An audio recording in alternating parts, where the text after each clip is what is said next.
Suddenly, a piercing beep jolted me awake from my haze. Beep. Host DNA collection complete. The system's mechanical voice echoed in my mind. Good Lord, I wasn't even fully conscious yet. What on earth was happening?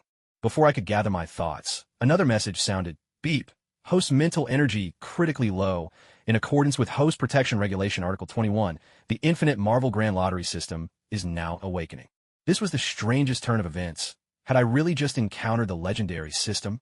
For a moment, it felt like I'd suddenly acquired superpowers. Beep. Host system compatibility 100%, fulfilling Parasite Regulation Article 35, all system permissions now fully unlocked. Hearing this, I couldn't help but wonder, was this it? Was I about to start my spectacular comeback and become an all-powerful hero? Beep. A novice starter pack has been placed in the system warehouse. The host may open it upon regaining consciousness. A flurry of notifications snapped me entirely out of my stupor and dragged me back to reality. Groggy, I rubbed my still-throbbing head and looked around, trying to make sense of my situation. All around me was what looked like a completely sealed chamber, intricate networks of circuitry weaving through the walls. It was like a scene straight out of a cyberpunk film, everything cold, artificial, and intensely futuristic, pressing me into the very center of this strange space. Faced with this bizarre sight, I couldn't help but mutter under my breath. What in the world? Wasn't I just watching Avengers? Infinity War at the movie theater? Where am I now? Don't tell me I've crossed into some parallel universe. Shards of memory began flashing through my mind. I was a freshman at Magic City University in China. 2 days ago, Avengers, Infinity War had its premiere. As a die-hard Marvel fan, I dragged my roommate to the Wanda Cinema to snatch up tickets for the very first screening. When a movie reached the scene where the villain, Thanos, crushed the cosmic cube, disaster struck. The space stone broke free from his grasp, transforming into a brilliant violet light that surged straight out of the movie screen. Thanos' face twisted into a look of utter disbelief, and he muttered, "When the gears of fate begin to turn, the child of the universe will return." I'd assumed it was just an incredibly realistic theater effect. But in the next second, that ball of purple light shot right into my chest. And then everything changed. The theater was wrenched apart by some invisible force. The world around me shattered into a million fragments. Screams erupted everywhere, rising and falling chaotically, but it was as if I'd lost all control of my body. I sat there, paralyzed, helplessly watching the chaos consume everything around me. After breaking free from the three-dimensional world, my soul seemed to drift in a chaotic space, as if I'd been sucked into a massive vortex woven from shades of cyan, black, and blue. It felt just like being stuck on an out-of-control roller coaster, hurtling through the unknown. The space shook violently, and it seemed my body could be flung out at any moment, tumbling through layers of gray mist. I had no idea where I was being taken. Darkness stretched endlessly before me, and I could not stop my descent. It felt as though I had been swept into a raging sea, tossed and spun by crashing waves, with no sense of direction at all. Suddenly, I glimpsed a glowing stone ahead. Gritting my teeth, I summoned all my strength and lunged at it, clinging to it with all my might. But the vortex only spun faster, dizzying me further. My vision blurred, my thoughts began to dissolve, and my consciousness slipped away. When I finally came to, I found myself in a strange, unfamiliar place. A mechanical voice echoed in my ear. Host consciousness restored. The infinite Marvel Grand Lottery system is now fully activated. Soon after, a second prompt appeared. Please select your traversal dimension type. A. Martial arts world. B. Anime world. C. Game world. D. Sci-fi world. E. Magic world. As the system introduced itself, I suddenly remembered those portal fantasy novels I'd once read. In those stories, protagonists always traveled to new worlds with a system by their side, like getting the ultimate cheat code. Whether defeating powerful foes or standing at the summit of their world, nothing seemed beyond their reach. The thought made my heart race. I couldn't help but let my imagination run wild. I stared at the options on the screen. In a martial arts world, I could meet masters leaping across rooftops and become a martial artist myself, mastering legendary skills like the dragon subduing palm or the star-absorbing technique. That thrill was beyond imagination. In the anime worlds of Naruto or One Piece, I could finally step into the adventures I'd dreamed of as a child. A sci-fi realm brimmed with robots and mighty battle armor, the very picture of futuristic cool. The magic world might even take me to Hogwarts, letting me study alongside Harry Potter and maybe share a magical encounter with Hermione. Every choice was utterly enticing. I simply couldn't decide. After a brief moment, as if coming to a resolution, Yikai suddenly lifted his head and declared boldly, "Only the weak need to choose for me." I want it all. Beep. Host did not qualify. Beep. System error detected. Initiating third protocol for emergency recovery. Beep. Host has activated the path of evolution. Please select your system's transformation direction. Just then, two enormous doors suddenly appeared in the vast, empty room, instantly capturing Yi Kai's full attention. The grand door on the left was forged from obsidian, its surface etched with intricate and enigmatic runes. All around the threshold, ghostly green flames danced and flickered. At the very center of the gate, a deep emerald summoning array pulsed with power, encircled by tiny, ever-whirling vortexes that flowed with mysterious energy. The door to the right, in stark contrast, was constructed from countless, overlapping playing cards. Each card depicted vivid figures in motion, their colorful images alive with detail. Now and then, a streak of blue light would flash from within the cards, dazzling the eye, hinting at endless unknowns and a sense of profound mystery. A sign on the left read, Marvel Infinite's Summoning System. Summon Marvel heroes and build your own legion. While the sign on the right proclaimed, Marvel Infinite Transformation System. Become a Marvel hero, conquer the cosmos, and rise as the eternal master. Yi Kai had always admired summoners. The thought of simply waving a hand and having a countless army rush forward at his command struck him as utterly cool. By comparison, jumping into the fray himself seemed far too reckless and brutish. With this in mind, he turned without hesitation and headed toward the left gate, muttering to himself, a summoning system is so much better. Just utter a few incantations and reinforcements arrive. When you meet someone you dislike, you don't even have to dirty your own hands. Yet, as he reached the threshold and was about to step through, an invisible force abruptly bounced him back. Suddenly, a cold, mechanical artificial intelligence spoke in his ear. Host's intelligence index is too high. The summoning gate is now closed. What? Since when is it a crime to be smart? Yi Kai called out in exasperation. Watching as the Marvel Infinite Summoning System door began to close, panic set in. Yi Kai hurried forward, shouting, Please, I want to choose the summoning system. I want my own Marvel Legion. But the mighty gate continued to shut, utterly indifferent. In defeat, Yi Kai slumped to the ground, grumbling about the crappy system, his hands still frantically pulling at the gap between the doors, unwilling to give up so easily. At that moment, the mechanical voice returned. Warning, host has violated Section 41 of the System Protection Regulations, administering Level 1 electric shock penalty. A shrill zap sliced through the air, and Yi Kai's whole body seized. His hair shot up in a wild, frizzy mess. Coughing out a puff of black smoke, he brushed at his singed hair and quickly dropped to his knees, begging, Oh, mighty system, I was wrong. I won't do it again. I swear, from now on I'll be a good rule, abiding host. Just please have mercy. Once more, the system's monotone voice filled the air.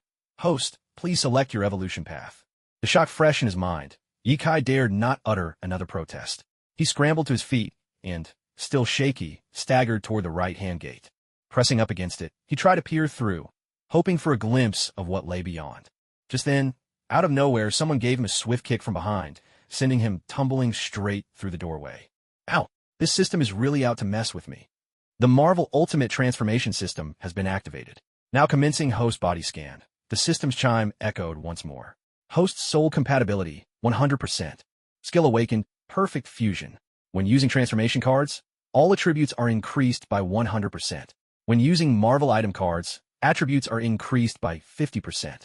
All skill power is boosted by 200%, and there is a 30% chance to unlock mutated skills. System activation complete. Mission and instance systems are now unlocked. Please step outside and review your available objectives. Notice, the instance Young Master Fong Sai, Yuck, has been initiated. Alert, due to a system anomaly, the difficulty of the beginner instance has been raised from D class to SS class. World level increased.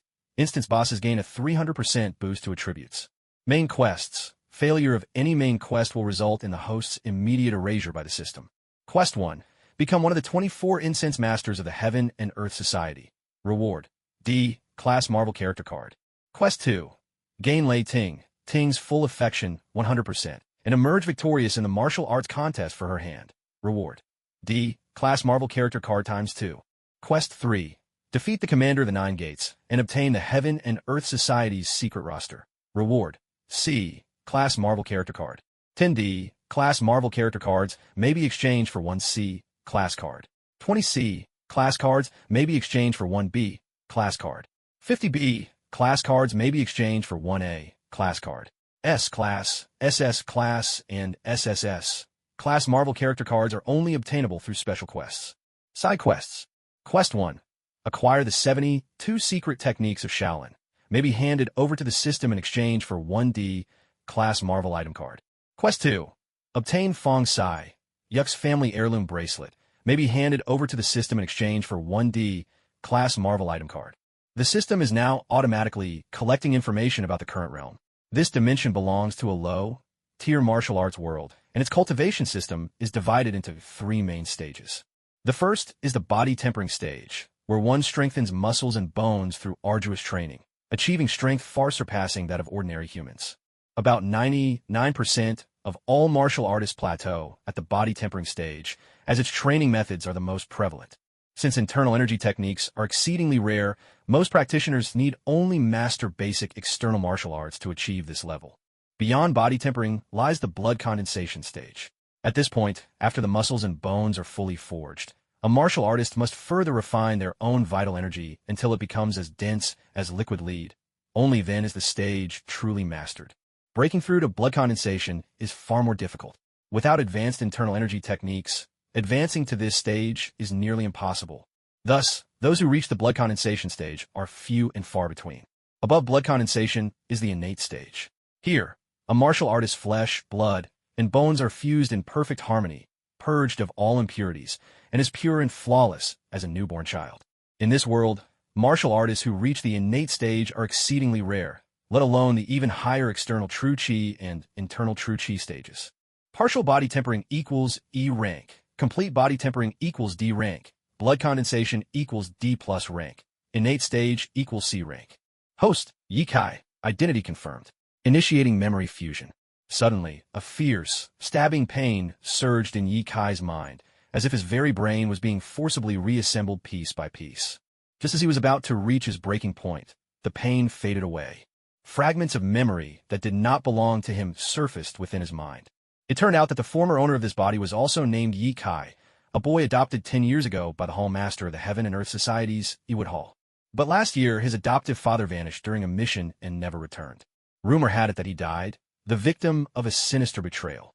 Ever since losing the shelter of his adoptive father, Yi Kai and his sister's quality of life had swiftly plummeted. They could barely survive thanks to his younger sister, Yilan, working as a handmaid to Chunjur for the Heaven and Earth Society. Not long ago, Wang Qi, the eldest son of one of the society's 6 elders, became taken with Yi Lan's beauty, scheming endlessly to force her as his concubine. When Yi Kai confronted Wang Qi in protest, he was brutally beaten by Wang's henchmen, knocked unconscious, and left for dead. As the memories fused together, Yi Kai slowly opened his eyes, feeling a deep, aching soreness all over his body. Instinctively, he stretched out his arm, accidentally knocking over the cup on the table. The cup spun along the tabletop for a moment before falling to the floor, shattering in a sharp, ringing burst. At once, a striking young girl burst through the doorway. Though dressed in worn linen, her grace was impossible to conceal. She threw herself to Yi Kai's side, hugging him with teary eyes, her voice trembling as she cried, "Brother, you're finally awake. If you had left me, how could I go on alone in this world?" Yi Kai looked at his sister, who was sprawled across him, and gently sat up. He patted her head and comforted her. "I'm fine, don't worry. As long as I'm alive, I'll never let Wang Qi bully you." Yilan lifted her head, her face lighting up with joy. "Brother, as long as you're okay, that's all that matters. I don't mind suffering a little myself." Seeing the unmistakable exhaustion on his sister's face and the deep shadows under her eyes, Yi Kai's heart ached for her. "You must be tired after taking care of me for so long. Get some rest, all right." Yilan nodded civilly. She lay down at the edge of the bed and drifted off into a deep sleep moments later. Watching his sister's peaceful sleeping face, Yi Kai felt a long-lost sense of kinship. He'd grown up in an orphanage, fighting his way through school on his own, but he'd never truly known the warmth of a family. And now, having a sister who genuinely cared for him filled his heart with an unfamiliar but profound happiness. Silently, Yi Kai made a vow to himself. "Even if I've only borrowed this body, I will protect this little sister and never let her be wronged. From this moment on, I am Yi Kai." As for Wang Qi, who had injured him earlier, Yi Kai couldn't help but smirk at the thought. He was no ordinary person, he had a system now. How could he let some small-time character walk all over him? Quietly, he rose, scooped Yilan into his arms, and gently laid her on the bed, tucking her in with great care.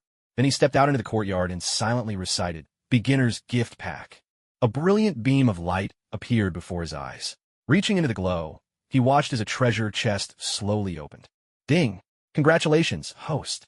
You have received 1D rank Marvel Hero card. Ding! Congratulations, host. You have received 1D rank Marvel item card.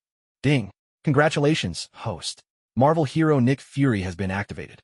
Suddenly, a deep, gravely voice echoed in his ears. Take those extraordinary people, bring them together, see if we can become something more. When the world needs us, we'll fight the battles they never could. A tall, muscular man appeared before Ye Kai's eyes, gripping a pistol firmly in his hand. His face was expressionless, with one eye covered by a black patch and a dark pipe clenched between his teeth. Isn't this the legendary director of S.H.I.E.L.D., Nick Fury? He's still just as cool as ever, maybe even catching up to my level, Ye Kai said, a hint of surprise in his voice as he eagerly grabbed the card. At once, a string of information appeared before Ye Kai's eyes. He focused and read, Nick Fury, born in New York, drafted into the Army, veteran of World War II. A product of the SSS program, he possesses anti-aging abilities, requires long-term continuous medication. Aging will rapidly accelerate if he stops. Strength, 8. Average human, 2. Anti-aging serum. Nick Fury has been injected with a secondary super soldier serum, reducing his energy consumption by 10%. Master combatant. Nick Fury is one of Earth's top martial arts masters, possessing rich experience and skill in hand-to-hand combat. Mechanical mastery. He can expertly wield all kinds of melee weapons and firearms. His accuracy increases by 10%, and damage rises by 20%. Ye Kai gave the card a gentle squeeze, and in an instant, it dissolved into a stream of data that surged into his eyes. At once, his gaze flickered with a violet glow. Memory fragments flashed rapidly in his mind, and his whole body trembled slightly in response. He could feel an unprecedented power welling up from within, as if he could send an ox flying with a single punch. At the same time, his mind filled with intricate knowledge of combat and firearm use, equipping him with the prowess of a top-tier marksman even in the real world. Ye Kai took a moment to adjust to his newfound strength before turning his attention to the Marvel item card. Ding! Congratulations to the host for acquiring the T1 Bionic Mechanical Arm Blue. T1 Bionic Mechanical Arm. Grade D. Strength +3, Stamina +2. Heavy Strike. After charging for 1.5 seconds, the host can deliver a blow dealing 2.5 times their base strength as damage. Tracking Mark. The host can place a mark on an enemy, tracking their movements in real time and detonating it remotely to inflict 100 true damage. Cooldown, 24 hours. Ye Kai silently focused on equipping the arm, and the mechanical arm transformed into a ball of light that merged seamlessly with his left arm. Power surged through his arm at once, as if energy was flowing undeniably within it. Ye Kai strode over to the thick tree in the courtyard and swung his fist with full force. With a sharp crack, a cloud of dust billowed into the air.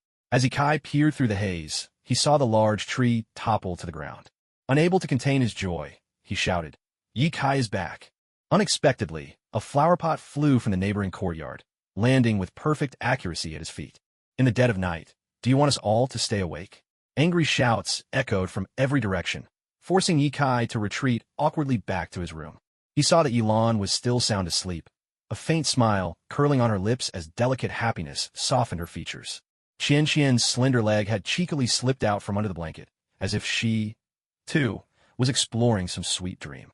Ye Kai gently tucked the quilt around Yilan, gazing at her radiant face, and silently vowed, I will make those who bullied me pay the price, and become truly unshakable. As night deepened, Ye Kai lay down by Yilan's bedside and quickly drifted into his own peaceful dreams. Before dawn had broken, the clamorous noise outside stirred Ye Kai from his sleep. He had only just reached the doorway when he spotted a man whose face was thick with flesh, so obese that his clothes seemed ready to split at the seams, holding a folding fan in his hand. With a forceful kick, the man burst open the door, followed by dozens of servants who swarmed around Ye Kai and his sister, their eyes filled with menace. The fat man raised his folding fan, signaling his servants to step aside. Striding straight to Ye Kai, he spoke with arrogance and threat. If you don't hand over your sister today, I'll make sure you regret ever being born. As he finished, he threw a lewd kiss toward Yilan.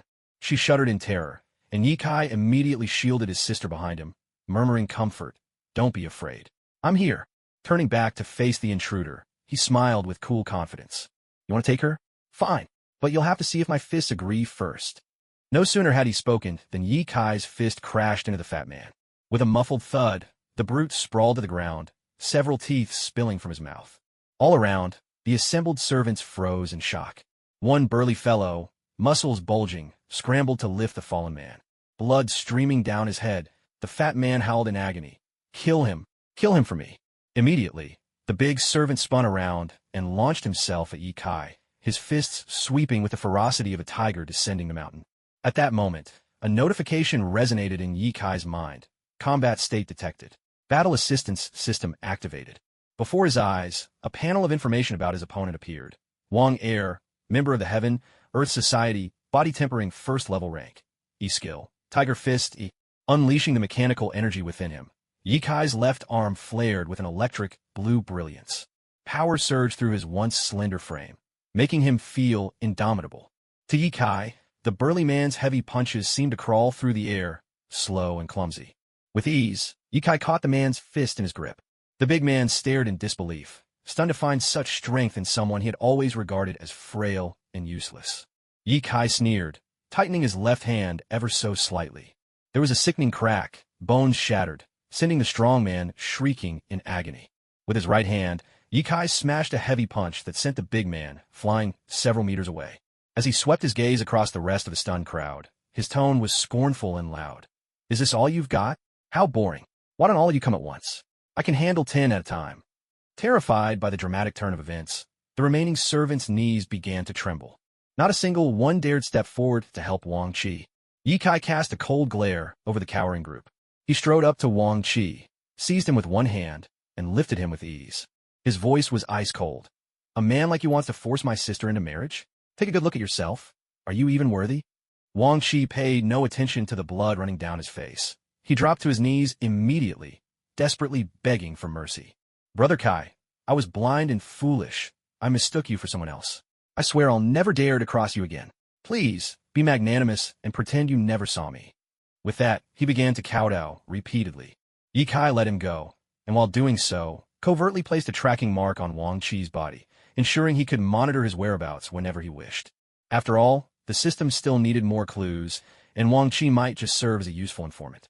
Pretending to believe him, Ye Kai said, I'm in a good mood today. As long as you bark like a dog 3 times, you're free to go. Wang Chi's face turned scarlet in an instant. He struggled to suppress the rage rising in his chest and muttered softly, woof, woof, woof. Ye Kai leaned in, pretending not to have heard, and said, What was that? I didn't quite catch it. Wang Chi trembled all over, a glint of malice flickering in his eyes. But when he saw Ye Kai's fist slowly rising again, he swallowed his humiliation and shouted loudly, I'm a little dog, woof, woof, woof. Woof, woof, woof. Brother Kai, if you're still not satisfied, I can bark some more. The crowd around them burst into uproarious laughter. Ye Kai nodded in satisfaction and said, I keep my word. You're free to go now. But remember, if I see you again, I'll beat you again. Not daring to linger, Wang Chi clutched his face and scrambled away, paying no heed to his companions lying on the ground. Triumphant, Ye Kai turned back and said to his sister, See, your brother's impressive, isn't he? Yilan stared at her brother in astonishment. She reached out, carefully pinching at the muscles on his arm, and asked in wonder, Brother, when did you become so amazing? Ye Kai grinned. Your brother's got the talent. After some intense cultivation, I made a real breakthrough, so of course I'm strong now. As he spoke, he tousled his sister's hair affectionately and took her hand, leading her home. Ye Kai failed to notice that, moments ago in the crowd, a slender figure dressed in tight black attire had been watching intently, a presence that exuded a perilous aura, sharp and silent as a venomous snake lying in wait. This silent observer took in everything that happened before turning away and slipping into a quiet alleyway. There a woman stood waiting. She wore a pale, purple gown draped with a layer of light apricot gauze, her hair swept up, adorned with a jade and crystal hairpin, and a few golden silk flowers gleamed amid her glossy black locks. Graceful and slender, her silhouette was airy and elegant. A delicate veil partially concealed her face, lending her an air of mystery, like a beautiful painting come to life. The man in black knelt on one knee before her and gave a detailed account of what had just transpired.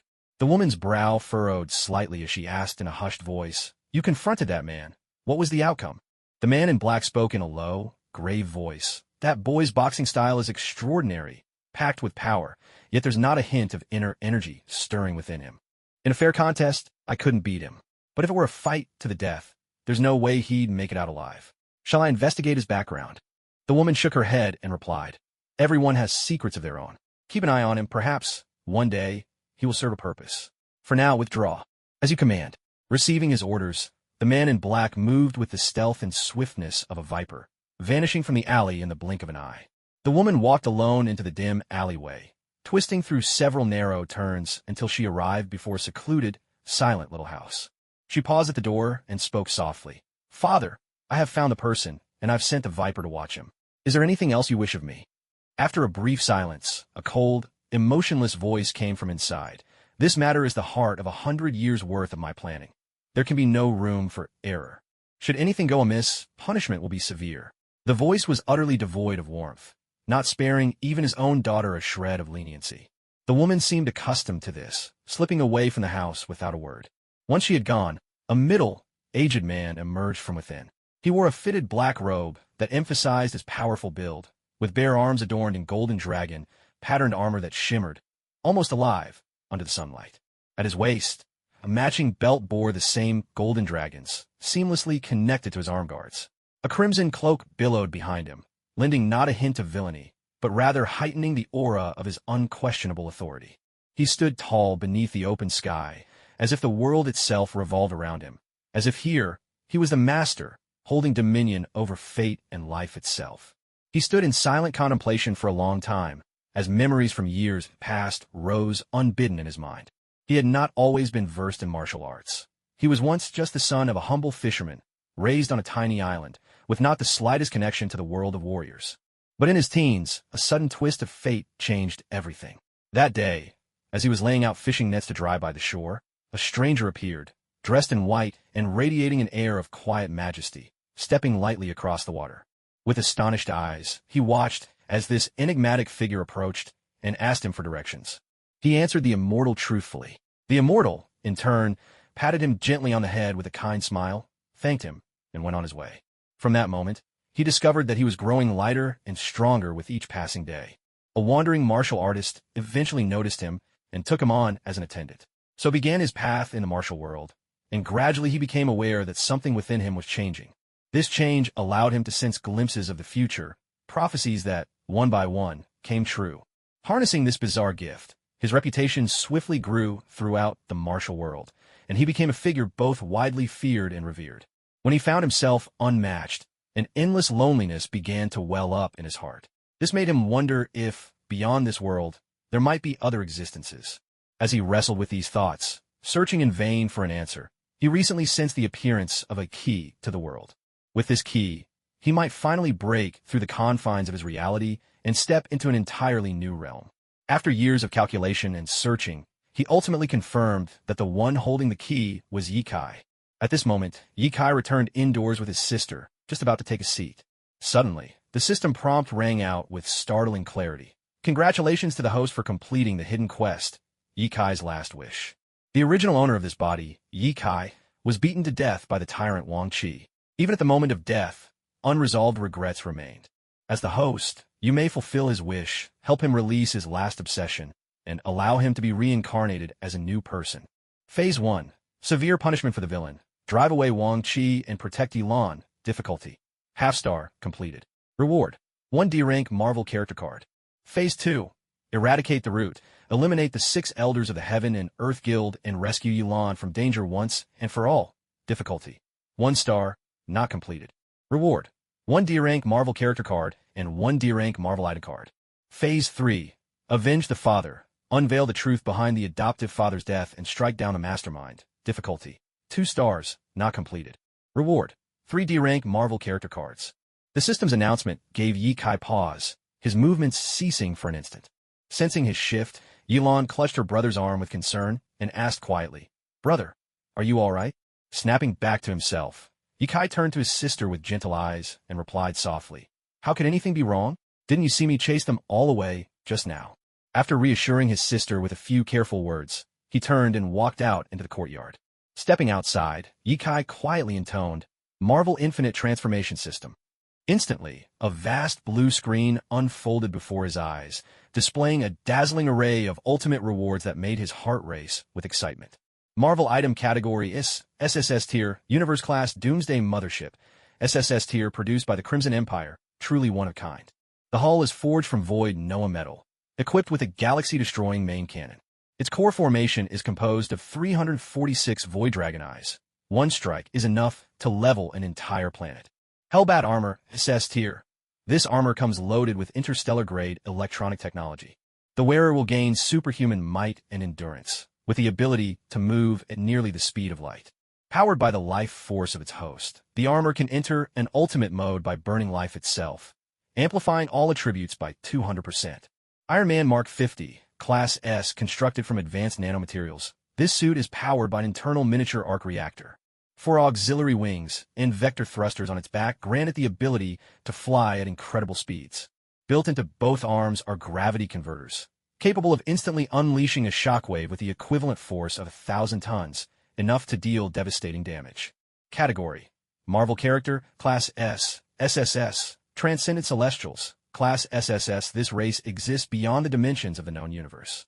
They wield powers far surpassing the comprehension of both mortals and cosmic deities alike.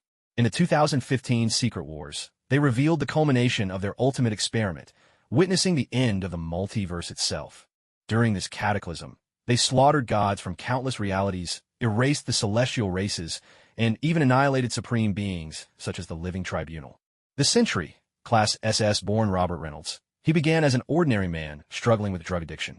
One day, in search of his next fix, he broke into a professor's laboratory and accidentally ingested a special compound the professor had developed. This chance event granted him unimaginable superpowers. He now possesses the power of 1,000,000 exploding suns along with the ability to endlessly amplify positive and negative energies, as well as alter reality itself. Thor, God of Thunder, Class S, known as Thor Odinson. He is the Norse god of thunder, war, and agriculture, and the eldest son of Odin, the Allfather. Thor boasts remarkable resilience, incredible strength, and blinding speed. With the legendary hammer Mjolnir, he can soar through the skies, command storms, and manipulate the forces of nature itself. Upon seeing these awe-inspiring Marvel characters and items, Yikai couldn't resist gulping in astonishment. He hurriedly wiped the drool from the corner of his mouth, a flicker of regret in his eyes as he turned his attention to the lower-tier prize list. Marvel Items, Class D. A basic energy potion, Class D, gradually restores 25 health points over 3 minutes. Secondant Police Bulletproof Vest, Classe de Constitution plus 2. Block, negates 10 damage from each attack. Shapeshifter Grenade, Class D. The user can alter its appearance at will. Once remotely detonated, it inflicts 50 to 200 points of damage to enemies within its blast radius. Collector's Desert Eagle, Class D plus deals 10 to 25 points of damage to opponents, with a 30-round magazine and unlimited ammunition. Rapid Fire. The user can unleash 3 shots in rapid succession, dealing 2.5 times the base damage to a single target. Yikai quickly skimmed through the prize descriptions, then took out the D-Class Marvel item card he had just received. With a decisive squeeze, he crushed it in his hand. A flash of violet light flickered again and again before Yikai's eyes. After several seconds, there came a crisp sound, and a Desert Eagle pistol, marked by a sense of aged gravitas, appeared in his hand. Excitement spread across Yikai's face. It was clear he had high expectations for this newly acquired weapon. He raised his hand and tested it against the courtyard wall. There was a soft pop, and instantly a bullet punched a small hole through the bricks, sparks dancing along the edge. Yikai was more than satisfied with the power of this gun, and with a thought, returned it to his system's inventory.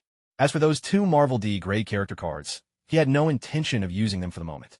Now, armed with a gun, his confidence soared, and the next phase of his plan suddenly seemed much easier to execute. Night, like a cloak of black mist, enveloped the street. The moon was hidden behind heavy clouds, and everything faded into silence.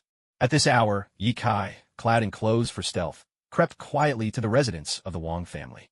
He activated the Director of S.H.I.E.L.D. transformation card, slipping easily into the Wong estate with the agility of a seasoned agent. With years of Nick Fury's espionage experience backing him, getting into such a carelessly guarded place was as simple as turning his hand. Before setting out, he even had the tracking mark hidden on Wang Chi scanned the entire estate, gaining a detailed map and committing the location of every room to memory. With the aid of his mechanical arm, Yikai vaulted flexibly over the outer wall, dodged past patrolling guards, and drew silently closer to Wang Chi's bedchamber. "You wretch, just wait till I teach you a lesson." Wang Chi's voice drifted into Ye Kai's ear. "That good for nothing. Ye Kai actually dared to humiliate me? I swear I'll have my revenge. Once I get my hands on him, I'll torture his sister in front of his very eyes." At these words, Ye Kai's anger was instantly ignited. He swung up onto the rooftop in one smooth motion, peeling away a tile to peer inside. Within, Wang Chi continued his tirade. "Just you wait, Ye Kai. I'll show you what happens when you cross me. Elon will never escape my grasp." Hearing this, Ye Kai could barely contain his fury. He slipped through the roof and landed inside. Wang Chi, lost in his own rant, hadn't even noticed the intrusion. Ye Kai strode right to Wang Chi's side and hoisted him aloft with one hand. Caught off guard, Wang Chi cried out, "Who's the fool who dares interrupt me while I'm busy?" But when he turned and saw Ye Kai's cold, merciless face, he went numb with shock. Wang Chi's body trembled, even his voice shook. What did you get in here?" A murderous glint flashed in Ye Kai's eyes. His voice was icy. "Didn't you keep shouting that you'd kill me? Tonight, I'm giving you your chance. Let's see if you've got the guts." Terrified, Wang Chi fell to the floor, scrambling back on hands and feet. "My father's an elder. He's already reached the pinnacle of body refinement. You'd better think twice before you do anything." After speaking, Wang Chi seemed to recall the confidence that came from his aristocratic background, and his expression grew arrogant once more. He stood up slowly, walked over to Ye Kai, and said with blatant disdain, "I suggest you leave right now. Otherwise, when my father arrives, you'll suffer a miserable end. But if you leave now, I'll let the past go." With those words, he looked at Ye Kai with a smug certainty of victory in his eyes, his gaze openly provocative. Ye Kai emitted a similite in indifference. With a casual flick of his hand, he slapped Wang Chi, sending him flying across the room like a kite with a broken string, crashing hard into a corner. Then, stepping forward, Ye Kai pressed his foot against Wang Chi's face, his mouth curled into a chilling grin as he whispered, "Even cultivators at the chi condensation level don't scare me. Why should I fear your father, who's only mastered the body refinement stage? How about this? Let's play a game. You guess will I kill you or not. If you guess right, I'll spare your life. What do you say?" Wang Chi struggled to his feet, forcing himself up as terror flickered across his face. He shouted, "You low-born wretch. I'll have someone hunt you down and kill you." No sooner had the words left his mouth than he made a desperate dash for the door. As long as he could get outside and summon his father, he believed he'd soon have Ye Kai at his feet. The mere thought made a twisted grin surface on his lips. But just then, a subtle gesture from Ye Kai unleashed the tracking mark hidden within Wang Chi's body. Before Wang Chi could even cry out at the threshold, his form burst apart into a bloody mist, blooming like fireworks in the silent night. Ye Kai shook his head with a sigh. After speaking, Wang Chi seemed to recall the confidence that came with being the scion of a distinguished family. Arrogance crept back into his expression. He slowly stood up and walked over to Ye Kai, his tone dripping with conceit as he said, "My advice to you is to leave now. If you wait until my father arrives, your death will be both miserable and certain. But if you turn around and walk away this instant, I'll let bygones be bygones." With that, he shot Ye Kai a look of smug triumph, his eyes brimming with unrestrained arrogance. Ye Kai emitted a similite in indifference. With a casual flick of his hand, he slapped Wang Chi so hard that the young lord was flung away like a kite with a severed string, crashing heavily into the corner of the room. Ye Kai stepped forward and pressed his foot on Wang Chi's face, a cruel grin twisting his lips as he leaned in and whispered, "I've never feared those who've reached the chi condensation stage. Why would I be afraid of your father, who's only at the peak of the body-tempering realm? Let's make this interesting. Why don't you guess whether I'll kill you or not? If you guess correctly, I just might let you live." Well, Wang Chi struggled to his feet, forcing himself to remain upright, terror wide in his eyes as he glared at Ye Kai and shouted, "You low-born wretch. I'll have someone hunt you down. I swear I'll see you killed." No sooner had the words left his mouth than he bolted wildly toward the door. If he could just make it outside and call for his father, he could ensure Ye Kai's life ended beneath his heel. The thought brought a crooked, gloating smile to his lips. Yet, before he could even shout for help, Ye Kai made a small, deliberate gesture. Suddenly, the tracking mark within Wang Chi erupted. Just as he reached the threshold, Wang Chi's body burst into a crimson mist, blooming like a violent firework in the silent night. Ye Kai shook his head and muttered under his breath, "Evil will always reap what it sows. If heaven will not deliver justice, then I, Ye Kai, shall take up the mantle." He turned and glanced at the maidservant lying on the bed, finding her already fainted dead away with fright. Moving like a shadow, Ye Kai slipped from the bedroom and crept toward the study in the rear courtyard. According to clues left by the mechanical marker, the sixth elder had spent the entire evening inside. Avoiding the numerous guards, Yikai inched closer to the study. But just as he was about to arrive, he accidentally brushed against a vase on the floor. Though Yikai's reflexes were sharp enough to steady it, a slight noise rang out, sharp and clear in the silence of the night. "I've been waiting for you. Come out." The sixth elder's icy voice sliced through the darkness. Yikai's heart clenched. The sixth elder was a master at the peak of the body-tempering realm. His infamous tiger's crushing palm had claimed the lives of many notorious figures. Even armed with a gun, Yikai knew this would be a battle full of uncertainty. As Yikai considered how to break the deadlock, a man in a black trench coat suddenly leaped down from the roof. The newcomer landed in the center of the hall without making a sound. He glanced at the sixth elder and asked in a low, deliberate voice, "Have you secured the Heaven and Earth Society roster?" The sixth elder turned, his gaze sharp as a blade as he fixed his eyes on the man in black, replying coldly, "As long as you get the roster, from this moment on, all debts between us are settled." The man in black let out a cold laugh and spoke sternly. "The Green Dragon Society stands by its word. Yi Renjia, the leader of the Elm Hall, has already been dealt with by me. Now, all we want is the registry." Yikai's expression shifted slightly, and he thought to himself, as expected, Godfather's death can't be separated from the sixth elder's involvement. His right hand slid out a Desert Eagle pistol, a sharp, deadly weapon, ready to strike down the sixth elder at the crucial moment when the two would inevitably clash. The sixth elder let out a bitter chuckle and sighed. Yi Renjia was a remarkable man for his time, but anyone who gets in my way is doomed. As for the registry of the Heaven and Earth Society, it's indeed in my possession. If you want it, then it's yours. With those words, he flicked his right hand, tossing an item through the air. The man in black sprang forward to catch it.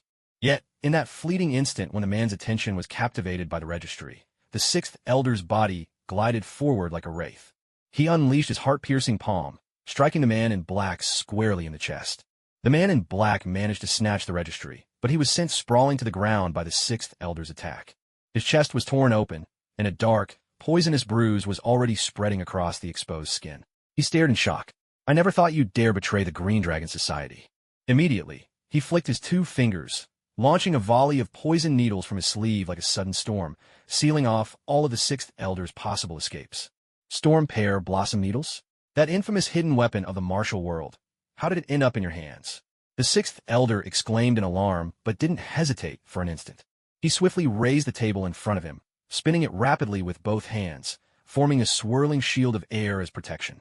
The relentless needles struck the table in rapid succession, each impact ringing out sharply.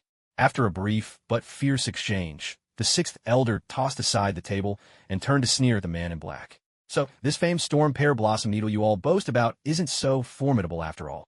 But the man in black responded with a sinister smile and an icy tone. "Did you really think the storm pear blossom needles were that simple? There are actually 2 tricks to it. The visible one fires 9,991 needles, but it's the hidden final needle that truly kills. To die from this last stroke is an end worthy of you." Suddenly, the sixth elder felt his breath quicken and his energy scatter, impossible to control. Glancing down, he realized that a vivid green needle had grazed his waist. In the span of a single breath, the poison raced through his nerves, paralyzing him and dropping him to the ground. Struggling to his feet, the man in black growled through clenched teeth, "Anyone who betrays the Green Dragon Society will pay a terrible price. This 1,000 spider venom will numb your nerves, destroy your body, and leave you to die in relentless agony." The sixth elder stared in disbelief, eyes wide with a mixture of despair and anger. Years of careful scheming. Was it possible that all would end here, today? He shouted out, his voice ringing with defiance. "I, one of the Heaven and Earth Society, have weathered decades of turbulence, maneuvered through countless schemes. In the end, I am to die from some hidden weapon. In this darkness? I cannot accept this." The man in black strode over, his expression cold and implacable. All schemes and intrigues are meaningless in the face of absolute strength. With that, he struck with lightning speed. His dragon claw attack shot straight for the sixth elder's throat. The sixth elder closed his eyes, quietly awaiting death's arrival. But after a moment, the sound he expected, the dread snap of his throat, never came. Instead, sharp, whistling sounds sliced through the air. He opened his eyes to see the once arrogant man in black, now lying on the ground, 3 blazing projectiles piercing his chest. It was Yikai who had intervened just in time. He had been lurking unseen, closely watching the shifting tides of the confrontation, waiting for the moment to act. With a swift roll, Ye Kai activated his mechanical armaments. His right hand flicked up the Desert Eagle, firing 3 blazing shots in rapid succession. Each bullet hit its mark, passing cleanly through the black-clad man's forehead and sinking deep into the wall behind. The man's body crumpled on the spot, the look of disbelief still frozen on his face. A chime sounded in Ye Kai's mind. "Congratulations, host! You have slain Wang Jingyun, enforcer of the Azure Dragon Society's Jingjia Division. First Blood. Reward: D+ Marvel Equipment Chest X1. Ye Kai noticed a treasure chest shimmering above the fallen man's body, its surface adorned with mysterious carvings. He strode over and stashed it away in his system inventory. Turning, Ye Kai looked at the 6th Elder. At this moment, the Elder was writhing on the ground, overwhelmed by the searing pain of the 1,000 spider venom. He saw the Azure Dragon Society's men dead around him, and desperation flickered in his eyes.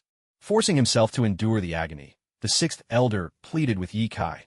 "Young man, please, save me. I swear afterwards, you will join the Heaven and Earth Society, even as a hall leader if you wish." A mocking smile played at the corner of Ye Kai's lips as he replied, "That's a tempting offer. But don't forget, I'm the one who killed your son just now." "It was you, my son. Che, you killed him?" The 6th Elder gasped in anguish. "Young man, if you save me now, I'll let everything else go," the Elder whispered desperately. "A son lost can be born again, but if you spare me, I'll keep every promise I've made." The venom ate at him, but his words were resolute, forced through clenched teeth. Ye Kai's gaze remained cold and calm. Slowly, he said, "I'm sorry. If you're hoping it ends this way, I'm afraid I won't oblige you." Even as the last word left his lips, he raised his gun and pulled the trigger, ending the 6th Elder's life without hesitation. The system prompt sounded once more. "Congratulations, host. You have completed the 2nd phase of the hidden quest. Root out all evil. You have received a D-rank Marvel character card *1 and a D-rank Marvel item card *1. Congratulations, host. You have completed the 3rd phase of the hidden quest, Avenging Your Father. You have received D-rank Marvel character cards *3. Ye Kai gazed down at the 2 corpses lying at his feet, his thoughts heavy. In this world of rivers and lakes, few can control their own fate. Hatred is hard to resolve, and grudges never seem to end. People idolize heroes, never questioning how many lives have fallen beneath a hero's blade. The world pities the weak, but scarcely understands the loneliness of the strong. The powerless drift with the tide, but the strong have no choice but to face the wind head-on. Who will ever mourn the grass and trees trampled underfoot? The heart of the wolf is inscrutable, and he walks his lonely path. Who could possibly understand? Whether one chooses to devour or to go hungry, there never has been a single right answer. Perhaps, one day, when spring returns to the land and all beings rejoice, yet while the frost remains, none shall remember the wolf wandering the barren wilds. In the end, Ye Kai's eyes grew resolute. "I would rather be that greedy lone wolf, traversing these lands with nothing to bind me.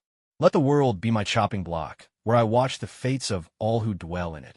Heaven and earth are like a great forge, and through countless trials, I will carve out my own path. Wherever I go, war and turmoil follow. I, Ye Kai, will leave my mark upon this world for all to remember." System prompt. "Congratulations, host. You have awakened the will of the Ravenous Wolf." Title system unlocked. You have received the title Peerless Ravenous Wolf. After slaying an enemy, you have a 5% chance to gain a skill or item from them. This chance will increase as your skill level rises. Ye Kai had never expected that his moment of revelation would trigger a new title from the system. The surprise filled him with sudden joy. He glanced once again at the bodies, and from Wang Jingyun's hand drew out a register belonging to the Heaven and Earth Society. But when he flipped it open, he found nothing but a bundle of worthless paper. He sighed softly. Evidently, the Real register was still hidden somewhere within the society. With a casual flick, he tossed the fake booklet into the air. Blank pages scattered, fluttering down like snow, while his silhouette had already vanished from this place of chaos and strife. When Ye Kai returned home, he found Yilan still sound asleep. A tiny trail of drool lingered at the corner of her mouth as she mumbled, half dreaming, "Brother." The murderous intent in Ye Kai's chest melted away. Gently, he tucked the kicked-off quilt back around her, his eyes filled with a boundless tenderness.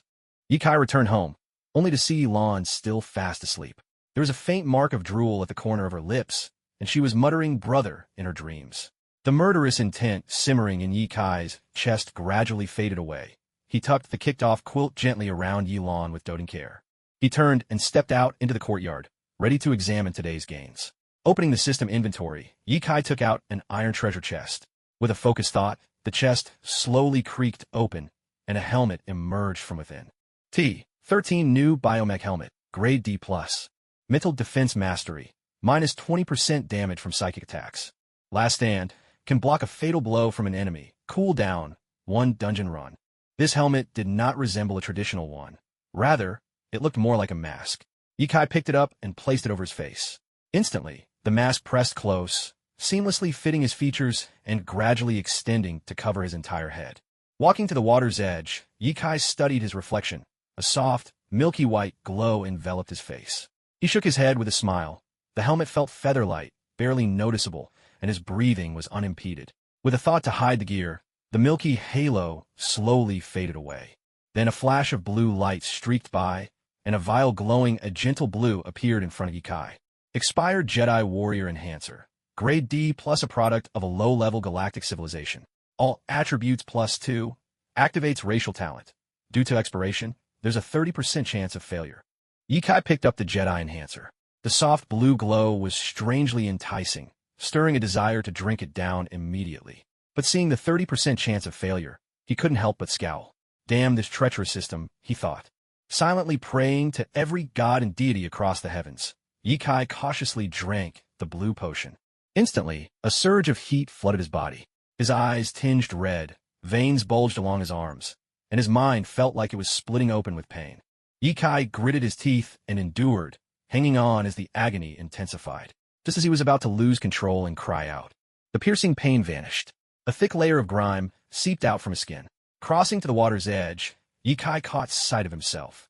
He'd grown 4 or 5 centimeters taller, and his skin now gleamed with the delicate clarity of a newborn. So this is what they call innate body refinement in martial arts novels, Yikai mused inwardly. If this happened in the real world, imagine how many girls would go crazy over it. He washed away the filth clinging to his body, then opened up the system interface. Race, lower tier human, planetary origin, awakened. Lower tier, huh? Your whole family's lower tier. Drawing on the spirit of AQ, Yikai sent a silent grievance toward the system. Racial talent, perfect mech sense. Hosts confuse bodily energy with machinery, enhancing their harmonization. Mechanical damage bonus, 50%. Marvel character transformation card. Nick Fury, grade D. Marvel item card. Collector's Desert Eagle, grade D+. T-13 new model bionic helmet, grade D+. T-1 artificial mechanical arm, grade D. Title, Supreme Greedy Wolf, level 1. System space, grade D Marvel character card ×4. Grade D Marvel item, card ×1. At last, this hidden quest comes to an end, Yikai thought to himself. It seems it's time to look for clues to the main storyline. I definitely don't want to get wiped out by the system in my very first mission. Yikai watched as the silver glow of the moon faded away, and a ball of blazing red sun slowly climbed above the horizon, framed by purple clouds. Content and satisfied, he turned to head back into the house. The next day, Yikai arrived at the biggest tavern in Liangzhou, Jinglong Tower. There were rumors that the mysterious owner behind this establishment was Prince Gong, the emperor's very own brother. From the moment it was founded, Jinglong Tower had upheld a strict rule. Once you walk through these doors, all grudges and feuds must cease. On one occasion, the infamous bloodthirsty twin demons pursued the son of an old enemy right into Jinglong Tower, brazenly ignoring the age-old rule and killing him inside. The next day, 2 corpses were found hanging outside the entrance. None other than the bloodthirsty twin demons themselves. The martial world was stunned into silence. From that day on, no one dared stir up trouble at Jinglong Tower. Thus, the place became a gathering spot for people from all walks of life. Heroes, villains, traitors, and wanderers alike. It was a haven for those seeking to escape vengeance or conduct secret dealings, and a treasure trove for anyone hunting rumors and secrets. Jinglong Tower had a total of 9 floors. The first 4 were open to anyone with money. As for the remaining 5, gaining entry was far from easy. One needed status, fame, or sheer strength. The higher your standing, the greater your reputation, the stronger your fists, the higher up you could go, and the more exclusive the offerings became. The first 4 levels catered to ordinary folk and low-level martial artists. But the upper 5 floors were something else entirely.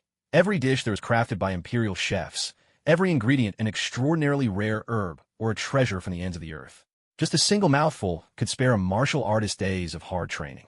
Yikai had barely reached the entrance when he overheard a boisterous conversation. A burly man in a gray training suit lounged against the counter, his hands thickly calloused, a long scar cutting across his face, a sure sign of a fighter proficient in external martial arts. He was boasting loudly to his companions about his prowess. Yikai took a closer look and realized he actually knew this man. As chance would have it, the original owner of his body had quite a history with him. The man's name was Hu Gang. Among the newly inducted disciples of the Heaven and Earth Society, he was the standout.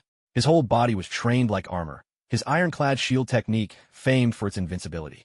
With his strength and reputation for intimidation, he would often bully the other novices. In the society, his notorious deeds had earned him the nickname Little Vajra. Both of them had joined the Heaven and Earth Society the same year. This man, after being reprimanded by Yi Kai's adoptive father Yi Renjia, harbored a grudge against Yi Kai and schemed against him at every turn from the shadows. Especially after Yi Renjia went missing, he became even bolder, bolstered by the influence of Zhuo Feiyang, the number one among the young members of the society, and doubled down on bullying Yi Kai.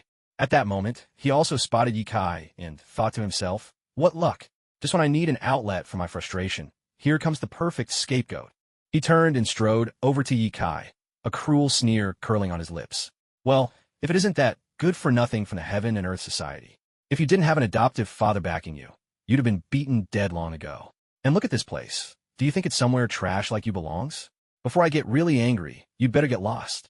Well, he saw that Yi Kai wasn't the least bit fazed by his words. A flush of humiliation and anger rose in his cheeks. He raised his broad, fan-like hand and brought it down hard on Yi Kai's shoulder. A look of smug satisfaction flashed across his face. With his early-stage physical cultivation strength, he fully expected to knock Yi Kai flat in an instant. But there was a sharp smack, yet Yi Kai stood unharmed, while he himself felt a jolting pain reverberate through his own palm. Yi Kai looked up and locked eyes with him, his voice icy. I let you off once just now. Now it's my turn. All the murderous intent hidden in Yi Kai's gaze erupted in full. The very air around them seemed to freeze. For a brief moment, Hu Gang looked into Yi Kai's eyes and saw, as if in a nightmare, rivers of blood. The ghastly carnage of a battlefield with corpses sprawled at Yi Kai's feet. He shivered involuntarily. He'd only been in the society 2 years, and even their so-called duels were mere sparring matches. Never had he experienced such chilling bloodlust. Yi Kai's left fist shot out like lightning, and in the blink of an eye, smashed squarely into Hu Gang's chin.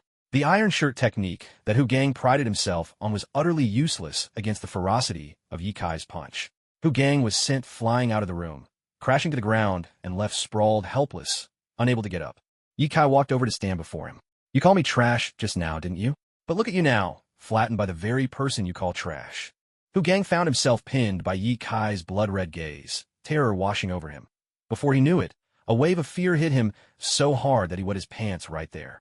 Yi Kai burst out laughing, delighted by Hu Gang's terrified reaction.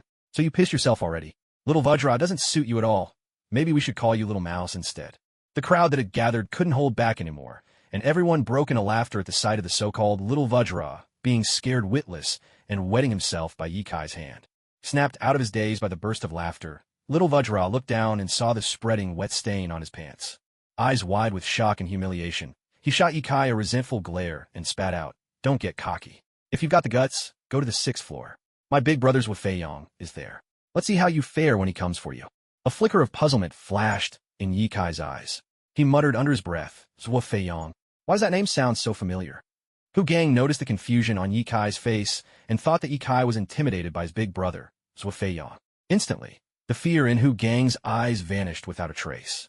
With a face full of pride, he announced, "You've never even heard of Zhuo Feiyang. Yet you still dare claim you're a member of the Heaven and Earth Society? Zhuo Feiyang is a registered disciple of the Society's chief himself. His storm-sweeping sword technique is unmatched. Compared to him, you're not even fit to carry his shoes." As soon as he finished speaking and saw that Yi Kai showed no intention of responding, Hu Gang quickly turned tail and scurried off. Yi Kai glanced dismissively at Hu Gang's retreating figure and said, "Zhuo Feiyang, today I'll pay you a visit myself. Let's see if you really have what it takes to protect this little rat." Yi Kai hadn't even finished his sentence when the little rat had already disappeared without a trace, provoking a burst of laughter from the surrounding onlookers. Yi Kai let out a hearty laugh. That little rat sure can run. Well deserved for someone called a rat. After giving the little rat a lesson, Yi Kai had just stepped into the Jinglong Pavilion when a neatly dressed attendant approached him with great respect and inquired, "Sir, may I ask which floor you wish to visit?" The top 5 floors of the Jinglong Pavilion were reserved for young heroes. To gain access to each of these, you had to defeat the guard at each level's entrance. The first 4 floors, however, depended solely on how deep your pockets were. If someone pretended to be wealthy and tried to bluff their way to the 4th floor, the results could be truly miserable. Yikai replied loftily, "I intend to visit the top 5 floors." At these words, every patron present turned and fixed their gaze on him. Yet when they saw Yikai up close, most of them couldn't help but smirk with derision. The upper 5 floors of Jinglong Pavilion were not meant for ordinary folk. Especially during the tournament season, nearly all the martial artists were familiar faces, and mere recognition could earn you an invite to the upper levels. Not long ago, a few martial artists who overestimated themselves had tried to force their way upstairs, only to be beaten black and blue by the Prince Gong's guards. Many of them had to recuperate at home for more than a month. Now, looking at Yikai, with his simple and plain attire, it was clear he was just a low-level martial artist. Yet here he was, boldly declaring his intent to go to the upper floors. One patron stood up, sneering at Yikai. "You of all people, think you belong on the top floors? If you can make it up there, then the rest of us ought to be able to stroll up to the 9th. Spurred on by this, the other patrons echoed their agreement, voices rising in a chorus. Yikai smiled faintly, turned and faced the man, and said, "Very well, watch closely, and I'll show you just how I get up there." Unlike the other patrons, the attendant did not show any signs of unfriendly emotion toward Yikai. The Jinglong Pavilion had been in business for many years and seen all kinds of odd characters. After all, even a beggar might turn out to be a master from the beggar sect. The staff treated everyone with courtesy, inviting them upstairs with respect. "This way, sir, please follow me," the attendant said, gesturing politely to Yikai. Yikai nodded in response. The attendant then led him through to the corridor on the 5th floor and explained, "Sir, not every level at the back of the Jinglong Pavilion is open. Only the 5th, 6th, and 7th floors are accessible. As long as you can demonstrate your strength, you may proceed inside." The 8th floor of the Jinglong Pavilion was reserved by Prince Gong for entertaining legendary martial arts masters. The chief of the Heaven and Earth Society, Chun Jinan, for example, held a pass for the 8th floor. As for the 9th floor, it was off limits to the public, serving as a private treasury for Prince Gong's most prized possessions. Yikai looked puzzled and asked, "How am I supposed to show my strength?" At that, the attendant tapped on a hidden mechanism, and a man in his 30s emerged. He had reached the peak of the tempered body realm, exuded a formidable life force, and stood tall and burly, wielding a staff as thick as a fist and just as long as his own height. At first glance, he looked for all the world like a wrathful guardian statue come to life. "It's simple," the attendant explained. "If you can withstand half an hour against Cha Tai, the wrathful Arhut, you may enter the 5th floor. Feel free to use your full strength here. The array protecting this floor can withstand even the fiercest attacks of blood condensation realm warriors." Yikai glanced around and noticed that the corridor leading to the 5th floor was far more spacious than those below, clear evidence that the venue was well prepared for such trials. Meanwhile, back on the 4th floor, the audience looked on with anticipation, faces eager for spectacle, especially the man who had mocked Yikai earlier. That fellow's lips curled with a knowing smirk as he watched. He muttered, "Another one trying his luck on the 5th floor? How many does that make today? He'll be sent tumbling out on his rear by the gatekeeper, I guarantee it. Let's see how arrogant he is after that." He then nudged his companion, whispering, "How many moves do you think this skinny guy can last against the wrathful Arhut? The one this morning barely made it past a handful." "I'll bet not even 10 moves," his friend replied. "The wrathful Arhut is a veteran from the Shaolin Temple, handpicked by the prince himself. Our newcomer here looks awfully scrawny. 2 or 3 blows from Cha Tai, and he'll be finished." As the crowd buzzed with speculation, Yikai suddenly stepped forward. In the blink of an eye, he unleashed a lightning-fast straight punch, falling with the inexorable weight of a mountain. The most vital trait on the path of the martial artist is an indomitable momentum. And for Yikai, the Nick Fury transformation card he held also carried with it a legacy of combat experience and fighting skills from Marvel's legendary figure. Nick Fury had been raised under strict military discipline since childhood. His mastery of military boxing was flawless. Every move was lethal, efficient, and free from any unnecessary flourish. This perfectly compensated for Yikai's shortcomings in combat, making his strength even more formidable, his power unleashed to the fullest. With a single stride forward, everyone on the 4th floor felt the building tremble beneath their feet. It was as if Yikai's foot had landed directly on their chests, leaving them breathless and uncomfortable. Yikai's fist, striking out like a bolt of lightning, cut through the air with a fierce wind. Right in front of him, Cha Tai felt as if a massive sledgehammer were about to crush his chest, the pressure nearly unbearable. As the force of the punch neared, The crushing pressure on Cha Tai only intensified, growing into an overwhelming power he couldn't possibly stand against. Cha Tai's face went pale, cold sweat streaming down, and just as Ikai's fist stopped a finger's breadth from his chest, all that unstoppable force vanished in an instant. The staff Cha Tai gripped slipped from his hands to the floor. Bitterness clouded his face as he admitted, "I've lost." With a slight bow of respect, he said to Yi Kai, "You are strong, and I admire you. You're worthy of ascending to the 5th floor." Ignoring the dumbfounded attendant, Cha Tai turned and disappeared back into the secret chamber. Earlier, Cha Tai had been able to sense the terrifying aura in Yi Kai's stride. It pressed upon his chest like an immovable mountain, and that lightning-fast punch wiped out even the smallest impulse to resist. The attendant was stunned by the spectacle. In all the years Dragonstrike Tower had stood, he'd never seen anything like this.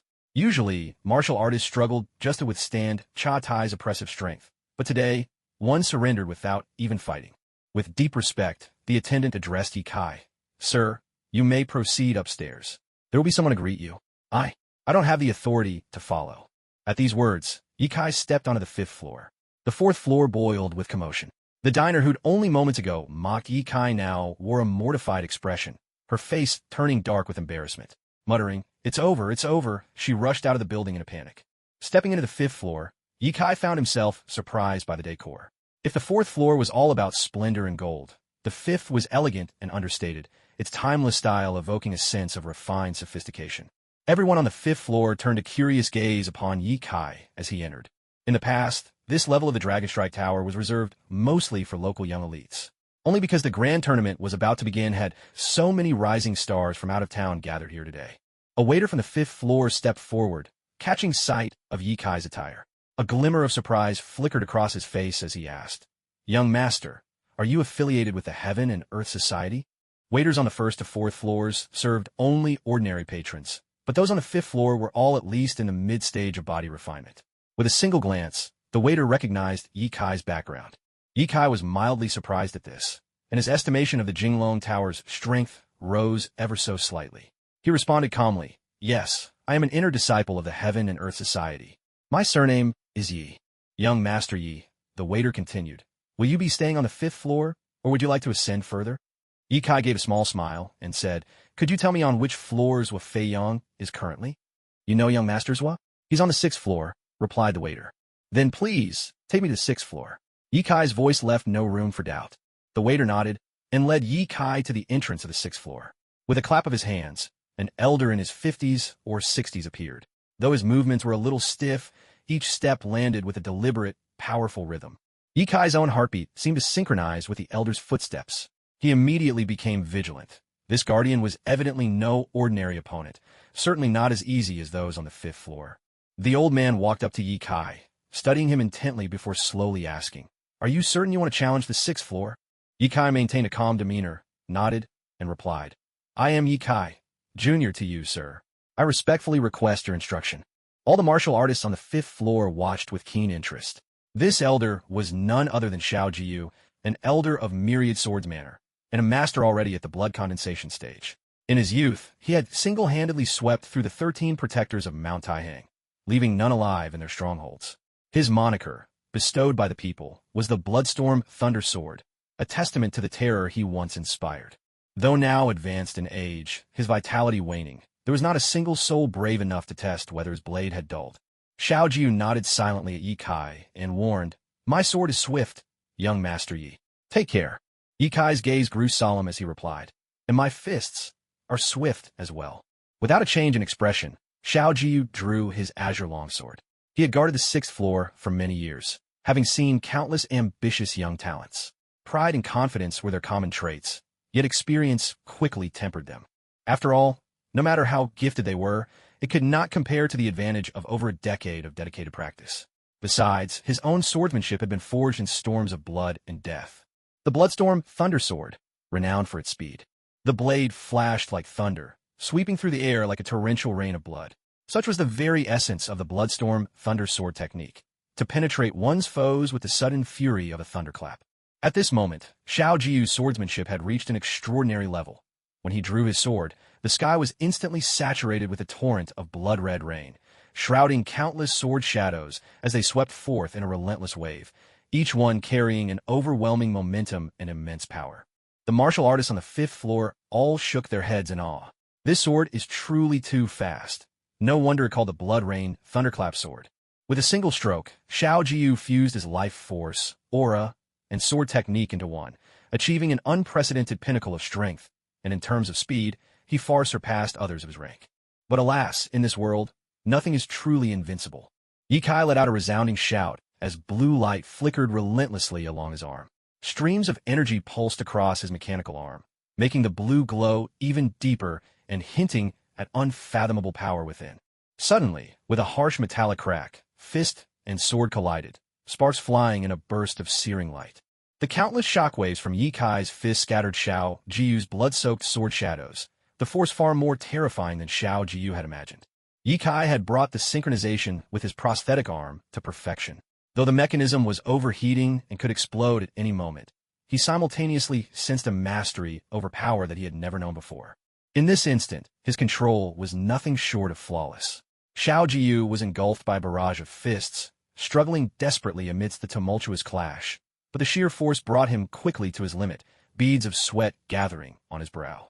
Against such a relentless display of raw strength, only someone on a much higher level might withstand it. Otherwise, there was no defense. Still, Xiao Jiyu fought on, forcing out every last lethal technique to resist. After dozens of exchanges, a heavy impact sounded. Xiao Jiyu's sword was sent flying from his hand. The crowd gasped in shock, falling silent with disbelief. Many of the martial artists present knew the terrors of Xiao Jiyu's swordsmanship. Yet here he was, defeated single-handedly by an obscure youth whose fists alone had vanquished him. A truly staggering feat. With a bitter expression, Xiao Jiyu cupped his hands to Ye Kai. "Young Master Yi, I concede. The victory is yours. You may ascend to the 6th floor now. With your strength, there's no need to challenge the 7th. You're more than qualified." Though Xiao Jiyu, as the gatekeeper of the 6th floor of Jinglong Tower, had lost before, he had never suffered such utter defeat by pure strength alone. He had always prided himself on his swordsmanship. Yet clearly, things had turned out otherwise. Ah, what a disappointment. Ye Kai responded with a courteous nod, then strode into the 6th floor. Upon entering, he looked around at the assembled martial artists and called out loudly, "Excuse me, can anyone here tell me which of you is Zhuo Feiyang?" At this moment, in the vast expanse of the 6th floor, there were scarcely a few dozen people present, so few that not even half the seats were filled. This is also a rule of the astonishing Dragon Tower. Without sufficient strength, one cannot ascend to the 6th floor at all. The dozens of people present were all outstanding young talents in the martial world, all worthy of their reputations. As everyone was still engaged in animated conversation, they were suddenly interrupted by the penetrating voice of Ye Kai. All eyes turned to him in unison. "Brother Zhuo, it seems this man knows you. Could he be one of your Heaven and Earth Society members? Since when did your society produce such a formidable character?" The speaker was Jian Wudao, an exceptional disciple from sword-wielding manner, a major force in the martial world. It was said that the master of sword-wielding manner had already reached the late stage of the blood condensation realm. Though famed for their sword forging, their martial skills were just as remarkable, especially their mighty fire cloud sword style. A man in richly embroidered robes who, despite his unremarkable appearance, exuded a sharp, cutting sword aura from head to toe, fixed his keen gaze on Ye Kai. Ye Kai could almost feel as though a sword had pierced through his very body. So the rumors are true. Zhuo Feiyang really is a tough nut to crack, Ye Kai thought to himself. Zhuo Feiyang took a careful look at Ye Kai before he spoke slowly. "May I ask whose disciple you are, young master? You don't look familiar. What business do you have with me?" Ye Kai offered a slight, crooked grin as he replied, "I'm Ye Kai, an inner disciple of the Heaven and Earth Society. It's nothing important. I just dealt with a petty rat downstairs who claimed his big brother was up here. So, I thought I'd come have a look." Zhuo Feiyang's expression flashed with surprise upon hearing this, his mind swiftly searching for any memory of such a formidable inner disciple in society. After a moment, he shot Ye Kai a rather unfriendly look. His tone frosted over. "I don't recall ever offending you, but impersonating an inner disciple of our society is no laughing matter. I suggest you start explaining yourself. Otherwise, don't blame me for what happens next." Hearing this, Ye Kai's face turned cold. He fired back at Zhuo Feiyang. "How interesting. Turning the tables, are you? It's just like everyone says, you are all birds of a feather. Like master, like hound. I'd love to see just how you make good on your threats today." With that, he fixed Zhuo Feiyang with a look full of provocation. As the Heaven and Earth Society's leading young hero, Zhuo Feiyang had never been slighted in such a manner.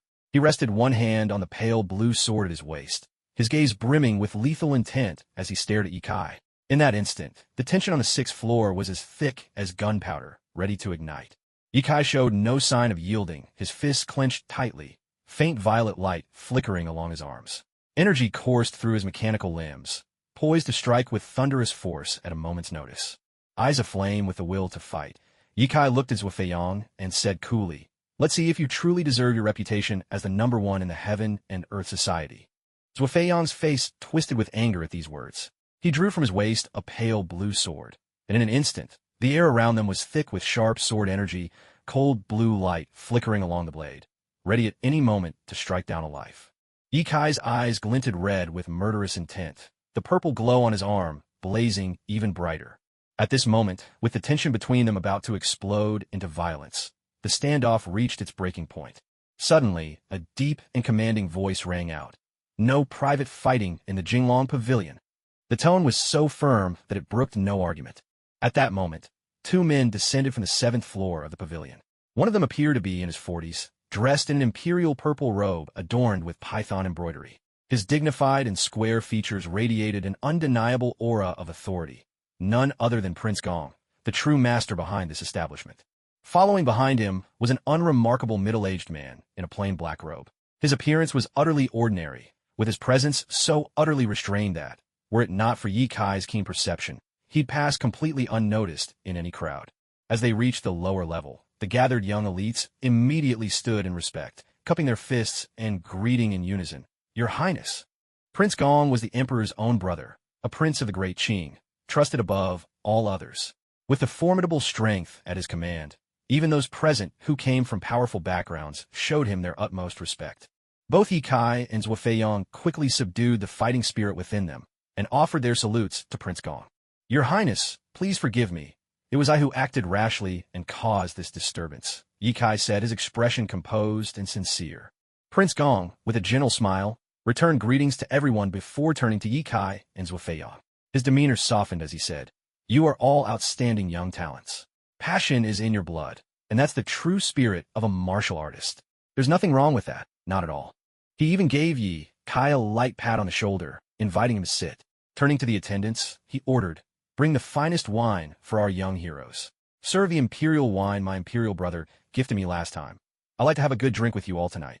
He gave Yikai's shoulder another encouraging pat, then said to the man behind him, "Young master, he has already conquered the 6th floor. There's no need for him to compete again. Just let him proceed to the 7th floor. I believe he has the strength for it." The surrounding warriors were visibly startled. The 7th floor was not a place just anyone could access. Even though Prince Gong had given Yikai direct permission to advance without another contest, it showed clearly how highly he regarded him. The 7th floor guardian was a true master. The previous 2 floors were guarded by the prince's own retainers, but the 7th was watched over by the personal offerings of the prince. The former were effectively Prince Gong's subordinates, making their livelihood in his service. As for the latter, this person was invited by Prince Gong himself, and must be treated with utmost respect. If he feels the slightest displeasure, he can simply walk away at any time. Having such a person stationed on the 7th floor allows for a subtle test of any martial artist who makes it this far. If there's someone Prince Gong is friendly with, just a routine assessment will suffice. But if they're allied with his rivals, then no mercy would be shown in the trial. Moreover, if the martial artist is someone Prince Gong hopes to recruit, they can be granted immediate passage to the 7th floor, skipping any contest as a gesture of honor and favor, earning goodwill in return.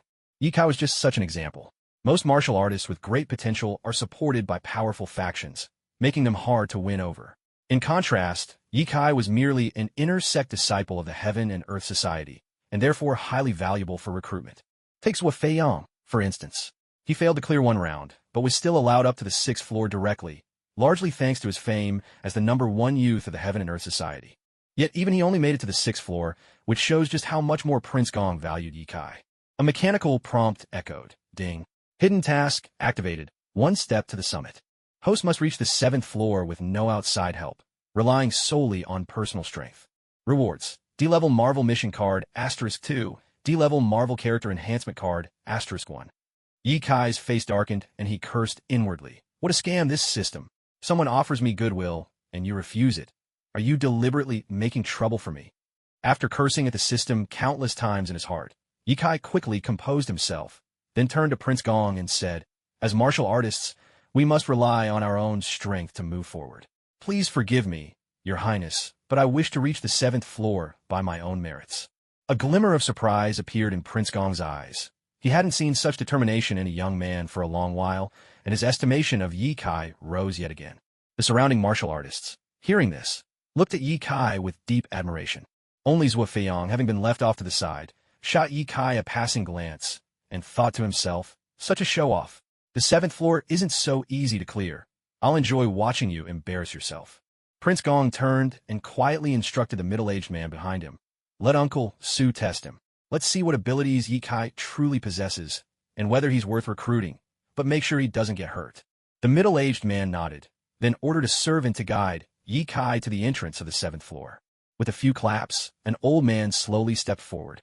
At last, Ye Kai saw the gatekeeper of the final floor. To his surprise, the man was an elderly figure, hair snow-white and face deeply lined with wrinkles. His eyes were half closed, as though he were half a step away from the grave. Don't be fooled by his feeble old age now. Back in his prime, he was a master at the peak of the coagulated blood realm, and his myriad shadow sword technique was once the stuff of legends. These days, though, he rarely makes a move. When he saw Ye Kai approaching, he finally opened his eyes and sized him up, muttering under his breath, "Another one. I really don't know what the prince is thinking. He could be a bit more generous about these matters, but instead, he keeps putting this old man through the ringer."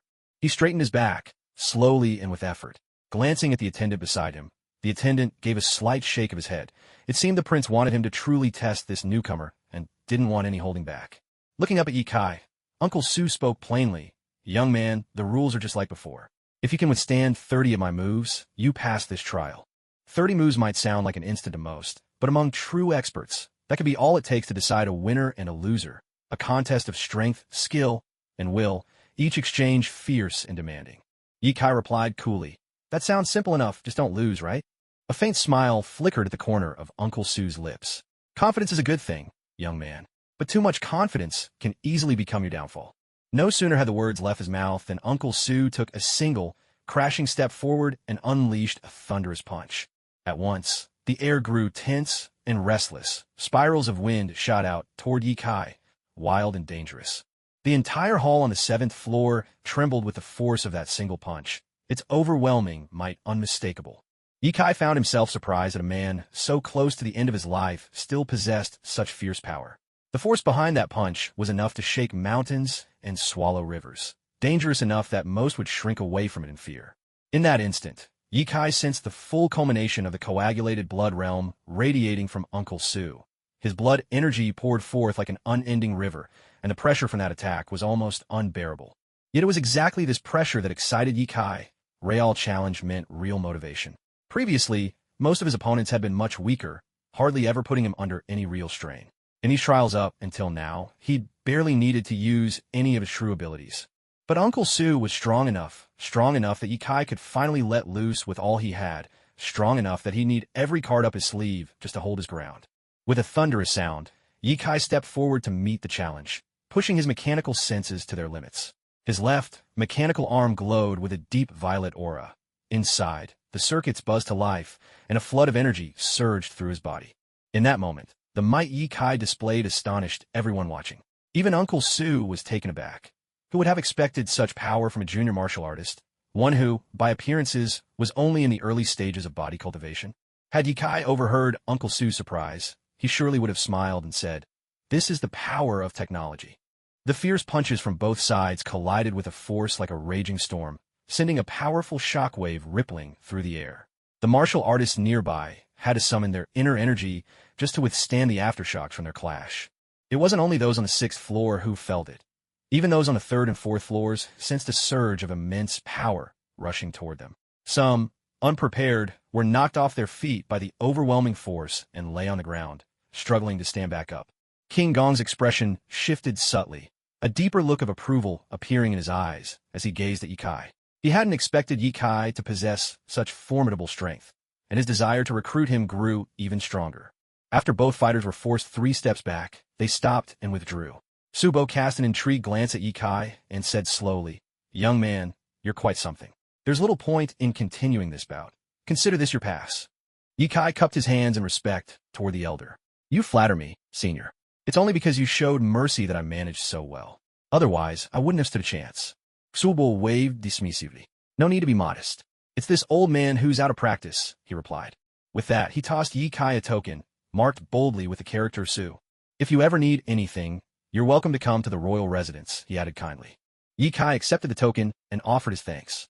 Subo turned and walked back toward the inner hall. The clash had startled warriors on every floor of the frightening dragon tower. All eyes were fixed on the entrance to the 7th floor, eager to catch a glimpse of the formidable figure who could hold his own against Subo.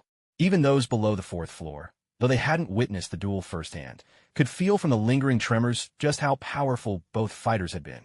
This was no ordinary level of strength. It was far beyond what any regular blood condensation realm martial artist could hope to match. The fighters on the 6th floor had watched the battle unfold with their own eyes, and now stared at Yikai in disbelief. Who would have thought that an unheard-of inner disciple of the Heaven and Earth Society could possess such might?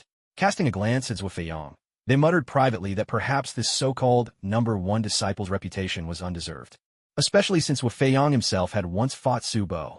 Even when Subo had restrained himself, Zhuofeiyang could only hold out for dozens of moves before admitting defeat, unable to continue. Yet this unknown Yikai had managed to duel Subo when he was going all out and still fight him evenly. His strength was plain for all to see. In that moment, Jian Wudao, who had spoken earlier, leaned in and asked Zhuofeiyang in a low voice, Brother Zhuo, if you were to face Subo again now, could you match what that young man just accomplished? Zhuofeiyang's face grew even darker at the question. After a long pause, he forced a reply. Last time, I still had many hidden trump cards that I didn't reveal. Besides, Subo is under King Gong. I couldn't very well go all out on him. But with my Storm and Fury sword technique, I think I could give Subo a run for his money. Everyone present cast a glance at Zhuofeiyang. His words were more than a little presumptuous. It wasn't as if those gathered here hadn't crossed swords with Zhuofeiyang before, but the aura unleashed by those two, just now, was hardly something an ordinary blood condensation realm martial artist could match. Still, no one called out Zhuofeiyang for his boastful talk. Everyone here was clever enough not to offend the openly acknowledged top figure of the Heaven and Earth Society. After a short while, Yikai followed Prince Gong up to the 7th floor. The decor here was entirely different from that of the 6th. He could make out that the walls were adorned with numerous ink masterpieces. The mere sight of them spoke of their extraordinary value. Dominating the main hall was a painting titled Wild Geese Alone at Sunset, with 3 bold characters inscribed beneath, Tang Bohu. Yikai gazed at this peerless treasure, something he could never hope to find in the real world, and thought to himself, if I could take this and sell it back home, I'd be set for life. No more worries about working ever again. The young talents on the 7th floor noticed Yikai eyeing the ink paintings with a look of simple fascination, and could not help but think a little less of him. They exchanged glances, their minds all questioning. Who is this guy? He seems unfamiliar. When did the Heaven and Earth Society have such a formidable martial artist? Could he have been secretly trained and only now revealed? At that moment, a graceful young woman in white suddenly showed a trace of shock in her eyes. Pointing at Yikai, she exclaimed, Yikai. Inwardly, she thought, isn't this the person Father asked me to keep an eye on?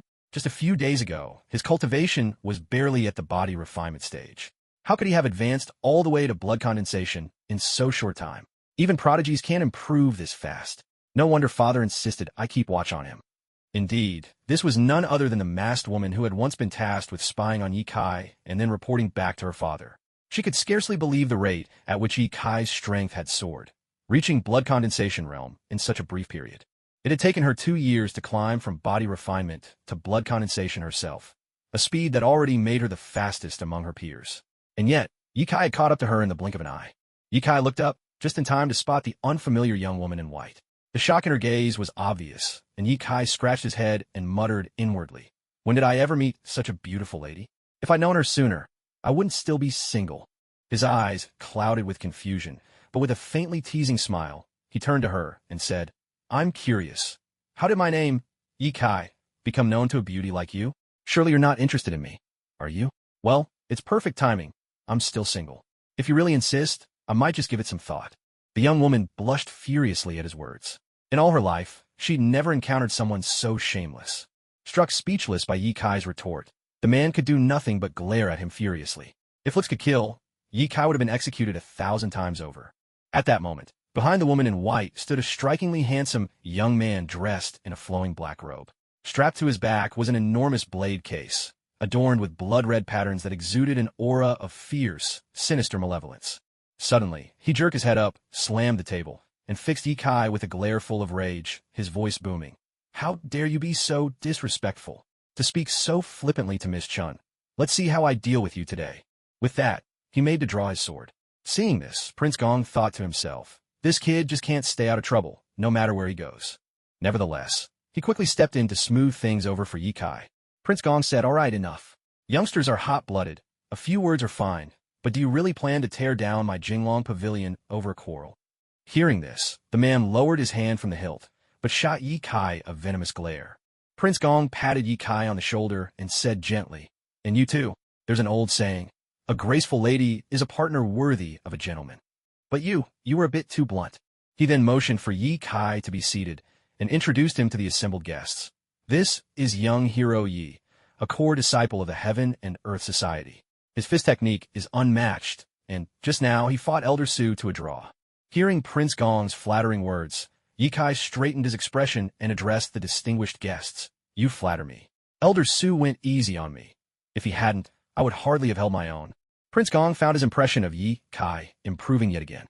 He certainly knows how to talk his way through things, he thought. Turning to Ye Kai, Prince Gong began the introductions. "The young lady you just offended is Chun Zhe, daughter of the Heaven and Earth Society's chief. Don't let her youth fool you. Just a few months ago, she reached the blood condensation stage and has mastered the chief's famed flying immortal swordplay. As for the man with the blood-red blade case, that's Chu Guangdao, last disciple of the Blood Blade Patriarch. He has reached the mid-stage of the Qi condensation realm, and his blood demon swordsmanship is quite formidable. Just last year, he challenged the top 10 martial artists of the Dragon Tiger list, losing by a single move to the Lone Sword, and is now ranked 4th on the heroes list." Upon hearing mention of the heroes list, Ye Kai thought to himself, "I remember watching the young Wang Fei Hung 4 or 5 times as a kid. There was never any mention of heroes list. The system's really cranked up the difficulty of the simulation. Looks like I can't rely on following the movie's plot." Ye Kai looked at Prince Gong and asked, "Were the Dragon Tiger and heroes lists? How come my master never mentioned them?" A brief flash of puzzlement crossed Prince Gong's face when he heard Ye Kai's question. But thinking that Ye Kai had perhaps been trained by some hidden master deep in the mountains, he found that any lingering doubt quickly vanished. He turned and began to explain to Ye Kai in a measured tone. "It seems you've just arrived in Liangzhou and aren't yet familiar with the local powers. Let me give you a proper introduction. With the current emperor's ongoing consolidation of the martial world, many great forces have emerged. Among them, the largest and most formidable are known as the One Gang, 2 Societies, and 3 Sword Sects. The One Gang refers to the Azure Dragon Gang. Their influence is shrouded in secrecy, structured around 24 divisions, each named after a solar term. These divisions operate independently, with little to no contact among themselves. It's rumored that the chief of the Azure Dragon Gang has reached the threshold of the Xiantian realm, making him incredibly formidable. The 2 societies are the Heaven and Earth Society and the Red Flower Society. Both were founded at the end of the Ming Dynasty, and after years of careful management, their networks now stretch across the land. The Heaven and Earth Society is based in the south, with branches in every major city. Each division leader is said to have reached at least the middle stage of Qi condensation.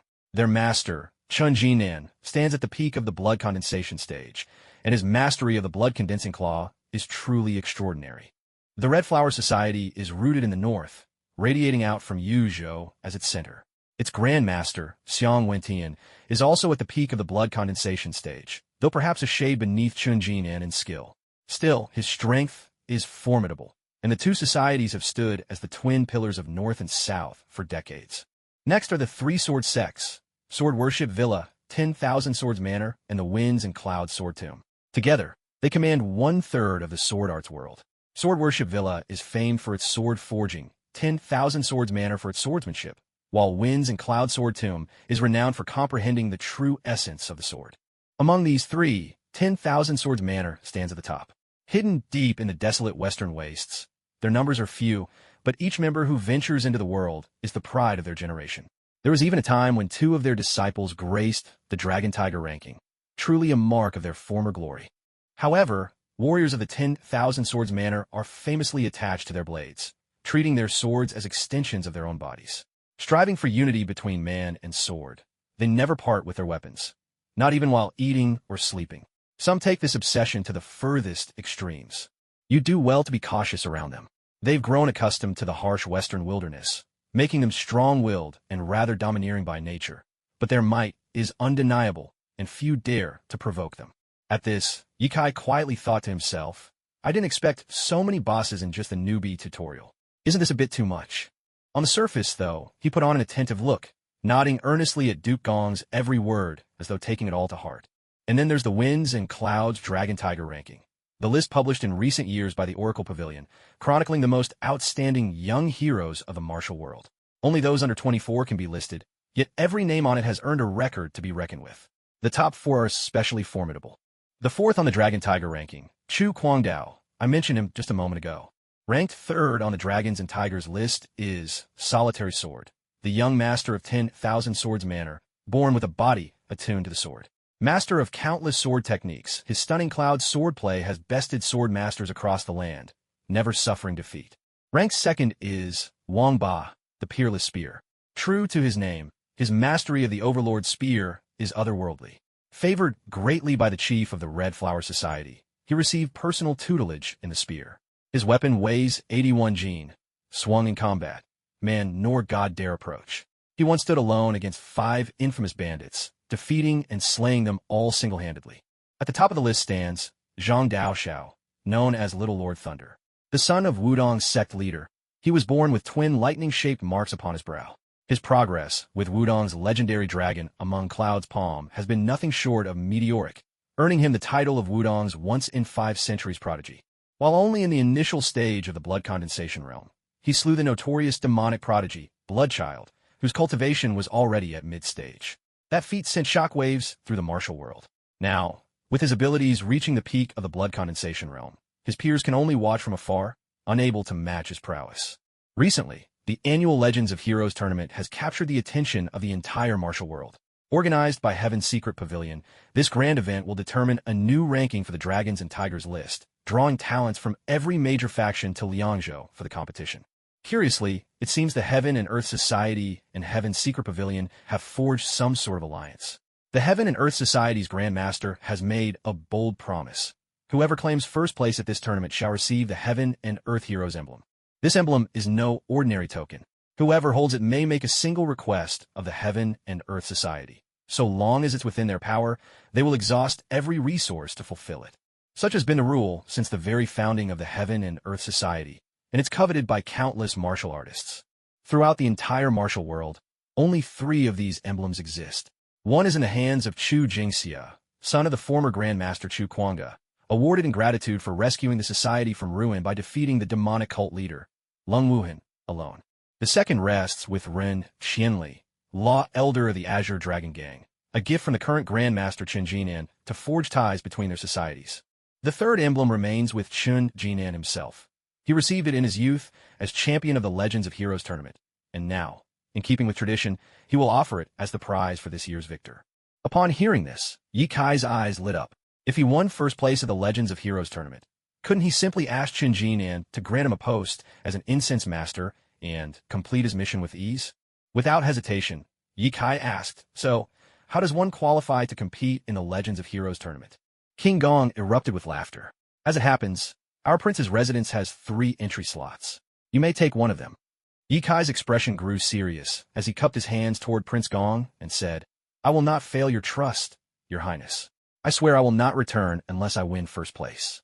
Upon hearing this, the young talents gathered on the 7th floor all cast scornful glances toward Yi Kai. Chu Kwangdao, in particular, stood up once more and shouted, what a joke, an uncultured country bumpkin boasting about taking first place. This has got to be the funniest thing in the world. Yi Kai smiled slightly at these words, then turned to Chu Kwangdao and said, I don't know if it's funny or not, but if you meet me at the storm tournament, I'll make sure you won't be laughing by then.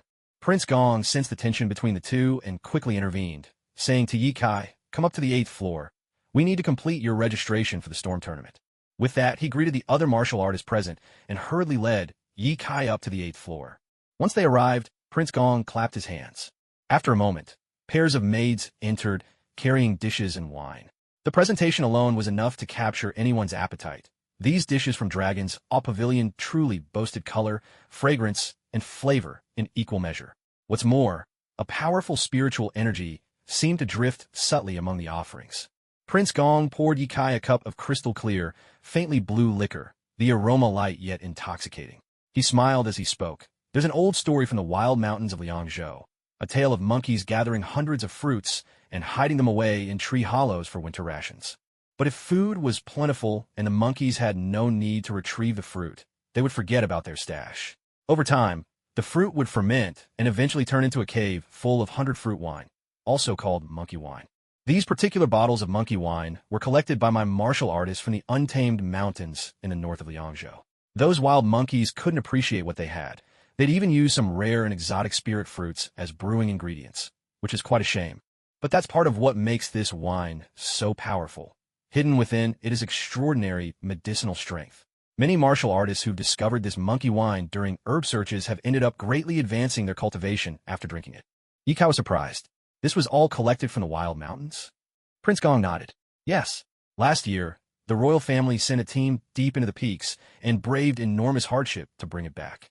His Majesty was generous enough to grant me a little, though this is the last bottle I have. Ye Kai drank deeply in one gulp. Instantly, he felt a surge of warmth spread through him. The wine's potency exceeded even the best restorative medicine by many times over. Ding! Host has consumed a Class D medicinal item, Centennial Monkey Wine. Strength +3. What a treasure. Prince, your dragon's Awe Pavilion truly lives up to its reputation. Ye Kai could not help but praise in awe. Prince Gong let out a satisfied chuckle, then pointed to the dishes on the table and said, "These delicacies are rare treasures as well. You'd only find them within the imperial palace. Ordinary folk could never have a taste. Please, young Master Yi, try them. For example, take this phoenix among 100 birds. It's made with Tianshan pearl chicken, raised on spirit fruits for 3 months. The accompanying sides are crafted from branches and leaves of spiritual trees, simmered for 3 days and nights." Ye Kai nodded, not bothering with formalities. He sampled each dish in turn, discovering that every single one was indeed a rare treat. Soon he found himself unable to stop eating. One taste only led to another. After a while, Prince Gong spoke, his tone calm. "Young Master Yi, your own strength is impressive, but without a powerful faction behind you, you'll always face limitations. Our fates have brought us together, and I'll speak plainly. There's no need for subterfuge between enlightened men. I've always cherished talent, especially rising stars like yourself. Under my command, there are retainers and honored guests. If you choose to join me, you will be the third kind. Not merely an honored guest, but enjoying privileges even greater, and without the daily burdens or dangerous errands required of a regular retainer. I give you my word. I'll put forth all my efforts to nurture your potential. Whatever you may gain with me will far exceed what other factions could ever offer." With surprise in his eyes, Ye Kai looked at Prince Gong. He had expected the prince to try and recruit him, yet he hadn't anticipated such forthrightness. Thinking it over, Ye Kai found the prince's words had merit. A powerful backer would certainly make his own undertakings much easier. But after all, he still needed to fulfill his master's last wish and become the leader of the Heaven and Earth Society. He had to see what Prince Gong's own demands would be before deciding. "To be honest with your highness," Ye Kai said as he looked up, "my current goal is to carry out my master's dying wish and claim leadership of the Heaven and Earth Society. Would it stand in conflict with your plans?" Prince Gong burst out laughing. "The martial world is the martial world. The court is the court. They don't have to be at odds. You can be both leader of the Heaven and Earth Society and an honored supporter of the royal household. So what do you say, young Master Yi?" Hearing these words, Ye Kai breathed a quiet sigh of relief. Rising to his feet, he cupped his hands to Prince Gong and said, "Then from this day forward, I'll be relying on your highness." Prince Gong got up as well, clapping Ye Kai warmly on the shoulder. His tone was friendly. "You don't serve under me. We're friends, not master and subordinate. There's no need to talk of reliance. Today, let us celebrate. Bring out the wine. I won't stop drinking with young Master Yi until we're both thoroughly merry." At his command, the handmaids brought forth a few more bottles of spirit wine, and Ye Kai and Prince Gong drank together with gusto. By the end of the evening, both Ye Kai and Prince Gong had drunk themselves thoroughly drunk. The prince, flushed with alcohol, kept calling Ye Kai Brother Yi throughout the night, leaving Ye Kai speechless, unable to tell which of the two of them was supposed to be senior. Finally breaking free from Prince Gong's entanglement, Ye Kai left with the token that Prince Gong had handed him at the last moment. The token bore a large character for Gong, encircled by 3 twisting dragons. It radiated an undeniable air of authority. Prince Gong had told him this was not only proof of qualification to participate in the grand competition, but also a symbol of recognition from the prince's residence itself. To hold this token was as if to stand before Prince Gong in person. Even local officials would be compelled to show respect upon seeing it. Satisfied, Yikai bade farewell to Prince Gong and stepped out of the surging dragon pavilion. Night had fallen, and only a scattering of pedestrians lingered on the streets. Reaching the marketplace, Yikai caught sight of two exceptionally delicate-featured young men. Yet with a single glance, Yikai's keen senses discerned that they were, in truth, women disguised in men's attire, just like those seen so often in ancient dramas. A mechanical chime rang in his mind. Task character detected. Name, Lei Tingting. Skill, devastating beauty. Increases favorability for men by 20 points. Yikai's eyes locked onto Lei Tingting, elation filling his heart. This is unbelievable. Today must be my lucky day. I barely lifted a finger, and I stumble onto something like this.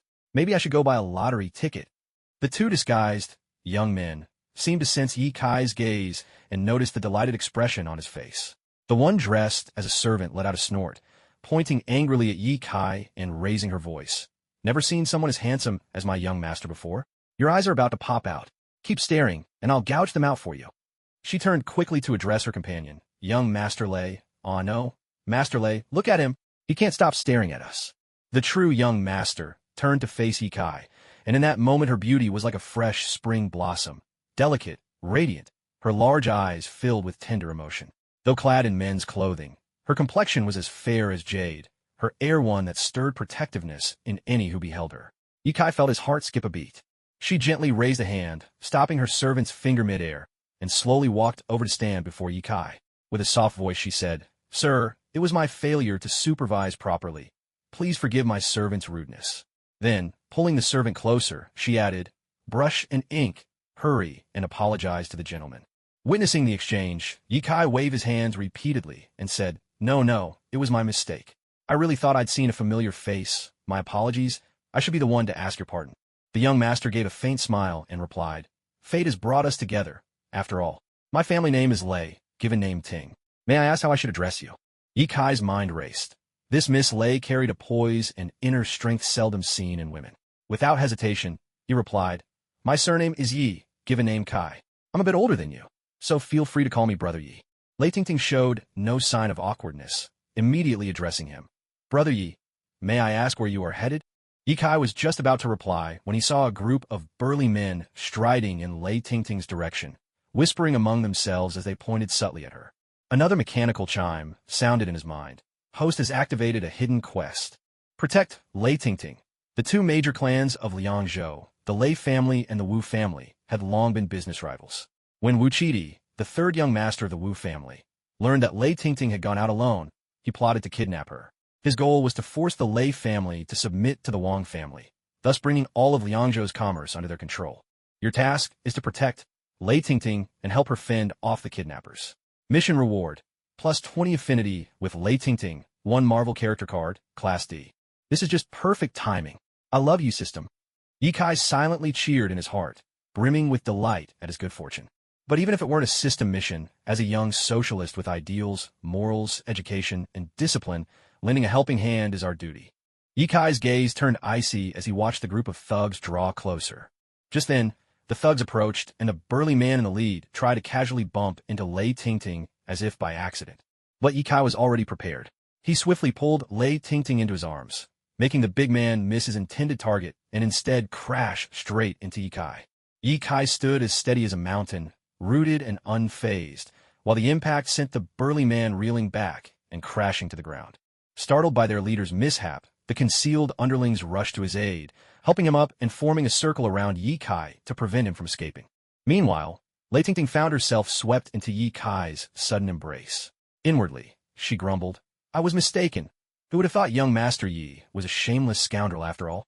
She wriggled anxiously in Yikai's grasp, her struggles only making Yikai all the more aware of the breathtaking curves pressed against him. He mused inwardly, It's true what they say. Women really are made of water. While Yikai's wandering hands took full advantage of the moment, he glanced down and found Lei Tingting glaring up at him, her eyes burning with fury, a look that left him completely embarrassed. He had no choice but to release the enticing beauty from his arms, raising his hands high in a gesture of surrender. Lei Tingting, overwhelmed by Yikai's intense masculine scent, felt her heart racing and her cheeks flushed a rosy red. It was as if rosy clouds tinted her eyes, which shimmered with unshed tears, evoking a powerful desire to comfort and protect her. Finally breaking free, Lei Tingting hurriedly stepped back to straighten her sleeves, turning to glare at Ye Kai, momentarily forgetting she was supposed to be disguised as a man. All Ye Kai could do was helplessly nod toward the strong man, now sprawled on the ground. When Lei Tingting noticed the group of gray-clad men slowly closing in around her, she finally realized that Ye Kai's actions had been to shield her from harm. A pang of regret rose within her. She had misjudged young Master Yi, assuming he was nothing but a lecherous troublemaker. Now, remorse flickered in Lei Tingting's gaze as she looked at Ye Kai, her eyes filled with heartfelt apology. The attendant, Shu Hua, pointed at the burly man lying on the ground, her face pale with fear as she spoke to Lei Tingting. "Why, young master, I know that man. He's a henchman of the eldest son of the Wu family. I saw him last time when they came to our house and tried to force a marriage on you. There's no mistake, it's definitely him." Lei Tingting glanced at the man Shu Hua was pointing at. He did look familiar.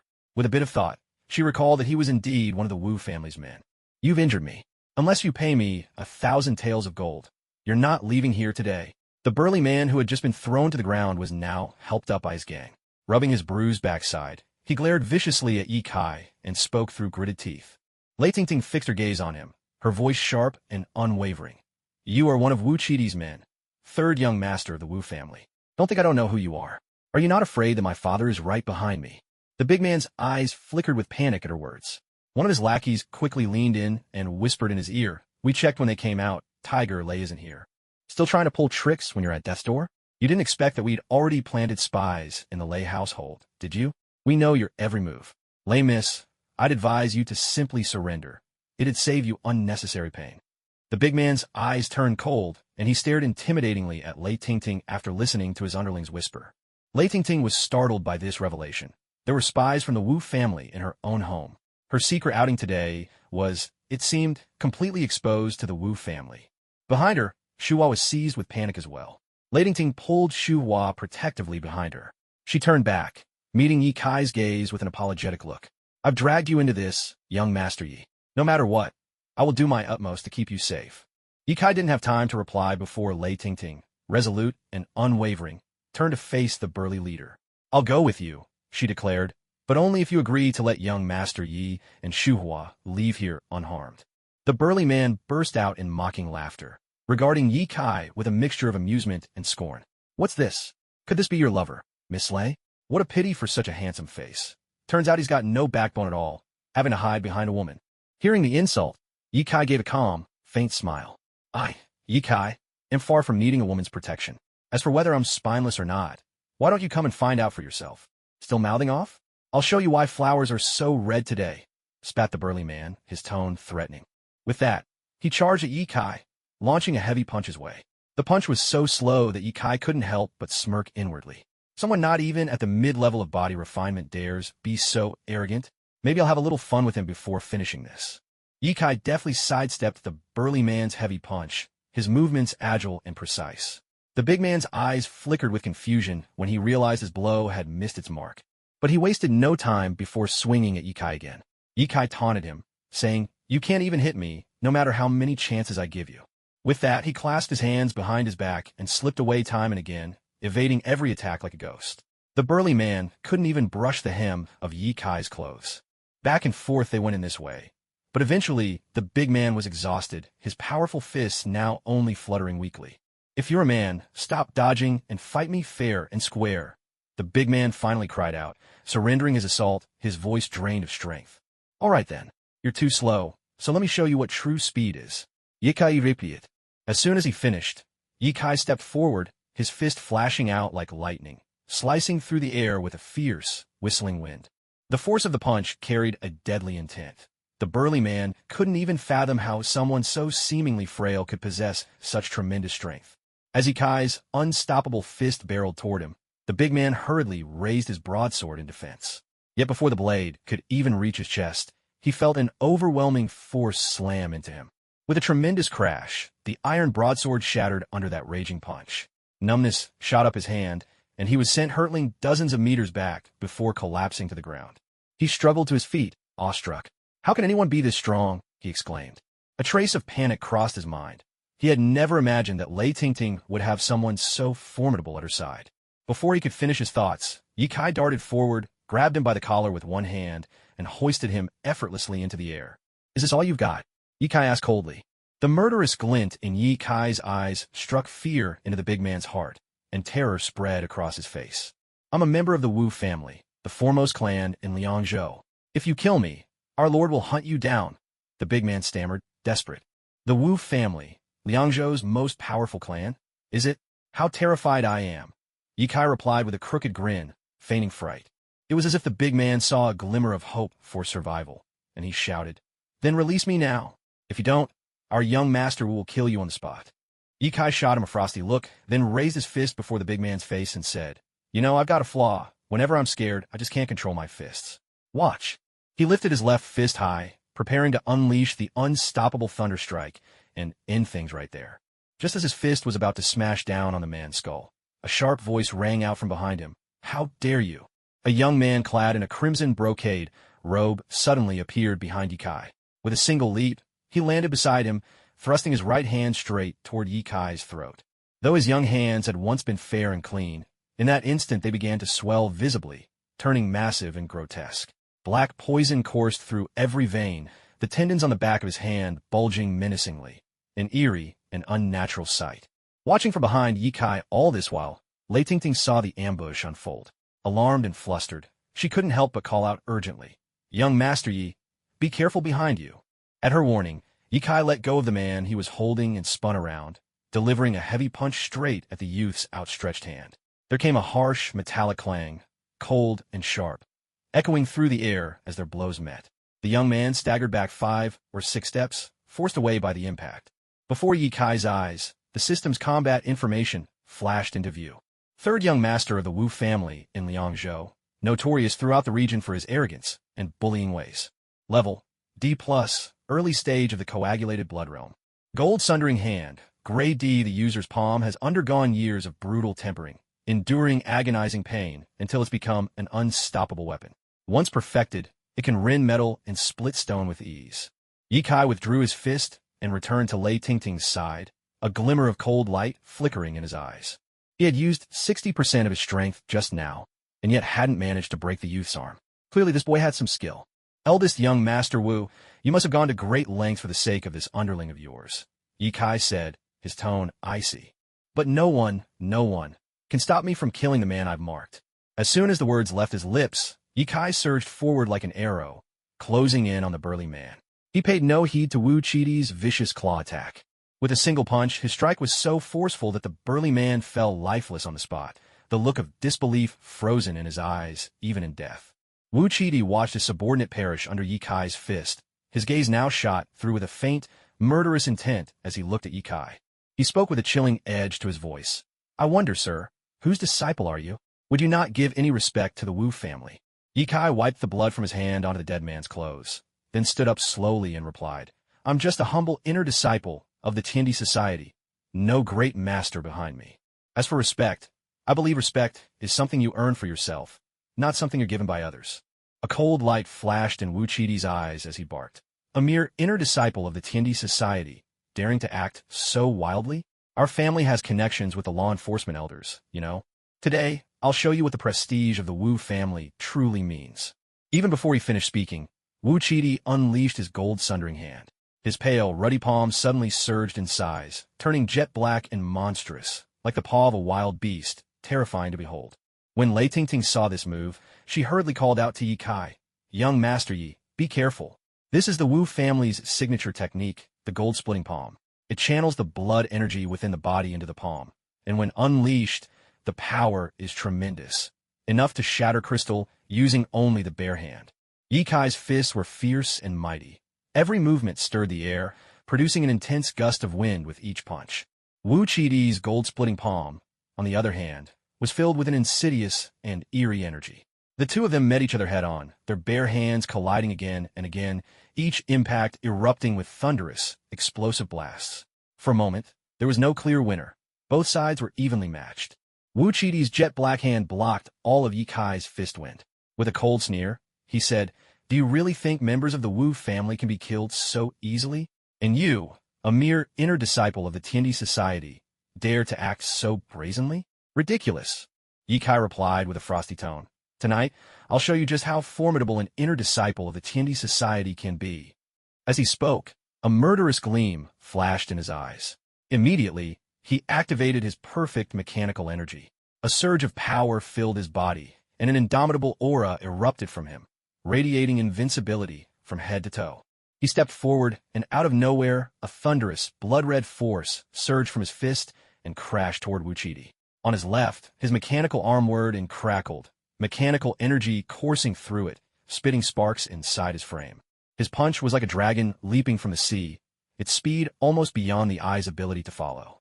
Only when the ferocious fist wind reached Wuchidi's chest did Wuchidi react, frantically raising his hands to block. But against such overpowering force, Wuchidi's movements seemed sluggish. Yikai's fist, still fierce as a dragon breaching the waves, smashed directly into his chest. Wuchidi let out a cry of pain as he was sent flying backwards by the force of the blow. He crashed to the ground dozens of meters away, collapsing in a heap, fresh blood pouring from his mouth. Yikai's crushing punch had shattered two of Wuchidi's ribs. The splendid brocade robe he was wearing was torn apart, revealing a tight-fitting vest of purple gold armor underneath. Inwardly, Wuchidi thought, this man is far too dangerous. If not for the protective armor my father gave me, I might not have survived this tonight. Yikai glanced toward Wuchidi's prone body, puzzled. With the force he just unleashed, why had Wuchidi only suffer these injuries? It didn't make sense. That last punch had matched the full strength of Elder Su, a martial master at the peak of the blood condensation realm, blow for blow. Anyone in the early stages of that realm would have died instantly after taking such a hit. Yikai's eyes were soon drawn to the armor covering Wuchidi's chest. Darting forward in a flash, he stood before his opponent. Pointing at the purple gold armor, Yikai said to Wuchidi, after this brawl, my clothes have been thoroughly ruined. Why not do the decent thing? Give me that breastplate of yours as compensation. Wuchidi had only just calmed the raging energy within his body when he heard Yikai's shameless demand. He promptly coughed up several more mouthfuls of blood. He pointed at Yikai with his right hand, his voice sharp with anger. Don't you push your luck. The Wu family holds a certain sway in Liangzhou City. Yikai gave a faint, knowing smile, waving his hand as he replied, don't mention your Wu family. Even if the emperor himself crosses me, I'll bite a chunk out of him, no matter who it is. Seeing that his threats had no effect, Wuchidi glared at Yikai with undisguised hatred in his eyes. Yikai stepped closer, his tone calm and deliberate. Young Master Wu, will you undress yourself? But do you need me to help you? With those words, he reached out as if to strip off Wuchidi's clothes. Wuchidi, his eyes full of inner struggle, swatted Yikai's hand away. Through gritted teeth, he said coldly, I'll do it myself. Take the armor. Once it's yours, we're even. With that, he shrugged off his outer garment, revealing the purple gold soft armor beneath. Woven from century-old heavenly silkworm threads, fine as hair, and reinforced with platelets of purple gold, it was a rare treasure, famed for its formidable defense. This armor alone was priceless within Liangzhou City. It had been passed down through generations of the Wu family, and only because the family head doted on his youngest son was it ever gifted to Wuchidi. Yet, in the end, it wound up in Yikai's hands. Yikai snatched the armor from Wuchidi, turning it over and examining it closely. A crisp chime sounded in his mind. Congratulations, host. You have obtained the purple gold armor. Heavenly Silkworm Defense. Blocks 20% of enemy attacks, and has a 5% chance of reflecting damage. Upon reading the system's description, Yikai couldn't help but exclaim, what a remarkable thing. Robbing people really is the fastest way. He tucked the treasured armor away and turned to Wuchidi, whose face was pale with rage, his eyes blazing. I, Yikai, am a man of my word. Once it's set in stone. You can leave now. Wuchidi spat back. Yikai, I'll remember this. You may have the armor for now, but don't think you'll live long enough to use it. With that venomous parting, he picked up his tattered coat from the ground, threw it over his shoulders, shot Yikai a murderous glare, and stormed off with his men. Yikai watched him coolly, murmuring to himself, the Wu family has never counted for much in my eyes. Turning back, he caught sight of Lei Tingting, still rooted to the spot with worry written all over her face and a tenderness shining in her gaze. So, should I call you Brother Lei, or Miss Lei? Yikai teased, a playful glint in his eye. Mr. Yi, I never meant to hide the truth from you, Lei Tingting explained earnestly. We sneaked out without my father's knowledge, and never expected to get tangled up with the Wu family. I'm sorry for causing you trouble. When I return, I'll ask my father to keep you safe, I promise. Yi Kai listened to her serious words, amused. Suddenly, as Lei Tingting let her guard down, he reached out and gave her cheek a gentle pinch. Lei Tingting never expected Yi Kai would pull such a stunt. Embarrassed and angry, she retorted, "Young Master Yi, could you please not do this?" Seeing Lei Tingting's cheeks flush with a delicate shade of red, Yi Kai's mood instantly lifted. With a gentle smile, he turned to Lei Tingting and said, "The Wu family isn't worth my attention.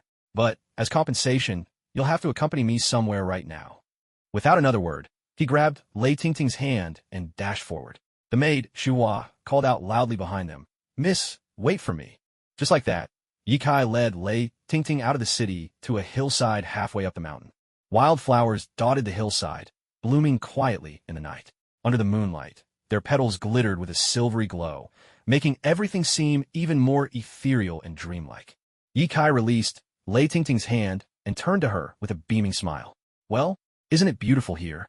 Having been raised in the seclusion of her boudoir since childhood, Lei Tingting rarely ventured out, much less encountered such breathtaking scenery.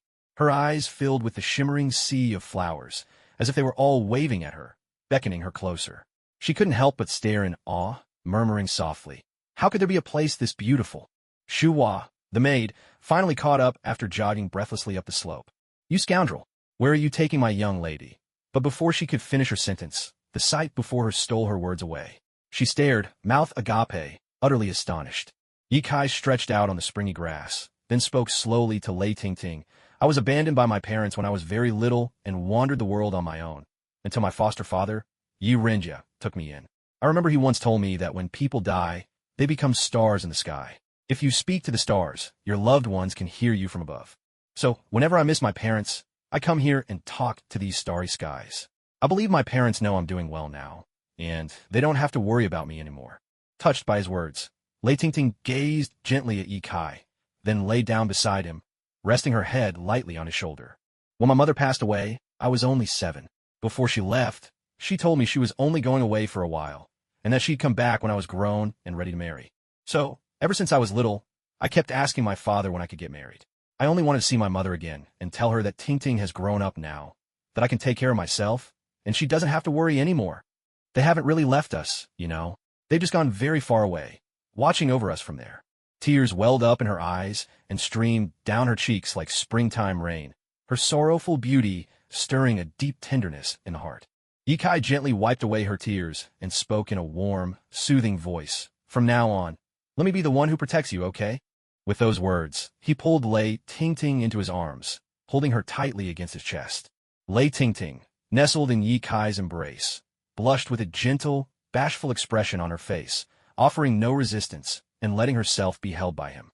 Behind them, the maidservant Shuhua witnessed this scene and muttered softly, "My lady's heart has been stirred. But Master Yi is so handsome and capable. If I were her, I'd be just as smitten." The thought made Shuhua's own cheeks turn rosy. She hurriedly patted her head, chasing away the mischievous ideas swirling inside. Trying to look innocent, her gaze drifted up to the starry sky. Yet every so often, she couldn't help but sneak another glance at Yi Kai. With Lei Tingting like a precious jade in his arms, Yi Kai finally felt at ease. Ever since he entered this world, he had been constantly tense. Only now did he truly relax. There was no need to worry about the system's tasks or the grudges and feuds of the martial world. For this moment, it was enough just to have the two of them together. As the two soaked in this fleeting tenderness, Shuhua suddenly broke the spell with a shout. "Miss, look, a shooting star!" Lei Tingting snapped back to reality, quickly slipping out of Yi Kai's arms. In a barely audible whisper, she said, "Master Yi, you mustn't do that again." Yi Kai grinned mischievously and pretended to reach for her again. "Is this what you mean?" he teased. Lei Tingting, mortified and flustered, batted away Yi Kai's wandering hand and huffed in playful protest, her demeanor that of a shy young lady. Yi Kai hurriedly pointed up at the sky, exclaiming, "Look, a meteor shower." Lei Tingting lifted her head and saw the sky ablaze with streaks of falling stars, each one dazzlingly beautiful, a scene full of wonder. How lovely! I wish time could stand still in this very moment. Mesmerized by the meteor shower, Lei Tingting stared upward, utterly captivated by its splendor. There's a saying in my hometown, if you make a wish upon a shooting star, it's sure to come true. Why don't we make one together? Yi Kai gazed straight at Lei Tingting, His look so intense that her cheeks bloomed with color once more. She crossed her hands before her face, closed her eyes tight, and began to whisper her wish. After a moment, joy sparkled in her eyes as she turned to Yikai. I've made my wish. Tell me what it was. Yikai tugged playfully at her sleeve, feigning a pout. I won't tell you. If I say it out loud, it won't come true. You think I don't know that? Lei Tingting's voice was full of coy pride. What? They had this superstition back in the Qing dynasty too? That can't be right. It's such a trick. Yikai grumbled silently to himself. Lei Tingting nestled happily in Yikai's arms, her face radiant with bliss. Meanwhile, poor Shuhua could do nothing but lie down beside her mistress, casting envious glances at the couple from time to time. As dawn broke, the orange sun crept up to the midpoint of the sky, a warm ray of sunlight bathing Yikai's face. Yikai rubbed his eyes and slowly opened them, feeling a dull ache in his left shoulder. But Lei Tingting and the other were already nowhere to be seen. Stunned for a moment, Yikai quickly got up and looked around. The lingering scent of their presence still hung in the air, but the beautiful women had vanished. He lowered his gaze and noticed a handkerchief and a fragrant sachet left on the ground. Yikai recognized the sachet instantly. It was the very one that Lei Tingting wore at her waist, embroidered with a pair of mandarin ducks joyfully playing in the water. Just yesterday, Lei Tingting had told him that her mother had embroidered it for her as a child, and she'd carried it ever since. Holding it always made her feel as if her mother was right beside her. This thought struck Yikai with a wave of emotion. He clutched the sachet tightly before placing it over his heart. Yikai then unfolded the handkerchief Lei Tingting had left behind. On it was a line of poetry written in delicate script. At dawn I watch the sky, at dusk the clouds above. Walking I think of you, sitting I think of you. Below, it was signed, for young Master Yi. Warmth surged in Yikai's heart as he read, and he murmured to himself, in spring, I savor the gentle breeze. In winter, the falling snow. Awake or asleep, it's you I think of. He remembered the shy blush on Lei Tingting's face last night and stood lost in thought, mesmerized for a long while, until the orange sun hung high overhead and a bird's cry finally broke his reverie. Shaking his head, Yikai carefully folded the handkerchief and tucked it away in his system's storage space. Ding! Congratulations, host. You have completed the task. Protect Lei Tingting. Reward: 20 points of Lei Tingting's affection and 1 D-rank Marvel character card. Ding! Lei Tingting's affection towards the host has increased by 40. Currently, Lei Tingting's affection for the host is 60. Feelings have begun to blossom. To meet the mission's requirement, you need 40 more points. Host, keep up the good work. Ding! Affection level with Lei Tingting has reached 60. Affection system unlocked. Yikai clicked to check, and a row of data appeared on the floating virtual screen in front of him. Yelan, affection, use eternal devotion. Lei Tingting, affection, 60, feelings awakening. Shenzier affection, 20, favorable impression. Zwa Feiyang, affection, -40, mild resentment. Wu Qidi, affection, -60, deep animosity. Hugong, affection, -70, mortal enemy. Seeing Yilan's perfect affection score, Yikai thought to himself, it's true, my little sister has always been closest to me. Her affection for me is a full 100. But what's with the white-clad lady from Jinglong Pavilion? Prince Gong said she's the only daughter of Chun Jinan, the leader of the Tiandi society, and yet her affection score is already 20. It must be my devilish good looks. She instantly fell for my charming visage. Yikai touched his own face and sighed. I wish I could keep a low profile, but my abilities just won't let me. Looking down from above, Yikai couldn't help but think Left Feiyang and Wu Qidi really knew how to hold a grudge. All Left Feiyang did was argue with him on the staircase. Was that really worth all this resentment? Honestly, he's so small-minded. And as for Wu Qidi, wasn't it just an old, battered vest? Was that worth such eternal enmity, acting like I'd wronged him for life? I hadn't realized that little sneak who gang hated me that much, either. It seems I went too easy on him yesterday. I really should have taught him a harsher lesson.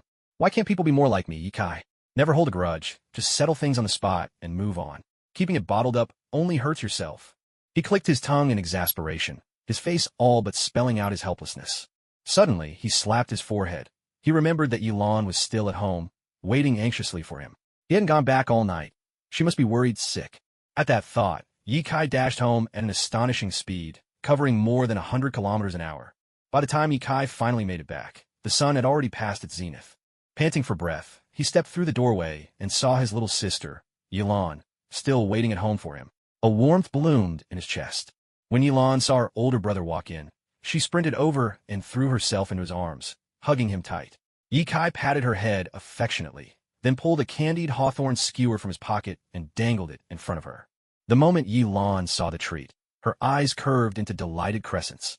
She took her brother's hand, pouting playfully. I knew you were the best, big brother. No one loves me like you do. Ye Kai, pleased by her words, handed her the candied hawthorn with a smile. Yi Lan started eating happily. Taking her by the hand, Ye Kai led her back inside, where he saw that the table was loaded with dishes she'd made, and all had gone cold. Yi Lan hurried to gather up the food so she could reheat it in the kitchen, but seeing this, a pang of sadness swept through Ye Kai's heart. She hadn't eaten all day, just waiting for him. In his previous life, Ye Kai had never experienced family affection like this, and he nearly broke down in tears. Ye Kai quickly stopped her and said, Today your big brother's going to take you out for something delicious. But eating out is expensive. What we'd spend could feed us for half a month at home. Yi Lan objected, pouting. Ye Kai grinned, his voice laced with temptation. Your big brother helped out an important person today. At his restaurant, we can eat as much as we want, and it won't cost a thing. Trust me, just come with me. There'll be all kinds of tasty dishes, and if you don't want any, I'll just have to eat them all myself. Yi Lan's mouth watered at the thought, and she clung tightly to Ye Kai's arm as they headed out together. The two of them arrived at Jinglong Restaurant, the impressive place Ye Kai had visited just yesterday. Yi Lan had never seen such a grand and luxurious establishment before. Staying close to her brother, she edged up to his ear and whispered, Big brother, maybe we should try somewhere else. This place looks really expensive. Ye Kai smiled gently, reached out to pat Yi Lan on the head, and said, If I say you don't need to pay, then you don't need to pay. Just follow me. With that, Ye Kai took Yi Lan by the hand and stepped into Jinglong Pavilion. At the entrance, the attendant who had welcomed Ye Kai to the 5th floor yesterday was on duty again. The moment he saw Ye Kai, his eyes sparkled with recognition, and he quickly hurried over, bowing respectfully. Young Master Yi, would you like me to escort you to the 7th floor today? Ye Kai waved him off, saying, No need for all that. I've just brought my little sister here for a meal. Just find us a quiet spot anywhere on the 4th floor.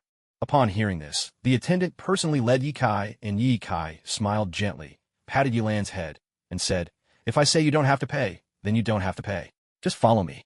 With that, Ye Kai took Yi Lan's hand, and together they stepped into Jinglong Pavilion. The attendant at the entrance was the same one who had welcomed Ye Kai to the 5th floor just the day before. Upon seeing Ye Kai, his eyes lit up and he hurried over, bowing respectfully.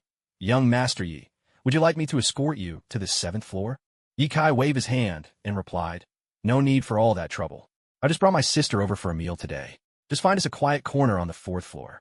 The attendant nodded and personally led Ye Kai and his sister to the 4th floor, choosing a secluded spot where he politely invited them to take their seats. With great respect, he said, I'm sure the two of you will love our signature top 10 dishes. I've already informed the kitchen to begin the preparations. Please wait just a moment, young Master Yi. Ye Kai noticed that the attendant had switched from the gray uniform he wore yesterday to the embroidered manager's attire, and remarked calmly, It seems you've been promoted. Congratulations. The attendant quickly replied, If I've gained His Highness's recognition, it's all thanks to you, young Master Yi. I wouldn't be here today without your help. Ye Kai waved it off and said, This is your own achievement. No need to thank me. Go on now. The attendant bowed deeply before leaving them alone. Yi Lan stared in shock at the scene, her eyes wide as she looked at Ye Kai. Come on, tell the truth, big brother. Did you get yourself a sugar mama or something? Why is that guy treating you with so much respect? Ye Kai playfully tousled her hair and replied, What are you thinking, silly girl? Sugata mama. Do I look like someone who needs that?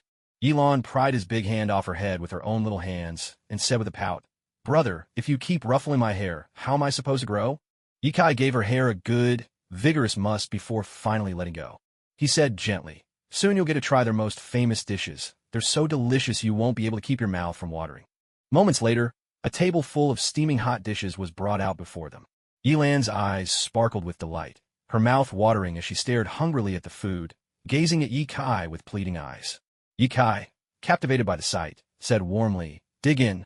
Unable to restrain her craving any longer, Yi Lan reached for the dishes with both hands, devouring an entire plate of pearl chicken with the speed and enthusiasm of a whirlwind, not leaving even a morsel behind. Even with her cheeks full, she still managed to exclaim, Delicious. Brother, you're the best. Watching her, Ye Kai gently patted her on the back and said softly, Slow down, there's plenty more if you want. As the two siblings indulged in their joyful feast, the doors to the 4th floor of Jinglong Pavilion were suddenly pushed open, and more than 10 martial artists strode inside. At the very front of the group was a remarkably young man, dressed in the fashion of a noble scion. This was none other than Wu Yong, the eldest son of the Wu family, foremost among the great clans of Liangzhou City. Beside him, a steward in his 40s frowned slightly and said, "Young master, why don't we head home first? The master is waiting for us." Wu Yong responded impatiently to the steward. "What are you nagging about? We're already here. Why not have a meal before going back? It won't take long. I haven't had a decent, hot meal in days. Maybe you can endure it, but I can't." The fourth floor wasn't particularly spacious to begin with, and now, with this influx of people, it became rather crowded. Wu Yong swept his gaze around the room, his brows knitting together. He barked at the line of martial artists where Yi Kai and his sister sat. "You lot, move aside and give up your seats. Get out of here." Wu Yong's arrogance and overbearing tone sparked visible anger in the eyes of other martial artists present. A few of them looked ready to leap to their feet and teach him a lesson he'd not soon forget, but their companions quickly pulled them back. Leaning in, they whispered a few words, revealing Wu Yong's identity. Only then did that powerfully built man suppress his rage and quietly surrender his seat. No one in their right mind was willing to provoke the eldest son of the Wu family, the strongest clan in Liangzhou. Yilan heard Wu Yong's tirade and was about to rise, but Yi Kai stopped her with a gentle hand. "Relax. I'm here. You just keep eating," Yi Kai said softly, pressing her shoulder to keep her seated. Wu Yong noticed the siblings still eating, clearly disregarding his command. A cold glint flashed in his eyes. How dare nobody ignore him, someone he could squash without effort. Already irritated, Wu Yong snorted and strode directly to Yi Kai, fixing him with a chilling glare. "Did you not hear me when I told you to get out? Are you waiting for me to personally drag you out?" Yilan gave Yi Kai a nervous glance, but Yi Kai slowly rose to his feet, answering in an even, unhurried tone. "Young Master Wu, it seems fate insists on us crossing paths. Tell me, has your third brother, Wu Qidi, recovered from his injuries yet?" The name struck home. Rage flared instantly in Wu Yong's eyes. "You're the one who hurt my third brother?" he growled coldly. Yi Kai similed faintly. "Indeed, it was me. By the way, the purple gold soft armor your family makes is quite fine. It's comfortable to wear, my thanks." Wu Yong's fury blazed to its peak at these words. He roared, "Wu family heirlooms are not for the taking. You'd better return it willingly, or I can't guarantee you'll leave here in one piece."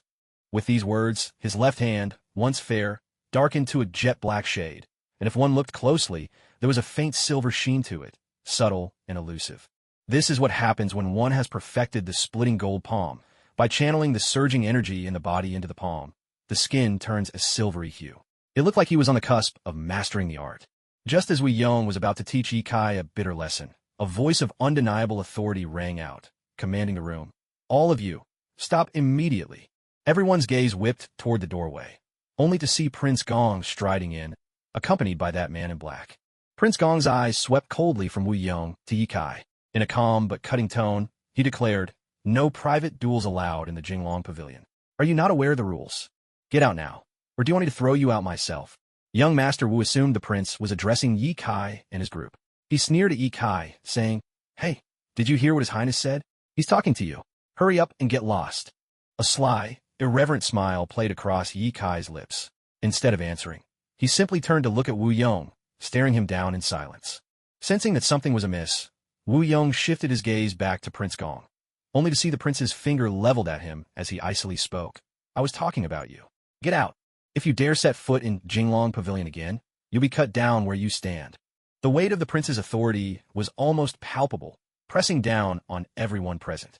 A flash of terror crossed Wu Yong's face as he stammered, "Your Highness, I'm Wu Yong, the eldest son of Master Wu. You don't recognize me?" Prince Gong shot him a frosty glance. "Oh, I know who you are. And if you weren't old Master Wu's son, you wouldn't even be standing here to argue." Sweat broke out across Wu Yong's forehead. Fearfully, he shot Yi Kai a venomous look, then prepared to lead his entourage of dozens away from the Jinglong Pavilion. But before they could leave, the man in black stepped forward to block their path. His tone was cold as winter as he said, "Are you deaf? His Highness told you to crawl out." Wu Yong glanced up at Prince Gong, catching sight of the prince's ruthless expression, and realized that the black-clad man must have his tacit approval. Wu Yong's eyes turned bloodshot. Gritting his teeth, he dropped to the ground and literally rolled, body turning over and over toward the exit of the pavilion. Even then, he kept shooting Yi Kai vicious looks, cursing him in silence. For if it weren't for Yi Kai, how could he have fallen so low? Prince Gong was not someone he could afford to resent, and the man in black, though unassuming and seemingly devoid of martial skill, must be far from ordinary to serve as His Highness's personal guardian. Thus, Wu Yong directed all his hatred toward Ye Kai, swearing to himself, "Just wait. When I return, I'll make sure Ye Kai learns what it means to cross the Wu family." Ding! Wu Yong's favorability towards you drops to -100 mortal enemies. Hearing the system's prompt, Ye Kai turned to catch Wu Yong's venomous glare.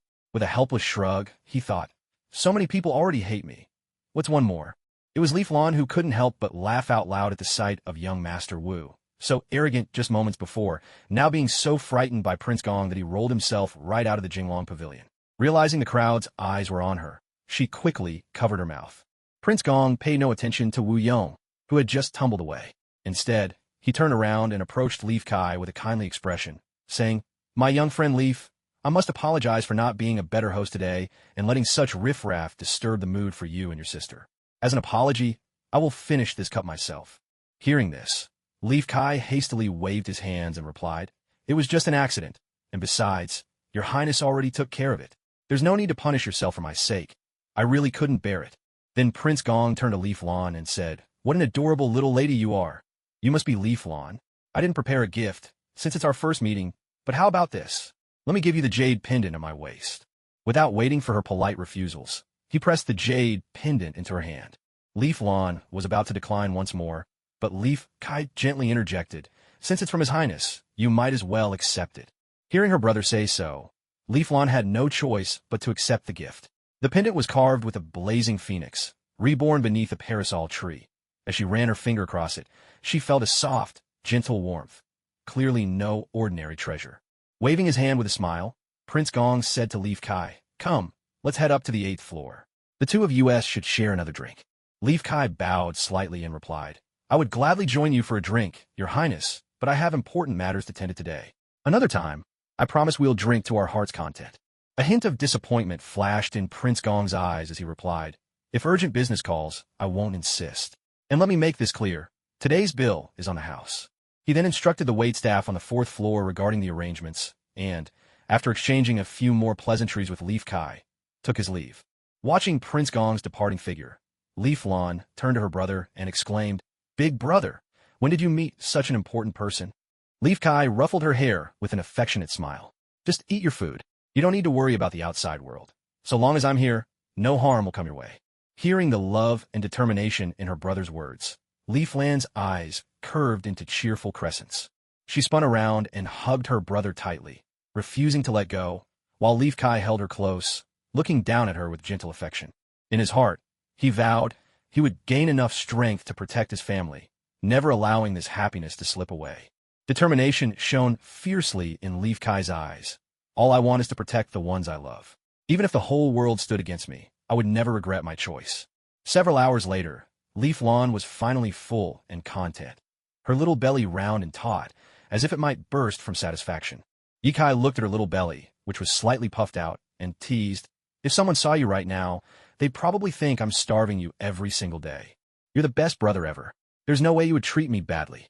Yilan replied sweetly, trying to please Ye Kai. "Since you said that, tomorrow I'll pack up some dishes from here and bring them home for you," Ye Kai said with a soft tug at her cheek. "I want the pearl chicken, that jeweled fruit platter, and the osmanthus cakes, and Ye Kai chuckled, gently patting her on the head. "I can't let you get too chubby, can I?" So, the two of them bantered and laughed as they made their way back inside. Ye Kai carefully laid out the bed for Yilan, making sure she was comfortable before she drifted off into a sound sleep. Afterward, Ye Kai stepped alone into the courtyard. The time had come to improve his strength. He'd been collecting D-level Marvel character cards for quite some time now. Finally, he had enough to trade up for a C-level card. He still needed to compete in the Wind and Cloud tournament. The challengers there wouldn't be as easy to handle as before. It was best to be prepared in advance. Silently calling on his system, Ye Kai decided to use up the 11 D-level Marvel character cards and 1 D-level Marvel item card he'd saved. In the next moment, 10 cards appeared in his hand. Ye Kai placed them into the card fusion chamber within his system. The card spun rapidly inside the chamber, whirling faster and faster, until with a thunderous bang, a single violet card emerged, shimmering with a faint stardust.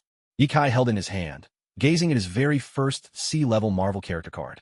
With firm resolve, he crushed it to activate its power, triggering a cascade of flickering light across the giant screen before him. I love this blade more than anything else in the world.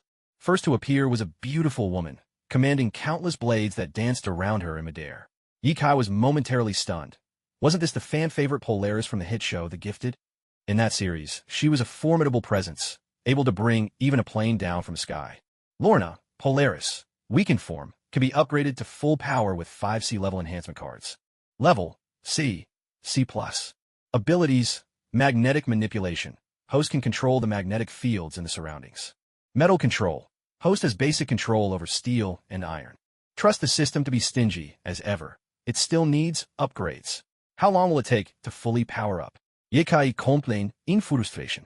Polaris was a second-generation leader within the X-Men, the perfect heir to Magneto's abilities. Some would even say she surpassed her father. Though in the Gifted series her impact wasn't overwhelming. In the original Marvel comics, she was considered a B-level superhuman, and her command over metals was one of the most formidable powers among all mutants. Yikai had loved reading Marvel comics since he was a child, and, among all the villains, his favorite had always been Magneto. Because of this admiration, he naturally adored Magneto's daughter, Polaris, as well. Now that he actually had the chance to gain the power to control metal, his excitement was almost beyond words. He pressed a fervent kiss to the card, gazing at the beautiful image of Miss Polaris, and couldn't help but sigh. Why couldn't it have been a character summoning system? If it were, I could have spent blissful days together with Miss Polaris. We could have had all sorts of fun adventures. Reluctantly, Yikai put away Miss Polaris's card, then took out his last remaining D-rank Marvel character card, hoping to see if he'd get anything good. A line of dialogue echoed. Now the underworld can be bought and sold just like any commodity. The president and the board will be Kingpin. The second card revealed a burly, overweight man. His massive muscles stretched his white suit taut, and he stared out at the world with a fierce and defiant gaze. Wasn't this the notorious villain known as Kingpin, whose body was said to be 99% muscle? Despite being merely human, he could take on Spider-Man blow for blow, and, like the Punisher, was hailed as the pinnacle of human capability. Abilities, muscle mastery. Kingpin never stopped training since childhood. His massive size wasn't due to fat, but pure muscle, doubling his strength. Sinister will. Kingpin possesses a genius intellect, with an IQ of 243. His insight is increased by 20%, and he has a chance to spot his opponent's weakness and strike for double damage. Wow, this guy is ruthless.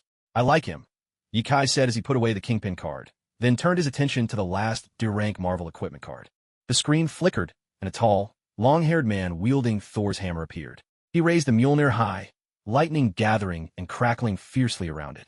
But just as this power was about to be unleashed, a beep sounded from a pocket on Thor's outfit. All the lightning vanished in an instant, and the mighty Thor collapsed to the ground. T1 shock device.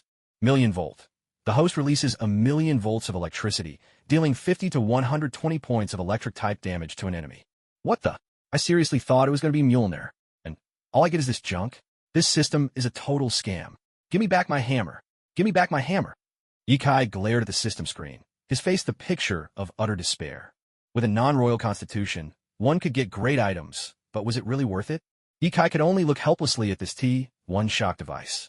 He had to actually touch the opponent to use it. True master strike to kill in a single move.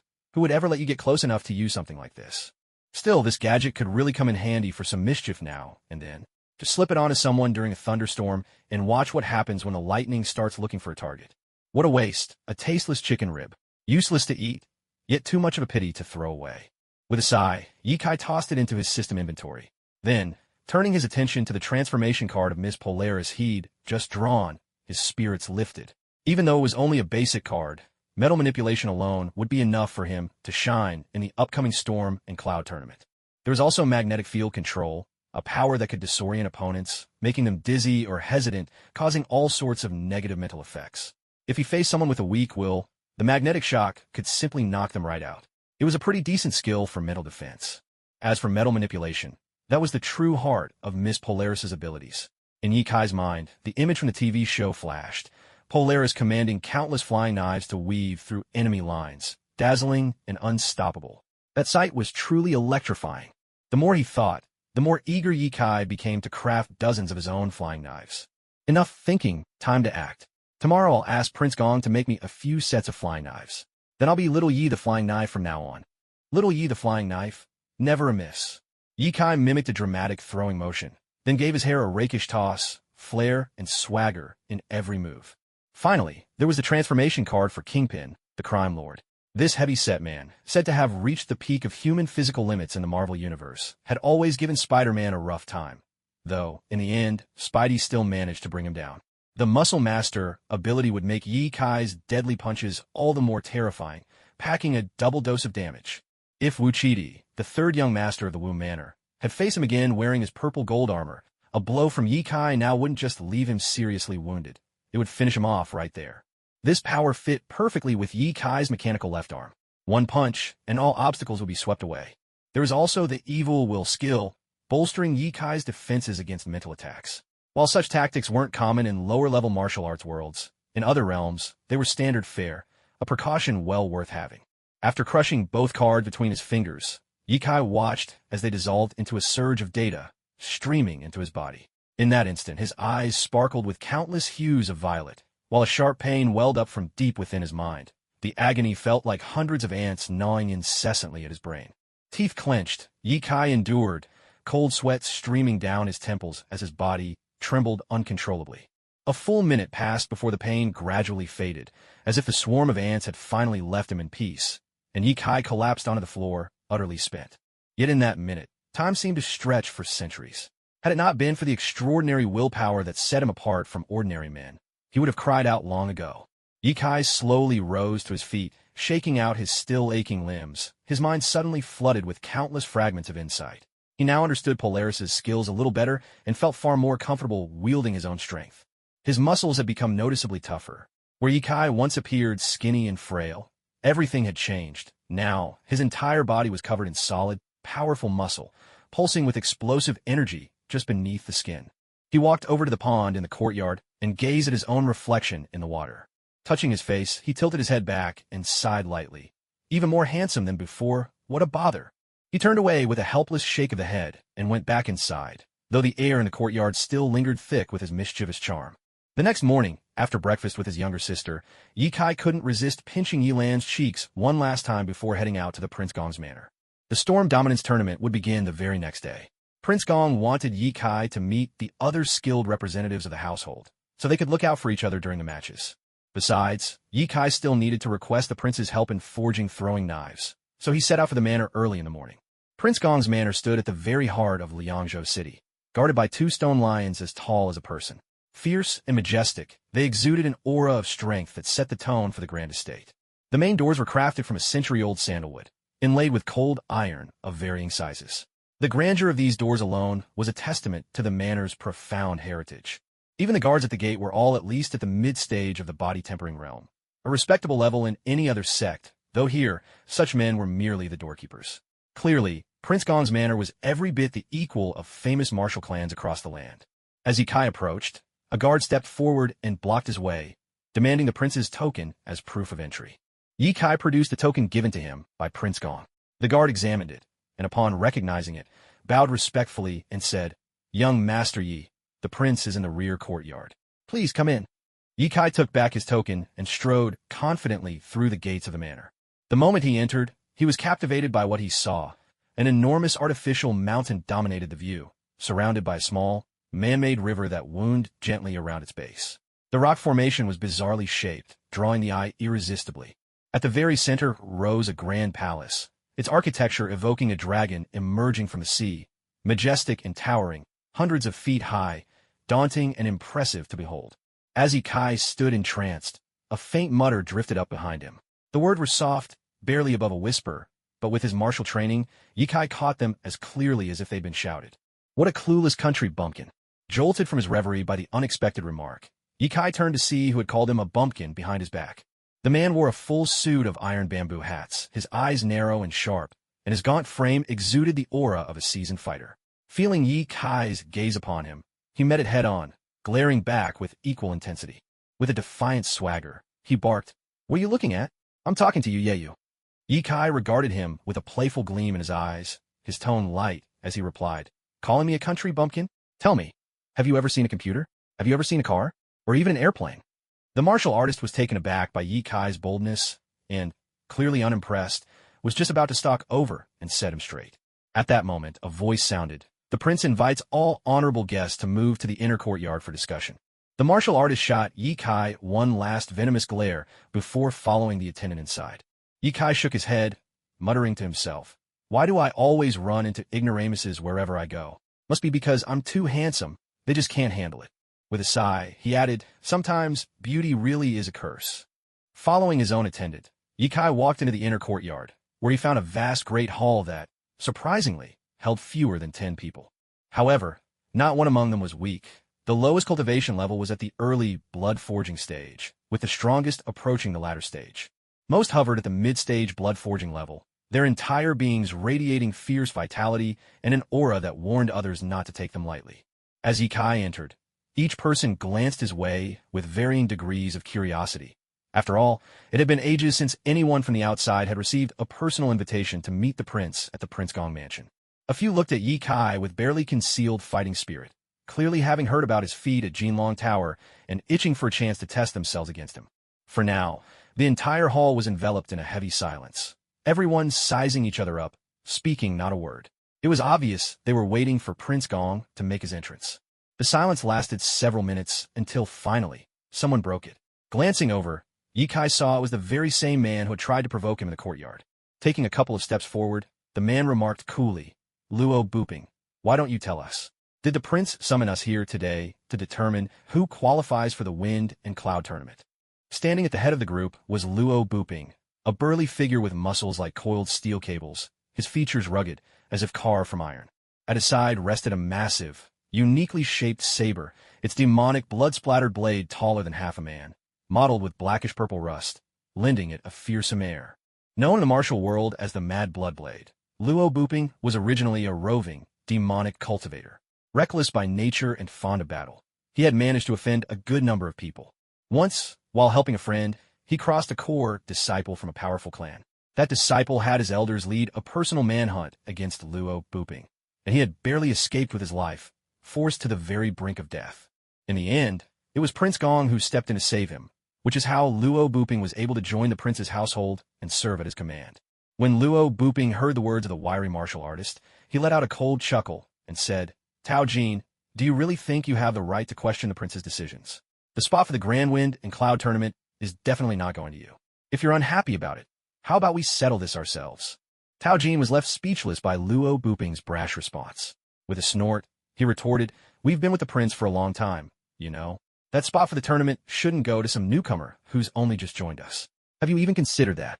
Luo Booping swung his hand with sudden force and scoffed. "Consider?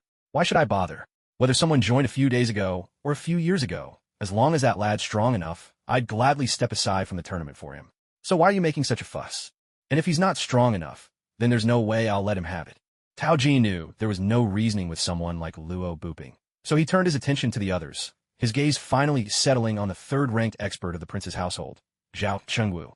Zhao Chengwu was a young man dressed in a black robe, his expression cold and unreadable.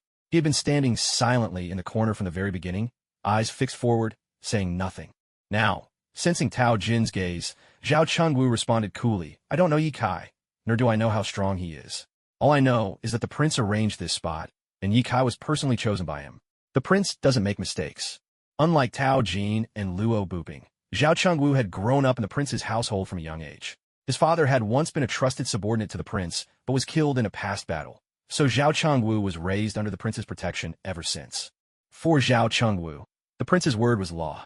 Whatever the prince said, he would follow without question. In his eyes, the prince was no different from a father. Seeing Zhao Chengwu's unwavering loyalty, Tao Jin decided not to waste any more words with him. Standing in the back, Yi Kai listened quietly to their conversation and thought to himself, so this competition for the tournament spot is really this fierce. I'll have to teach Tao Jin a lesson later. Since he dares to challenge me, I'll settle both old and new scores at once. Tao Jin was about to question someone else when, suddenly, the great doors swung open. The prince entered, accompanied by a man dressed in black. At once, all conversation died down completely. This was the prince's residence, after all, and everyone here served under him. No one would dare to show the slightest disrespect. Casting his gaze around the room, the prince soon spotted Yi Kai standing at the back. He slowly walked over, brought Yi Kai to the center of the hall, and spoke in a calm, measured tone. "I've gathered you all here today because tomorrow is the Grand Wind and Cloud Tournament. You're all aware of this, aren't you? This young man by my side is Yikai. He's already taken one spot. The rest of you, compete amongst yourselves for the remaining 2 positions. In the end, the 3 chosen to enter the Storm and Cloud Tournament will do so under Yikai's leadership. After making this announcement, Prince Gong gave Yikai's shoulder a firm pat and turned to leave. Though Prince Gong claimed to have reserved a place for Yikai, it was just as much a test, a way to make Yikai's future teammates truly acknowledge him. It was a trial in itself. If Yikai couldn't even handle this group, he simply wasn't worthy of Prince Gong's trust, let alone such an important spot in the competition. Sending someone like that would only bring shame upon the prince's household. As the people below watched Prince Gong depart with such resolute finality, everyone was momentarily taken aback. Almost immediately, their attitude toward Yikai shifted. Reverence gave way to indifference, and, in some cases, open disdain flickered in their eyes. Among the assembled, arrogance was commonplace. None were the type to submit to a newcomer before truly seeing his strength. Only those who commanded real power could earn their respect. It didn't matter how experienced you claimed to be if you couldn't prove yourself. Standing above the crowd in the hall, Yikai narrowed his eyes ever so slightly and addressed them in a calm, measured voice. "Gentlemen, I am Yikai, the very one you were just discussing." At his words, Tao Jin couldn't help but let out a quiet, derisive snicker, his tone thick with sarcasm and contempt. Yikai shot him a cold glance before continuing in the same unruffled manner. "It's no surprise you haven't heard of me until now. But now you know. Since I've been chosen by Prince Gong, what I say you do." This declaration drew a visible ripple of discontent from the crowd. To many, Yikai seemed altogether too arrogant. While they respected the prince's decisions and dared not challenge the selection of candidates, leadership was another matter entirely. To step up and immediately speak in such a commanding tone. Did Yikai think any of them were easy to order around? If that wasn't arrogance, what was? Tao Jin, seeing Yikai's self-assured stance, couldn't help but sneer to himself. This country bumpkin really thinks he's somebody, waving a chicken feather as if it were a marshal's baton. Who does he think he is? He stepped forward, clearing his throat before speaking. "Young Yi, I'm a good 3 or 4 years your senior, so I think calling you little brother is only fair. It's true Prince Gong brought us together, and there's nothing wrong with giving you a spot in the Storm and Cloud Tournament. But as team leader, wouldn't you agree you ought to have greater strength than anyone else here?" Tao Jin was an old hand in the martial world, well-versed in trickery. He hoped to goad Yikai into admitting the necessity of power, so he could then challenge and defeat him in one stroke, securing his own place in the tournament. This was an open plot.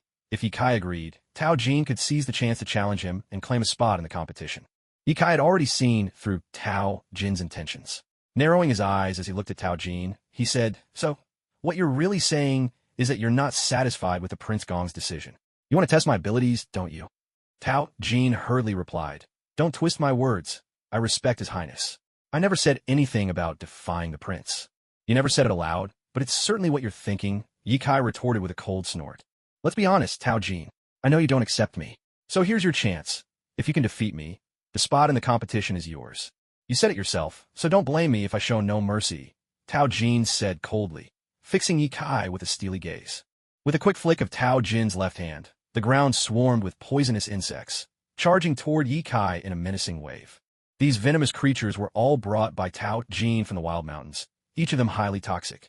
His skill in controlling insects was renowned in the martial world, and after years of wandering the Jianghu, he'd finally joined Prince Gong's household. His ruthless methods had earned him the nickname Venomous Scorpion.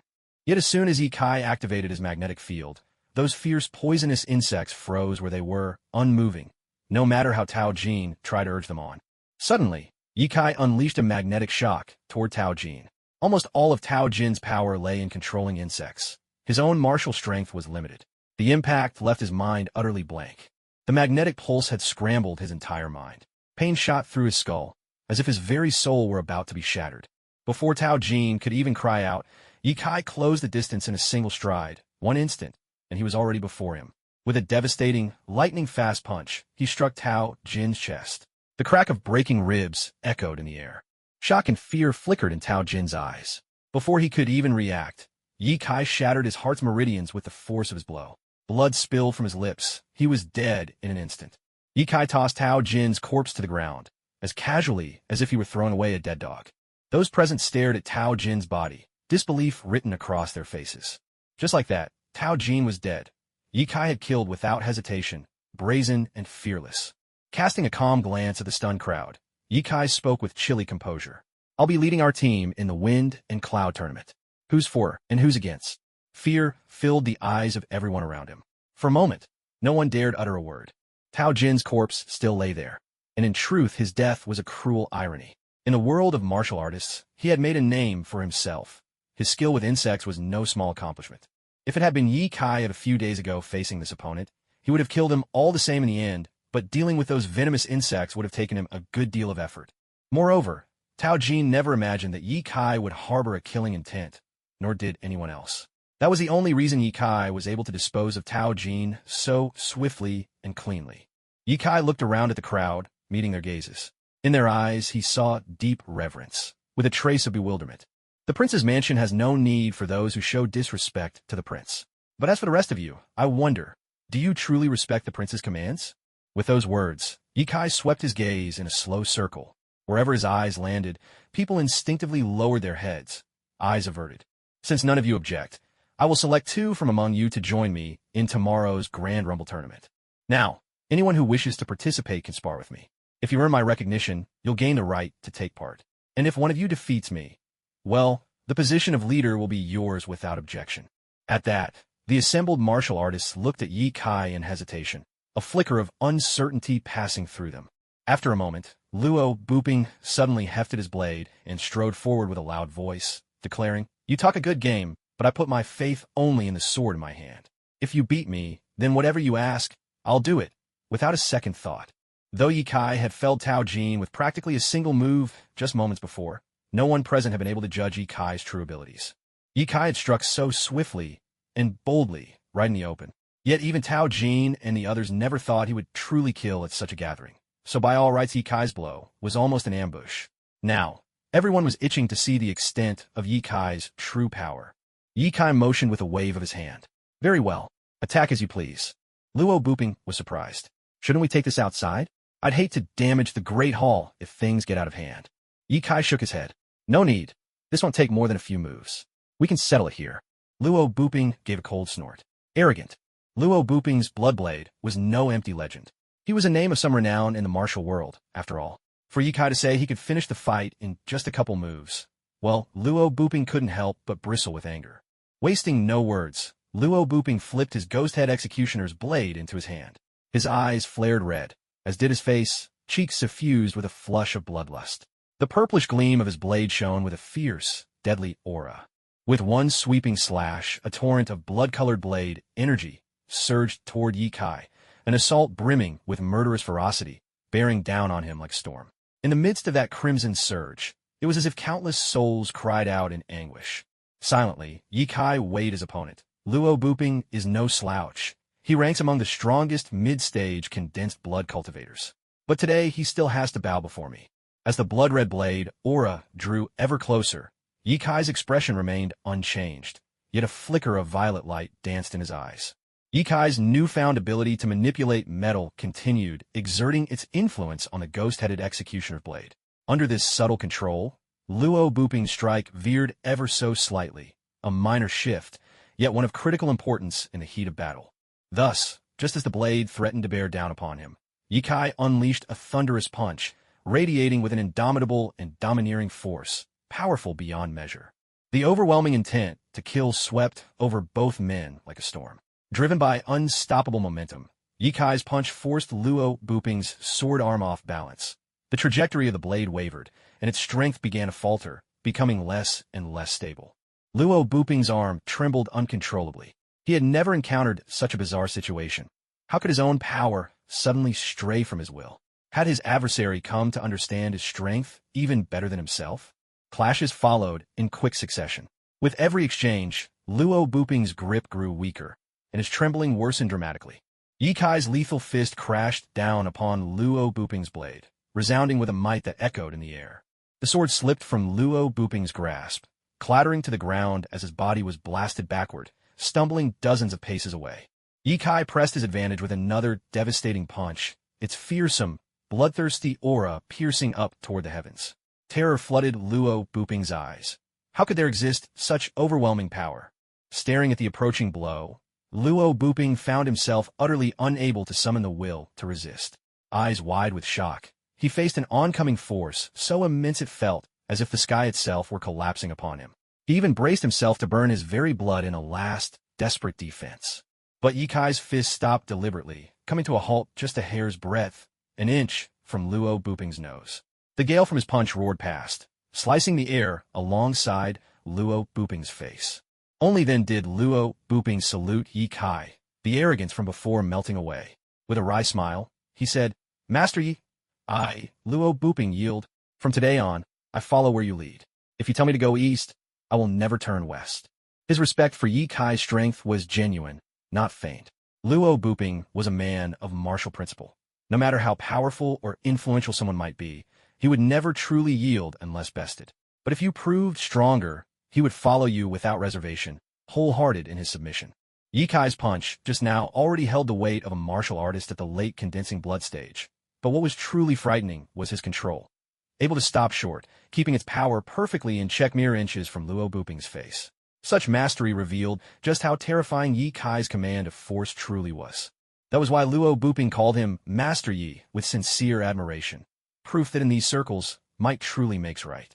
Seeing Luo Buping's wholehearted submission, Zhao Chengwu rose to his feet and respectfully addressed Ye Kai. "Greetings, Master Yi."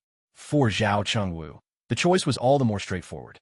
He had always been a direct subordinate of the Prince of Gong, naturally holding the prince's decisions in utmost respect. From the very beginning, he had never intended to challenge Ye Kai, and now that Ye Kai's strength had thoroughly convinced him, he found himself submitting willingly. The others present, seeing that the two strongest among them had already pledged allegiance to Ye Kai, and with Tao Jin's defeat still fresh in their minds, lying there as a warning, quickly rose to their feet, clasped their hands in salute, and declared in unison, "We greet Lord Yi." Ye Kai watched as, with a display of his strength, every one of them yielded without resistance. Inwardly, he mused, "Some people just don't take a hint until I step in personally." But outwardly, his smile was warm as he addressed the crowd. "No need to stand on ceremony, everyone. Since you all trust me to lead, let's have 2 volunteers step forward to join the Storm and Cloud tournament." A quiet murmur of discussion broke out among the group. After a brief deliberation, Luo Buping, who had just dueled with Ye Kai, and Zhao Chengwu, the Prince of Gong's direct descendant, were chosen to accompany him in the competition. In truth, there was little need for a formal vote. After working together for 2 or 3 years, everyone had a clear sense of each other's abilities. Luo Buping and Zhao Chengwu were the most formidable warriors among them in the Prince of Gong's household. As for Tao Jin, since Ye Kai had felled him with a single blow, there was no longer any real choice to be made. Looking at Luo Buping and Zhao Chengwu now standing before him, Ye Kai spoke calmly. "Let me make myself clear from the outset. Since you've chosen to compete, you must follow my commands in all things. Any disobedience will bear consequences. You know what fate awaits." Without hesitation, Luo Buping and Zhao Chengwu responded in unison. "We shall obey Lord Ye's every instruction." A small smile appeared on Ye Kai's face, and in a kindly tone he reassured them. "Rest assured, I will take responsibility for your safety. Since we'll be competing together, that makes us brothers. Tonight, let me treat you all to drinks as a gesture of our camaraderie." At this, Luo Buping was delighted. With a hearty laugh, he turned to Ye Kai. "Lord Yi, I may not match you in martial arts, but when it comes to drinking, I've never lost my nerve." Zhao Chengwu, however, furrowed his brow and protested. "But the competition starts tomorrow. Should we really be doing this tonight?" Ye Kai and Luo Buping ignored his reluctance, cheerfully dragging him along to a nearby tavern. Ye Kai bellowed boisterously. As the saying goes, "Let's drink while the wine still flows. Who cares what tomorrow may bring?" As Ye Kai led Luo Buping and Zhao Chengwu out of the hall towards the bustling taverns nearby, all set for a night of revelry, there were already 2 pairs of eyes, hidden in the shadows, watching Ye Kai's every move from the very beginning. They were none other than Prince Gong and the man in black who always accompanied him. After giving a brief introduction of Ye Kai in the main hall, Prince Gong hadn't left. Instead, he led the man in black to a hidden spot in the rear courtyard, quietly watching Ye Kai as he struck down Tao Jin and then forced the powerful retainers of the prince's residence into submission. When they saw that Ye Kai was able to subdue these men with relentless efficiency in such a short time, Prince Gong couldn't help but exclaim in admiration, "I was right about him after all. This young man is truly something special." As a martial artist, one must possess more than just brute force, for mere force alone makes only a brawler. In this treacherous Jianghu, such men never last long. To be a true genius requires not just strength, but also wit. These two qualities are not one and the same. Only those who have both the power and the capacity for strategy can carve out their own domain in the world of rivers and lakes. Without a doubt, the likes of Chun Jinan, the Grand Master of the Heaven and Earth Society, and Xiang Wentian, the leader of the Red Flower Society, are such men. That's why they stand at the very apex, looking down upon all below. And then there is the leader of the Azure Dragon Gang, an even more formidable force. He no longer even needs cunning, for his strength alone is overwhelming. In the face of absolute power, any plot or scheme crumbles like dust. The man in black behind Prince Gong rasped, "Your Highness, aren't you overestimating that boy? He's merely a bit stronger than other martial artists of his rank. Nothing truly remarkable about him." Prince Gong shook his head slowly. The Jianghu is filled with powerful men, but those with true ability are rare indeed. Many rely on brawn alone, displaying fleeting courage, and in the end, such men rarely escape a grim fate. But Ye Kai is different. His heart is ruthless, yet it remains untainted by bloodlust. He keeps a clear mind at all times, able to make the right decision, no matter the situation. Only a person with such qualities can rise higher and higher, soaring above all others. The man in black fell silent for a moment before speaking quietly. "Do you mean to say he could become a supreme master like Chun Jinan or Xiang Wentian?" Prince Gong shook his head again, narrowing his eyes toward the distance, as if seeing something beyond mortal sight. "No, not yet. Nowhere near. What I see in him is the shadow of Chu Kuanga, the former Grand Master of the Heaven and Earth Society. I believe he will become a figure like Chu Kuanga, commanding awe over the entire Jianghu." The man in black gave a faint, bitter smile, yet said nothing more. Since antiquity, how many men have ever stood shoulder to shoulder with Chu Kuanga, the former master of the Heaven and Earth Society? Count on one hand, if that. Chu Kuanga rose to fame at a time when demonic influence was at its peak. He single-handedly raised the banner of justice, ultimately facing the demon sect's leader, Lung Wuhan, in a legendary battle that ended with both men vanishing from the world, whereabouts unknown. But from that moment onward, the demonic sect was never able to recover. Although several formidable figures of the demonic path emerged in later years, none could withstand the righteous sect's relentless attacks. Forced underground, they were left to grow in secrecy. Prince Gong gazed into the distance and spoke with calm conviction. When a hidden dragon rises from the depths, it sweeps across the world. As for our hidden dragon, he was still locked in a drinking contest with Luo Buping. Both men were flushed red, glaring at one another, downing bowl after bowl of liquor in a fierce battle of wills. At last, Luo Buping could no longer hold out. His head drooped, and he collapsed onto the table in defeat. Ye Kai cheered delightedly. "Drinking contests. No one's beaten me since I was a child." Zhao Chengwu, sitting nearby, looked at the two with helpless resignation, mentally calculating how on earth he was going to get them both home later. What a headache. Ye Kai glanced at the fallen Luo Buping, as if suddenly remembering something important. He slapped his forehead and shouted, "Yes, flying dagger. How could I forget that? I'll head to the prince for it this afternoon. I'm in high spirits today. Time for a proper celebration." With that, he settled back into his chair and resumed drinking with gusto. Zhao Chengwu could only stare in silent exasperation. "Honestly, I must have been out of my mind when I decided to follow him," he thought, sighing as he lifted his cup and took a slow, reluctant sip. By midday, the sun hung high and slanting in the sky. A piercing beam of sunlight broke through the dense layers of leaves, shining straight onto Ye Kai's face. The heat of the sun roused Ye Kai from his stupor. He slowly sat up, rubbed his eyes, and saw Luo Buping still sprawled on the ground, clutching his cup as if he was determined to drink even in his sleep. Ye Kai walked over and kicked the cup from Luo Buping's hand. "You ought to drink less. There's important business tomorrow." Then, turning to Zhao Chengwu, who was sitting in a quiet corner, he said, "Luo Buping, take him back for me later. I need to see the prince about something." Zhao Chengwu responded with a resigned nod. Ye Kai shook his head to clear it and strode out of the tavern. It wasn't until then that Zhao Chengwu realized Ye Kai was supposed to be treating, but he had slipped away without paying. What a scoundrel.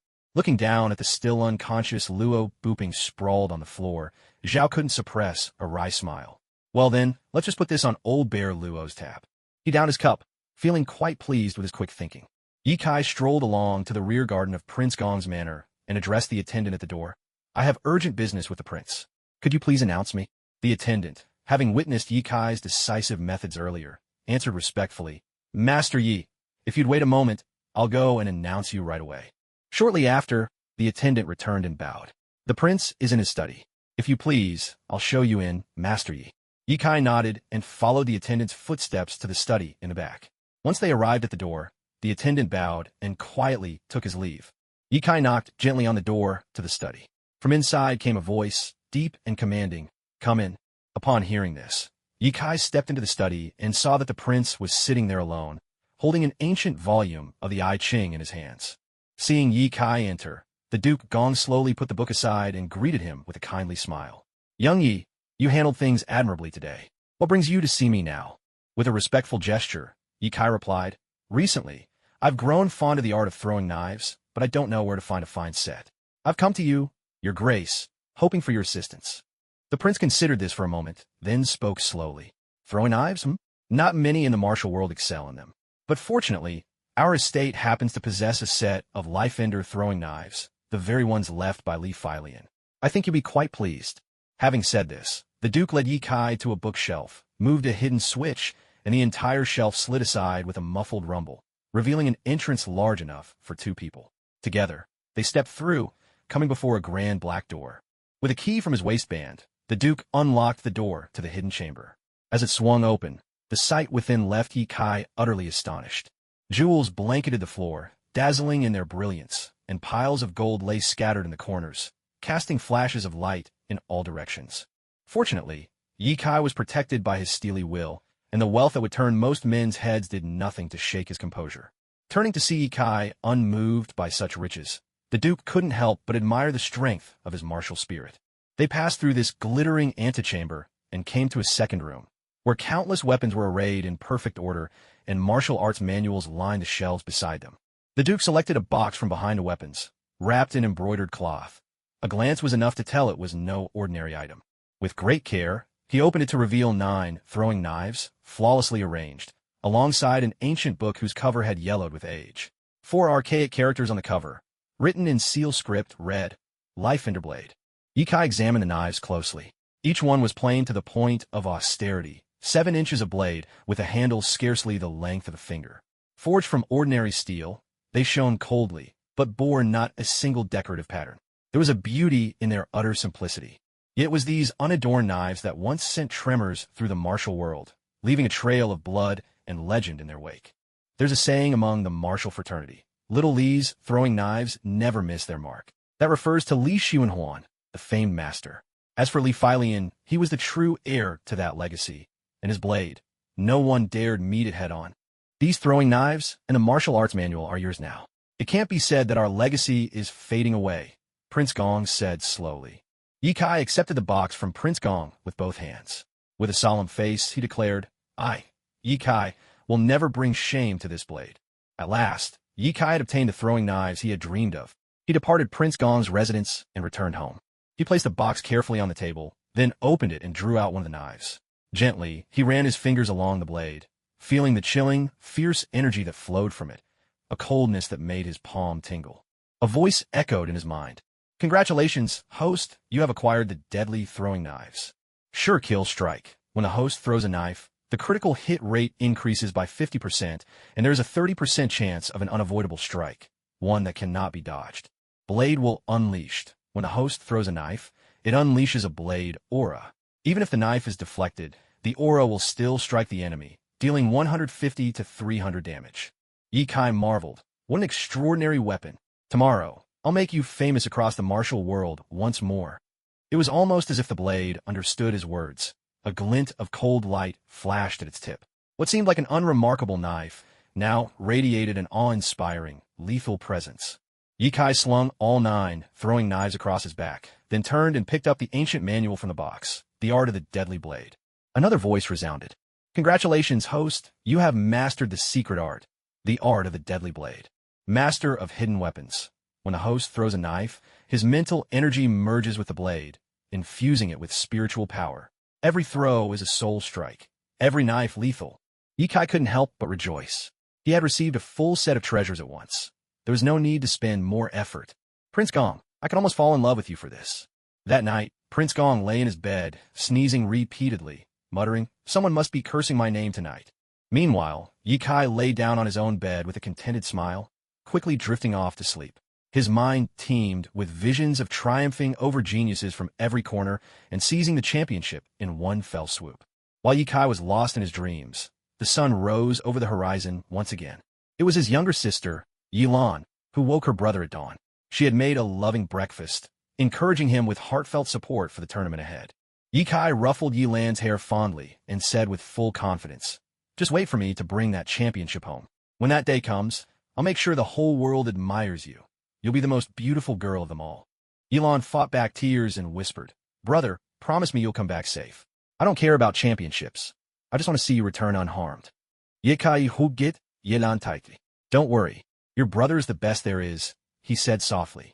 He gently smoothed her hair one more time, then turned and walked out the door. He didn't look back, for he didn't want to see his sister's worried face even for a moment. This year's Rising Stars martial arts tournament had truly drawn heroes from all corners of the land. Many young warriors, who had been biding their time and honing their skills for years, hoped to make a name for themselves on this grand stage. When Ye Kai arrived at Prince Gong's residence, he saw that Luo Buping and Zhao Chengwu had been waiting at the entrance for quite some time. Ye Kai apologized awkwardly. "I woke up late just now. Sorry to have kept you waiting." Luo Buping waved his hand dismissively. "Master Yi, you're too polite. The Storm and Cloud tournament won't begin for a while yet. There's no rush." Ye Kai nodded in response, and together with the two men, made his way toward the main headquarters of the Heaven and Earth Society. Guarding the entrance to the headquarters were two immense stone lions, their ferocious faces glaring at all who came to pay their respects, instilling a sense of awe and reverence in visitors. Especially striking in the middle of the hall stood an ancient bell, the everlasting dragon-suppressing bell, suspended like a coiled dragon above the gathering. 6 dragon patterns spiraled up its surface, leaving every onlooker deeply moved and thoroughly impressed. As Ye Kai and his companions entered the venue, they immediately spotted Zhuo Feiyang, whom they'd seen just days before. When his gaze landed on Ye Kai, his eyes blazed red with resentment, and he glared at him fiercely. He quickly turned and spoke to a young man dressed in splendid attire. "Brother Bai, that's the one." This newcomer radiated a subtle, chilling presence. His eyes swept across the crowd like sharp blades, making some of the younger disciples flinch as if stabbed by swords. He was the 7th-ranked expert on the heroes list, White Feather Wind, the Wind Sword, a leading figure of the Heaven and Earth Society's new generation. The swordplay he wielded was renowned for its power and ferocity. His gaze finally settled on Ye Kai. Sensing his scrutiny, a surge of fighting spirit rose within Ye Kai as well. He refused to appear weak and stared right back at the man. With a mocking glance, the young man strode over, leading Hu Gang with him, and addressed Ye Kai directly. "So you're Ye Kai. You look like you've got some skill. Get down on your knees and beg for mercy now, and I might spare your life. Otherwise, you'll be carried out of here." At that, Luo Buping stepped out from behind Ye Kai, calmly declaring, "By Yufeng, you're not even qualified to challenge Master Yi. If you want to fight, I'll take you on myself." Ye Kai waved his hand to halt him, and Luo Buping, seeing the gesture, withdrew. Ye Kai cast a brief glance at Zhuo Feiyang, who was hiding behind Bai Yufeng, and said coolly, "Like dog, like master. Today, I'll take on both the dog and his owner together." With that, the two men's gazes grew even sharper, their fighting spirits surging to the fore. Just then, a commotion swept through the square. Even Ye Kai and Zhuo Feiyang, who had been locked in a tense standoff, felt compelled to rein in their anger and look toward the entrance. It's the men from 10,000 Swords Manor. For once, Zhuo Feiyang couldn't hide his serious expression. The crowd instinctively parted to let them pass. As Heaven and Earth Society's own enforcers guided the way, more than a dozen men dressed in white entered the hall with all the poise and assurance of those accustomed to respect. This group of figures dressed in white was headed by a young man, none other than the famed Solitary Sword, ranked 3rd among the young heroes. His very presence seemed to emanate a sharp, commanding sword aura, making it hard for anyone to meet his gaze. The others were all around 20 years old, each carrying a sword on their back, and every one of them exuded an extraordinary bearing. With his spirit brimming with fighting intent, Bai Yufeng fixed his eyes on Solitary Sword and called out in a loud voice, "Solitary Sword, today I'll let you see whether your so-called broken sword form can truly overcome my Gale sword technique." Ever since he was defeated by Solitary Sword with a single move 2 years ago, Bai Yufeng had devoted himself to his training with such intensity that he all but forgot to eat and sleep. He'd originally had a mission to complete and hadn't planned to attend this year's Rising Stars tournament, but upon hearing that Solitary Sword would participate, he changed his mind, determined to redeem his past humiliation and seize victory over his rival. Solitary Sword regarded him with a calm, indifferent look. You are not worthy of my sword. Little Thunderlord, are you still hiding? Solitary Sword's eyes, brimming with sword-like intensity, looked ahead as he called out. It seems this year's Rising Stars tournament will be worth watching after all. Many spectators murmur to themselves in anticipation. The disciples of Wudong's sect have arrived as well. Just as everyone was secretly focusing on the disciples from Myriad Sword Manor, someone at the entrance shouted aloud. The Wudong sect, hailed as the leading authority of Taoism, stood a tier above even Myriad Sword Manor in reputation and had earned a place of great esteem in the orthodox martial world. In contrast to the spotless white robes of Myriad Sword Manor's disciples, the members of the Wudong sect all wore distinctive robes of alternating black and white, each adorned with a striking taiji symbol. Their presence radiated a grounded, profound energy, a dramatic foil to their competitors. Solitary Sword, I didn't expect you to show up too. From within the Wudong ranks stepped a man with a purple crown upon his head. His Taoist robe, different from those behind him, was emblazoned with a taiji design encircled by countless black and white yin-yang fish. Most striking of all were the two vivid lightning marks etched upon his brow. He was Little Thunderlord Zhang Daoxiao, ranked first on the young heroes list. At his entrance, excitement flared in the eyes of everyone present, for he was a chasm that countless heroes of the martial world longed, yet failed to surpass. Solitary Sword and Little Thunder Lord fixed their gazes on each other. In that charged silence between them, the crowd could almost feel the crackling of electricity in the air. For both of them, the Heaven's Command Order was, of course, the prize they sought. But more than that, they were each other's greatest rivals.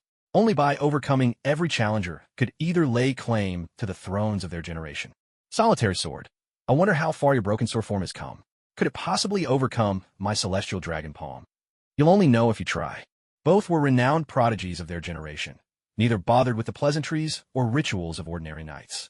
The instant they met, sparks flew, and the many young onlookers held their breath in anticipation. Gentlemen, why not save it for the tournament itself? If you both end up wounded and exhausted now, what challenge would there be left for someone like me to defeat you? Just as the tension peaked, a languid voice rang out, laced with a touch of arrogance and swagger.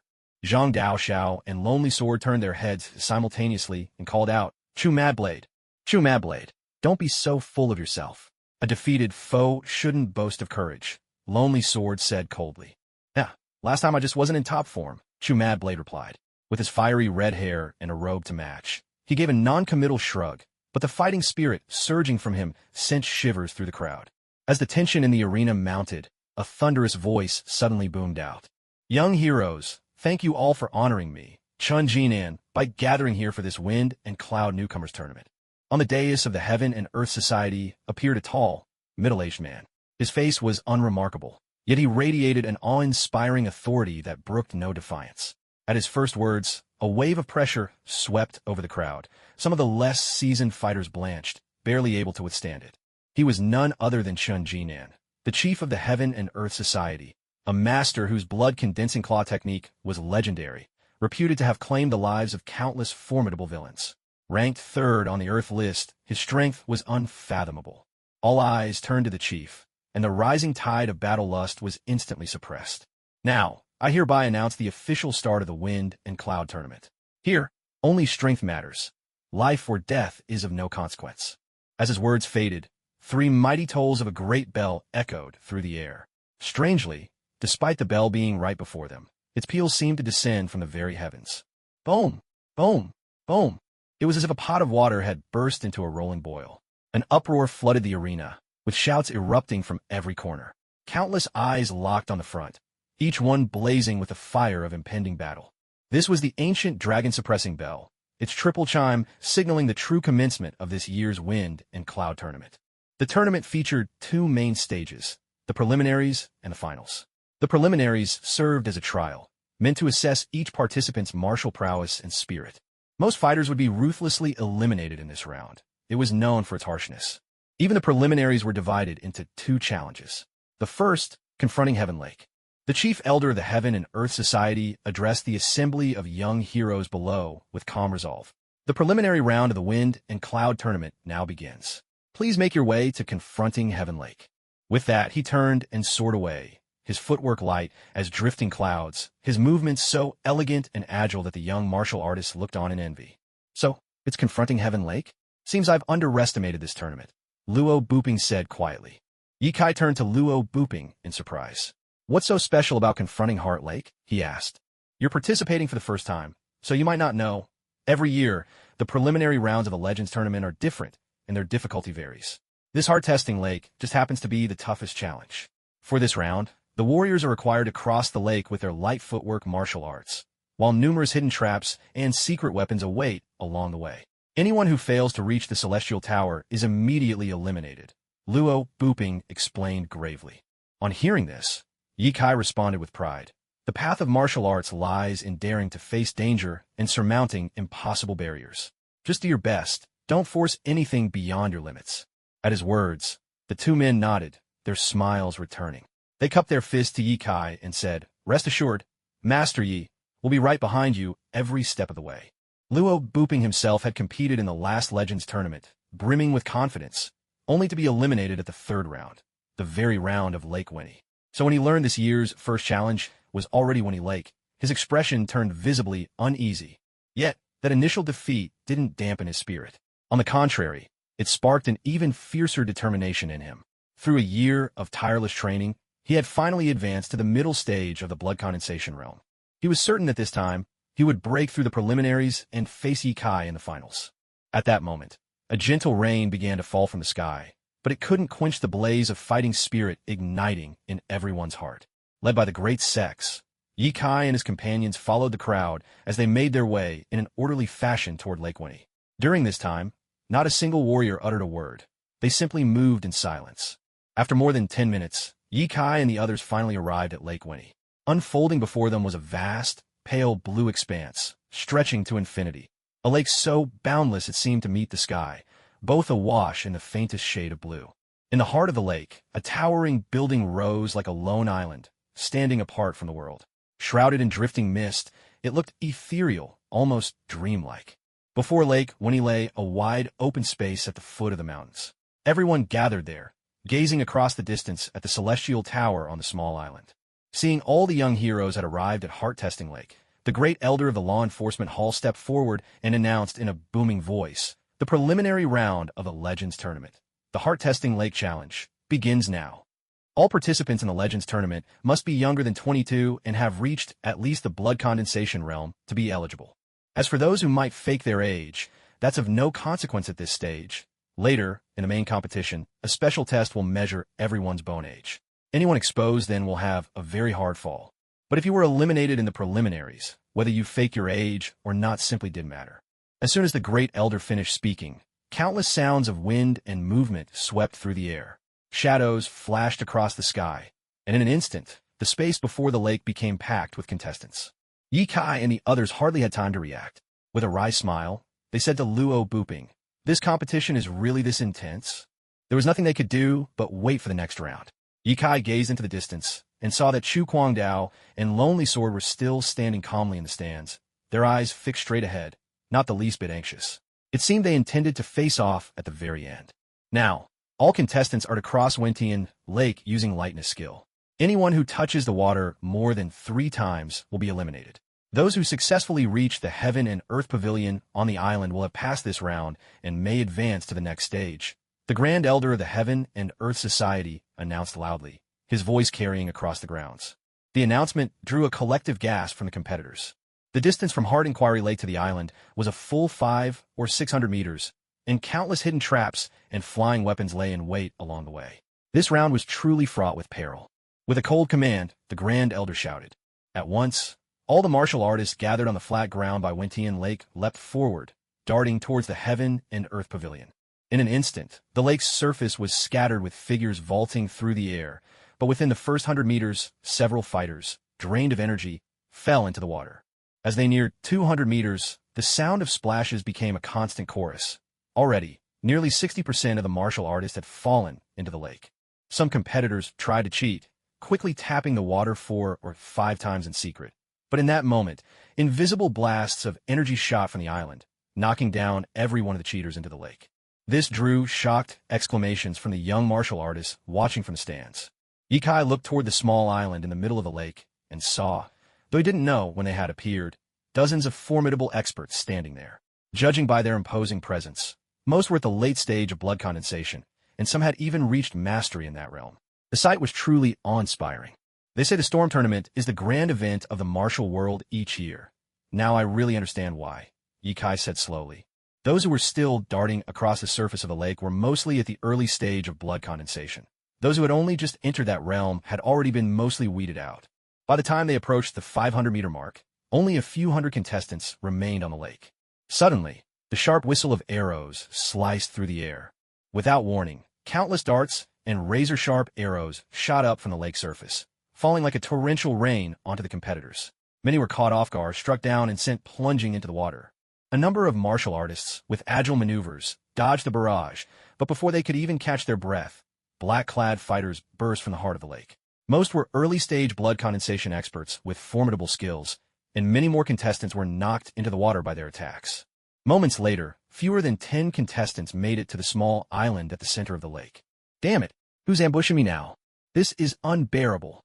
Many of the martial artists who had fallen into the water cried out in protest, unwilling to accept their fate. But soon, those voices faded away entirely, and the lake's surface returned to its former calm silence. The warriors in the stands were all stunned. Out of a 500-meter crossing, not even 10 people had made it. The passing rate was shockingly low. It seemed this stage, reputed to be the hardest in the preliminary round of the Wind and Cloud Tournament, truly deserved its fearsome reputation. This year's tournament had drawn a dazzling array of promising new talents. Only challenges of this level could truly push them to display their astonishing strength. When all those who had fallen and returned to the stands, the Grand Elder of Law Enforcement finally spoke slowly. Second group begin. Zhuo Feiyang shot Yi Kai a provocative look, then leapt down from the stands, landing gracefully on the small field before winning lake. Yi Kai, do you dare take on this challenge with me? Zhuo Feiyang taunted, calling out to him. Yi Kai heard the challenge and smiled faintly, responding in a loud, clear voice, "Why wouldn't I dare?" No sooner had he spoken than he stepped seamlessly into the competition field, his movement fluid and effortless, not the least bit hesitant. Luo Buping and Zhao Chengwu saw Yi Kai enter and, without delay, followed by leaping down themselves, stepping onto the small field before winning lake alongside him. Yi Kai looked calmly at Zhuo Feiyang, his tone even, "You're not my real opponent. But if you insist, well, I'm a generous person. I'll play along. But you'd better think twice. Anyone who tries to keep pace with me tends not to have much luck." Zhuo Feiyang snorted coldly. "Once you fall into the water, I'll make sure to help you out," he retorted. At the Grand Elder's command, the competitors stopped sizing each other up. One after another, they plunged eagerly into the lake. The warriors in this round were significantly stronger than those before. Even the weakest among them had reached the early blood condensation stage, while the strongest were at mid-stage. The sound of bodies slicing through the air rang out as many contestants had already leapt 300 meters ahead. Zhuo Feiyang, gathering his energy, surged to the front right from the start. He was nearing the 400-meter mark. He turned and cast a cold glance back at Yi Kai, noticing that Yi Kai was still keeping a steady pace in the middle of the group, only just now crossing the 300-meter line. A look of utter disdain flickered in Zhuo Feiyang's eyes.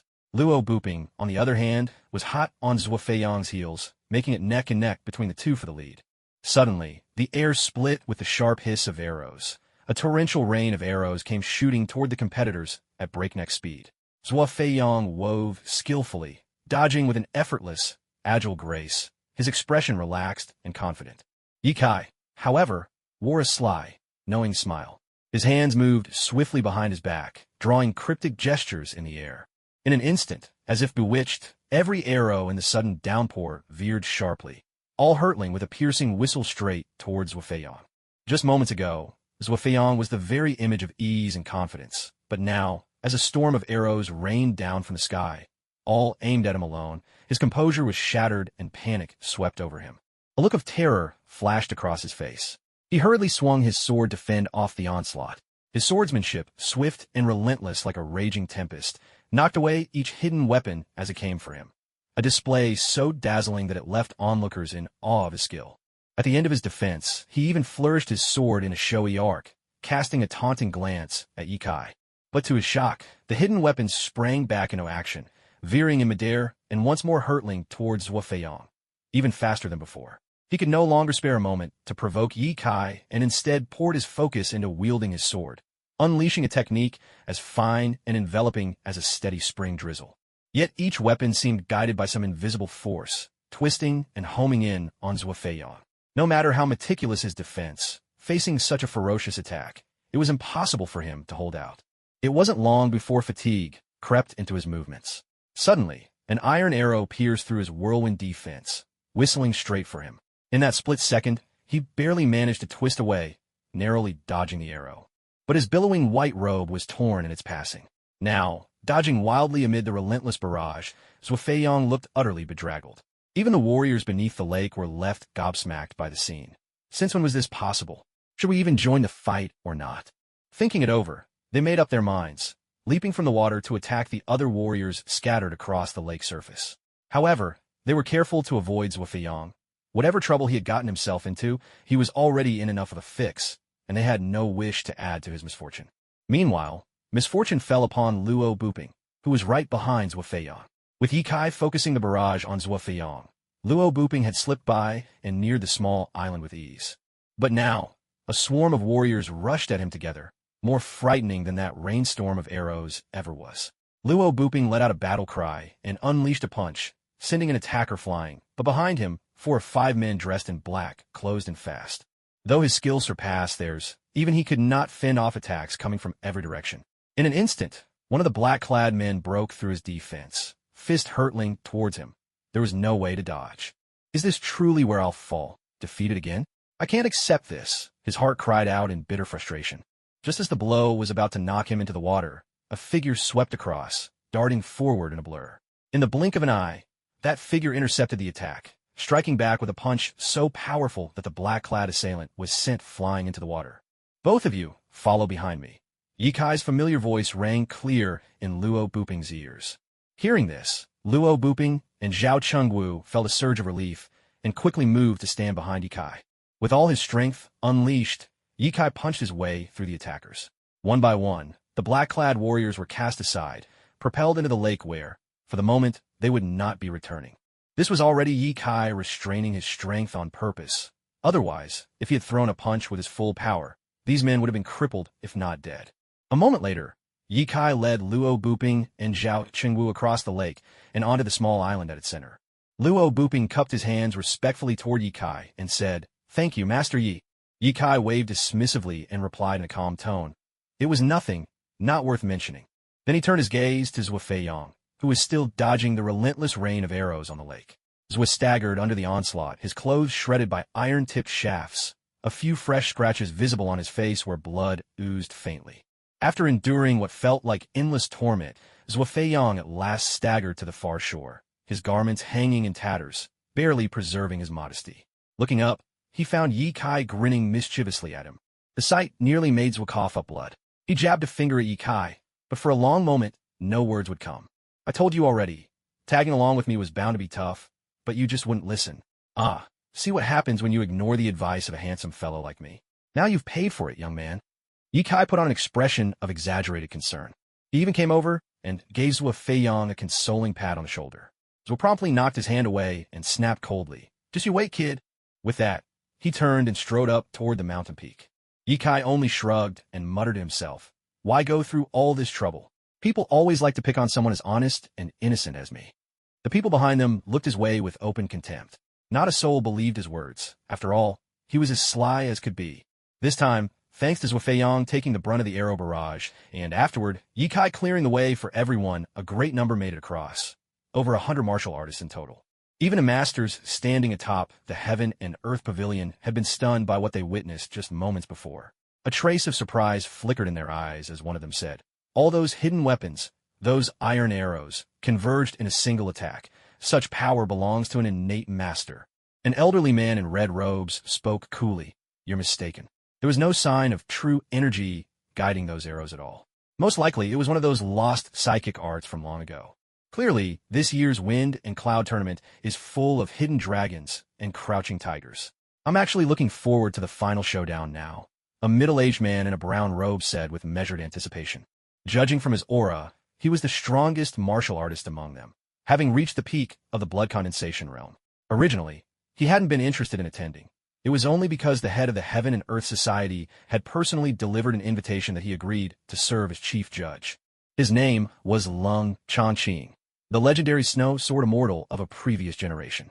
In his youth, his talent had shaken the martial world, single-handedly overcoming all the greatest heroes with his buried snow sword technique. And so he had come to be called the Snow Sword Immortal.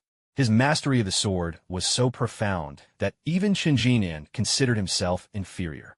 There was a time he traveled alone to the distant snowy mountains, seeking to comprehend the true spirit of snow, and spent 3 years in solitude on the mountain. 3 years later, when he re-emerged into the world, he went on to challenge the 4 great sword manners in quick succession. He was narrowly defeated by Dugu Weiwa of Wanjian Manor with a single move, but his name instantly shook the martial world. Every young swordsman took him as their idol and goal. In the second round, over 100 young martial artists successfully challenged the competition, entirely sweeping away the gloom that had lingered since the tournament began. Their success rallied the warriors in the stands, who eagerly leapt into the arena to participate in the first trial at Winning Lake. With each successive round, hundreds more warriors managed to reach the small island at the center of the lake, successfully advancing to the next challenge.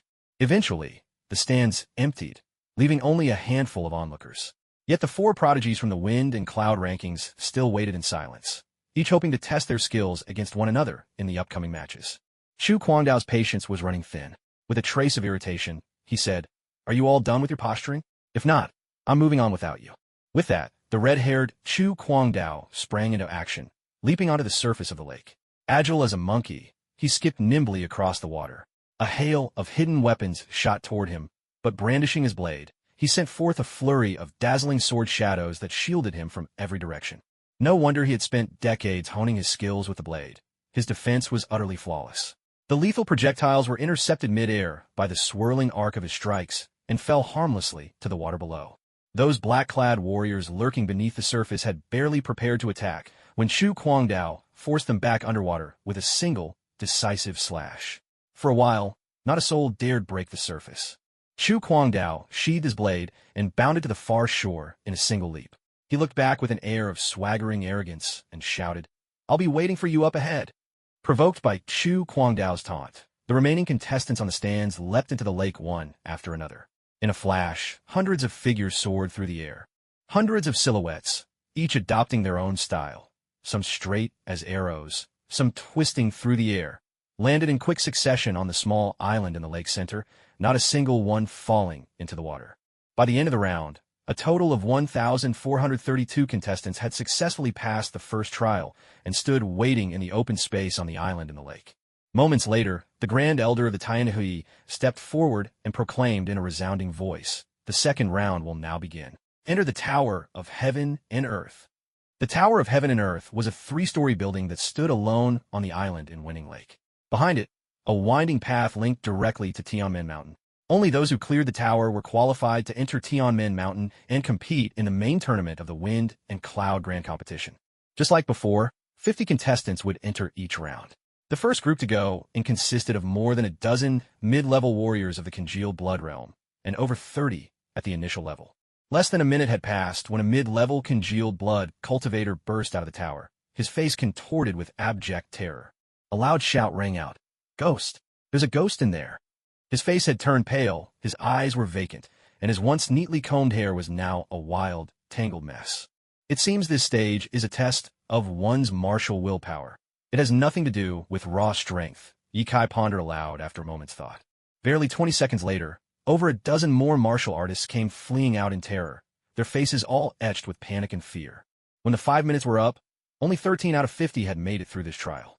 At first, that crowd of young, proud heroes had entered with overflowing confidence, but in the end, very few managed to pass.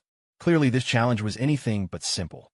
Although it wasn't tied to cultivation or raw power, it was a true test of a martial artist's unbreakable will, and, more often than not, that's the hardest thing to cultivate. Soon enough, it was Ye Kai's turn. He joined the group of 50 martial artists heading inside, with Luo Buping and Zhao Chengwu among them. One step through the threshold, and Ye Kai was instantly plunged into pitch-black darkness. He couldn't see a thing, not even sense the presence of those around him. Then the wailing of ghosts and howling of wolves echoed in his ears, and icy drafts brushed his neck, as if invisible presences circled just out of sight. Ye Kai swung his arm back, but felt nothing. He mused silently. This stage is testing our resolve. I just need to keep moving straight ahead. Suddenly, he heard the sickening snap of a bone breaking. Then a burst of blood appeared before his eyes. The scene was disturbingly real. Some of his companions couldn't take it, cried out in terror, and bolted back toward the exit. It was clear these were illusions. Yet how many people can truly ignore the fear of death when it stares them in the face? System notification. Host is experiencing a mental assault. Initiating system assessment. Evil will skill activated. Host's mental strength exceeds the assault. Immunity granted for this attack. As the system's voice faded, Yikai's vision slowly returned. Around him, his companions stood dazed, eyes vacant, sweat beading on their pale faces. One man shouted in panic, "Don't kill me! Please don't kill me!" Then, trembling with fear, he turned and sprinted for the exit. Yikai shook his head and murmured, "To walk the path of martial arts, tempering the heart, is always the greatest challenge." Looking up, he saw a young martial artist in white swiftly ascending to the second floor. An uncanny light flashed in the young man's eyes. He seemed entirely unaffected by the illusions and moved quickly upward. Damn, is he cheating? Yikai gurumblit inyardli. He glanced over and spotted Luo Buping and Zhao Chengwu. Zhao Chengwu, at least, appeared relatively calm, showing no major signs of distress. But Luo Buping could not remain calm. His body trembled gently, cold sweat streaming down his face, and his lips moved constantly, muttering words under his breath. Yikai walked up to him, ready to use his own mental strength to rouse Luo Buping when it seemed he could no longer hold on. Unexpectedly, Luo Buping gritted his teeth and endured to the final moment. His consciousness gradually cleared, and the phantasms in his mind vanished in an instant. Slowly, Luo Buping opened his eyes. He saw a man before him, smiling warmly. Startled, he nearly cried out in alarm, but Yikai quickly covered his mouth and silenced him. "It's me, Yikai," Yikai whispered softly. "Lord Yi, what are you doing here?" Luo Buping asked with confusion. "It's a long story, and there's no time to explain. Let's go get Zhao Chengwu and head up to the second floor," Yikai said calmly. With that, he led Luo Buping over to Zhao Chengwu, discovering that he, too, had regained his senses. At this moment, the illusion on the first floor faded as time ran out, and everyone there returned to their senses. Most wore expressions of sheer terror. Some, frightened by what they had just endured, fled from Tiandi Pavilion altogether, not daring to attempt the climb to the second floor. While the other martial artists were still catching their breath, the white-robed swordsman had already ascended to the next level. At the very top of Tiandi Pavilion, a few venerable elders watched a crystal wall. Upon it, the scenes of young martial artists challenging the tower played out. The disciple from your heart-intense sect has quite a foundation. When it comes to mental prowess, he's surely the foremost of this generation, exclaimed an old man in a brown robe, turning to the elder beside him. Breaking through the intricate illusory arrays set by the master illusionists of Tiandi Pavilion was no easy feat. It required immense spiritual strength. A faint, proud smile appeared on the second elder's lips as he replied, My disciple, Wu Xia, recently mastered our sect's strongest art, the Divine Mind Mirror technique. Among our heart-intent disciples, he's a true standout of his generation. The Divine Mind Mirror technique? Didn't the previous generation fail to comprehend it? And this young man achieved mastery? The old man in the brown robe exclaimed in amazement. Although the heart-intent sect was considered a middle-rank power now, they had enjoyed a heyday a century ago. Back then, the sect master, having achieved perfection in the Divine Mind Mirror technique, was a dominant force in the world, his reputation echoing far and wide. The Divine Mind Mirror technique was said to be easy to begin studying, but mastering it tested a warrior's innate spiritual strength to the utmost. As for reaching perfection, it was said to be almost impossible. After that generation's sect master passed, no one else could fathom the technique, and the sect gradually faded into obscurity. To think that, after all these decades, another unparalleled genius would emerge from the school of Cine. It seems the school is destined to rise again. Just as the elderly master of the school of Cine was about to speak, he suddenly felt a jolt in his heart. At that very moment, Yikai became the second person to reach the second floor. There was not even the slightest trace of spiritual force techniques coming from him. He relied solely on the sheer power of his own mind to ascend to the second level. This was nothing like what his previous disciple had just accomplished. There are two ways to break through an illusionary formation. The first is to use a spiritual force technique to locate the core of the enchantment, shatter it, and the illusion naturally dissipates. The second way is to rely entirely on the strength of one's own mental energy. If one's mind is powerful enough, they can become utterly immune to the confusion created by the formation. Yet, this is by far the harder path. After all, Any practitioner capable of laying down such an illusion inside the Tower of Heaven and Earth is far from ordinary. That's why the old man struggled to imagine what kind of extraordinary mental might it must take for this young warrior to become wholly unaffected by the first floor's enchantment. Terrifying. These words flashed through the old master's mind in an instant. As Ikai stepped onto the second floor, he immediately saw the white-robed warrior he had noticed just moments before. "You're quick, aren't you?" Wu Xie said to Yi Kai, his eyes filled with surprise. "You're just as fast," Yi Kai replied with quiet calm. Wu Xie turned and stole a sideways glance at Yi Kai, a surge of fighting spirit welling up in his chest. It had been ages since he'd met anyone in illusions who was truly his equal. "How about we make it interesting and see who gets through the third floor first?" With a challenging glint in his eyes, Wu Xie made the suggestion to Yi Kai. Ever since Wu Xie grasped the school of Sin's divine sense reflection technique, his status had skyrocketed, making him the most esteemed figure below the headmaster himself. That pride couldn't help but grow inside him, convincing him that no hero in the world was his match. And so, seeing Yi Kai catch up, Wu Xie was determined to prove who was truly the strongest. Ding! Hidden mission triggered. The dignity of the strong. Wu Xie of the school of Sin has challenged the host. As a true strong one, you must give him a lesson and uphold the honor that comes with real strength. Mission reward: 2 D-rank Marvel item cards. If you fail, 1 random piece of your equipment will be confiscated. Oh, come on. How can this system just take my stuff if I fail? That's daylight robbery. But then again, it's our duty to help those who think too highly of themselves rediscover humility. I'm not doing this just for a couple of D-rank Marvel cards. In that split second, Yi Kai's mind was buzzing with thoughts, but when it all boiled down, he realized it was time for another harvest. "I accept your challenge, but unless there's something at stake, I'm not interested," Yi Kai replied coolly. Wu Xie smiled faintly and said, "You're quite interesting. I'll bring out the most powerful mental secret technique of my sect, the Divine Mind Illuminating Technique. What can you counter with?" Yi Kai looked at Wu Xie in surprise, thought for a moment, and replied, "Divine Mind Illuminating Technique? That name sounds so old-fashioned. Wouldn't it be more impressive to call it the Heavenly Infinity Divine Mind Primal Secret Art? Yours just sounds too plain." Wu Xie nearly spit blood at hearing Yi Kai belittle his sect's most prized secret art. His gaze darkened, his eyes flickering with a deep, bloody intensity as he stared fiercely at Yi Kai.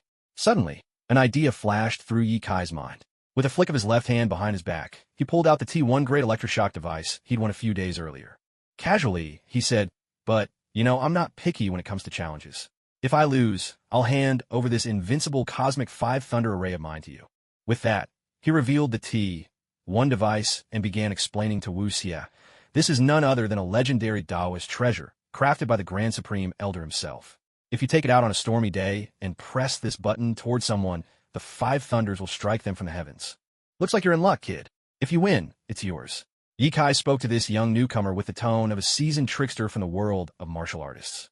Wu Xie was utterly baffled by Yi Kai's spiel. Was this guy really that generous, giving such an incredible artifact to him? As for the outcome of the bet, it never even crossed his mind that he might lose. The murderous glint in Wu Xie's eyes vanished instantly, replaced by a look of genuine goodwill. He was completely taken in by Yi Kai's act. For years, he had trained alone in the mountains, preparing only for this year's wind and cloud tournament. Before his master left, he'd been warned again and again to be wary. Those in the martial world rarely have good intentions.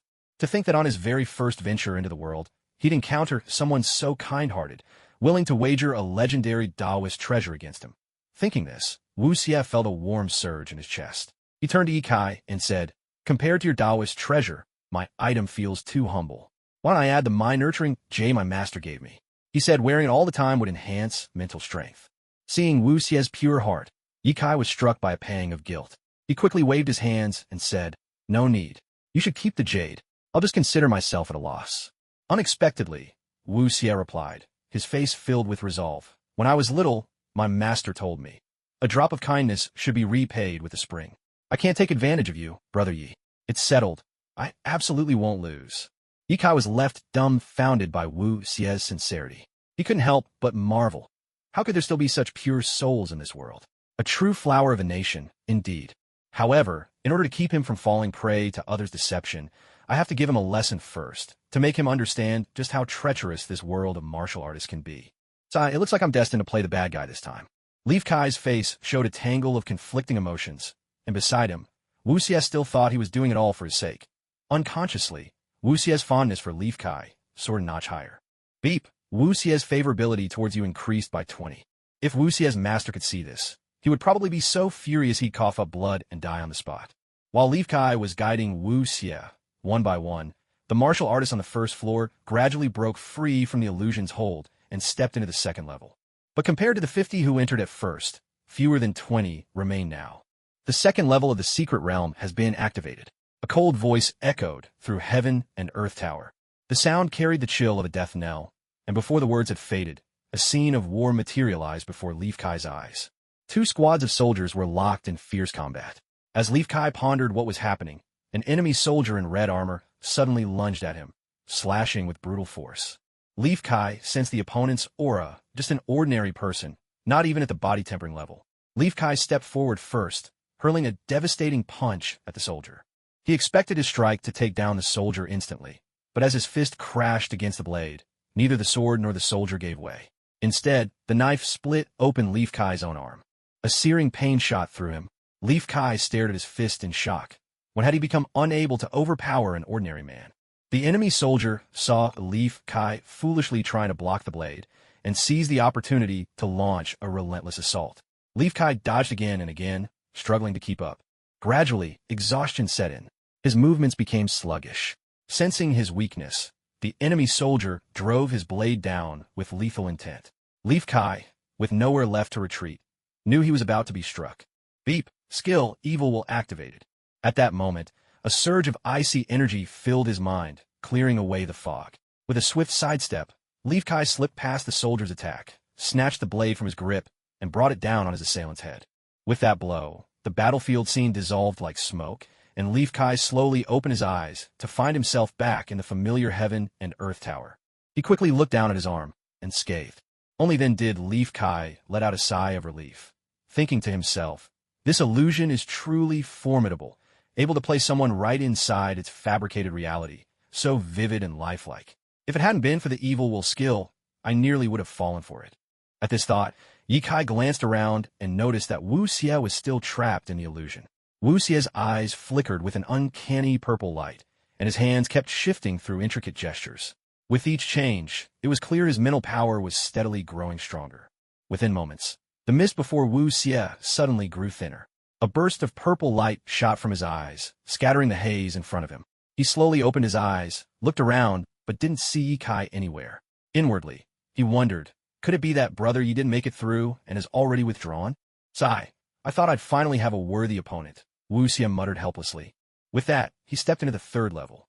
Just as he turned his head, he was startled to see someone up ahead smiling at him. Wu Xie stared intently. Wasn't that Ye Kai? He was shocked. How could someone with such astonishing mental strength break through the second level even faster than I did? Looks like on the third floor, I'll have to use my trump card, Divine Mind Illumination.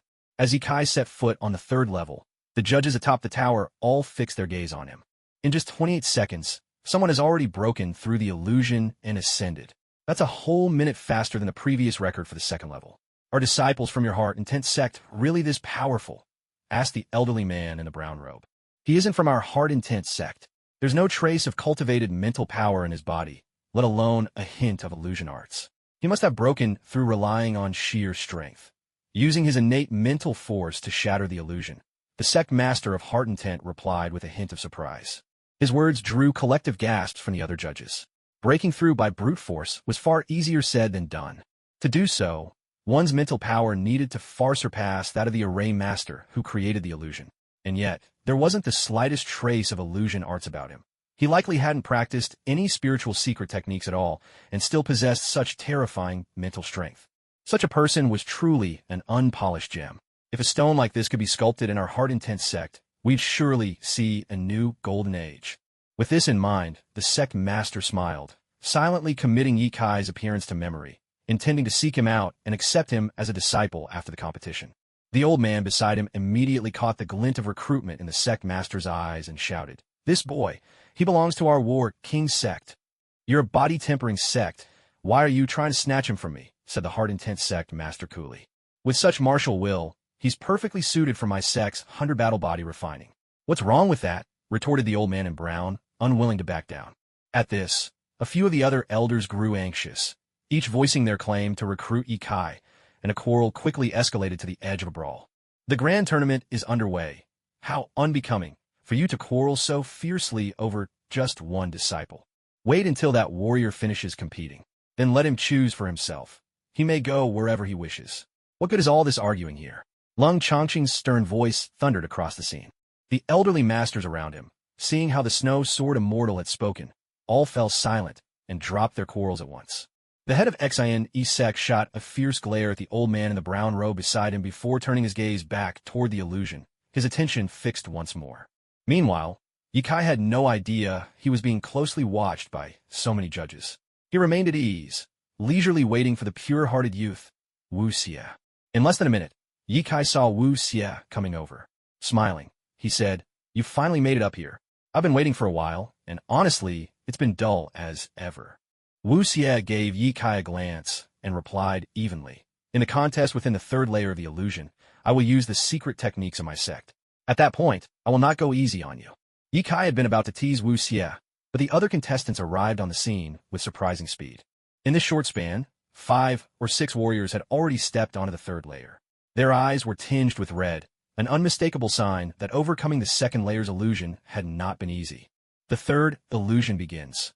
That chilling, soul-stealing voice rang out once more. Yikai felt his mind flood with confusion, his senses growing foggy, until at last he fell fully into the illusion.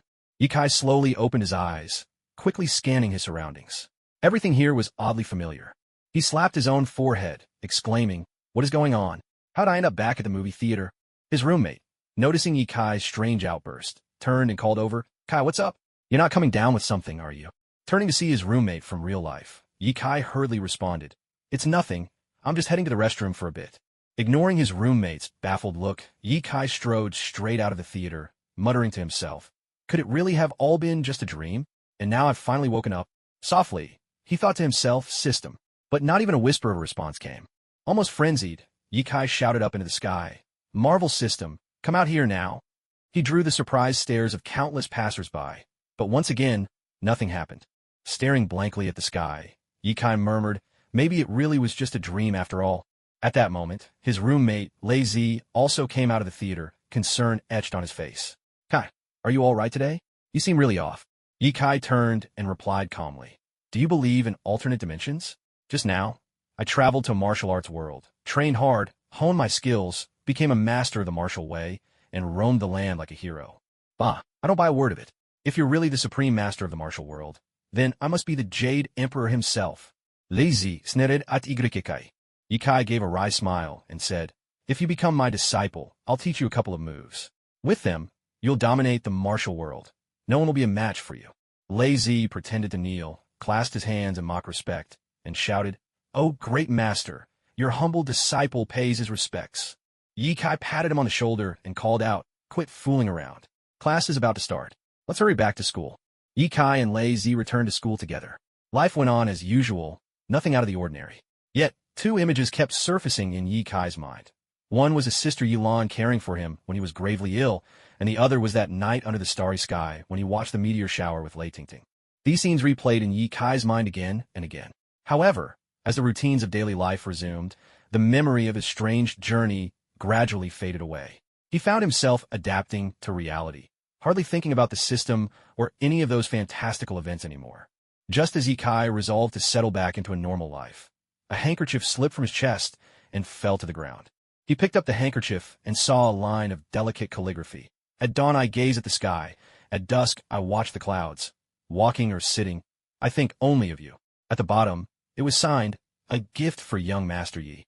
As Yikai gazed at the verse, memories flooded back of the promise he made with Lei Tingting beneath that meteor-streaked night. He murmured softly, "In spring I savor the gentle breeze. In winter I delight in snow. Waking or dreaming, you are always in my thoughts." At that moment, a faint lavender light flickered in Yikai's eyes, and everything around him became strangely blurred. The soft violet glow spread out, piercing through the illusion before his eyes, and the entire dream world seemed to tremble and shatter.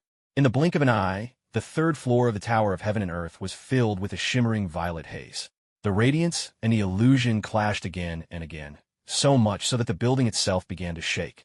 Glass windows vibrated from the aftershocks and shattered, scattering shards everywhere. All the judges on the rooftop were stunned by the scene unfolding below. This is the Heaven and Earth Reincarnation Array, personally crafted by the finest illusionist of the Heaven and Earth Society, Master Ouyangzi himself. It took him 3 years to arrange, and not even a master at the zenith of the blood condensation realm dare step inside. To think this young man can make the entire formation tremble. The head of the XNE sect gazed down, astonishment etched across his face. More terrifying still, the spiritual force unleashed from within him contains not a trace of illusionary arts. Such raw mental prowess. He may well be the leading prodigy in spiritual arts of his generation, muttered an elder nearby, his voice full of awe. The master of the Cine sect had never expected that Yi Kai would be able to force his way through the 3rd level by relying on his astonishing powers of the mind. His interest in Yi Kai grew even stronger. Once the competition was over, he would have to recruit Yi Kai into the Cine sect no matter what. The other judges also noticed Yi Kai's extraordinary performance and paid him much closer attention than before. Even the usually unflappable Snow Sword Immortal could not help but let a glint of light flash through his eyes. Inwardly, he mused, truly, every generation in the martial world brings forth new talents. As the judges atop the roof found themselves moved by Yi Kai, a brilliant purple light blazed forth from Yi Kai's eyes. In a single surge, he shattered the cyclical formation of heaven and earth on the 3rd floor. At the heart of the Heaven and Earth Pagoda, the core illusion jade developed a crack. As Yi Kai slowly opened his eyes, that purple radiance pierced through the layers of mist at a breathtaking speed and struck the illusion jade, shattering it on the spot. The entire pagoda shook violently. Stripped of the power of the illusion jade, the dreamlike array ground to a halt, and the martial artists in the surroundings gradually began to regain their senses. No sooner had they awoken than they found the tower trembling, and panic seized their hearts as they cried out, "Help! Somebody help!" At this moment, Lung Chongqing, who stood atop the roof, gently shifted his left foot. The air around him turned bitingly cold, with piercing winds howling around the judges. Then, with sudden force, Lung Chongqing stamped his left foot at the very center of the pagoda. A strong, pale shockwave erupted from beneath him, sweeping through the interior and instantly quelling the raging mental energies. The trembling subsided, and the great tower stilled, quiet beneath Lung Chongqing's feet. A crisp chime rang out. Congratulations, host. By relying on your own strength to break through the wheel of reincarnation array, you have acquired the illusion immunity skill. Illusion immunity. When subjected to illusion attacks, the host is completely immune to their effects. At this time, the soft violet glow faded from Yi Kai's eyes, and his vision cleared once more. He reached into his robe, fingers brushing the handkerchief against his chest, murmuring, "Lei Ting Ting, I Yi Kai, will not fail you." With peace restored to the pagoda, the martial artists cast astonished glances at the judges assembled on the roof. This round of the illusion challenge is now considered cleared, Lung Chongqing announced coldly. Hearing this, the warriors on the 3rd floor broke into wide, joyful grins. After all, they had just survived the 3rd layer's cycle of illusions, a prison from which there seemed no escape, nothing but endless descent into confusion and self-loss. No one knew quite what had changed, but somehow they had passed. Gratitude for the mysterious person responsible welled up within them all. All, that is except for one man, Wu Xie, who stood there, dazed and unmoving. As a master illusionist who had perfected the Cine sect's secret techniques, his instincts were far sharper than most. So, while he was deeply trapped within the illusion of endless reincarnation, he secretly used the divine thought illumination technique to hide a wisp of his spiritual power. Originally, his plan was to use that strand of power to break the illusion from the outside, shattering it and freeing himself. But who could have expected the illusion to be so overwhelmingly powerful? The more he struggled, the deeper he sank, unable to extricate himself.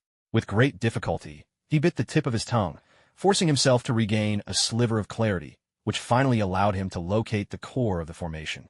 Just as he was preparing to break the formation, it suddenly ground to a halt.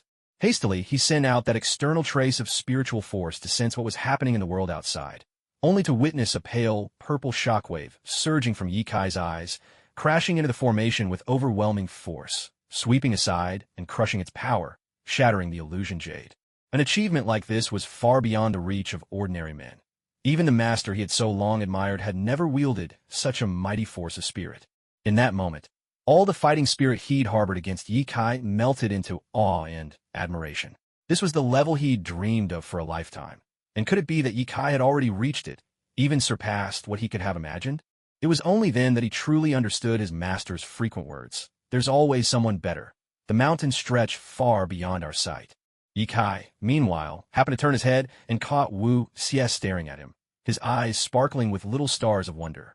The look left Ye Kai feeling a tad uneasy, and he muttered to himself, hopefully he's not attracted to me just because I'm outrageously good-looking.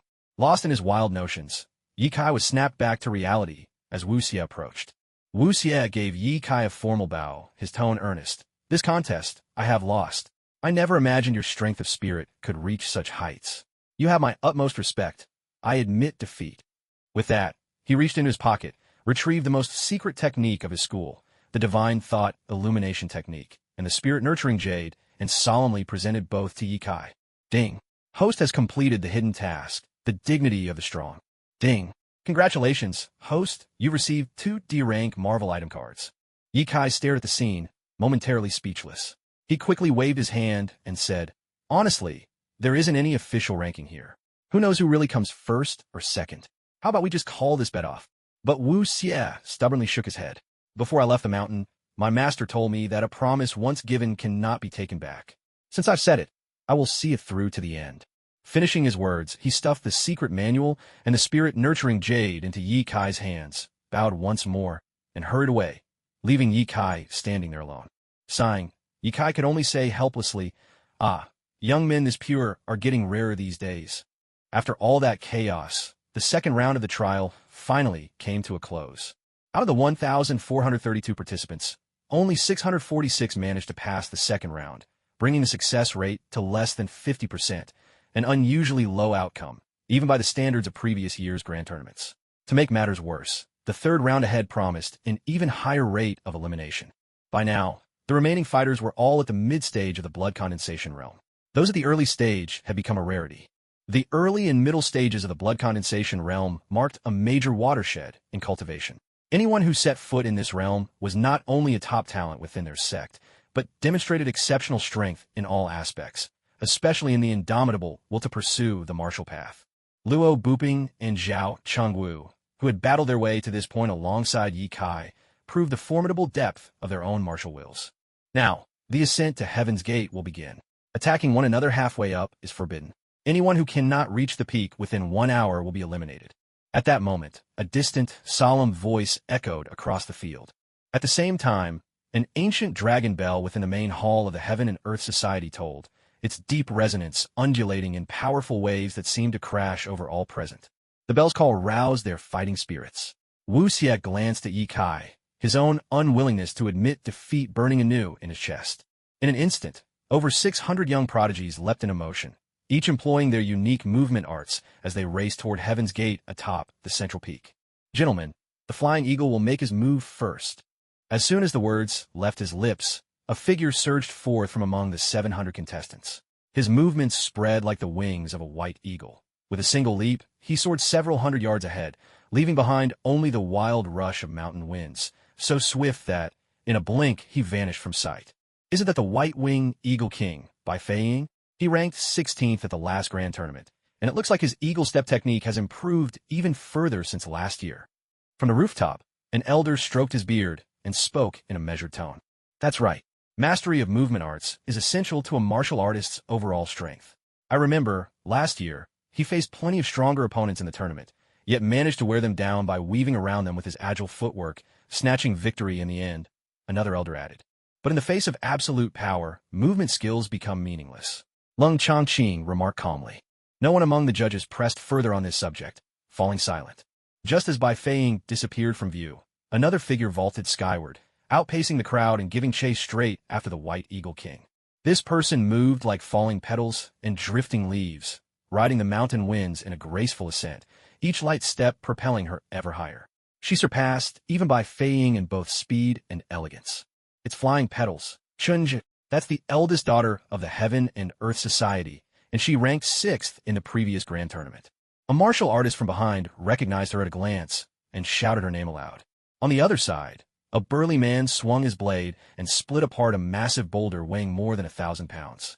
Then, with a powerful leap, he sprang onto the broken rock, soared upward into the air, moving at a speed that was anything but slow. On his back, He carried a blood-red scabbard, and his shoulder-length crimson hair made him even more striking. A sharp glint flashed in Ye Kai's eyes. Wasn't this the fiery-tempered man he'd seen a few days ago on the 7th floor of the Jinglong Pavilion? Chu Guangdao? Judging from his display, Chu's strength was indeed formidable. Not far from Chu Guangdao stood one of the 4 heroes of the Brotherhood, Solitary Sword. With a thunderous shout, the sword on his back leapt into his hand, filling the air with a mingling of dragon roars and tiger cries. A faint cold light shimmered on his long sword, so intense that the very air around him froze with chill. Stepping atop his sword, he vaulted into the air, following tightly at Chu Guangdao's left side. The martial artist behind them had barely begun to process what was happening when 2 formidable waves of power surged over them, leaving them stunned and breathless, hardly daring to let out a sound in the suddenly heavy air. Among them was a man with long hair, cascading to his waist, strikingly handsome. The moment he appeared, every eye was drawn to him irrepressibly, as if he were the very center of the world. Anyone beside him seemed instantly overshadowed. The sheer cliffs beneath his feet felt as effortless as flat ground, his movements so unrestrained they defied description. His appearance provoked startled cries from several female martial artists, and even those who didn't know him by face could still call out his name. The Taoist sovereign Zhang Daoling. He ranked first in the last tournament, and he still holds the top spot on the current heroes list. Beside him stood another, his hair cropped short and standing on end as straight and sharp as steel needles. Though he lacked Zhang Daoling's handsome features, there was a distinct fire in his eyes. He stood tall and proud, like a steel spear piercing straight into the clouds. The Bawang spear strapped to his back weighed 810 pounds, its edge gleaming coldly. Striding forward at Zhang Daoling's side, he spoke not a word, but even the air before him seemed to split under the force of his fierce presence. They're incredible. I get the feeling their strength is at least 2, no, 3 levels higher than ours. Maybe even more. A mid-level martial artist in the blood condensation stage stammered in awe behind them. As Ye Kai gazed at these remarkable figures of the Brotherhood, a surge of emotion welled up within him. But soon, he told himself, all of them would become stepping stones in his path. He alone would be the strongest. With chest swelling with pride and ambition, Ye Kai stamped his feet hard on the ground. In a stroke of lightning, he flashed past, his form vanishing in a blink as he shot forward to closely follow them. Who was that person who just flew past us? Heavens, his Qigong is truly remarkable. Those behind Ye Kai were left in a daze, stunned by his feat before they could even register his silhouette. He had already disappeared. Luo Buping and Zhao Chengwu, watching Ye Kai's astonishing display of lightness skills from behind, could only let out helpless, wry chuckles. They sighed. No one should ever underestimate Master Yi. With that, both quickened their pace in a flash. While they couldn't hope to catch up with Ye Kai, they still managed to place themselves among the mid-tier martial artists in the crowd. This final stage of the preliminary round didn't test who had the most ethereal movement technique. Rather, it demanded the ability to maintain bodily coordination and demonstrate a solid foundational strength while climbing the mountain. It was much like a marathon. Victory seldom belonged to the fastest sprinter, but rather to the runner who best maintained their coordination throughout, saving enough energy for the final burst to seize the win. Soon, the group reached a peak at 3,000 meters. Here, the air had thinned noticeably, and swirling mist shrouded the surroundings, making it almost impossible to see the cliffs below their feet. Some competitors, drained by the strenuous climb, failed to recover their internal energy in time, and, unaware, ended up slipping and falling. Fortunately, elders of the Heaven and Earth Pavilion, who were watching closely from the summit, swooped to the rescue, pulling the fallen to safety just in time. Still, the swift drain on their strength left some martial artists pale-faced and breathless, forcing them to sit down halfway up the mountain, unable or unwilling to give up but powerless to go on with the competition. Meanwhile, Ye Kai kept vaulting boldly between the mountain ledges, reaching the 5,000-meter mark. Veiled completely in clouds, he couldn't even make out the martial artist beside him. He opened his system interface, discovering that his stamina had already dropped by 30%. Even with Jin Bing's muscle master buff, exhaustion came so quickly. This Heaven's Gate peak was certainly no easy climb, and with only an hour left to finish, he couldn't afford to slow down. The challenge was truly formidable. Very soon, those around Ye Kai began to falter. Their energy waned and their pace slackened. Yet Ye Kai maintained the same brisk speed with which he'd started, leaping forward relentlessly. How does he still have so much strength left? This can't be real, muttered one competitor as Ye Kai steadily pulled away from him. But Ye Kai was already far ahead, out of earshot. Back atop the Heaven and Earth Pavilion, the panel of judges watched these bold young warriors surge forward toward Heaven's Gate Peak, eyes filled with deep admiration. This year's Wind and Cloud tournament promises to be more thrilling than ever, one remarked. Clad in white, Lung Changqing gazed at the ranks of martial artists scaling the cliffs, a faint smile playing on his lips. His robe billowed in the sharp mountain wind, making him appear every bit like a celestial being descended to earth. In less than half an hour, someone managed to reach the summit first. It was none other than the little Taoist lord, Zhang Daoling. His agile movement carried him in one graceful leap through Heaven's Gate. Not a single bead of sweat could be seen on his brow, and his breathing remained perfectly steady, showing no sign of exertion. It was as if he had never climbed a mountain at all. This alone was enough to hint at the terrifying depth of Zhang Daoling's strength. Zhang Daoling had only just set foot on the summit when another figure appeared. Falling petals and scattered leaves. Chenjie, you're not slow yourself, Zhang Daoling remarked in a calm, unhurried tone. Chenjie gave a cold snort, but said nothing, simply standing behind Zhang Daoling in silence. A few heartbeats later, King of Spears, Wang Baqiang, Devu Jian, and Chu Guangdao also reached the mountaintop. Zhang Daoling, this time I will definitely defeat you. Wang Baqiang's fighting spirit was ablaze as he addressed Zhang Daoling. In his eyes, there was only this one rival. I'll be waiting to see it, Zhang Daoling replied coolly, as though it hardly concerned him. In the last Storm and Cloud tournament, he had defeated all the other talented young contenders to claim the peak, and the Hall of Destiny had honored him as the finest of his generation. So, in Zhang Daoling's eyes, he no longer saw any true opponents. His only real challenger was himself. Chu Guangdao eyed the two of them, letting out a frosty snort before proclaiming loudly, Zhang Daoling, Wang Baqiang. This time I, Chu Guangdao, will cut you both down one by one. His eyes swept over the gathering crowd with a wild arrogance, brimming with self-confidence. Devu Jian, however, did not argue with the others. He simply stood there, quiet and unmoving. Yet, it was as though there was a razor-sharp blade hidden within him, its fierce sword aura shooting upward, piercing the clouds. Moments later, White-Winged Eagle King, Bai Feiying, and several others gradually ascended to the top as well. Among them was Wu Xie. He scanned his surroundings, hoping to spot Ye Kai, but found no sign of him. Brother Yi wouldn't have been eliminated halfway up, would he? If so, this competition would lose its spark, Wu Xie thought anxiously. With a little more than 10 minutes left till the 1-hour mark, Ye Kai finally arrived. He vaulted upward and stepped through the heavenly gate, discovering a crowd already standing within. The others glanced at Ye Kai with casual indifference before shifting their attention elsewhere. After all, every one of them was a paragon of the young generation, and each held their own touch of pride. As the time for the contest drew ever nearer, Ye Kai was still waiting for Luo Buping and Zhao Chengwu. With barely 2 or 3 minutes till the hour was up, Ye Kai finally saw Zhao Chengwu scrambling up. No sooner had Zhao stepped through the heavenly gate than he collapsed, completely drained.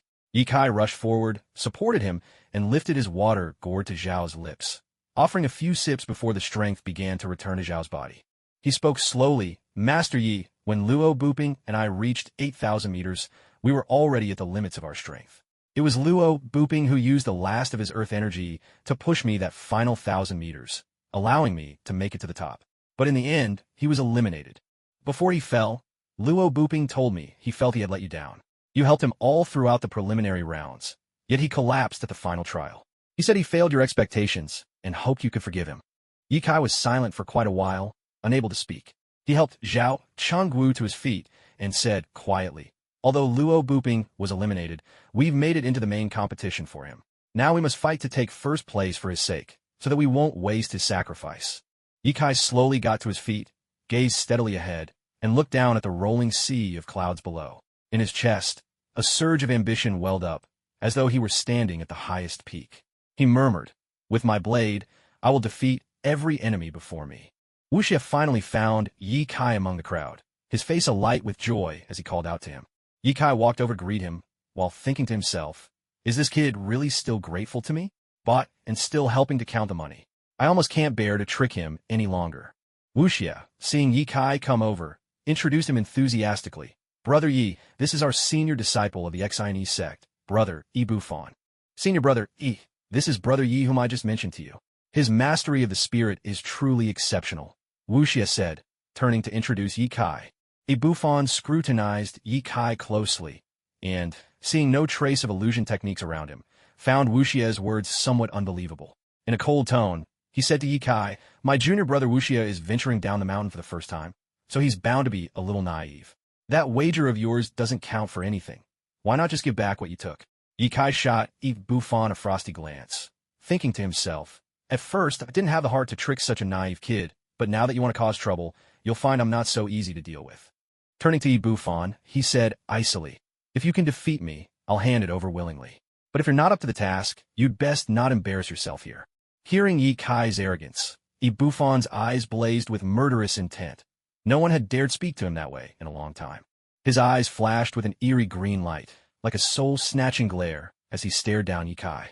Seeing the two about to come to blows at the faintest provocation, Wu Xie grew anxious and quickly moved between them to keep the fight from breaking out. Ye Kai clenched his fists, the fierce energy from both sides clashing intensely in the air. At that moment, a cold voice rang out. Congratulations to you young heroes for passing the preliminary round of the Wind and Cloud Championship. You are advancing to the main competition. Ye Kai withdrew his fighting spirit and looked ahead, only to find that Lung Chongqing, who had been standing atop the Tower of Heaven and Earth, had somehow slipped away and now stood at the very center of Tianmen Peak. It's time to begin identity verification, he announced. As soon as the words left his lips, a large group of martial artists strode over, the characters for Tianji boldly emblazoned on their robes. They approached each contender, handing them a square box. When the box touched a contestant's palm, it revealed the person's bone age. Anyone over 22 would be immediately disqualified and blacklisted by all the major sects. An hour passed. All 364 on the mountaintop had been verified. There was not a single false report of age. Ye Kai thought back to the roaring crowd of tens of thousands at the first stage, and now, after only 3 rounds, barely more than 300 remained. The path of martial cultivation. It truly was as hard as scaling the heavens. The lead disciple of the Tianji Pavilion exchanged a glance with Lung Chongqing, who gave a nod. He proclaimed, I now declare the official start of the Wind and Cloud Grand Tournament. At that moment, the mountaintop rang with the deep tolling of bells. Ye Kai counted carefully, 9 peals in total, each one rolling past with a crash and brilliance of thunderbolts. The ancient dragon-suppressing bell has tolled 9 times. We may ascend the peak now. Martial artists from the spectators' stands turned their eyes to the summit, anticipation shining in their gaze.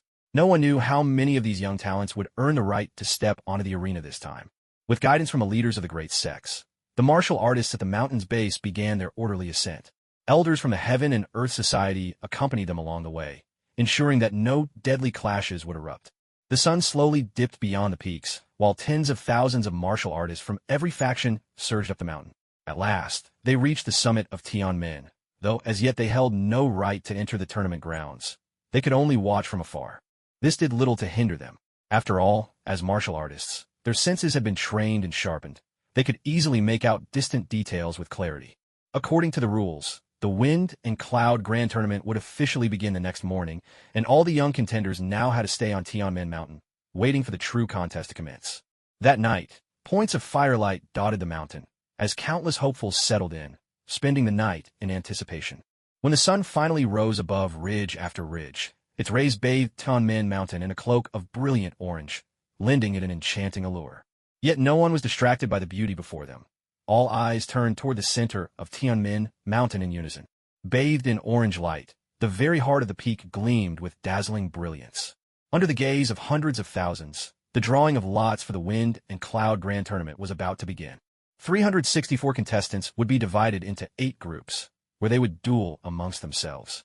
According to the rules, a win would earn 2 points, a draw 1 point, and a loss no points. At the end, the top 8 from each group would qualify for the finals. However, there was always the possibility that all the strongest contenders could end up in the same group. To prevent such an imbalance, the judges had devised measures to ensure that each group was as evenly matched as possible. Only in this way could true fairness be achieved. Even those who lost in the first round would still have a chance to catch up in the later matches. Ye Kai and Zhao Chongwu made their way to the drawing hall together as the lot drawing ceremony officially began. Group 1, Zhang Daoling of Wudong Mountain. Group 2, Wang Baqiang, Master of the Overlord Spear. Group 3, Chun Jier of the Tiandahui. Group 4, Chu Guangdao of the Bloodblade.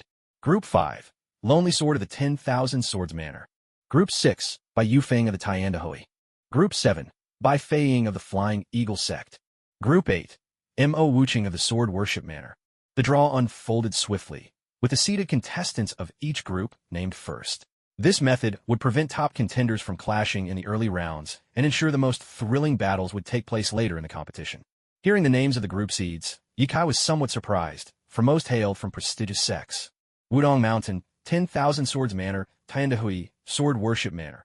Only a handful were wandering fighters without such affiliations, and even Chu Kuangdao was a disciple of the Bloodblade Patriarch.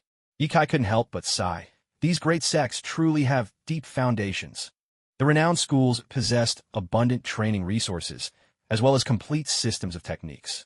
True prodigies there could rise to fame overnight. As for lone wanderers, they could only scrape together what little resources they found amidst the perils of the martial world, not to mention lacking systematic training methods. Only the truly lucky few might stumble upon an extraordinary encounter, obtain a powerful technique, and barely manage to stand shoulder to shoulder with the disciples of the great sections. In the end, what the martial world truly lacked was not talent, but the methods themselves. Shaking his head, Yikai followed Zhao Chengwu inside and received his group number 26 of Group 6. So, I'll be facing Bai Yufeng. He was so arrogant when the tournament began. Let's see how I'll deal with him. Thinking this, the corner of Yikai's mouth curled into a sly smile as he glanced at Bai Yufeng, his gaze burning with anticipation for battle. Bai Yufeng sensed Yikai's stare, turned around, and shot him a cold, disdainful look. Yikai responded with a slight smile, lifting his left hand and making a throat-slashing gesture. Angered by Yikai's provocation, Bai Yufeng strode over, bursting into laughter. You're in Group 6, aren't you? Let's see if you'll still be laughing when we take to the stage. Then he leaned in close to Yikai's ear and said in a chilling voice, Your number tag was arranged by me. Just wait. I'll make sure to give you my special attention. From Bai Yufeng's very first words, Yikai had guessed that his tag was deliberately assigned. So, Bai Yufeng was the mastermind behind this. He responded with a cold smirk. I'm not so easy to bite. Watch out. You might break your teeth on me, and by then, don't come crying. You're sharp-tongued now, but we'll settle this in the arena. Bai Yufeng shot back fiercely, then turned and left without another word. Yikai turned to look at Zhao Chengwu's number tag and saw, to his surprise, that it also read, Group 6, number 18. Clearly, Bai Yufeng had his sights set on them both. Relying on his connections within the Heaven and Earth Society, he had arranged for Yikai, Zhao Chengwu, and himself to end up in the same group. But on second thought, Yikai decided that perhaps this wasn't so bad. It would give him a chance to teach that arrogant brat a lesson early on.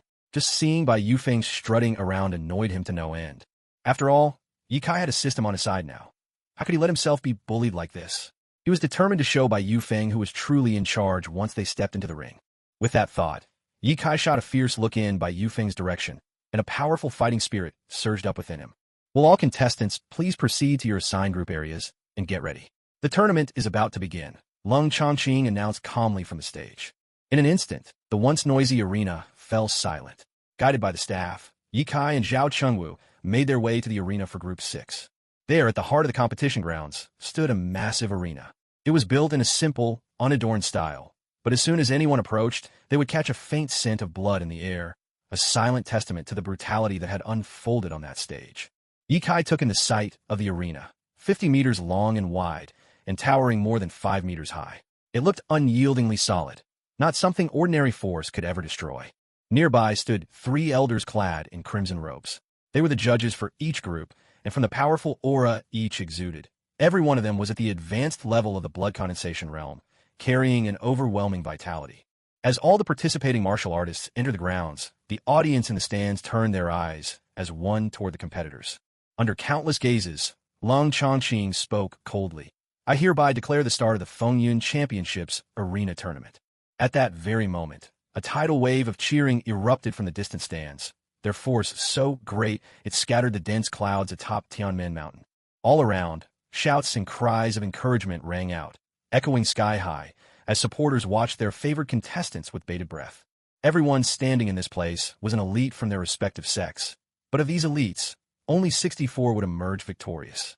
The rest, over 100 strong, will be nothing more than stepping stones under their feet. Tonight, those 64 contestants will become the brightest stars in the night sky. Yikai was swept up by the cheers echoing from the stands, his spirit ignited with the fierce will to fight. Tonight, I will become one of those 64. Yikai vowed silently to himself. I am the referee for Group 6. Let me explain the rules. No use of concealed weapons or poison during the match, and under no circumstances may anyone strike to kill. Violators will be immediately disqualified from the tournament. An elderly man, hairs white as snow, stood by the ring, announcing the rules.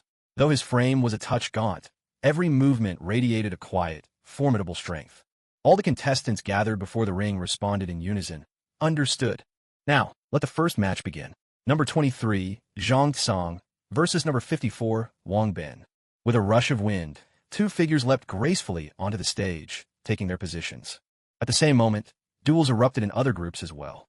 Tianmin Mountain's sky rang with a chorus of voices, cries of encouragement mingling with the low buzz of whispered discussions below.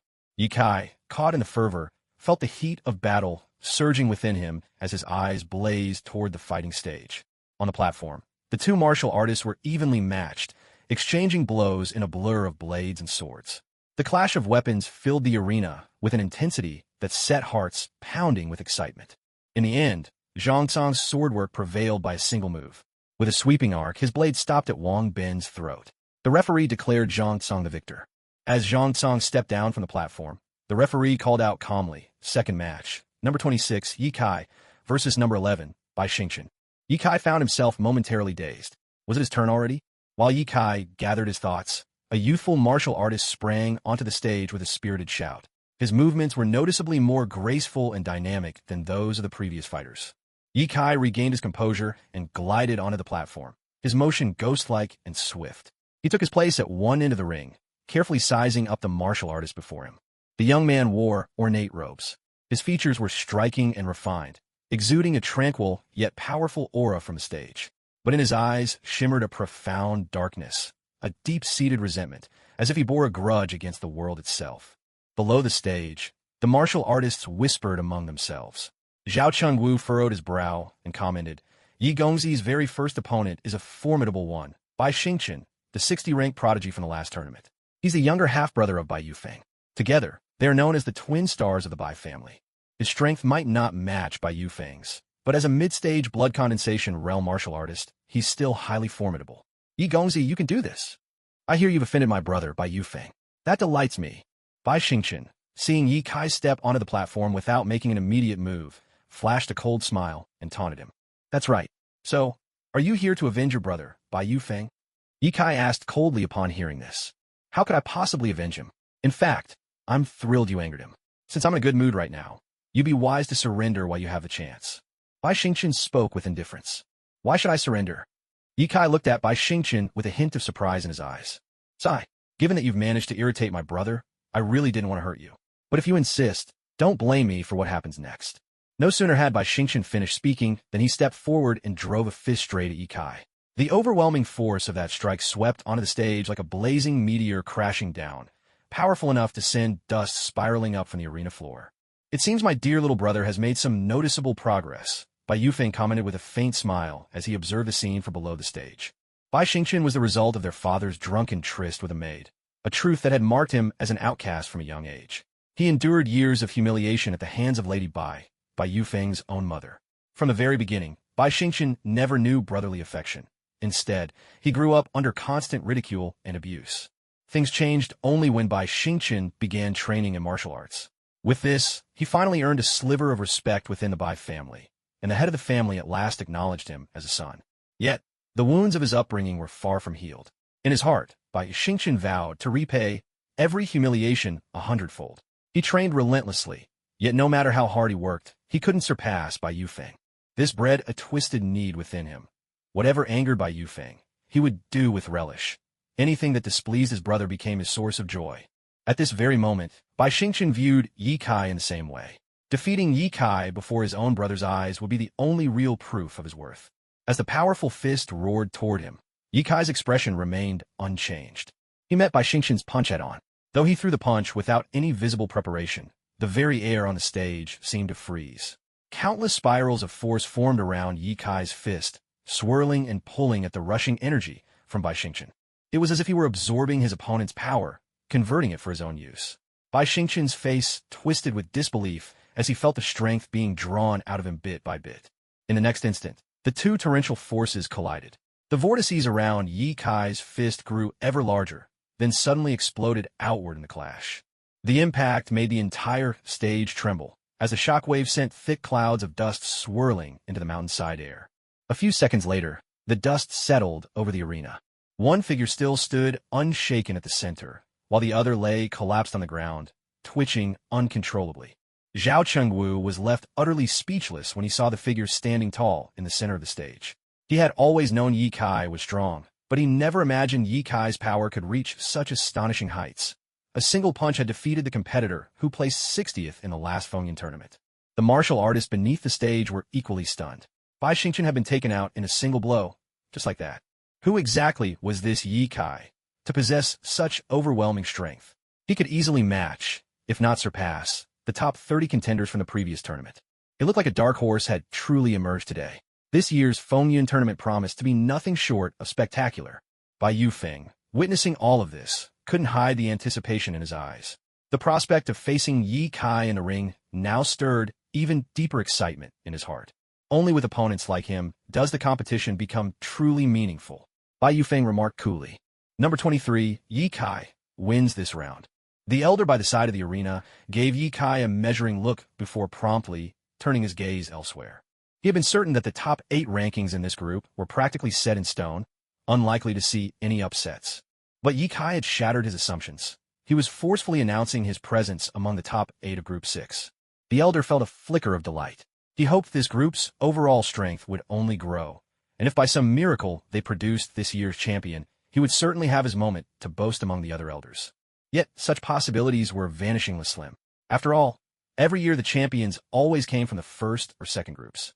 For the other groups, landing the top 10 was already considered outstanding. Claiming first place was all but impossible. As Ye Kai stepped down from the stage, the martial artists below watched him with a trace of fear in their eyes. Each of them secretly thought, with someone that formidable here, the battle for the top 8 will be fiercer than ever. Master Yi, you are truly remarkable. Zhao Chengwu let out a hearty laugh and addressed Ye Kai with newfound respect. Inside, he resolved, I must work even harder and keep pace with Master Yi every step of the way. Ye Kai approached him, patted Zhao Chengwu lightly on the shoulder, and said with understated encouragement, Don't forget to do your best, too. Zhao Chengwu nodded, about to reply, when suddenly waves of cheers erupted from the arena next door. He and Ye Kai turned their heads toward the 5th group stage, where, commanding the attention of the crowd, stood none other than one of the young swordsmen from the last tournament, the little sword immortal, Dugu Jian. In the previous Fengyun tournament, he had vanquished many young prodigies with his clan's legendary sword technique, the breaking sword stance, earning a reputation as the greatest swordsman of his generation.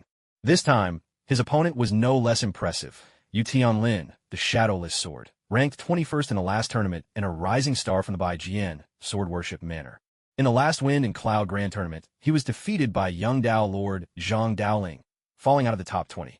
But now, his cultivation has broken through from the early stage of the blood condensation realm to the middle stage, and his swordsmanship has reached consummate mastery. It looks like this battle will truly be a breathtaking spectacle.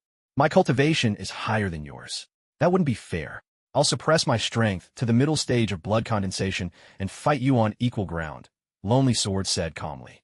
Hearing that Lonely Sword would restrict his cultivation to the middle stage, the martial artist below the stage erupted in astonishment. Is this the confidence of a wind and cloud prodigy? How unbelievably arrogant! Yu Tianlin, gripping his sword in his left hand, drew in his aura until it gathered fiercely within him, poised to erupt in a single explosive instant. He replied with a quiet edge, Don't regret this. Every swordsman has his pride. Since his opponent insisted on lowering himself to use level, it was hard not to feel the sting of being underestimated. Yu Tianlin's face darkened, and in an instant his left hand swept his sword out. A barrage of sword shadows filled the air, streaking towards Lonely Sword like rays of light. Each beam shimmered with a searing brilliance, surging with a razor-sharp sword aura that seemed to slice the very air in two. Even from below the stage, the martial artist could feel the fierce power in that sword aura. Those standing too close felt the piercing force threaten to shatter their eardrums. No wonder he was ranked 21st last year. Unmarked Sword's progress over this year has been phenomenal. Lonely Sword is far too arrogant. That strike is already the absolute limit of the blood condensation middle stage. It's not something you can brush off easily. The spectators gasped in amazement at such a relentless display of swordsmanship. Lonely Sword opened his eyes, his sword sliding halfway out of its sheath. A single, formless sword energy burst forth, radiating a pale glow. In a heartbeat, Every sword shadow in the air vanished. All those dazzling beams brimming with sword energy were scattered by the gentle halo, as if they never stood a chance. That's the sword-breaking technique of 10,000 Swords manner. What an overwhelming display of dominance. An elder, standing at the edge of the arena, remarked softly. Watching his sword aura crushed with such ease, Yu Qianlin's eyes flared with terror. He wasted no time launching his second attack. Bloodless sword. Seizing his sword in both hands, he swept it again and again, channeling his inner strength until a cold, dazzling white glint flashed from a blade. In a flash, the whole arena was bathed in piercing white light. Hidden by that glare, Yu Tianlin unleashed a single, astonishing thrust. Shielded by 1,000 blazing streaks of white, that sword pierced straight towards Lonely Sword like a lightning bolt. And yet, at that moment, Lonely Sword remained impossibly calm. So calm it filled hearts with quiet despair. With a simple thrust of his sword, wielded in his left hand, the myriad arcs of white light vanished in an instant. A faint trace of a sword shadow flashed through the air. Yu Qianlin's blade, not yet having struck Lonely Sword, slipped from his grasp and clattered to the ground. A metallic clang rang out as a thin line of blood drifted through the air. Meanwhile, Lonely Sword's own weapon was already sheathed, as if nothing at all had occurred. The martial artists below the stage were stupefied. That speed, so impossibly fast that before anyone could make sense of what happened, the opponent's hand had already been wounded. What mastery of the sword! What depth and refinement! There were continual gasps of amazement from the crowd. The young sword immortal truly lived up to his daunting reputation. Just a single strike. It took only one move for him to defeat the previous tournament's 21st ranked expert, and he hadn't even used his full strength. Everyone could only imagine. If Lonely Sword were to go all out, how fearsome would he be? The thought was almost unbelievable. The elders watching at the edge of the arena were equally astounded by that sword. How could such speed exist? What kind of understanding of swordsmanship must one have to deliver such a powerful, flawless strike? Truly, he was the sword genius of this generation. If they were to face such a blow themselves, perhaps they couldn't withstand it either. The sword's movement appeared simple, yet the wielder's understanding of the sword path was incomparably profound. He had instantly discerned and exploited the flaw in Yu Qianlin's dazzling array of attacks, striking with breathtaking speed. In today's world, only one person could accomplish such a feat, the Snow Sword Immortal, Lung Chongqing. These people are monsters, the elder couldn't help but exclaim bitterly. Yu Tianlin stared in shock at the bleeding mark on his hand. He knew he was below Lonely Sword in terms of swordsmanship, but he never expected to be defeated so decisively in a single instant.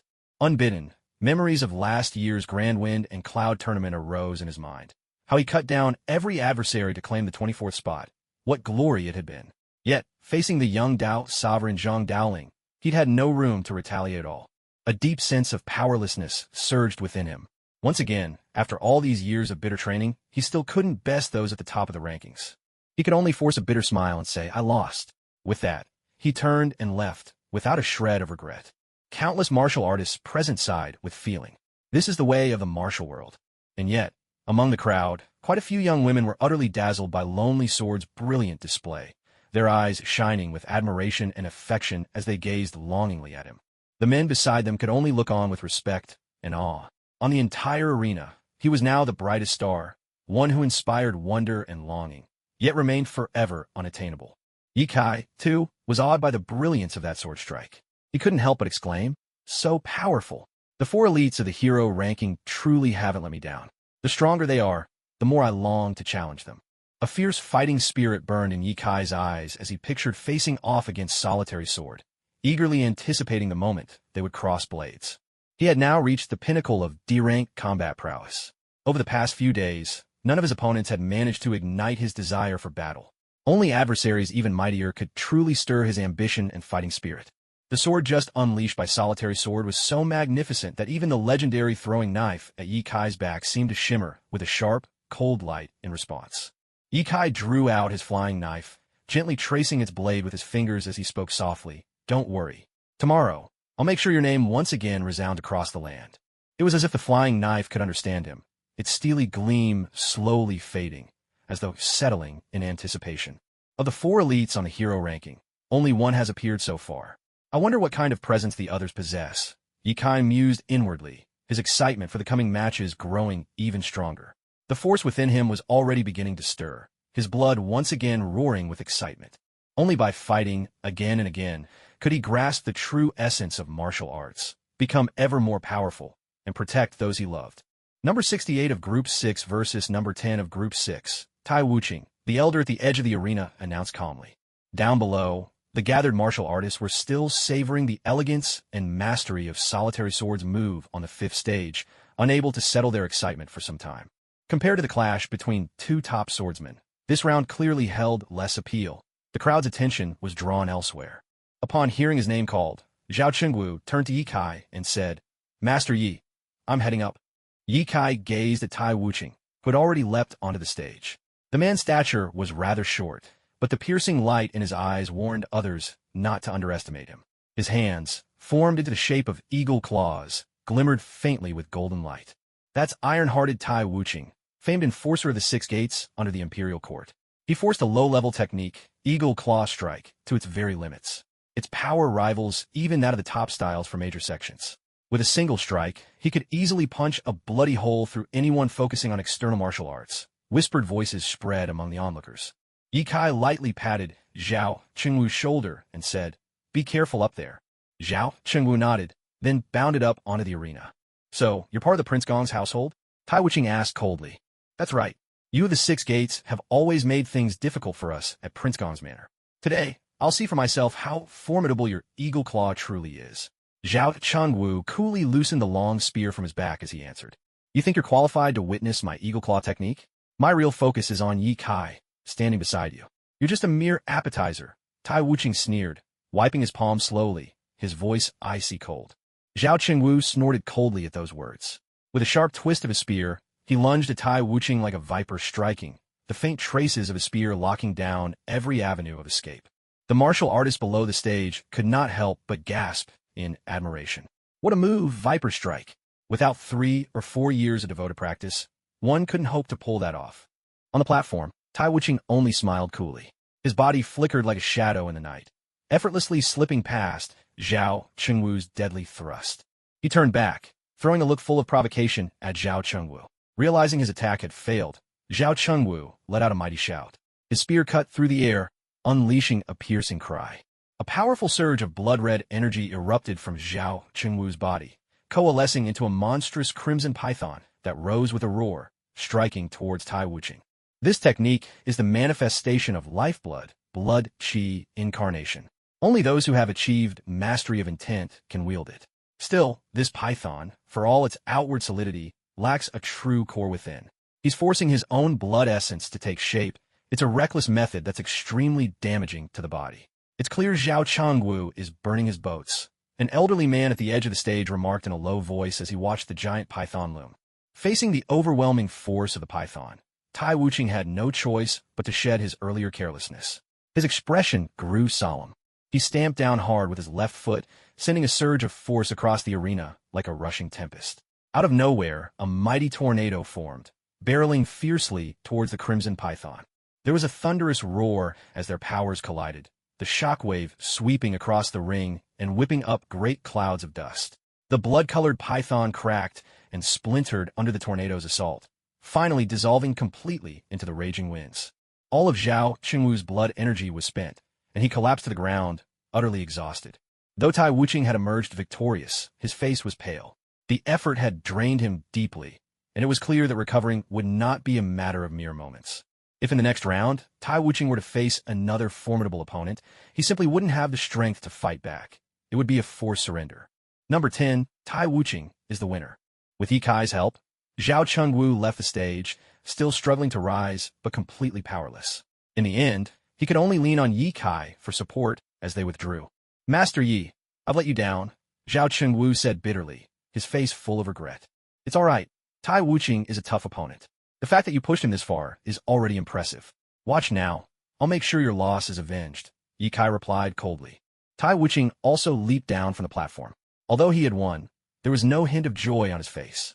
He had thought he could easily defeat Zhao Chengwu, but unexpectedly, Zhao Chengwu had kept a hidden technique up his sleeve, forcing him to expend much more energy than anticipated. The next match was destined to be a difficult one. He quickly found a quiet corner, took a few pills from his chest, and swallowed them, then sat down cross-legged to recover his strength. Yet his eyes were full of intense, fighting spirit as he gazed at Ye Kai. Only a few seconds after the contest between Zhao Chengwu and Tai Wuqing ended, the second round at the other 7 arenas also came to a close. Compared to the first round, the second round was far less interesting. Most of the competitors were recently renowned young talents, and the matches ended swiftly with clear winners. As such, there was little excitement to be found. However, the calm did not last long, for the third round was about to begin. For the third round, number 7 Sikong Changa faces number 1 Bai Yufeng. At this announcement, the martial artists below erupted with excitement. This promised to be a spectacular match. Bai Yufeng needed no introduction. A powerful seated contender, his reputation spoke for itself. His opponent, Sikong Changa, was known throughout the 10,000 Swords Manor as the second greatest swordsman, right behind the legendary solitary sword. His mastery of the sky-splitting sword technique was nothing short of exquisite. Moreover, in the previous Wind and Cloud tournament, he had claimed the 13th place, earning the respect and caution of any foe. In no time, the two men stepped onto the arena. Sikong Changa wore a blue headscarf. His sword-like brows and star-like eyes exuded a sharp, piercing sword intent. I've spent a whole year perfecting my sky-splitting sword. Let me test it on you today, Sikong Changa declared coldly as he drew his sword. Bai Yufeng merely stood there, gazing at Sikong Changa in utter stillness. There was no emotion in his eyes, but just by standing there, he seemed to merge completely with heaven and earth itself. No one around could sense the slightest hint of his aura, and yet a tremendous, omnipresent force of nature seemed to gather around him. In that moment, he was the embodiment of the Tao. He was fate itself. Sikong Changa froze, making no move to attack, not for lack of will, but because he could find no flaws to exploit. Bai Yufeng was flawless, like a perfect piece of jade with not the slightest crack for a blade to slip through. Suddenly, Sikong Changa brought his sword down like a bolt of lightning, declaring coldly, "If there's no weakness to be found, then I will force one to appear." His sword struck like thunder and lightning, aimed straight at Bai Yufeng's eyes, while wisps of sword energy howled and swept through the air. Yet Bai Yufeng made no move to respond. The fighters below the stage, however, could sense that the air around them had suddenly grown damp. Thick moisture was gathering and swirling all about, as though the atmosphere itself was transforming. Just as Sikong Changa's thunderous sword was about to reach Bai Yufeng, a glint of brilliance flashed in Bai Yufeng's eyes. With a flick of his left hand, his sword quivered, and, in an instant, a dazzling arc of sword light slashed through the sky, drawing in all the mist lingering in the air. A wave of biting cold swept towards Sikong Changa. At that very moment, there was a ringing clash. Sikong Changa's sword was sent flying from his grasp. His whole body went rigid, and he stared in shock at the blade, now pressed against his own throat. The fighters below the stage were utterly astonished. What a magnificent strike! It was in no way inferior to the legendary Sword of Solitude they had witnessed before. So this is the power of a master ranked on the human list? How did he unleash that sword? I didn't see it at all. I didn't catch it either. This sword technique is terrifying. The crowd below was in awe of Bai Yufeng's display. They knew he was strong, but never imagined he could defeat the 13th ranked master of the previous tournament with a single stroke. Among those present, how many could hope to deliver such a devastating blow? First position in Group 6, number 1, Bai Yufeng, is victorious. The elder at the edge of the arena cast a deep, lingering gaze at Bai Yufeng, then slowly announced the result.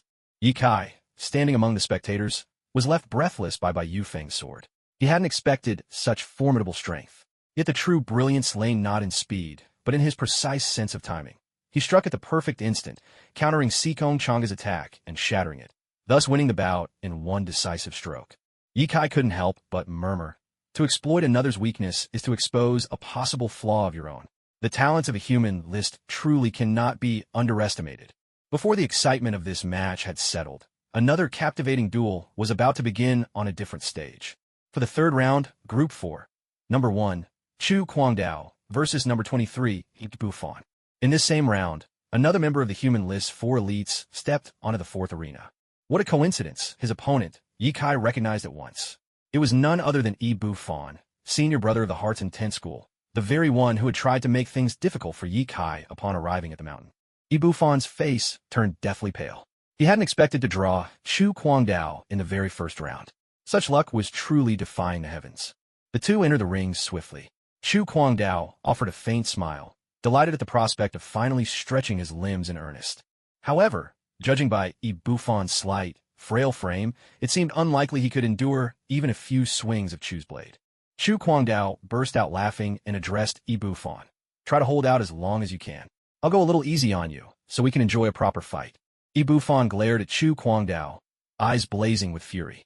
The thing he hated most was being looked down upon. A strange gleam flickered in Ibu Fan's eyes as wave after wave of soul-stirring, mind-bending spiritual attacks swept towards Chu Kwangdao. Chu Kwangdao, seeing this, laughed heartily and declared, "Petty tricks." With that, Chu Kwangdao clenched his left fist, and a surge of astonishing power radiated from his hand. A thick, blood-red aura seemed to shroud his fist, making him appear even more menacing and ferocious. With a thunderous shout, he hurled his fist forward. The fierce force of his punch shattered the strange spiritual assault, and the sharp gust blasted against Ibu Fan, forcing him back 4 or 5 steps before he was able to steady himself. "If you have any tricks left, show me all you've got," Chu Kwangdao said coolly. Upon hearing this, a cold glint flickered in Ibu Fan's eyes. He responded in a chilling tone, "You said so yourself, so don't blame me for what happens next." He then began forming intricate signs with both hands in front of his chest. His entire aura turned ice cold, and his body grew increasingly gaunt. Countless points of spiritual light converged within his eyes. In that instant, the air atop the fighting stage became frigid as frost, leaving the onlookers unsettled by the sudden chill. Those who stood closer to the stage were drawn into overwhelming illusions, their bodies involuntarily retreating as panic twisted their faces. The sight sent a shudder through the crowd, and now, all who looked at Ibu Fan regarded him with deep wariness. "This is the soul-stealing eyes," the master of the heart's intense sect exclaimed from atop the tinny tower, his voice thick with surprise. Aside from the mind's eye illumination, this was one of the most challenging secret arts of the sect. Mastery required absorbing the earth's baleful energy day after day to refine one's spirit, a grueling process that had driven countless disciples to abandon the art, unable to bear its agony. Yet now, the sect master realized his chief disciple Ibu Fan had not only endured but mastered it fully. He could only imagine the torment Ibu Fan must have faced over these past 2 years. Watching Ibu Fan now, his eyes brimmed with emotion. Sinister energy gathered around Ibu Fan's eyes, making him seem like a ghostly fiend from the underworld. At last, the chilling aura reached its peak, and then unleashed all at once. Clouds of malevolent energy, like a legion of evil spirits, surged toward Chu Kwangdao. The scene resembled a monstrous parade of phantoms in the dead of night, claws bared as they lunged at their prey. Facing this furious onslaught, Chu Kwangdao remained cold and composed. Suddenly, he let out a bellow, and the surging vitality within him roared to life. His eyes blazed crimson, both fists glowing a deep and vivid red, as if dipped in blood. That blood-colored aura swept over every inch of the stage. With one powerful punch, it seemed as though all the seething energy compressed into a single devastating wave and crashed headlong into the demonic horde. One by one, the writhing specters evaporated into nothingness beneath the crimson tide, unable to resist even for an instant. So this is the fist that shatters 10,000 techniques. No one expected Chu Kwangdao to reach such mastery. Someone murmured in awe. On the rooftop of Tianyi Tower, Lung Chongqing, dressed in white, glanced over with a flash of sharp light in his eyes and spoke in a calm, measured tone. "The realm of one fist shatters 10,000 arts can only be mastered when your strength and cultivation have reached their very limits. It's a state attained through relentless self-reflection and understanding. To step into this realm, a martial artist must possess both overwhelming power and unshakable confidence. This path was first pioneered by the head of the Heaven and Earth Society. With a single punch, all techniques crumble before him. Without absolute control over one's strength, it is simply impossible to throw such a punch. That's why this is a rarely trodden path within the world of martial arts. It's not a road for ordinary geniuses. Only those with the most resolute martial hearts and profound comprehension of the Tao can achieve this state. Throughout the entire martial world, those who've reached such heights are exceedingly rare. Who would have thought even Chu Kwangdao had grasped this realm? This year's Storms of the Underworld tournament is becoming ever more spectacular, Lung Chongqing said, a faint smile curling on his lips.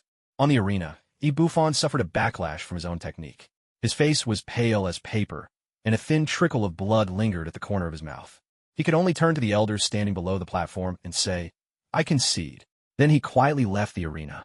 Seeing Ibu Fan forfeit so abruptly, Chu Kwangdao muttered with some impatience, "What a bore." Round 3 of Group 4. Number 1. Chu Kwangdao claims victory. Yi Bufan left the stage slowly. Although he had conceded the match, not a single warrior among the crowd below looked upon him with disdain. To stand before one of the 4 legends of the heroes list and dare draw your blade takes enormous courage in itself. Besides, this is not a single elimination contest. There are still many fierce battles ahead. Preserving one's condition is key, and whether you lose face by conceding is simply not a concern. What a pity his opponent happened to be Chu Kwangdao. The master of the XINE sect on the rooftop spoke with a wry expression. His illusionary arts were already quite impressive. He stands a good chance of making the top 20 in the tournament, an old man beside him said, offering consolation. With just illusion techniques, breaking into the top 20 won't be easy. You have to remember, the competitors this year defy all conventional expectations. The XINE sect master responded cautiously. That's true. The gold in this year's top 10 is incomparable to last year's. So many dark horses have emerged. I'm curious about the young man who broke through the TNE Tower's illusion trial. In that last match, he took the victory with a single blow. It's impossible to gauge his true strength from that. I wonder if he can claw his way into the top 10 this time. The elder glanced at Yi Kai with keen interest and said in an even tone, "The top 10? That seems like a long shot. The young heroes in the rankings this year are all fearsome opponents. None of them are easy to deal with," the master of XINE sect replied, shaking his head. "Perhaps so. Still, I have a feeling that young man has cards he hasn't yet played," the elder said with a hint of anticipation in his voice. "Let's wait and see." At this moment, Yi Kai was deeply shaken by Chu Kwangdao's move. A single fist shatters 10,000 techniques. In his heart, he thought, so power can be used in such a way. His mastery over strength is truly exquisite. There's an unstoppable dominance in his style. Scenes of Chu Kwangdao's punch began replaying in Yi Kai's mind again and again. Gradually, he became completely absorbed, and the path along which Chu Kwangdao's internal energy flowed as he launched the punch appeared vividly before his eyes. Every detail of that current of strength surfaced clearly in Yi Kai's mind. Beep. The host has, through personal insight, activated a new skill, Fist of Breaking Techniques. Fist of Breaking Techniques. The host, with delicate control over power, has awakened the elementary essence of the way of strength. Punch speed increased by 30%. Impact strength increased by 50%, with a 10% chance to ignore the enemy's armor. I'm truly a genius.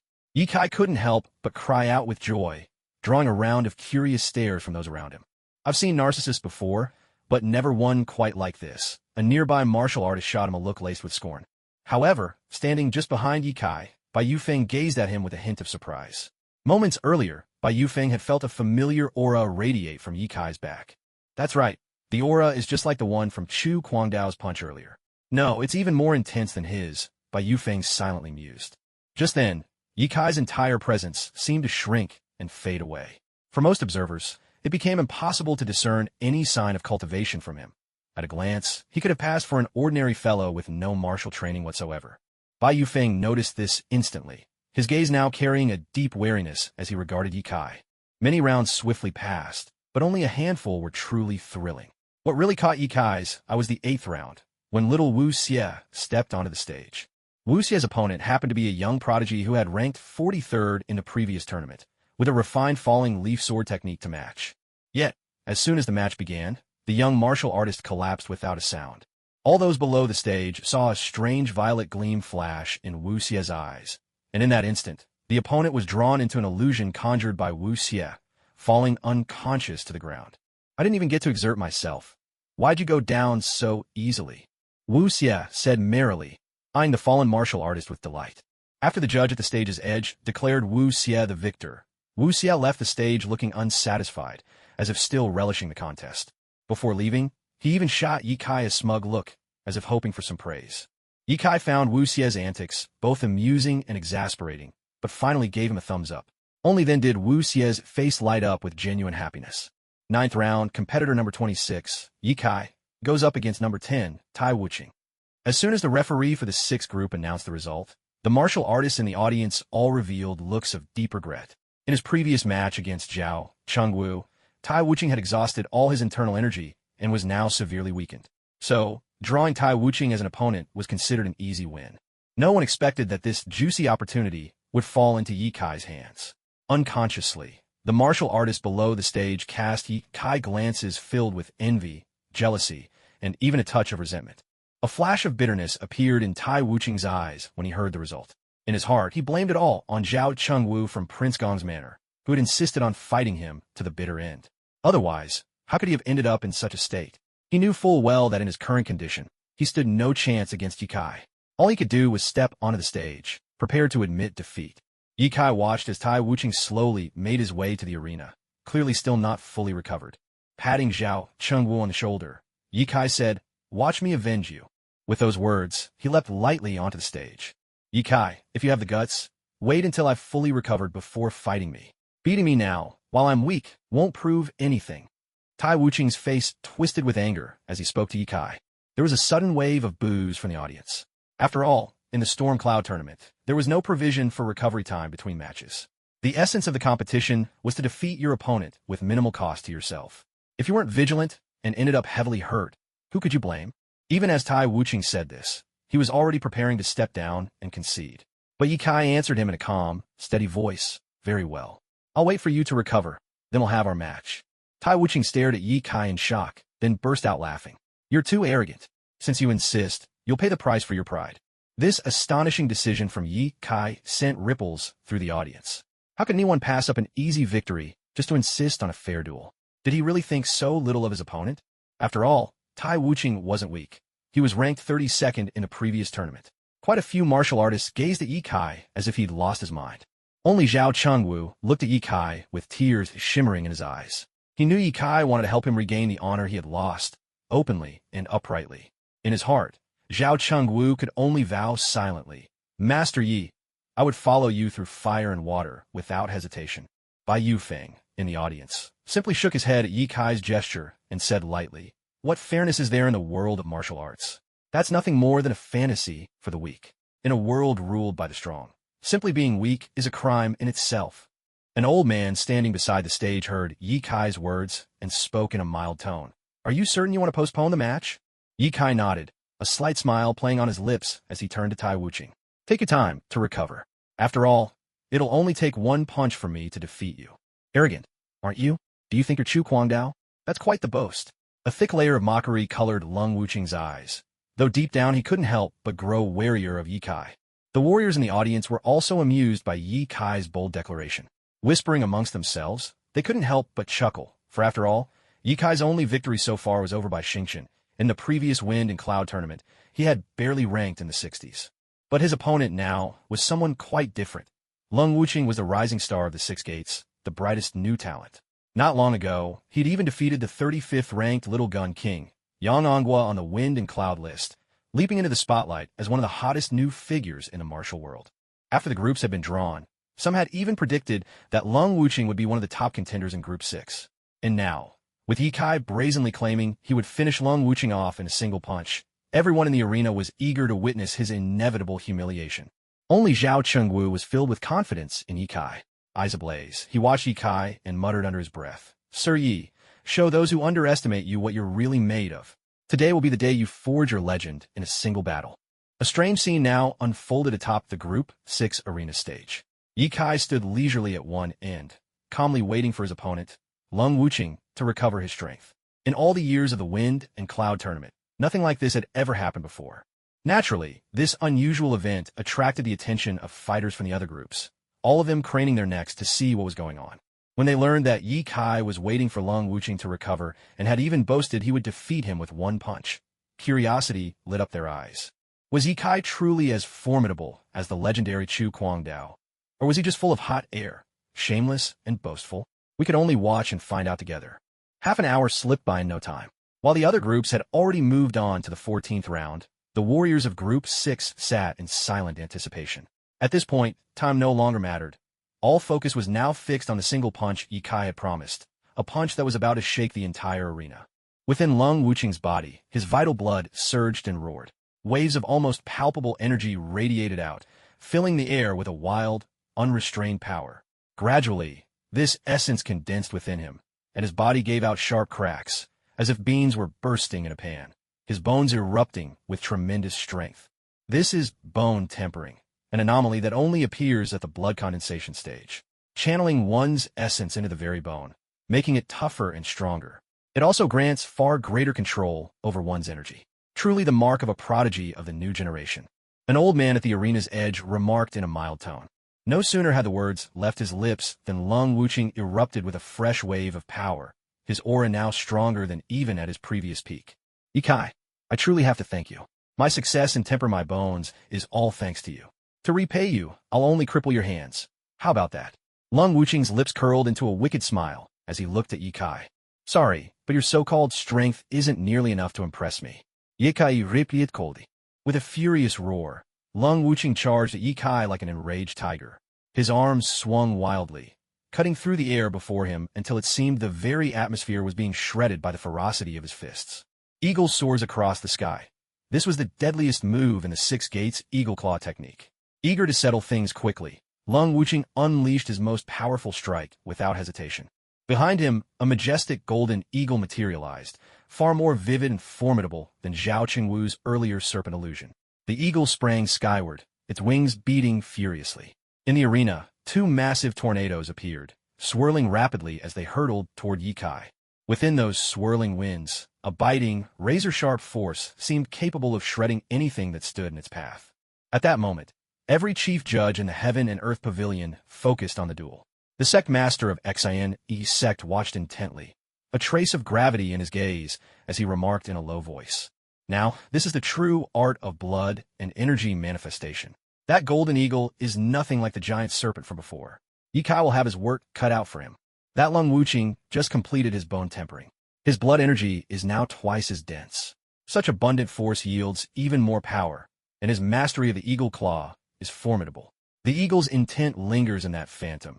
Downright fearsome, the brown-robed elder beside him responded. Meanwhile, Yikai stood his ground, calmly gathering momentum as the twin tornadoes closed in with murderous force. When the gales finally drew near, the fierce wind whipped Yikai's hair upward, making it flutter high above his head. In that instant, Yikai moved. He dug his feet hard into the ground, his eyes flashing crimson. With a mighty swing of his left fist, a blazing white beam of energy erupted straight to the heavens, bursting through layers of cloud overhead. His punch struck with such force that a sound like crashing waves thundered out, shaking the skies and earth. For a moment, the world seemed to tremble, the myriad forms of creation converging into one. From Yikai surged an overwhelming power, surging like a tidal wave and slamming headlong toward Lung Wuching. Lung Wuching's pupils contracted sharply, his face twisting in disbelief. Was his eagle soars across the sky really broken? How could this be? A tidal wave of power swept across, rolling straight over the two massive tornadoes. The tornadoes spun furiously, struggling to break free from its crushing force, but they were like tiny boats tossed in a raging sea, utterly powerless in the face of this terrifying tide. In the blink of an eye, they were obliterated, their presence wiped out as if they had never existed. Only the lingering traces of wind left behind on the arena stood as silent witnesses to their brief existence. Once that tsunami-like force had crushed the two tornadoes, it did not pause for even a heartbeat. It howled onward, roaring straight toward Lung Wuching. Everyone below the stage was left dumbfounded by the spectacle. No one had expected Yikai to wield such overwhelming strength. This surging power was simply beyond the realm of what someone at mid-stage blood condensation could possibly summon. It could even rival the might of those at blood condensation's peak. Just moments ago, some of the crowd had been jeering at Yikai for his boastful words. Now, they closed their mouths in embarrassed silence, casting looks of awe and fear toward Yikai. Many martial artists couldn't help but draw comparisons between Yikai's punch and Chu Kwangdao's earlier strike. To their astonishment, they found that the presence Yikai exuded with his punch held a similar grandeur to Chu Kwangdao's legendary one strike shatters all techniques. What's more, the domineering spirit in Yikai's punch was even more intense than in Chu Kwangdao's. The tidal force on the stage was so overwhelming that not even everyone on it could have resisted it together. Bai Yufeng watched it all unfold with calm detachment. He had sensed that familiar aura from Yikai just now, the same fierce, law-breaking momentum that Chu Kwangdao had exhibited moments earlier. It surprised him deeply that Yikai had also managed to comprehend such a force. But what truly stunned him was that Yikai seemed to have achieved this insight after witnessing Chu Kwangdao's punch. If that were truly the case, then Yikai's acuity in martial insight was beyond imagination. A flicker of wariness crossed by Yufeng's eyes, and he spoke softly, "The stronger you are, the more interested I am in defeating you." Chu Kwangdao, too, was drawn to the aura of Yikai's punch. The sheer dominance of it moved even his steely gaze. He reached back to touch the case of his blade and said coolly, "Only an opponent like this can keep your brilliance from fading into dust." In the audience, Zhao Chengwu watched Yi Kai with burning eyes, muttering over and over, "I knew it. Master Yi would prove himself. There's no way he won't take a place among the top contenders of this storm contest." Even the judges atop the Heaven and Earth Pavilion were astounded by the boundless momentum of Yi Kai's punch. The head of the XINE sect could only offer a wry smile. "Our XINE sect is too small to contain such a hidden dragon. Only by reaching a grander stage will he truly become the brightest star in the sky." "That boy's strength is truly astonishing," an elder nearby remarked calmly. "It seems the top 3 of this year's storm contest will be up for grabs again." Yi Kai earned the recognition of everyone present with his own strength, and now, for the first time, his name echoed throughout the cloud summit of the Martial Heroes Tournament. Lung Wuqing could only muster every ounce of his abilities to defend himself, but in the face of a force that rivaled the mighty powers of nature itself, all his defenses seemed painfully frail and powerless.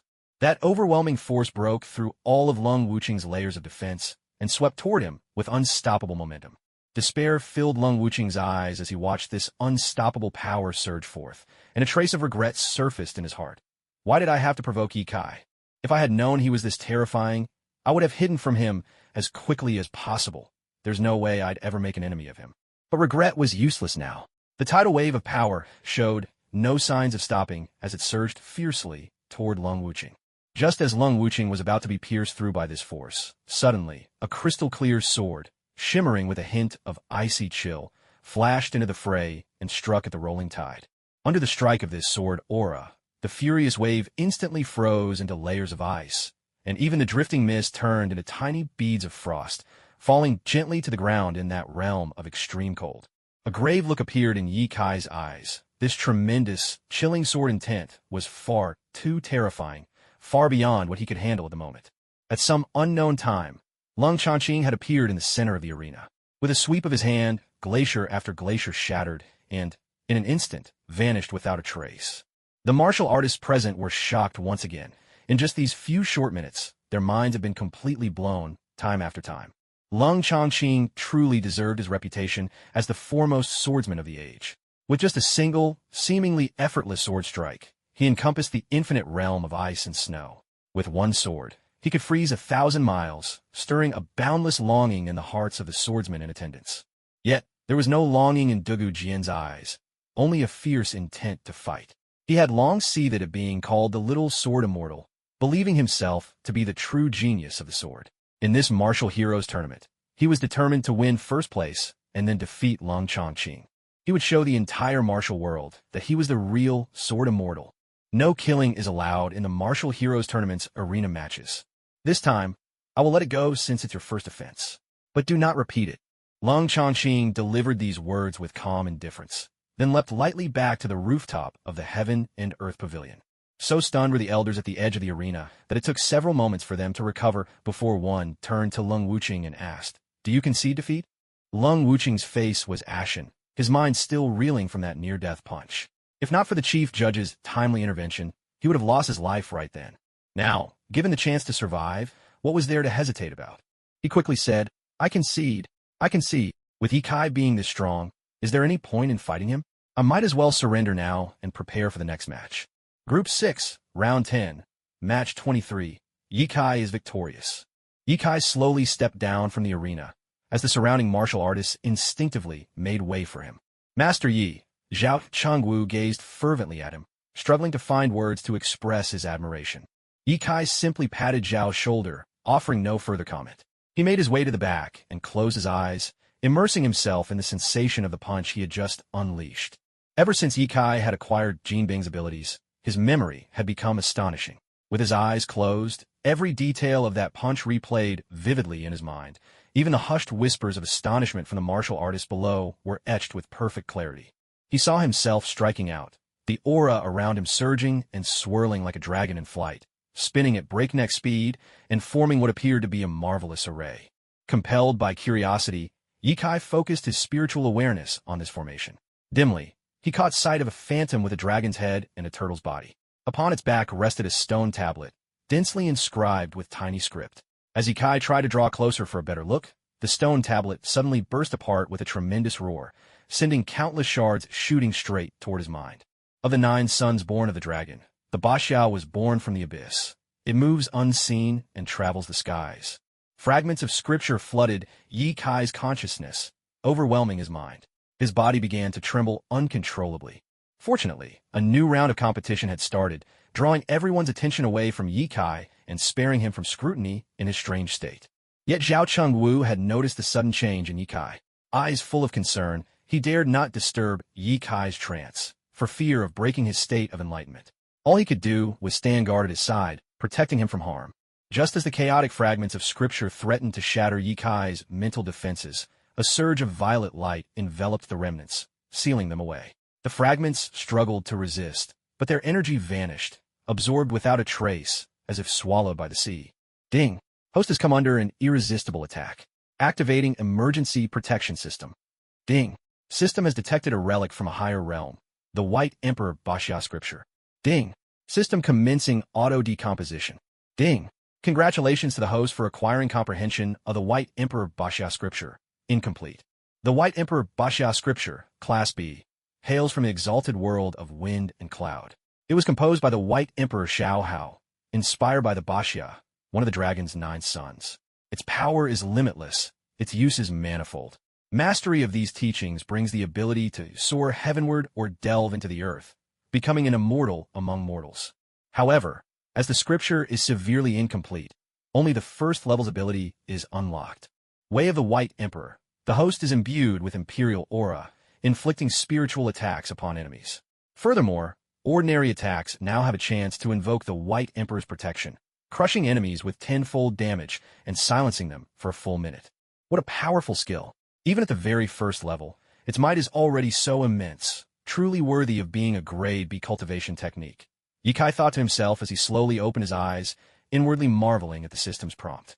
Standing beside him, Zhao Chengwu sensed a force descending from the very heavens, majestic and irresistible, leaving him with not even the faintest urge to resist. He turned to glance at Yi Kai and saw a faint starlight glimmering in Yi Kai's eyes. The aura radiating from Yi Kai grew stronger and stronger, pressing down on Zhao Chengwu until it became hard to breathe, his body unconsciously yearning to fall at Yi Kai's feet in reverence. Yi Kai heard Zhao Chengwu's soft gasp and snapped back to his senses. With a thought, he reined in the White Emperor's aura within him.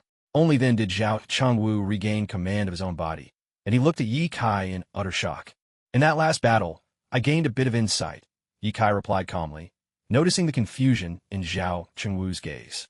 Outwardly, Zhao Chengwu regained his composure, but inside, waves of astonishment surged. Lord Yi could actually enter a state of enlightenment in the midst of fierce combat. Such talent and comprehension were simply terrifying. Before they knew it, noon was approaching. The sun hung high overhead, blazing mercilessly upon the earth. Yet the warriors filling the spectator stands seemed unfazed by the sweltering heat. The riveting duels on the stage had seized everyone's attention. Owing to his recent stellar performance, Yi Kai found the following matches a breeze. For the next 6 or 7 rounds, his opponents all conceded without a fight. Having witnessed Yi Kai's overwhelming power, those who knew they were no match for him saw no point in wasting strength in a doomed contest. They chose instead to conserve their energy for challenges yet to come. In the Stormcloud tournament, while pure strength mattered, tournament strategy was just as crucial. Over the years, the 81st ranked contender wasn't always more formidable than the one ranked 100th. Often, a single extra victory made all the difference. But making it onto the rankings at all was a matter of supreme honor among martial artists, and none would take it lightly. By contrast, Zhao Chengwu had run into some bad luck. Across 7 rounds, he claimed only a single win, and that was because his opponent in that match was already gravely injured from a previous fight, making Zhao's victory almost effortless. In the other matches, Zhao was up against well-known contenders from the last Stormcloud tournament. With his current strength, he stood no chance and could only admit defeat.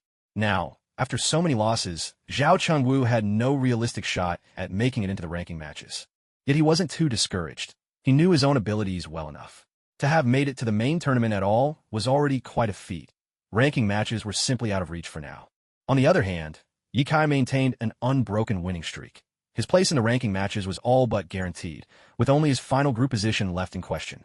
By the time a dozen rounds had passed, Ye Kai noticed that half the top-ranked contestants from the previous tournament had already been eliminated. It seems that there are also newly rising prodigies in the world of martial arts whose strength is formidable, making one sigh at how fierce the competition is this time. Soon, the 20th round of the tournament began. Group 3, number 82, Fang Shiyu, versus number 21, Wu Xie. Fang Shiyu, the main character from this universe, has finally made his appearance.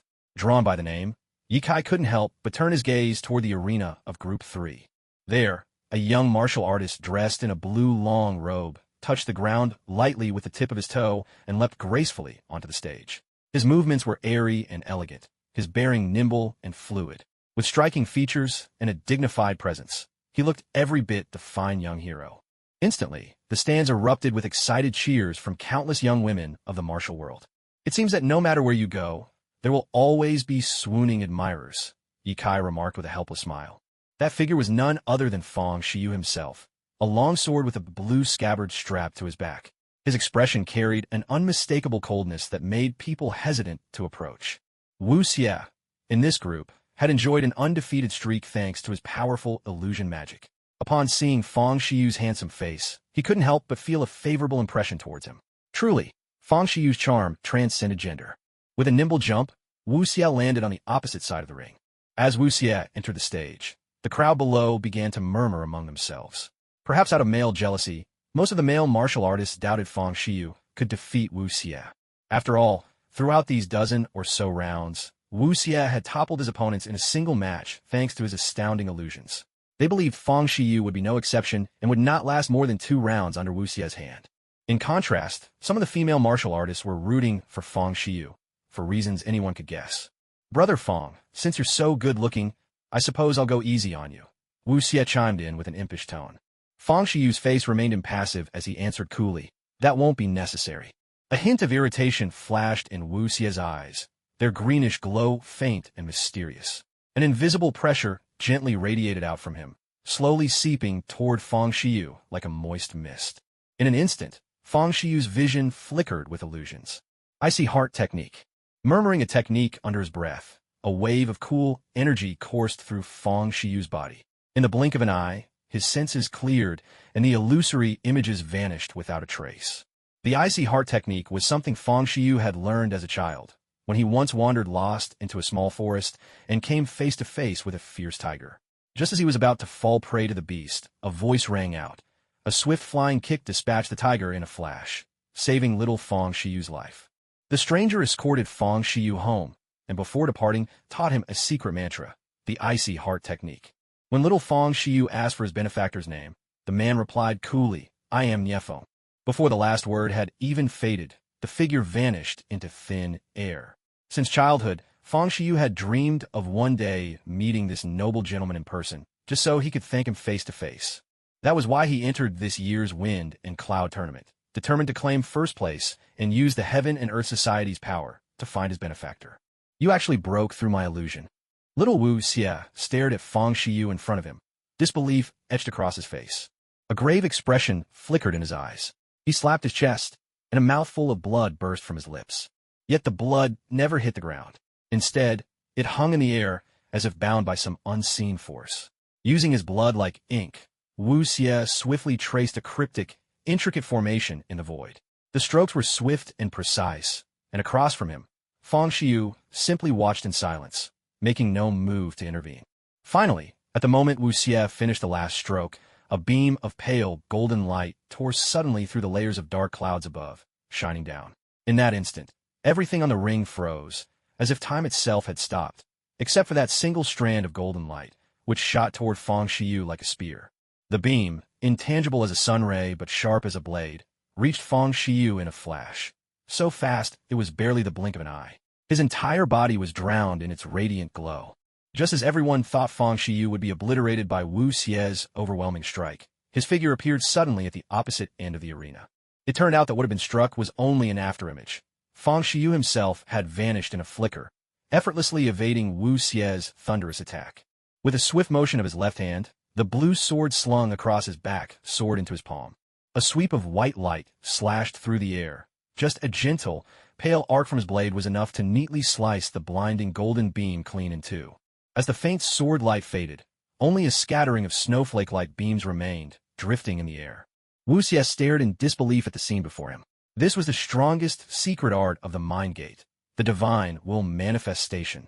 How could it be unraveled so easily by this man, standing before him? He had never imagined that every technique, no matter how powerful, held a weakness somewhere, and Fang Xiyu had seen straight through his. When a searing golden light streaked toward him, he had calmly pinpointed its flaw and shattered it without hesitation. With a furious shout, Wuxia's eyes blazed with an even more intense, eerie green light. The green glow coalesced into a massive net that swept down upon Fang Xiyu like a tidal wave. Bloody tears streamed from the corners of Wuxia's eyes, lending an even more haunting air to the scene. That giant web of ghostly green spiritual energy surged past the lingering sword aura, closing in on Fang Xiyu. All around, an unearthly wail echoed, chilling the hearts of every martial artist watching below. A heavy seriousness flickered in Fang Xiyu's otherwise timeless gaze. With his left hand, he thrust his sword toward the massive net, sending forth a wave of pale, fierce sword energy, a gust as wild as a storm, causing even the heavens and earth to tremble. That turbulent force stabbed directly at the eerie green net. In that instant, the sword's radiant arc erupted, splitting the immense web apart. Down drifted fragments of its spirit, imprinting themselves on the stage before vanishing in the blink of an eye. Sword intent made manifest, Cold Changqing murmured, a hint of wonder in his eyes. A white-bearded elder clad in a brown robe, standing nearby, asked with a trace of puzzlement, "Is sword intent made manifest really that powerful?" Cold Changqing cast him a sidelong glance and replied calmly, "Sword intent made manifest is the lifelong pursuit of every swordsman. Only when one's understanding of the way of the sword becomes truly exquisite does a chance arise to touch the ultimate realm of swordsmanship." "But hasn't your mastery of the winter frost already reached unimaginable heights?" the elder pressed. Cold Changqing nodded. "True, but sword intent made manifest demands that at least dozens of sword concepts are refined to perfection, then merged into one, creating an even more formidable realm. The young man on the stage has only barely brushed against it. Yet even that sliver is enough for him to unleash an astonishing sword aura. That single step has stymied countless sword prodigies. If this boy avoids an early grave, in 10 years, no 5, he'll surely stand at the forefront of all swordsmen in the world." His gaze fixed steadily on the youth atop the stage. Cold Changqing's voice was soft yet resolute. These words drew a sharp intake of breath from the crowd behind him. None had expected Cold Wuching to grant such high praise to this swordsman on the stage. Curiosity surged, and many shifted their gaze to the platform of the third group. Meanwhile, beneath the fifth arena, the lonesome swordsman felt the keen edge of that sword intent wash over him once more. The blade on his back let out a low, thrumming resonance. He pressed a firm hand against his humming sword, fierce anticipation in his eyes as he looked at Fang Xiyu, murmuring, "Only a genuine adversary is worthy of making me draw my sword." In stark contrast to the others, Ye Kai showed not the slightest sign of surprise. Inwardly, he mused, if the protagonist of Destiny didn't have at least this much strength, would he even deserve his main character's halo? Well, in any case, Lei Tingting's surname is now Yi. With that thought, he couldn't help but laugh out loud. Zhao Chengwu, seeing Ye Kai staring at Fang Xiyu and chuckling dumbly, felt a sudden chill. Anxiously, he thought, "Master Yi wouldn't possibly be interested in men, would he?" He quickly edged away from Ye Kai, unnerved. Fortunately, Ye Kai hadn't noticed Zhao Chengwu's movements or his shifting thoughts. Had he done so, Zhao might well have learned why the flowers are so red. At that moment, Wu Xie, standing on the stage, coughed up a mouthful of fresh blood as the enormous net he had formed with his spiritual power was pierced and the backlash struck him. He had no strength left to continue fighting. He could only signal his surrender to the referee and step down from the arena. Number 82, Fang Xiyu, is the winner. The elderly man standing beside the ring fixed Fang Xiyu with a deep, lingering gaze, unable to quell the amazement in his heart. From the moment Fang had first stepped onto the stage, he thought he had already overestimated the young man's abilities. Yet only now did he realize he had still underestimated him. That towering sword strike of his is in no way inferior to the legendary lone Sword Immortal's blade. He defeated Wu Xie so easily, such terrifying power. For a long moment, all the brilliant talents below the stage were left staring in shock, only regaining their composure after a lengthy silence. Wu Xie, on leaving the stage, showed no hint of dejection for his defeat. Instead, he turned to Fang Xiyu and said, "Brother Fang, Your swordplay is truly formidable. You've become one of the 3 people in the world I most admire. Fang Xiyu was slightly taken aback. He hadn't expected that after besting Wu Xie, instead of anger, he would receive such sincere admiration. In all his travels through the martial world, he had never encountered anything like it. Curiosity piqued, he asked, "Now I'm really curious. Who are these 3 people you hold in such esteem?" Wu Xie lifted his hand and replied crisply, "First and foremost is my master. He's always been the person I respect above all." Fang Xiyu nodded thoughtfully at these words. "The second is Yi Kai from Team 6. He's never lost a match, and inside the Tower of Heaven and Earth, he easily dispelled the illusions on the 3rd floor, a feat far beyond my understanding of spiritual power. That's why he's the second person I admire." Hearing this, Fang Xiyu couldn't help but recall his own ordeal in the tower, how he had barely withstood the cycle of reincarnation on the 3rd floor, relying on his meditative discipline to keep from losing himself in the illusion. Only by holding out long enough had he managed to pass that trial. And yet Yi Kai had broken through the same ordeal relying entirely on his own spiritual strength. It was truly astonishing. Fang Xiyu felt a surge of interest in Yi Kai and longed for the day he might meet him on the ring for a true contest. It was only against such opponents that his swordsmanship could truly ascend to greater heights. With this thought, a fierce fighting spirit began to burn within him. "Where is this brother Yi Kai of yours?" Fang Xiyu asked, sheathing his sword over his back, his curiosity playing. "There, right over there." Young Wu Xie pointed cheerfully to where Yi Kai stood, still grinning foolishly. Following Wu Xie's finger, Fang Xiyu looked over. Yi Kai, sensing a piercing gaze directed at him, returned the look. Their eyes met, and in that instant, invisible sparks flew between them. Both felt the shock of each other's incredible power. In that moment, the whole world seemed to come to a standstill. In the eyes of the two, there was no one else. Each saw only the other. Deep inside, Fang Xiyu wondered, why do I feel such an overwhelming sense of familiarity? I've never met him before. At the same time, a strange light glimmered in Yi Kai's eyes, as if he could see the force of an entire world behind Fang Xiyu. Indeed, he's incredibly powerful, he mused to himself. Both men shared a silent realization. They would be each other's fiercest rival in this year's Wind and Cloud tournament, and this was where their fates would be decided. Though only a fleeting glance passed between them, it felt like years had gone by. In their hearts, they each secretly thought, he will be my greatest adversary in this tournament. They could not have known that this moment of mutual recognition would be remembered as a legend in the annals of martial arts. Decades later, Wu Xie would recount to the younger disciples of the Exine sect, "It was thanks to me that Brother Yi and Brother Fang met. I was there, all the way until they finally shattered the void itself. Alas, I just wasn't strong enough to follow Brother Ye's footsteps." With a sigh, he'd leave the rest unsaid. Such stories belong to another time. But let us return to the present. Soon enough, the matches across all 8 arenas had drawn to a close. According to the rules of the Wind and Cloud tournament, the top 8 contestants from each group would proceed to the ranking rounds. Those with tied rankings would face off in elimination matches, ultimately deciding the final 8 who would enter the championship round. Yi Kai emerged with a perfect record, 21 victories and not a single defeat, sharing first place with 2 contestants from Group 6. These men were none other than Wind Sword by Yu Feng and the young Lord of Swords, Fang Xiaowei. By Yu Feng's reputation was well-deserved. Anyone who faced him on the arena could only curse their luck before conceding and leaving the stage. There were a few bold youths who wished to test themselves against his swordplay, but before Bai Yu Feng even drew his sword, they'd find themselves hurled from the ring, instantly dispelling any doubts in the minds of the audience about the might of the masters listed on the human ranking. As for Fang Xiaowei, the young Lord of Swords, he hailed from the illustrious Wind and Cloud sword mount. When his sword swept down, the entire arena was enveloped in a bristling sword aura, forcing his opponent to retreat before they could even strike. He further made his name by defeating the 15th-ranked jade-faced gentleman Pan Bin in the 11th round, after which his subsequent opponents all conceded without a fight. Like Yi Kai and Bai Yu Feng, he finished the rounds with 21 straight victories, sharing the top spot. Zhao Chunwu, on the other hand, managed only 2 wins out of 21 matches, placing him well outside the top 100. He would not proceed to the next round. Yet Zhao's spirits remained high. The prince's residence had certainly made a splash in this tournament, and with Yi Kai tying for first, their reputation had never shone brighter. Based on Yi Kai's performance just now, a spot among the top 15 was well within reach. They had already shattered the record for Prince Gong's manor in the Storms and Clouds Grand Tournament over the years. When they returned, the prince would surely reward them handsomely.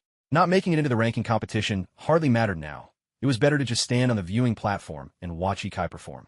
The arena battles for all 8 groups had concluded. In the 6th group, Yikai, by Yu Feng, and Fang Xiaohui shared first place, while the remaining 5 all suffered only 1 or 2 losses and made it into the top 8, with no tie for 8th place in that group. However, the competition in the other groups was much fiercer. Several young martial artists were tied for 8th, so, by decision of the tournament judges, those tied had to face off in one final arena match to determine the last spot in the rankings. The final round dragged on for a full 3 hours before it finished, and in the end, the 8 contenders from each group who would move on to the ranking stage were definitively selected. Barring unexpected circumstances, these 64 people would all have their names entered onto the list of honor. High atop Tianmen Peak, Chief Judge Lung Chongqing stood and calmly read the names of the 64 contenders aloud. With every name, a fresh wave of astonished cries would rise up from the stands, almost as if rehearsed. Our Xine sect has not one, but 2 disciples among the top 64. Looks like our sect's revival is truly within reach. The head of the Xine sect proclaimed with trembling excitement, while the surrounding judges all turned to congratulate him. Such a scene was playing out everywhere in the stands, with countless spectators cheering for the 64 prodigies on the list, and quite a few sect leaders moved to tears. After all, making it onto the list was not only a personal honor for the martial artist, but a triumph shared by their entire school. Once chosen for the Storms and Clouds list, a martial artist would catch the eye of great noble clans and major sections. If a prodigy on the list belonged to an unrecognized sect, that group would immediately receive a sect charter, officially validating their status. In fact, if the prodigy went on to shine in future contests, their sect could reap enormous benefits, even gaining the support and protection of the 4 great sects. The 21st place in the Storms and Clouds Grand Tournament ranking, Yikai. As Lung Chongqing intoned Yikai's name, Luo Buping and Zhao Chengwu in the stands could barely contain themselves. They gathered all their inner strength to cheer for Yikai at the top of their lungs. Their admiration for Yikai was heartfelt. Yikai had proven himself, one step at a time, with true strength, earning their sincere respect. Moreover, Yikai was representing Prince Gong's manor in this grand tournament.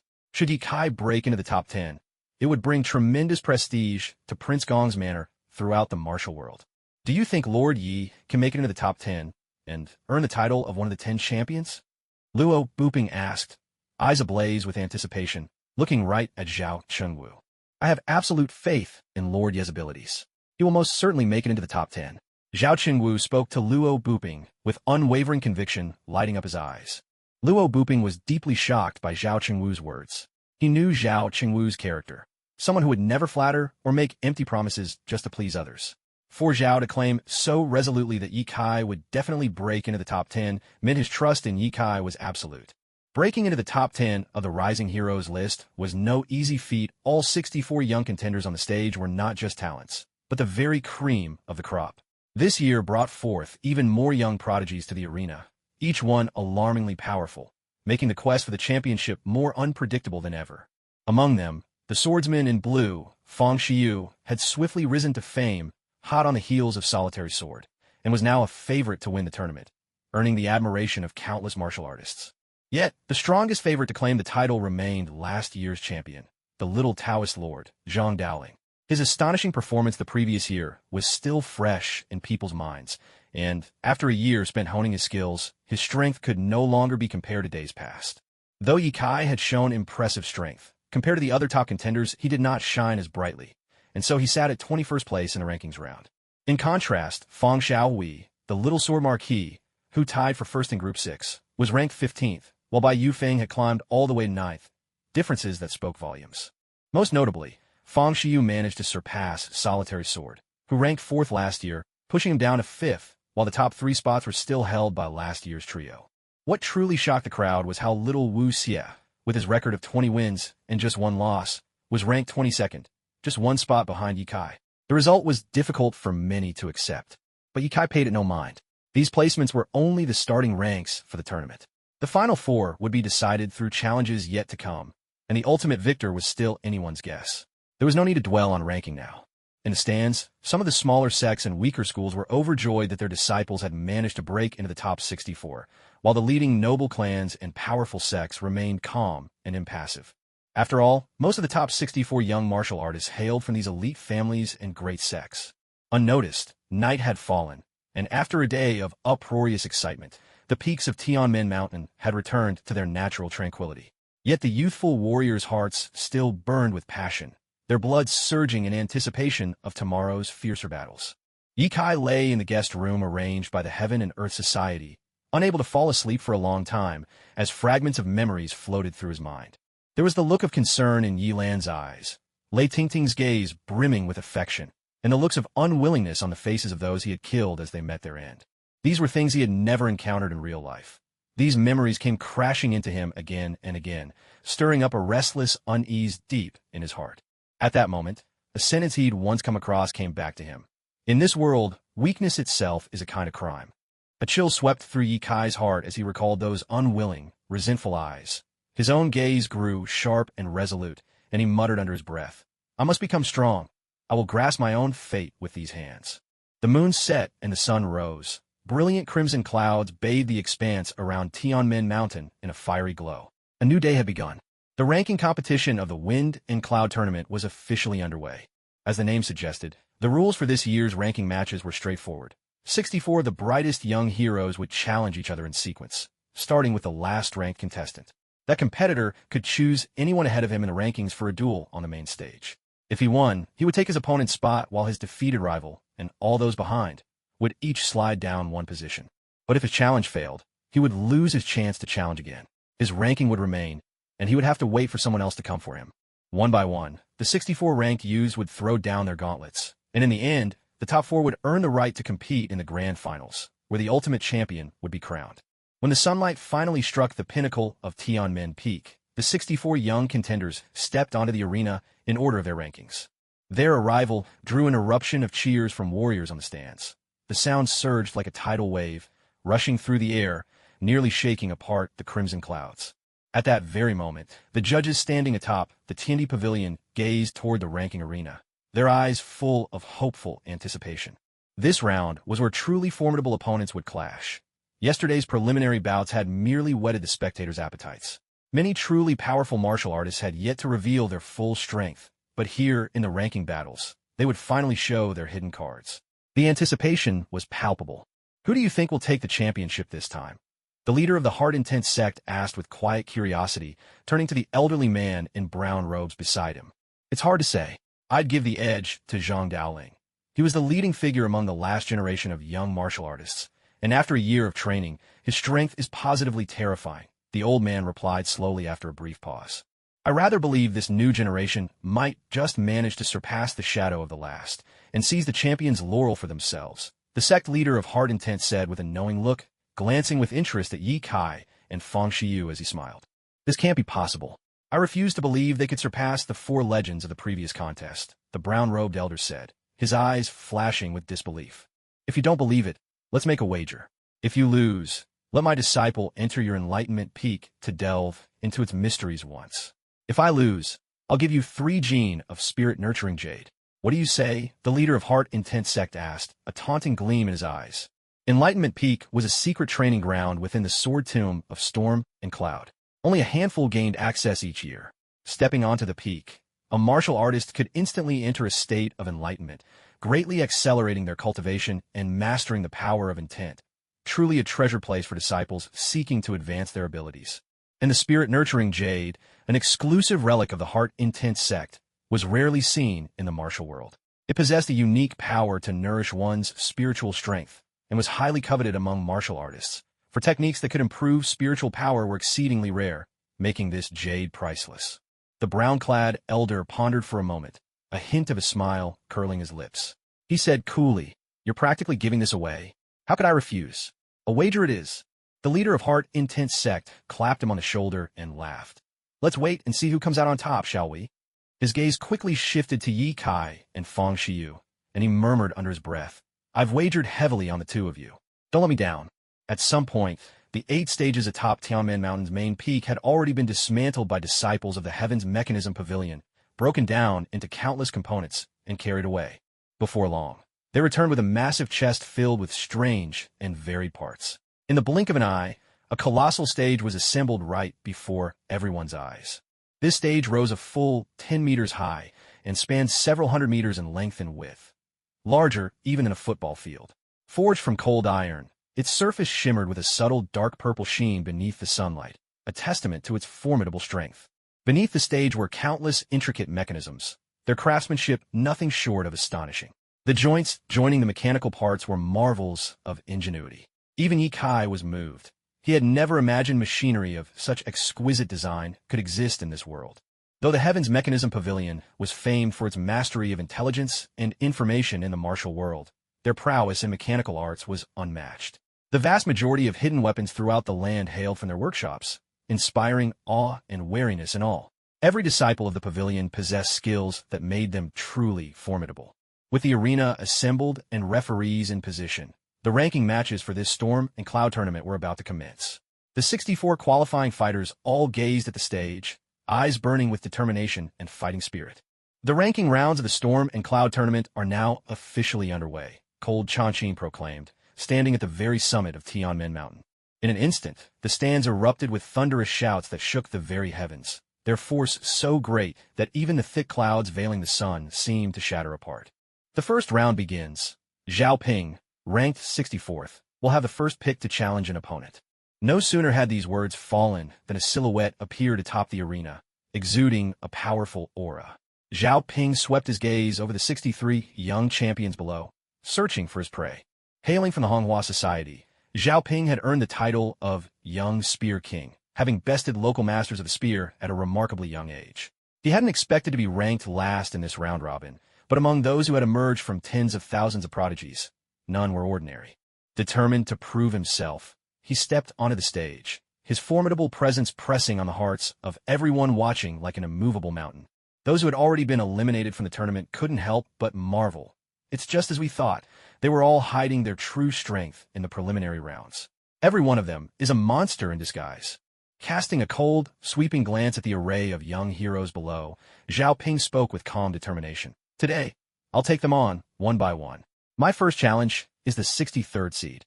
A young man in white raised his head from the crowd below, squinting at Zhao Ping and replying icily, "Your journey ends here. Better savor this moment." The white-robed challenger was none other than Zhang Daoxiang, the forceless palm, who had ranked 43rd in the previous All-Heaven tournament. Although not as formidable as Zhang Daoling, he was still known as one of Wudong's 3 finest of this generation, famed for his mastery of the formless palm technique. Even as his words ended, Zhang's figure flickered like a wraith onto the stage, emanating a presence as unshakable as a mountain. The two men's auras clashed, their collision sending out invisible ripples that weighed heavily on the hearts of all spectators. As the warriors in the crowd gathered their inner strength to withstand the aftershocks of that collision, the duel on stage had already begun. Zhao Ping's spear danced through the air with sinuous grace, striking at Zhang Daoxiang like a flurry of serpents. Phantom vipers flickered in midair, their tongues darting with mesmerizing speed, blurring vision and confounding judgment. Where did the real spear end and the illusion begin? Zhang Daoxiang, meanwhile, had mastered one of Wudong's supreme techniques, the subtle formless palm, a style that flowed seamlessly from emptiness to form and from form into infinite variations. His mastery showed in every motion. With a sweep of his hand, he shattered the coiling illusions, sending a steady, enduring force rippling from his palms. For the moment, he held Zhao Ping's spearwork in check, keeping the relentless assault at bay.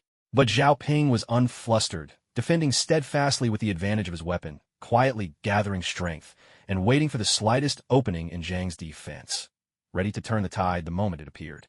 Unbeknownst to them, the two had already exchanged hundreds of moves. Though Zhang Daoxiang kept pressing down on Zhao Ping with his overwhelming palm strength, Zhao Ping's defense was impeccable, firmly withstanding Zhang's relentless assault. All things arise, shatter the void. Suddenly, Zhang Daoxiang shouted, his immense palm force roaring forth. In an instant, every possible route for Zhao Ping to evade was completely sealed off. The crowd in the stands believed that victory was within Zhang Daoxiang's grasp. Such overwhelming palm force wasn't something Zhao Ping could withstand. Yet to their surprise, a hint of a smile appeared in Zhao Ping's eyes. 100 birds facing the phoenix. This time, instead of dodging, Zhao Ping advanced head-on toward the force, his spear quivering with astonishing speed. Like countless birds converging, waves of spear shadows shot toward Zhang's palm force. Layer after layer, the spear shadows pierced right through the powerful energy, flying straight at Zhang Daoxiang. That's the 100 birds facing the phoenix spear. Who would have thought Zhao Ping had concealed such a trump card? The entire audience was stunned by this move. Clearly, a new generation of martial talent was rising. Zhang Daoxiang hadn't expected Zhao Ping to break through his deadly technique. Caught off guard, he barely had time to raise his protective energy. But even that was swiftly sliced through by the spear's shadows, leaving Zhang with no chance to recover. He was struck and sent flying off the stage. At that moment, the stands erupted with raucous cheers and encouragement. The referee by the ring gave Zhao Ping an approving nod and announced calmly, "Challenge succeeded. You may continue." What a pity. In the end, Zhang Daoxiang became impatient. He wanted to mask his killing move within layers of palm force to defeat his opponent, not realizing Zhao Ping had been waiting for just such an opportunity. The moment Zhang showed a flaw, Zhao Ping seized it, unleashing the 100 birds facing the Phoenix Spear without hesitation and clinching victory. If only Zhang had kept his composure and used his stamina advantage to wear Zhao Ping down, he surely would have won in the end. What a pity indeed, the leader of the Cine sect remarked quietly. But now his trump card's been revealed. The next match will be much tougher. No one gets away with the same move twice. Things will get a lot harder for him now, added the elder in the brown robe. The tournament proceeded on stage. This time, the challenger was Sheng Wu, ranked 62nd, a disciple of the Battle God sect, renowned for his formidable external training. His body glimmered with a bronze luster. His sheer physique alone could withstand blades and weapons. As expected by the brown-robed elder, Zhao Ping didn't even have the chance to use the 100 birds facing the Phoenix Spear before Sheng Wu's heavy punch sent him flying off the stage, resulting in his defeat. With that, Sheng Wu became the next challenger. He stepped onto the stage, each footfall stirring clouds of dust into the air. He swept his gaze over the 61 remaining martial artists below the stage, and finally fixed his eyes coldly on Ye Kai, who was ranked 21st. "You," he said with a chilling voice. "I saw your powerful fists during the tournament. Just a person for a real fight. Come up here and battle me." The second round, challenger number 62, Sheng Wu, versus contender number 21, Ye Kai. As soon as that announcement rang out, the audience of martial artists erupted in a frenzy. No way. Sheng Wu actually dares to challenge a top 30 expert head-on? This is incredible. I don't think Ye Kai's opponents in the tournament have been that tough. His ranking might be overinflated. Sheng Wu could pull this off. I'm putting my bets on him. At last, Ye Kai is making a move. Let's see how strong he truly is. Excitement buzzed across the spectators. This was by far the most anticipated match so far. Ye Kai slowly opened his eyes, looking up at Sheng Wu on the stage. His voice was calm as he replied, "Since you're so eager to find out, I'll give you your answer." With that, he sprang lightly onto the opposite side of the ring, fixing Sheng Wu with an icy stare. "Your move." Though Sheng Wu might have seemed blunt and rough, he was anything but reckless inside. He had watched Ye Kai's matches before and believed his own strength was on par. This match was a big score, a chance he couldn't let slip away. Without showboating, Sheng Wu went straight for the kill. With a thunderous shout, he called out, "100 battle, killing fist." His left arm swept through the air in fierce, sweeping arcs, drawing with it invisible currents of power that spiraled around his arm. Even the air grew thick and heavy with force. At the same moment, a tremendous surge of energy burst forth. The iron-hard floor of the platform began to crack under that power, stirring a sense of overwhelming danger. Confronted with the ferocious force of that punch, Ye Kai's expression remained unchanged. He only shook his head slightly and, with no hint of hurry, casually struck out with his fist. The host has activated the path of the White Emperor. The host now exudes an imperial aura, launching a mental assault on the opponent. In addition, the host's ordinary attacks have a chance to invoke the White Emperor's protection, crushing the enemy with tenfold damage and rendering the opponent silent for a minute. The host has activated Mechanical Charge. Mechanical energy circulates 30% faster, and the armor's power increases by 20%, with a 10% chance to inflict serious additional injuries on the opponent. Beep. Host has activated Muscle Mastery. Base strength increases by 30%, and attacks have a 30% chance to deal double, stackable damage. As Ye Kai's seemingly effortless punch collided with Sheng Wu's deadly strike, the so-called 100 battle killing fist, the overwhelming presence, everything shattered beneath Ye Kai's blow. They crumbled as easily as a paper window, punctured with a single poke. Sheng Wu's 100 battle slaughter fist, shattered by Ye Kai's casual strike, saw its immense force scatter in all directions. Explosions thundered across the air, and with nowhere left to escape, all that energy rebounded violently back onto Sheng Wu himself. How can his strength be so overwhelming? Sheng Wu's eyes were filled with sheer terror. Desperate, he tried to gather his dispersed inner energy for a do-or-die counterattack.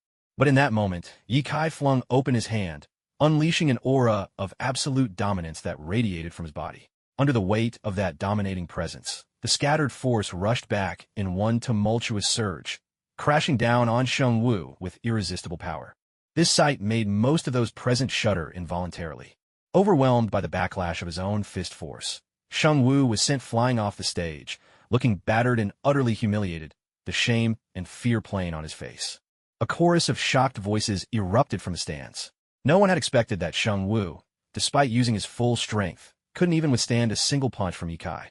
What was even more astonishing was that Ye Kai hadn't even seemed to try seriously. With strength like this, Ye Kai could probably stand toe-to-toe with Chu Guangdao. It looks like he truly deserves to be ranked 21st. Lively discussions broke out among the crowd, all astounded by the sheer power Ye Kai had displayed with that single punch. Even the young heroes beneath the stage eyed Ye Kai warily. To their shock, they realized that in each of his previous matches, Ye Kai had defeated his opponents with a single blow, never giving them the slightest opportunity to fight back. Clearly, his strength was terrifying beyond measure. Well, didn't I say that the new generation of martial artists is formidable? They have a real chance of surpassing the last four heroes and claiming the championship, the master of the heart-intense sect said, smiling at the elder beside him, clearly pleased with Ye Kai's performance. The brown-clad elder gave a chilly snort and replied stubbornly, "He's only defeated one of the lower-ranked talents. What's there to brag about? As for the championship, who knows how things will turn out in the end? Don't get ahead of yourself." Cold Chongqing, atop the Heaven and Earth Pavilion, fixed Ye Kai with a penetrating look and said coolly, "It seems I've come to the right tournament for this Cloud Dragon contest." Sheng-Wu has failed his challenge and loses the chance to continue. Now, number 61, please choose your opponent. No sooner had one wave settled than another rose. The crowd on the stands hardly had a chance to recover from the previous match. And now, another seeded contestant stepped onto the stage. Lonely Jade, second-ranking talent of Wanjian Manor. In the last Cloud Dragon contest, he'd been ranked 32nd, but after defeats at the hands of Chu Guangdao and Fang Xiyu in the qualifiers, he'd slipped down to 61st place. What a tough break for him this year. His opponent was none other than Wu Xie, who was ranked 22nd. This match instantly captured the intense interest of the warriors in the stands. One by one, they set aside their own distractions and fixed their eyes upon the stage. Lonely Jade stands among the best of the previous generation of swordsmen. His swordplay is so fluid and effortless, as if it was born of nature itself. Few among his peers can hope to best him. But I still favor Wu Xie. His mastery of illusion magic was personally passed down by the head of the heart-intense sect, especially that mental secret art, spiritual insight into the scripture. It can kill silently and without a trace. To call him the foremost master of illusions is no exaggeration. You can't say it like that. Wu Xie is remarkable, sure, but who's to say Lonely Jade doesn't have a way to counter him? As the heated discussions continued, two figures stepped onto the platform. They stood quietly, facing each other, both measuring the opponent in silence. "Your illusions are impressive, but if you think you can defeat me, you're just daydreaming," Lonely Jade declared. Dressed in a robe as vivid as underglaze blue, Lonely Jade was adorned with two colored sashes that danced on the wind. Her face was as lovely as peach blossoms, but her eyes were sharp as blades, casting the chilly presence of an unapproachable beauty. "Miss, you're so beautiful," little Wu Xie blurted out, staring in awe at Lonely Jade's striking features with childlike sincerity. "My master told me I must never fight women.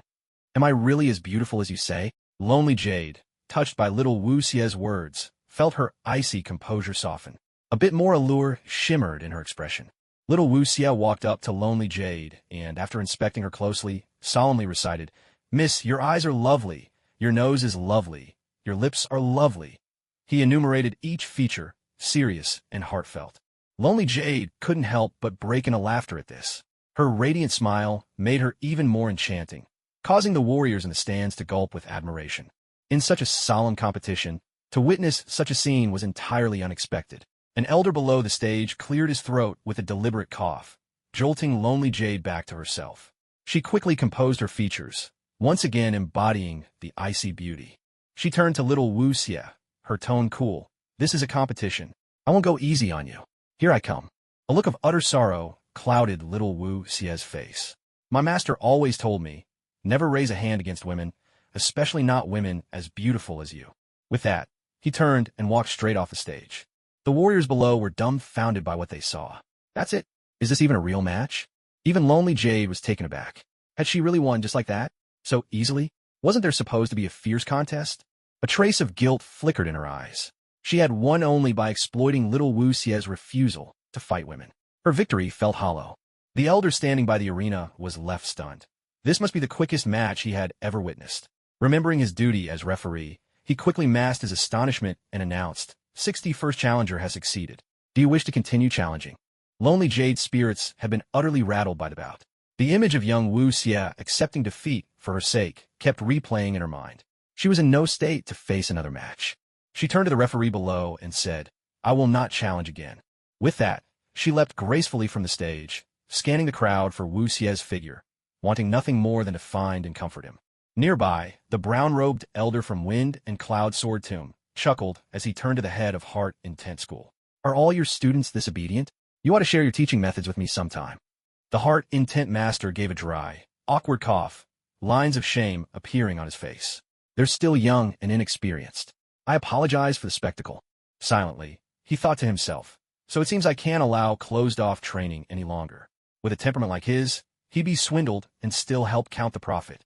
Clearly, it's time to strengthen their moral education. The warriors who entered the arena next were all formidable, but those who tried to emulate Lonely Jade by directly challenging someone in the top 30 found themselves swiftly ejected without even catching a glimpse of their opponent's moves. As the ranked fighters from the 50th place took the stage one by one, a few managed to advance by 1 or 2 ranks, but nothing truly remarkable happened, and the audience soon found themselves drifting into boredom. At last, after dozens of lackluster bouts, the referee's voice rang out, rekindling excitement among the crowd. 46th place, Bai Feiying, steps forward to challenge. Barely had the referee finished speaking before a figure, swift and fierce as an eagle, landed on the stage. Bai Feiying was a striking sight in a jet-black robe, a crimson cloak draped across his shoulders, his eyes sharp as a raptor's. He swept his gaze across the 45 young elite below, lightly licking his lips, and spoke, his tone cool. I challenge number 4, Fang Xiyu. A wave of shock rippled through the audience. Bai Feiying had always been a seeded favorite in this year's Wind and Cloud tournament, but had surprisingly lost twice in Group 8, leaving him ranked only 46th. But in Bai Feiying's mind, aside from last year's top 4, he was second to none. His low rank was simply a ruse. He had deliberately held back to conceal his strength. In fact, he had developed 2 new finishing moves specifically for this tournament. As long as he secured a spot in the ranking matches, it mattered little how many bouts he lost along the way. Fang Xiyu's swordsmanship was astonishing, but he did run into some trouble when he faced opponents with exceptional agility. As long as Bai Feiying managed to evade Fang Xiyu's sword aura, he could wear him down, step by step, until he was utterly exhausted. Precisely because of this, Bai Feiying decided not to challenge his way up, one opponent at a time, but instead to leap directly to the top, by challenging the 4th-ranked Fang Xiyu and diving straight into the final match. With this thought, a flash of intense ambition lit up Bai Feiying's eyes. His lips curled into a slight smile, and his tongue swept over his parched lips. This challenge piqued the curiosity of every martial artist in the stands. Everyone wondered who would emerge victorious from the clash between these 2 fighters. Is Bai Feiying out of his mind? Sure, he was one of the top 10 fighters last time, but to challenge Fang Xiyu directly, who is said to rival the young sword immortal, isn't that downright arrogant? That's not fair, another replied. Bai Feiying's agility was unrivaled among last year's top 4 heroes. Who knows how much stronger he has become after a year of hard training. Besides, he might have a lethal move prepared specifically for Fang Xiyu. My bet's on Bai Feiying. While the spectators were embroiled in heated debate, Fang Xiyu sprang into action. To their eyes, he left behind only a faint afterimage. Then, in the next instant, he was already on the arena platform. Today is the day I make my name known to the world, Bai Feiying declared, licking his lips, his gaze sharp with challenge as he stared at Fang Xiyu. You'll only know if you try, Fang Xiyu replied coolly, unfazed by Bai Feiying's provocations. With a cold smile, Bai Feiying spread his arms like a mighty eagle and lunged at Fang Xiyu. In an instant, his body soared through the air, like an eagle slicing through the boundless sky, so swift that it left the audience breathless. All they could see was a blur, and, in a heartbeat, he was upon his opponent. With a fierce shout, he announced, Behold my first killing move, Eagle soars across the world. His silhouette split midair into 3, attacking Fang Xiyu from the left, right, and center all at once. Each image moved as quickly as lightning, streaking through the air with razor-sharp force, making it impossible for the opponent to tell which was real and which was merely an illusion. Before most could even react, Bai Feiying's strike was already upon them. To be defeated by this move, "You haven't lost in vain," Bai Feiying thought with a secret, satisfied smile. His 10 fingers curled into fierce talons, shimmering with a subtle golden light, fiercer even than Lung Wuqing's famed eagle claw technique. He aimed directly for Fang Shiyu's throat. But what he seized was only Fang Shiyu's afterimage. That was when he recalled. Fang Shiyu had used this very move against Wu Xie in their previous match. Sure enough, as soon as Bai Feiying grabbed the afterimage, he retreated at lightning speed, barely dodging a razor-sharp sword aura that could have cut him down. Cold sweat broke out across his whole body. Thankfully, he still had another killing move in reserve, one he had originally meant to use only against the top 4 masters. But no one expected Fang Shiyu to evade this move. With no other choice, Bai Feiying was forced to use his killer technique ahead of time. He quickly retreated, weaving skillfully through the barrage of sword energy. When he reached the corner of the arena, he suddenly drove his right foot forcefully into the floor. His body shot through the air, moving even faster than before, slicing through the air and leaving the audience with nothing but a blur of swirling black mist that encircled Fang Shiyu layer by layer. All around came the sharp rush of his movement, and in the blink of an eye, your vision was filled with fleeting afterimages. It was almost impossible to tell where his real body was. So this is Bai Feiying's ultimate technique? Incredible. There's no way to find where he's hidden himself. How can anyone even strike back against this? The martial artists in the stands were stunned, marveling at the speed and unpredictability of Bai Feiying's movement. It was truly eye-opening. Just a petty trick. Fang Shiyu stood at the center of the ring, watching Bai Feiying's unpredictable maneuvers with an air of indifference. The whirling shadow soared and plunged, twisting erratically with no discernible pattern. The martial artists in the audience were almost dizzy from watching the bewildering display. Fang Shiyu, however, stood calmly within the ring, closing his eyes like a meditating monk, utterly serene. When Bai Feiying saw how Fang Shiyu dismissed him so casually, his anger surged. He moved even faster, unleashing a storm of black shadows across the arena. Deep within that chaos, his lethal move lay hidden. Eagle devours the world. As everyone on the sidelines searched desperately for Bai Feiying's true form, a razor-sharp eagle's claw suddenly flashed behind Fang Shiyu. Yet Fang Shiyu remained still, eyes closed, as if deep in tranquil rest.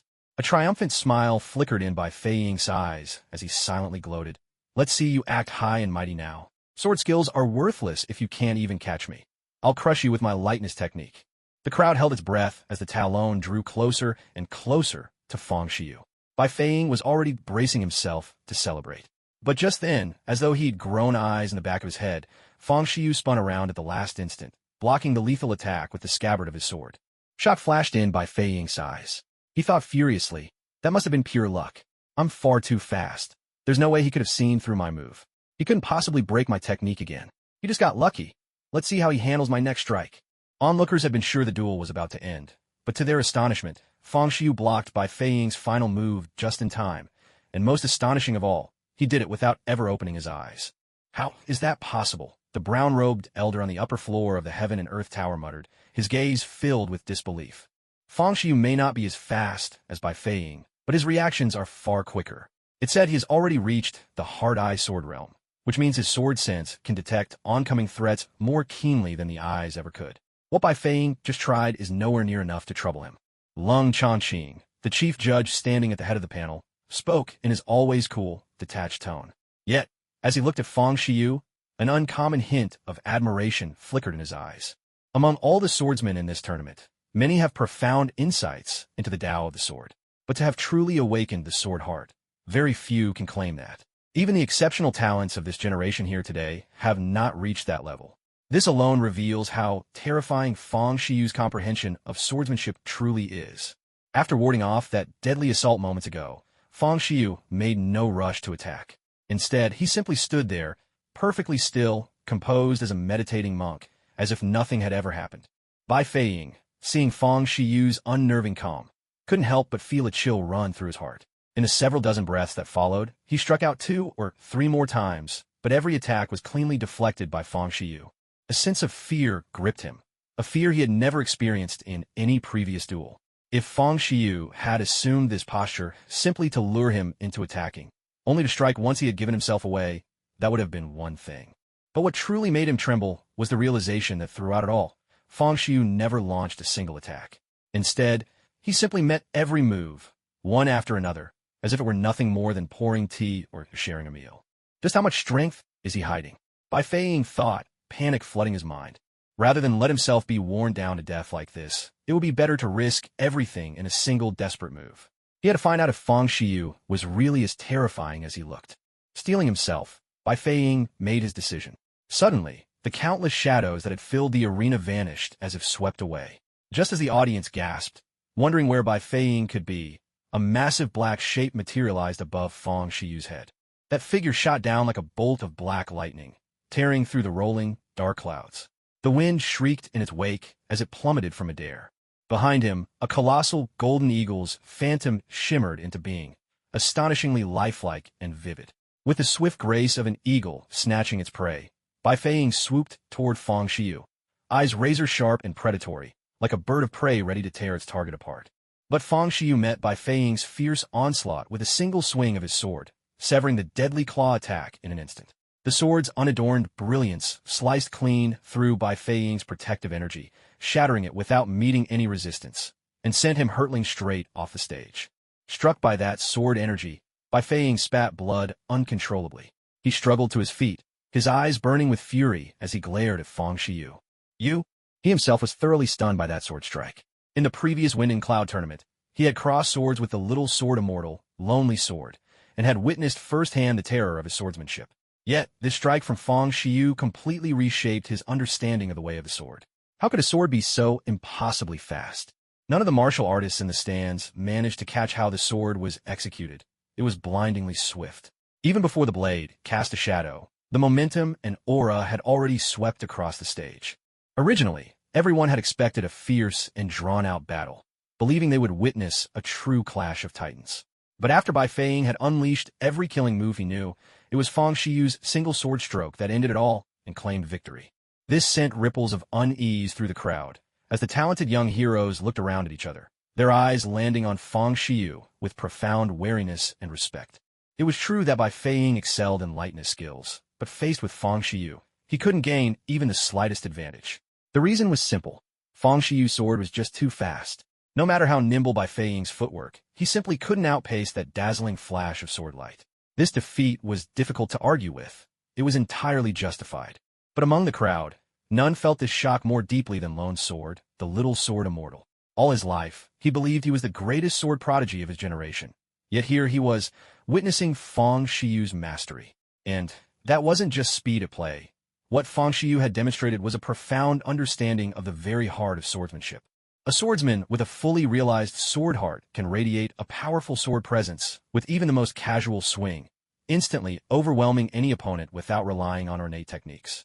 This is the true terror of a sword master. Back when he watched the match between Fang Xiyu and Wu Xie, Lone Sword had been confident he could defeat Fang Xiyu within 3 moves. But now, with this single sword strike, his perception had been shattered. He was forced to acknowledge that Fang Xiyu's comprehension of the sword was on par with his own, perhaps even exceeding his in the subtle essence of the sword heart. Still, Lonely Sword thought to himself, my breaking sword style has been cultivated to perfection, a level reached only by the first ancestor of the 10,000 Swords Manor, and, since then, just 2 others.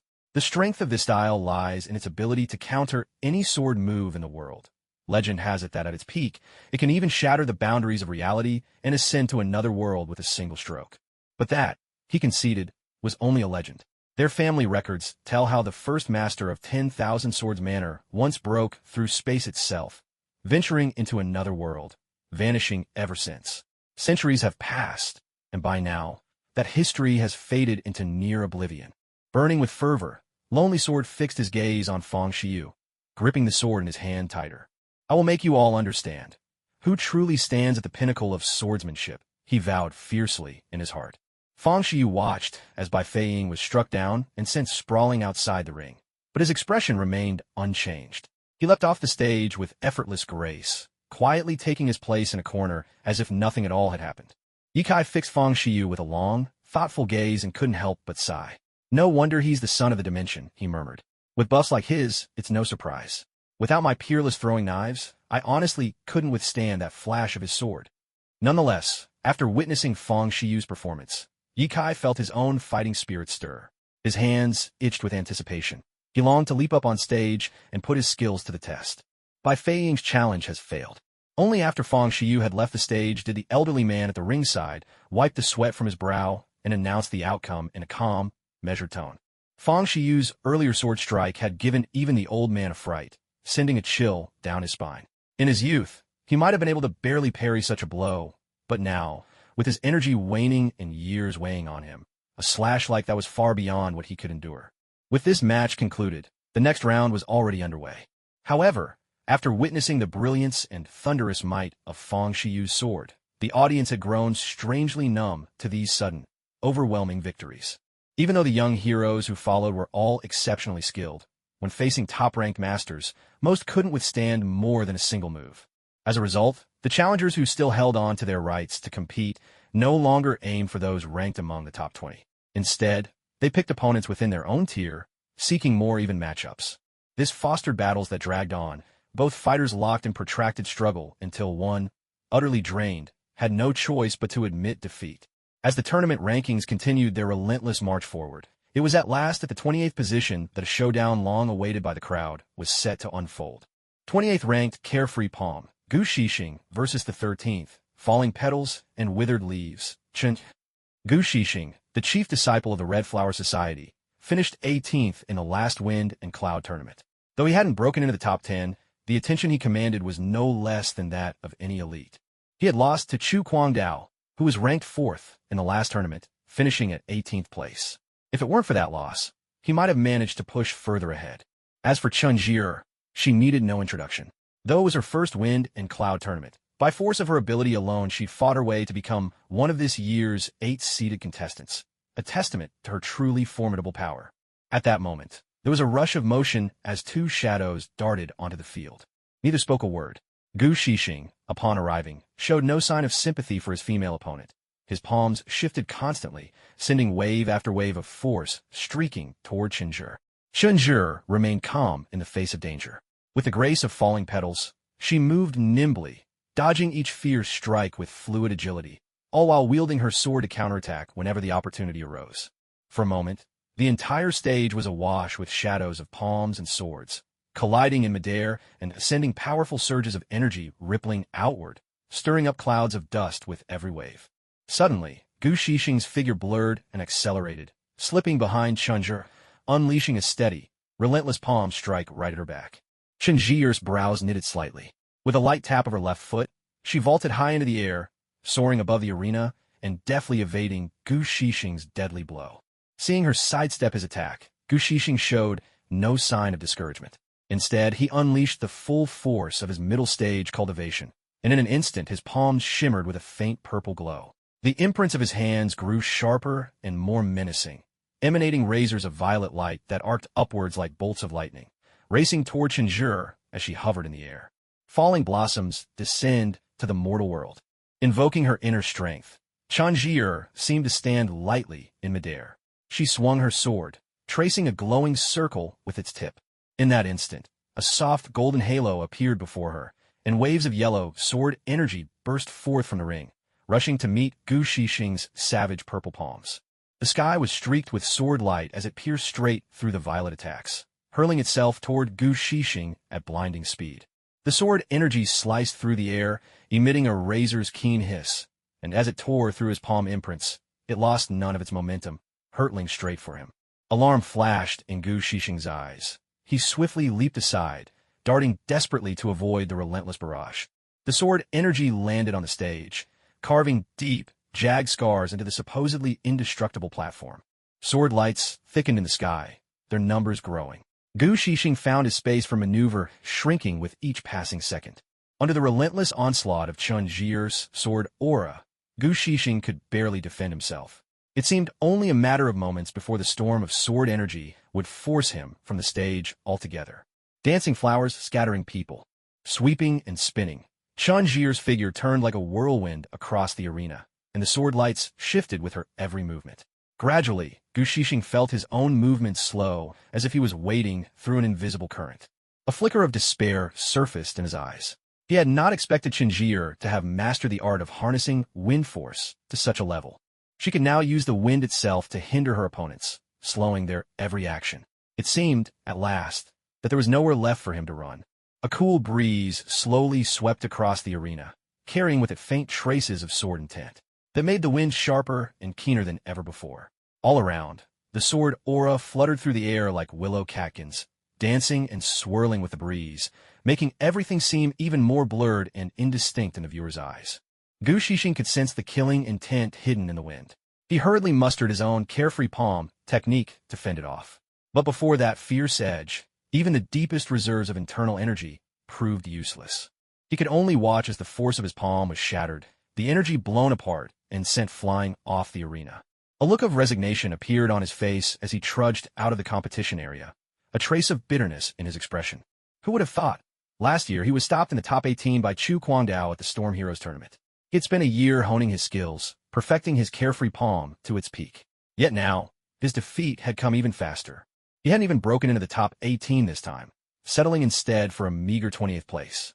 He had believed that with his mastery of carefree palm, he could charge into the top 10 and win some honor for the Red Flower Society. What he hadn't expected was to be toppled by a fresh newcomer of this generation. And to make matters worse, that person just happened to be from the Heaven and Earth Society. Alas, fortune is fickle, fate ever contrary. Still, there was no resentment in his heart, only acceptance that he simply lacked the strength. There was no one else to blame. There's always someone better out there. I was the one who underestimated the heroes of the world, he murmured to himself. Yet, after experiencing this setback, he was certain he would go even further. On the spectator stands, the crowd of martial artists went wild for Chenjur. Rarely did the martial world witness a woman with such dazzling skill and beauty. More than 90% of the spectators stared at her, utterly transfixed. The chief's daughter truly inherited his talent for martial arts. Her strength is incredible. The judges atop Heaven and Earth Tower couldn't help but exclaim one after another. Only Lung Changqing remained silent, gazing blankly at Chenjur, his eyes full of boundless tenderness. He whispered, Su Qing, your daughter looks just like the younger you. Don't worry, I will protect her, just as I promised. Lung Changqing, always keep my word. Chenjur watched calmly as Gu Shixing was knocked out of the arena by her hand, then slowly floated down onto the stage. Her eyes, ablaze with the desire to fight, locked onto Yi Kai below, sending an unexpected chill through him. He looked up, meeting Chenjur's gaze as she stood proudly on the ring.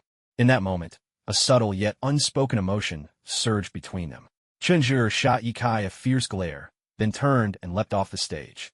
Yi Kai rubbed his nose helplessly, thinking to himself, all I did was tease her a little at the Jinglong Pavilion.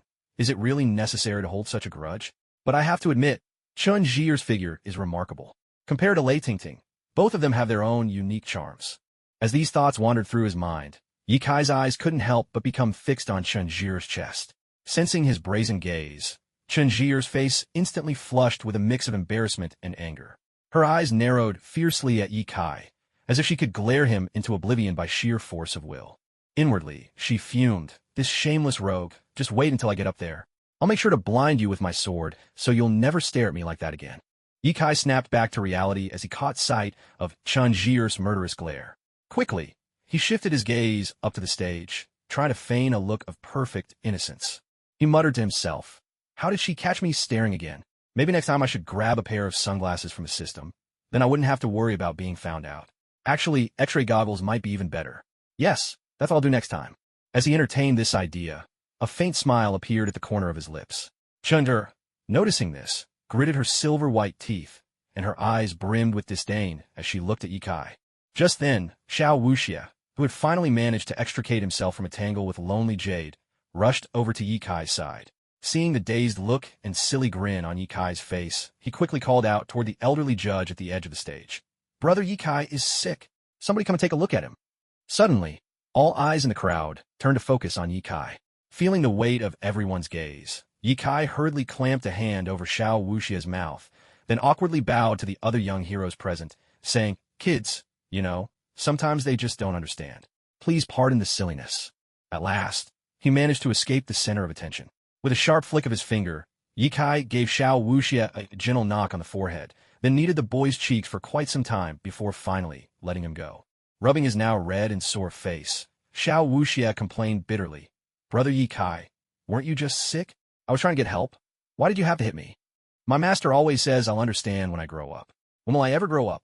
As his thought crossed his mind, a piercing cry suddenly rang out and seemed to reach the clouds above. Instinctively, Xiao Wuxia looked toward the stage, his eyes immediately drawn in like iron to a magnet, utterly unable to look away. On the platform, two imposing figures faced each other, their statures equally upright and proud. The force of their auras clashed again and again, unleashing waves of energy so powerful that even some of the less accomplished cultivators among the audience found it hard to breathe. The elders of each sect, seeing this, had to project their own powers to ward off the surging aftermath of the combat, shielding the weaker disciples behind them. And so, the two duelists standing center stage were none other than Chu Guangdao and the graceful swordsman, Shangguan Xiaoxiao. There's little need to introduce Chu Guangdao. His reputation precedes him. But his opponent, Shangguan Xiaoxiao, is no ordinary figure. In the last Wind and Cloud Grand Tournament, he achieved 7th place, ranking side by side with young sword immortal Gudu Jian as the twin prodigies of their generation's swordsmanship. He hails from the esteemed Shangguan family, one of the 4 great clans. Failing to make the top 4 in the last tournament left a scar on his heart that has never quite healed. But after a year of rigorous tempering, he has returned. In his mind, nothing could declare his triumphant comeback more forcefully than toppling Chu Guangdao at the Wind and Cloud Grand Tournament. And if, after that, he could defeat Gudu Jian and Fang Shiyu as well, he would be hailed as the sole genius atop the path of swordsmanship. Chu Guangdao, I've long wanted to test myself against you, Shangguan Xiaoxiao declared, eyes burning with intensity. I hope you're ready. I fear this time might be another nightmare for you, Chu Guangdao replied, his blood-red hair billowing in the wind behind him, a hint of proud confidence gracing his face. With a faint smile, Shangguan Xiaoxiao stepped forward and called out loudly, Then let me test your blood blade for myself. Chu Guangdao nodded calmly and warned, Be careful, my blade is swift. Without a word, Shangguan Xiaoxiao unsheathed the sword at his waist, a weapon untouched for a year. Its blade gleamed with a crimson edge, lending an uncanny, almost unsettling aura. Chu Guangdao tossed aside the blade he was holding, reaching instead for the ornate case upon his back. This blade, he explained, was gifted to me by the ancestor of the Mad Blade clan when I became his disciple. Only when facing a truly worthy opponent do I unsheath it, so its edge remains untarnished. As he drew the weapon, the crowd was awestruck. They had never seen a blade so exquisite. Its body glowed a deep crimson, while its transparent edge shimmered like a spine of scarlet set within crystal glass. Chu Guangdao narrowed his eyes, and in that moment, a murderous crimson intent seemed nearly to burst forth from within him. Without warning, he lunged, closing the distance in a flash. The dazzling, crimson arc of his red sleeve blade flickered and danced, sending a barrage of shimmering scarlet lights streaking toward Shangguan Xiaoxiao. But Shangguan Xiaoxiao, unruffled, answered with his signature technique, the legendary purple lightning azure sword. In an instant, a torrent of sword shadows swept across the sky, engulfing Chu Guangdao in an inescapable storm. First form of the purple lightning trilogy, thunderous surge of purple lightning, he cried. Chu Guangdao heard Shangguan Xiaoxiao's chilling voice close to his ear, immediately followed by a barrage of terrifying violet thunderbolts crashing down upon him. The purple lightning trilogy was Shangguan Xiaoxiao's own innovation, built atop the purple lightning azure sword style. 3 killer moves, each one deadlier than the last. As he unleashed them, the heavens seemed to whirl with roaring streaks of violet lightning, leaving onlookers both horrified and amazed. The martial artists below the stage watched the spectacle of crackling purple lightning, their faces growing grim as they called out, When a violet lightning strikes, the sword's light will follow. The very instant Chu Guangdao saw that flash of purple electricity, he realized that none of his ordinary techniques could withstand this deadly blow. The space to dodge seemed plentiful, but Shangguan Xiaoxiao had already disrupted every possible escape route. If he tried to evade, he would only end up facing Shangguan Xiaoxiao's relentless assault. It seems I'll have to show a little more of what I'm truly capable of, Chu Guangdao said coldly. During the tournament and the earlier ranking matches, he had usually defeated his opponents with a single punch. Some bouts didn't even require a move, as his mere presence had made his opponent surrender in fear. He had never revealed his true strength in the arena. After all, how could the proud Chu Guangdao ever take ordinary fighters seriously? But now, things are different. His opponent's power finally gave him reason to unleash his real abilities. Boundless sea of blood. Chu Guangdao gripped his blade with both hands and struck forward with heavy force. In an instant, an intense aura of blood surged through the air. Martial artists standing near the edge of the arena found themselves tainted by this overwhelming presence. Their eyes flushed crimson, emotions stirred into a frenzy. They had to focus their inner energy just to suppress the rage boiling within, then looked up at Chu Kwangdao with undisguised terror.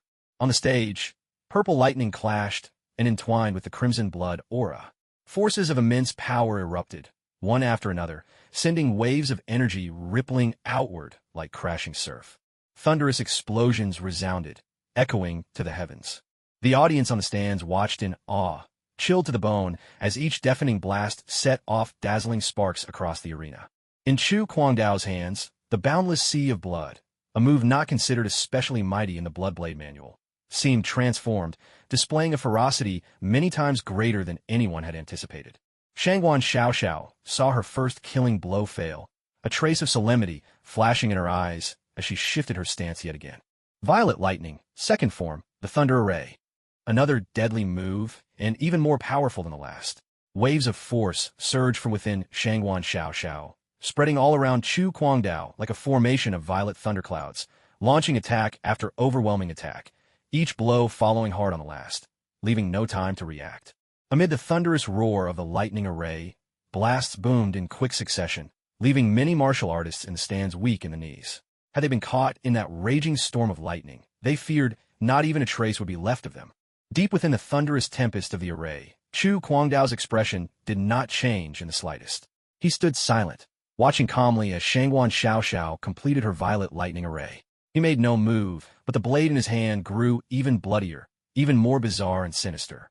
The very moment the violet lightning array was fully formed, countless arcs of purple lightning exploded with force, hurtling toward Chu Kwangdao at the center. The overwhelming aura that radiated out instantly silenced the warriors seated in the stands. They watched the stage with bated breath, all eyes fixed on the unfolding spectacle. Chu Kwangdao raised his crimson sleeve blade high above his head. It was once again that boundless move, blood sea, unending. Yet this time, he gathered every thread of murderous intent into a single torrent, sending a pillar of blood-red light stabbing straight into the heavens. In an instant, dazzling streaks of blood-red energy scattered in the air, lashing out at the rolling walls of thunder. The bloodlight and the lightning clashed fiercely, neither giving an inch. Yet there was no earth-shattering explosion, no thunderous collision. Upon the stage, everything was eerily calm. The martial artists in the stands held their breath, witnessing the scene unfold. Razor-sharp threads of blood-red energy, as fine as silk, sliced effortlessly through the rampaging storm of lightning. It was as if they were cutting through tofu, meeting no resistance at all. The mighty array was torn to shreds, the fragments whistling past on either side of Chu Kwangdao. Wherever they passed, they carved brilliant trails of sparks across the stage, dazzling and resplendent. Shangguan Xiaoxiao gave Chu Kwangdao no respite. Without pause, she unleashed the most powerful move from her Violet Lightning Trinity. Violet Lightning Trinity, third form. The thunder serpent shakes the heavens. Her shout rang out, clear and fierce. The azure sword in her grasp danced even faster, unleashing a stream of inner force as fine as silk from the blade. That surge of energy struck the ground and swept forward with irresistible force. Just like 1,000 writhing serpents of lightning, it thundered toward Chu Kwangdao with unstoppable momentum. So this is the final form of the Violet Lightning Trinity, truly formidable. Those lightning serpents pulse with endless sword intent, greatly amplifying the power of the strike. Shangguan Xiaoxiao's control of momentum is pure perfection. The first two forms were merely a prelude, priming the stage with the essence of thunder, so that her third strike would be even more devastating. This youth's talent is nothing short of extraordinary. From atop the tower of heaven and earth, the master of the heart intense sect gazed at the stage with open admiration, turning to the old man from the sword tomb of wind and cloud beside him. The old man shook his head and sighed. This year's sword worship manor truly abounds with talent. Our sword tomb is destined to fall behind. And when did your sword tomb ever rise to the top, that you should speak of falling behind? The sect master burst into hearty laughter, openly mocking his companion. Your heart-intense sect isn't faring any better than we are. You've even got the nerve to laugh at me. And just like that, atop the tower, the friendly bickering began, their voices growing more and more spirited as the banter continued. Lung Changqing frowned and gave a cold snort. Only then did everyone finally shut their mouths, each still glaring fiercely at their opponent. On the stage, Chu Kwangdao's gaze remained as calm as ever. He stood motionless, gathering his strength once more. It was the same move, boundless sea of blood, but completely different from his previous attacks. This time, Chu Kwangdao forcefully compressed the overwhelming blood energy and focused it entirely at the edge of his red sleeve blade. A sinister crimson light shimmered along the blade's edge. Any ordinary martial artist who looked at it would instantly have visions of an endless sea of blood flooding their mind. He waited in silence. Then, with a sudden ripping sound, the serpentine flashes of lightning, swift and silky as ribbons, were sliced cleanly apart by the fierce arc of his blade. Where the crimson blade clashed with the lightning serpents, a thunderous roar erupted, deafening to the crowd. Bolts of lightning were scattered in all directions by that one stroke, forced to disperse and unable to break through the blade's aura. The spectators were thunderstruck. No one expected such a powerful attack to be broken so easily by Chu Kwangdao, and with not even a scratch on him. What's more, the keen-eyed among them noticed that from the beginning of the match till now, Chu Kwangdao hadn't moved a single step. He'd held his ground the entire time. That was the strongest technique from Shangwan Xiaoxiao's Thunder Lash Trinity, defeated just like that. The top 4 of the mortal rankings are outright monsters. A wave of excited chatter rippled through the stands. This young man's insight is astonishing. Just in this one stroke, there are so many variations, truly rare within the whole martial world. The master of the Heart Intent sect gazed unblinkingly at Chu Kwangdao, mumbling in disbelief. His comprehension is so extraordinary, and even more terrifying is his control over his own strength. To be able to compress his power to a single point like that, such a feat is beyond imagination. It's frightening just to think of. Even the highest seats in the Heaven Earth Pavilion were shaken by Chu Kwangdao's technique. It left them all deeply moved. Even Lung Chongqing regarded Chu Kwangdao with a profound look before sighing. This young man truly deserves to be called the foremost with the blade. How can he be so terrifying? There was undisguised shock in Shangwan Xiaoxiao's eyes, her face clouded with disbelief and frustration. All 3 of her Thunder Lash strikes had been broken by Chu Kwangdao's single blow, and the ease on his face made it all the more chilling. To her horror, even if she didn't want to admit it, she had to concede. She was no match for Chu Kwangdao. But she had not entered the Tournament of Legends a second time unprepared. Chu Kwangdao, this was a move I had planned to reserve for the finals. Never did I expect to be forced to use it in the qualifiers. So be it. You'll be the first to witness the supreme killing technique I've honed for an entire year. Before the Shangwan Xiaoxiao challenge began, he had thought he could rely on his 3 forms of Violet Radiance to defeat Chu Kwangdao. However, man proposes and fate disposes. He hadn't expected that Chu Kwangdao, who had ranked 4th in the previous tournament, possessed such formidable strength, completely disrupting his carefully laid plans. But none of that mattered now. He remained confident that, with his final move, Chu Kwangdao would be soundly defeated. After all, to prepare for this killer move, he had secluded himself in the Thunder Domain, meditating and cultivating for a full year. This time, he was determined to step onto Chu Kwangdao's shoulders and make his name known in a single, glorious battle. Come at me with all you've got. Those moves just now barely scratched the surface, Chu Kwangdao said coolly, though an unmistakable gleam of excitement flashed in his eyes. Battle was his greatest joy. From the very beginning, when he first set foot in the martial world, he challenged renowned fighters, growing stronger through each fight. Later, after becoming a disciple of the Bloodblade Patriarch, his fighting spirit became unmatched. The stronger the opponent, the more exhilarated he felt within. He looked at Shangwan Xiaoxiao, anticipation burning in his gaze, eager to see just how intense a challenge Shangwan Xiaoxiao could bring. Azure Dragon's Song. Shangwan Xiaoxiao shouted with a steely chill. A pale, bluish inner force began to materialize in the air, drifting like mist along the edges of the arena. A clear, resonant dragon's cry echoed out. That mist-like energy rushed toward Shangwan Xiaoxiao, coiling around him, then gradually began to condense at a distance of about 30 feet, shifting and changing in form. Those observing from below gazed closely. The blue mist was swirling tighter around Shangwan Xiaoxiao, and then, strand by strand, Azure Dragon whiskers began to take shape, drawing exclamations of awe from the crowd. Is that really a dragon? He can actually manifest a dragon's form. His power of will must be astonishing. When a martial artist reaches the blood condensation realm, they can use their vital energy to form the shapes of animals, much like Zhao Chengwu's giant python. Yet such forms are elementary at best. But dragons, phoenixes, cheilants, and black tortoises are in a different league. No ordinary blood force can conjure such legendary beings.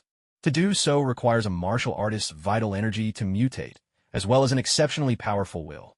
The stronger the will, the higher the grade and liveliness of these phantom forms. It is said that when one's willpower is honed to perfection, A mere wave of the hand can conjure countless bestial phantoms, each surrounded by the elemental energies of gold, wood, water, fire, and earth, an awe-inspiring display of power. As Shangguan Xiaoxiao's movements grew more intricate, the blue mist whirled faster and faster around him. After only a few breaths, the fierce head of a dragon began to emerge, distinct and intimidating. The crowd below could not help but gasp, drawing in sharp breaths at the sight. Judging by how refined the dragon's head was, it was clear this was not a skill understood in just a short period of time. It must have taken countless attempts, each one bringing the dragon's form closer to a lifelike perfection. Arcs of lightning crackled between the two horns of the dragon's head, radiating an intimidating aura. Its two eyes, as large as bowls, gazed coldly down at all those beneath the stage, their glints seeming to carry a trace of emotion. The martial artists in the audience were awestruck by the overwhelming presence of the dragon. None had expected that in just a year, Shangguan Xiaoxiao would achieve such astonishing growth. While the crowd below was still dazed, the dragon's body began to take shape as well. The entire azure dragon materialized at the center of the arena, circling Shangguan Xiaoxiao with fierce fangs and claws, its unblinking eyes fixed coldly upon his opponent, Chu Guangdao. The dragon's four powerful claws radiated a sharp blue light. Shangguan Xiaoxiao's dragon transformation technique has reached the stage of minor mastery. Unless someone can summon a phantom of equal strength, there's simply no way to defeat him right now. The sect master of Heart Intent Gate found himself utterly captivated by the spectacle. He'd never imagined a battle between two juniors could be so breathtaking, every bit as thrilling as a duel between masters in the late blood condensation realm. Now, I'm truly curious to see how Chu Guangdao plans to defend against this, the old man from Sword 2 murmured, his eyes shining with deep interest. The warriors in the stands erupted with excitement. If this level of power had appeared in the last tournament, Shangguan Xiaoxiao would surely have been crowned champion. The aura exuded by this dragon-shaped phantom was nearly equal to that of a master at the peak of the blood condensation realm. Every martial artist in the stands was transfixed, watching in utter silence as the extraordinary duel unfolded before them. Just as the dragon-shaped phantom reached completion, a clear, resounding dragon's roar echoed through the arena. The azure dragon charged forward, unleashing its might in a relentless assault on Chu Guangdao. Seeing the dragon's shadow speeding toward him, a flicker of resolve flashed through Chu Guangdao's eyes. In that split second, a strange, sinister blood aura surged rapidly within Chu Guangdao. When that blood energy converged at one point, it exploded outward with tremendous force. His right hand pressed against his chest and slowly drew forth a long, blood-red blade forged entirely from his own fierce blood energy. Wisps of bloody mist swirled around the blade, and an eerie chorus of ghostly wails seemed to echo from its depths, sending a chill through everyone who heard them. There was no hilt on this blood blade, just a stark, scarlet edge. Blood mist continued to gather and swirl around the blade, adding to its macabre strangeness. Now, Chu Guangdao gripped his translucent crimson sleeve blade in his left hand, and in his right held the strange, blood-forged blade conjured from 70% of his life force, ready for the fateful clash. Both hands slashed fiercely toward the formidable dragon-shaped apparition, sending out two dazzling arcs of blade light that, for an instant, filled the entire arena. The very air on the stage seemed to be sliced to shreds by the sharp radiance of the blades. The crimson reflections cast by the two arcs mirrored the red clouds at sunset, painting a scene of breathtaking beauty. Yet beneath that beauty lurked a deadly edge. The intensity of the blade light left no doubt about its peril. The great azure dragon was not to be outdone. It raised its razor-sharp claws, jaws agape in a fearsome roar, lunging straight toward those twin blades of crimson light, determined to shatter them in a single blow. In the very instant blade met dragon, the two slashes fused into one. Now the blood-red blade light grew even more piercing, its hue deepening, emanating an aura of overwhelming, unstoppable power. That scarlet energy left behind a sweeping tail of red in the air, over a dozen feet long, silent and swift, piercing straight into the body of the azure dragon. The dragon twisted and writhed in vain, but the blade image struck like an immovable steel wedge, driving unerringly into the creature's belly. A sharp, splintering sound rang out. In an instant, the blue dragon was cleaved in two by the blood-colored blade, so clean and forceful that even the storm clouds above were sliced apart, revealing a clear, deep blue sky. What's more, the force of the blade passed through the dragon's phantom form without causing even a ripple, as if nothing in the world could resist its passage. This, truly, was the most astonishing part. What kind of terrifying, razor-sharp blade aura could so effortlessly pierce an illusion of such strength? And what did that say about Chu Guangdao, the man who wielded it? One could only imagine the terror of his might. Even Shangwan Xiaoxiao was dumbstruck by that stroke. He had been convinced of victory, only to have his certainty shattered in an instant by a single, understated slash. Had Chu Guangdao really grown that formidable?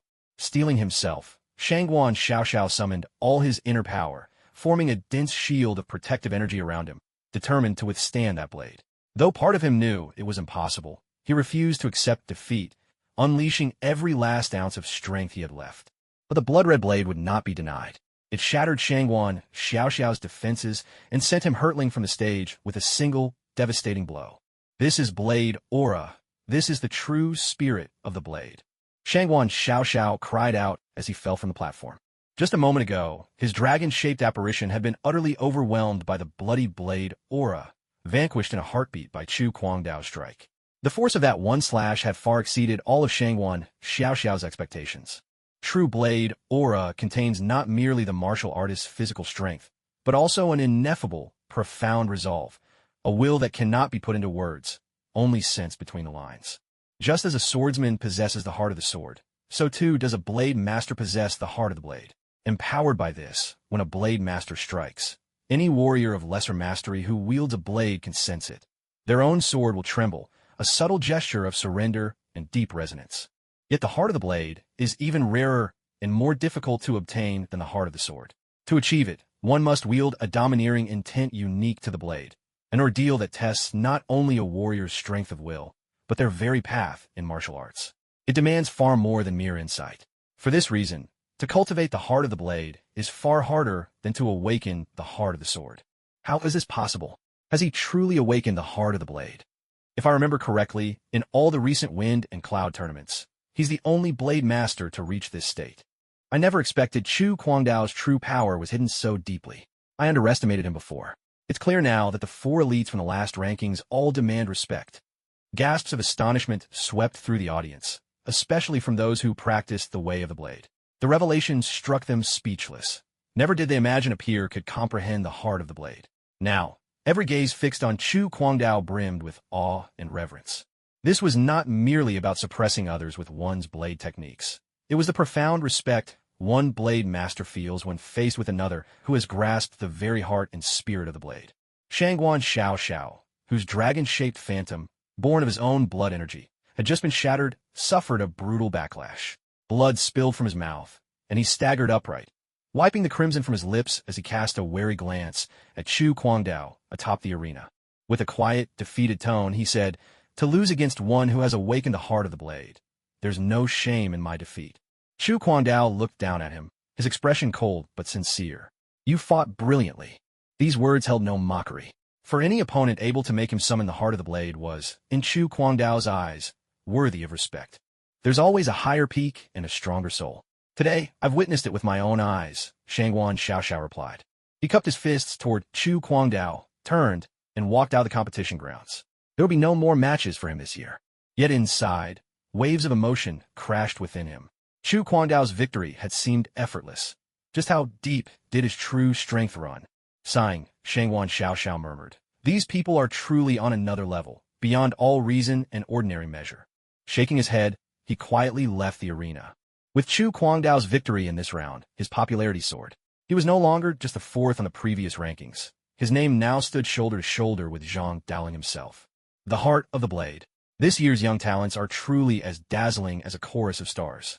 I feel like any of the top four this year would have easily taken first place in the last tournament.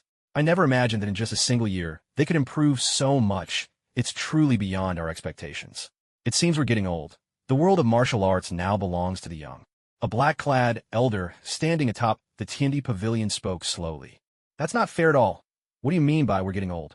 Don't drag me into this. I'm still in my prime and plan to make waves in the martial world for another couple of years." A middle-aged man in lavish attire grumbled in dissatisfaction beside him. The older man broke into hearty laughter, saying, "Fine, I'll just speak for myself. There's no need to pull you in if you don't want to be. What's on your mind?" Amidst this exchange, an elder from the Wind and Cloud Sword Tomb watched the match unfold with a faint smile. He turned to the head of the Cine sect and said, Didn't you say that the new generation would beat out last year's champions and claim the top spot? What do you think now? The Cine sect leader let out a cold snort and replied in a deliberate tone. It's too early to say who will emerge victorious. Why are you so eager to make predictions? His words sent the elder from the wind and cloud sword tomb into a fit of laughter. Better get that divine jade ready in advance, he teased. The judges atop the Tiandi pavilion were still deep in conversation, but on the stage below, the competition raged on, escalating in intensity. Shangguan Xiao Xiao, ranked 25th, has failed in her challenge. The next challenger, please step forward. Currently ranked 24th was young Wu Xie. He had originally been 23rd, just behind Yi Kai, but after being challenged and overtaken by Gu Duyu, he dropped to 24th place. Nonetheless, with Wu Xie's ever-shifting illusions, unless he faced an overwhelmingly formidable opponent, victory was usually within easy reach. Wu Xie called out brightly to Yi Kai, "Brother Yi, I'll go on ahead." His words had barely left his lips when Wu Xie shot up to the platform like an arrow leaving the bow, springing into the next round in a flash. Challenger ranked 24th, please select your target. The elder below the stage intoned coolly. Wu Xie scanned the 23 warriors beneath the stage, his face twisted in utter indecision. He hesitated for a good while, visibly lost on who to challenge. A hint of impatience flickered across the referee's face, and he reminded icily, ranked 24th, select your challenge target. Wu Xie, innocence all over his face, asked, I truly don't know who to choose. Miss Gudu just beat me to get here, so I can't pick her. Brother Yi is my hero. I couldn't possibly choose him, either. As for the rest, I've never had any bad blood with them. Why should I challenge them? This is so difficult. The rest of the martial artists below the stage were left speechless by Wu Xie's roundabout logic. How could the Cine sect have produced such an oddball? The referee standing atop the stage was utterly vexed by little Wu Xie's words. He had presided over countless iterations of the Storm Heroes tournament, yet never once had he encountered a contestant so unwilling to choose an opponent during the ranking matches. However, the rules of the ranking round clearly stated that it was up to the challenger to select their opponent personally. Intervention from anyone else was strictly forbidden. Were it not for this provision, the referee would have surely assigned Zhang Daoling to face off against the boy, if only to teach this impudent youngster a lesson. Seeing the elder below the platform eyeing him with thinly veiled malice, little Wu Xie no longer hesitated. He quickly shut his eyes tight and, without deliberation, pointed at a random fighter in the crowd. When he opened his eyes again and realized he had chosen someone he didn't recognize, he couldn't help but break into a smile. The young man he pointed to was none other than Feng Xiaohui, unbeaten through the qualifying round alongside Yi Kai. With a cool snort, Feng Xiaohui regarded little Wu Xie upon the stage, well prepared for any illusions that might be in store. With barely a tap of his toes, his graceful figure glided through the air, landing atop the arena with an effortless sweep. I'm going to show you just how wrong a choice you've made, Feng Xiaohui said coolly, fixing his gaze on little Wu Xie. My master always told me, never regret a decision you've made, Wu Xie replied, his expression brimming with unshakable resolve. Phantom Mirage, he whispered. A strange purple light flashed in Wu Xie's eyes, and a wave of illusionary energy seemed to surge forth from his pupils, sweeping toward Feng Xiaohui like a vengeful spirit. Swaltohashid. Feng Xiaohui bellowed, and the blade in his hand traced a rapid circle before him. Instantly, a milky halo shimmered into being, forming a protective barrier that stood vigilant before him. From the stands, many sword wielders gasped in admiration. So, the way of a sword can be wielded like this. The depth of insight at Wind and Cloud Sword Tomb is truly unfathomable. Atop the Heaven Tier Pavilion, an elder from the Wind and Cloud Sword Tomb said to the Heart Intense Sect's master with pride, that is our sect's secret technique, designed specifically to counter illusion arts. I never expected that Feng Xiaohui would be able to manifest the shield beyond his body already. Looks like your side may be in trouble. Don't be so quick to celebrate. We still hold some cards in reserve, replied the Heart Intense Sect's master, projecting confidence, though a flicker of worry could not be hidden from his eyes. After all, the basis of their strength lay wholly in illusion arts. If their opponent could nullify such attacks, then surrender might be the only option left. Yet illusion-crafting secret arts were already rare beyond compare, and defensive techniques against them rarer still, like a needle in a haystack. That's precisely why Feng Xiaohui from the Wind and Cloud Sword Tomb was unfazed by the threat of illusions. Little Wu Xie's mesmerizing mental assault crashed fiercely against the milky white barrier before Feng Xiaohui. Where the two forces collided, the surface of the shield rippled faintly, but Wu Xie's psychic smash could not break through. Witnessing this, Little Wu Xie's eyes grew serious, the moment filled with gravity. Feng Xiaowei, seeing that Wu Xie's spiritual attack had been dispersed, swiftly brandished his sword. A torrent of terrifying sword intent surged forth like roaring waves in the open sea, each strike relentless and unstoppable, surging toward Wu Xie with overwhelming force, leaving no opening, no mercy. Blades of razor-sharp sword energy sealed off every escape route, as if even the air itself had turned hostile, offering Wu Xie no path of retreat. Yet, little Wu Xie twisted and whirled, as agile as a shadowy dancer in the night, nimbly evading strike after deadly strike with uncanny fluidity. But Feng Xiaowei used that moment, while Wu Xie dodged the sword chi, to close the distance. In a flash, he was just a few paces away.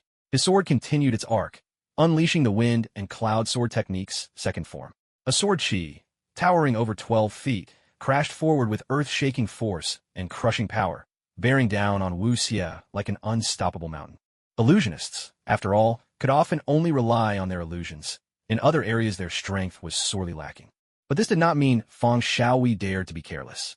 Every round of the Wind and Cloud tournament was fraught with uncertainty, especially with only a few dozen young elites left. Any one of them could still have hidden aces up their sleeves. Underestimating an opponent would be a fool's gamble. Divine thought scripture, reflections of water and flowers, Wu Xie intoned. Suddenly, amethyst light blazed from Wu Xie's eyes. Rings of deep violet enveloped the stage, shimmering with arcane power. For an instant, the entire crowd was caught in the hypnotic glow, a haze blurring the clarity in their gaze, leading minds astray. A cold, mechanical voice sounded in Ye Kai's mind. Host affected by illusion. Illusion immunity skill activated. His sight cleared in a flash. When he glanced at the other top contenders, he realized they, too, were only momentarily dazed by the eerie purple glow before swiftly regaining their composure. The vast majority of martial artists below, however, sank deeply into the phantom dream. Ye Kai couldn't help but murmur in awe. Wu Xie's illusions are truly formidable. Seems his prowess back in the Heaven and Earth Tower was only a fraction of his true strength. Though the top-ranked fighters had broken free from the hallucination, wariness clouded their gaze as they looked upon Wu Xie. After all, this was just lingering after-effect. The true might of his illusion still lingered on the main stage. Bathed in that haunting purple radiance, even the protective barrier before Feng Xiaowei was rendered useless. Rings of violet aurora seeped silently through the shield, moving unhindered, a subtle invasion, as if the barrier did not even exist. That purple halo spread before Feng Xiaowei's eyes. His vision began to blur, and the world seemed to spin and tumble, everything revolving as if the stars themselves were shifting positions in the heavens. In that very instant, it felt as though all light and color had faded from the sun and moon in Feng Xiaowei's sight. Only one thing remained bright. The luminous moon hanging over the sword aura, shining alone, bathing the vast world beneath in its serene brilliance. Yet under the influence of this illusion, Feng Xiaowei's sword energy veered off course. And in a duel between masters, the slightest miscalculation could spell disaster. The deadly arcs of sword energy he unleashed roared past Xiao Wu Xie, each one narrowly missing, not even grazing a single hair. This is the real Divine Mind Sutra of my heart's intense sect. Seeing Feng Xiaowei so thoroughly ensnared by his illusion, Xiao Wu Xie broke into a delighted smile. That's the trickiest move in your sect's Divine Mind Sutra, the mirage in water and moonlight. Hasn't this move been lost for decades? How'd he learn it? The elder from the sword tomb of Storm and Cloud was utterly astounded as he turned to ask the headmaster of the Heart's Intense sect. The disciples of our sect are all gifted. There's nothing so difficult to learn. No need to be surprised. The sect master responded slowly, trying to sound calm, but beneath his words, he was every bit as shocked. Truth be told, he had no idea Xiao Wu Xie had mastered the most elusive technique of their school, mirage in water and moonlight. He'd simply been too busy managing the sect's affairs to keep a close eye on the boy. As a result, Xiao Wu Xie had spent most of his time alongside the Grand Elder. Quietly, the sect master resolved, when this tournament is over, I must spend more time with Xiao Wu Xie. He's given me far too many surprises this time. The elder from the sword tomb shot him a dubious look. If your disciples could wield a move like that, then why didn't anyone use it in the last tournament? You're exaggerating. Still, he couldn't help but admire Wu Xie's terrifying grasp of illusions. Such astonishing talent. Even as the spectators below the stage were left in awe of Wu Xie's extraordinary display, the action on stage did not let up. A thin blade of force gathered in Wu Xie's hand and shot toward Feng Xiaowei, forcing him backward in a scramble for footing. What kind of illusion is this? Why isn't my mental shield working at all? Feng Xiaowei cried out, retreat filled with disbelief. This was nothing like how he'd imagined the fight would go. But Xiao Wu Xie allowed him no time to recover. His hands wove intricate signs, and the misty violet glow radiating from his eyes grew ever stronger.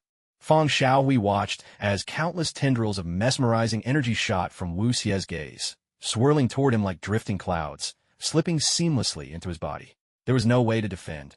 He was lost in a storm of illusions. Gradually, Feng Xiaohui's vision began to blur and overlap. All around him, ghostly shadows appeared, swirling about like a host of demons in a frenzied dance. The sight shattered Feng Xiaohui's composure, and he cried out in terror, his voice so chilling that even the fighters below the stage felt a shiver run down their spines. At the edge of the arena, little Wu Xie watched with fascination as Feng Xiaowei suffered under the torment of his illusion. Finally, unable to endure it any longer, Feng Xiaowei leaped off the platform, and only then was the grip of the illusion broken.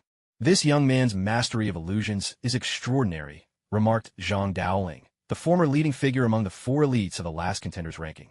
Narrowing his eyes, he glanced at Wu Xie upon the stage and spoke with cool detachment. In today's martial world, it was rare for young talents to win his approval. After all, he considered himself the strongest of all. Even though Wu Xie's illusions were truly remarkable, it was only the skill itself he acknowledged. Defeating him, however, was out of the question.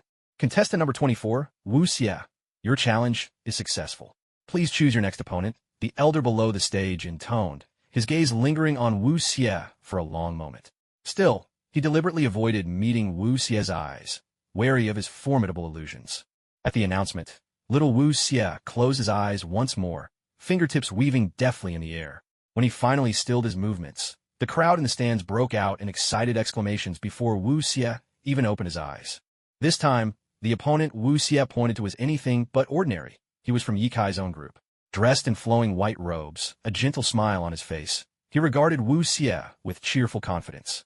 He was none other than Bai Yufeng, the most outstanding talent of the Heaven and Earth Society. It was unexpected that Ye Kai didn't face him in the preliminary matches. Instead, Wu Xie would encounter him first. Fate works in mysterious ways. Bai Yufeng turned and smiled at Ye Kai. Rest assured, he said, I'll take good care of your little brother Wu Xie. The moment those words left his lips, Bai Yufeng moved with a barely perceptible motion. Most of the martial artists around hadn't even registered how he moved before he was already standing on a platform, leaving behind only a faint afterimage. Excitement rippled through the crowd in the stands. After all, Bai Yufeng had ranked 6th among the previous generation's elites, hailed as the foremost young master beneath the 4 elites on the contenders' roll. His swordsmanship was truly astonishing, and rumors claimed that his greatest strength lay not only in his blade, but also in other secret techniques, so daunting that countless martial artists shrank from challenging him, their eyes filled with nothing but admiration. Within the clamor of the arena, little Wu Xie was now face to face with the strongest adversary he would encounter in this year's grand tournament. The two of them stood motionless, but the intense fighting spirit surging from their bodies swept through the air, causing the temperature on the platform to plummet by several degrees. The watching martial artists could feel their fierce determination pressing down upon them. Bai Yufeng, it's you, what a surprise. Little Wu Xie shook his head, but his eyes whirled at imperceptible speed. Once again, a gentle violet hue glimmered in his gaze, and waves of mysterious purple light rippled from his eyes. That faint amethyst aura drifted once more over the arena, curling toward Bai Yufeng like a cloud of mist. Facing Bai Yufeng, Wu Xie dared not show even the slightest carelessness. He unleashed his strongest illusion technique without reservation. Mirror flowers, water moon. Yet in the face of Wu Xie's ultimate move, Bai Yufeng made no move at all. He simply stared straight at Wu Xie, neither blinking nor averting his eyes. A look of shock crossed Wu Xie's face. He muttered under his breath, Bai Yufeng, aren't you being a bit too arrogant? The delicate violet aura poured recklessly into Bai Yufeng's body. Soon, a subtle violet glint appeared in Bai Yufeng's eyes as his whole figure became enwreathed in that misty glow. Wu Xie fixed his gaze on Bai Yufeng, just as his illusion was about to penetrate Bai Yufeng's consciousness. In that instant, surges of sword energy erupted from Bai Yufeng, the fierce force slicing the purple aura to pieces. With a single move, he shattered Wu Xie's most powerful illusion, utterly and completely. All at once, sword light danced wildly around by Yufeng. Across the hall, every swordsman's blade gave a low, resonant hum, their sword bodies trembling as if paying homage to their king. This is sword heart. I never expected Bai Yufeng to comprehend sword heart. Wu Xie can hardly regret his defeat, remarked the head of Cine sect with reserved admiration. In this year's Wind and Cloud tournament, 4 or 5 have already grasped sword heart. It's something never before seen in previous generations. The young heroes of this era truly are fortunate to share such a time, but it's also the greatest misfortune. As long as these few remain on stage, the spotlight will always shine on them, sighed the elder from the sword tomb, giving Bai Yufeng a deep, lingering look. Even Lung Chongqing, seated at the head, could not help but let admiration flicker in his eyes. If only they'd been born earlier, this martial world would have been all the richer for it. Wu Xie, stunned by the overwhelming sword energy, gave Bai Yufeng a long, searching look and thought to himself, unfathomable. Illusion arts could, to a point, sense an opponent's strength. Just now, Wu Xie had glimpsed a power in Bai Yufeng that was overwhelming, yet not solely of swordsmanship. That immense force was something Wu Xie could not even begin to grasp. Wu Xie knew there was no point in continuing, and said quietly, "You've won. I concede." He stepped down from the arena, a bitter smile painted on his face. Contestant number 24, Wu Xie, has failed his challenge. The elders at the arena hadn't expected Wu Xie to lose so quickly. It wasn't because Wu Xie was too weak. It was simply that his opponent was unbelievably strong. This year's contestants are real monsters, damn it. From the moment Bai Yufeng stepped into the ring to the instant Wu Xie admitted defeat, barely half a minute had passed. The fighters watching from the stands erupted in astonishment.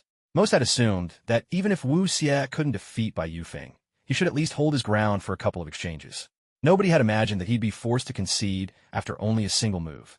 How formidable was Bai Yufeng to be able to shatter Wu Xie's confidence and compel him to surrender so swiftly?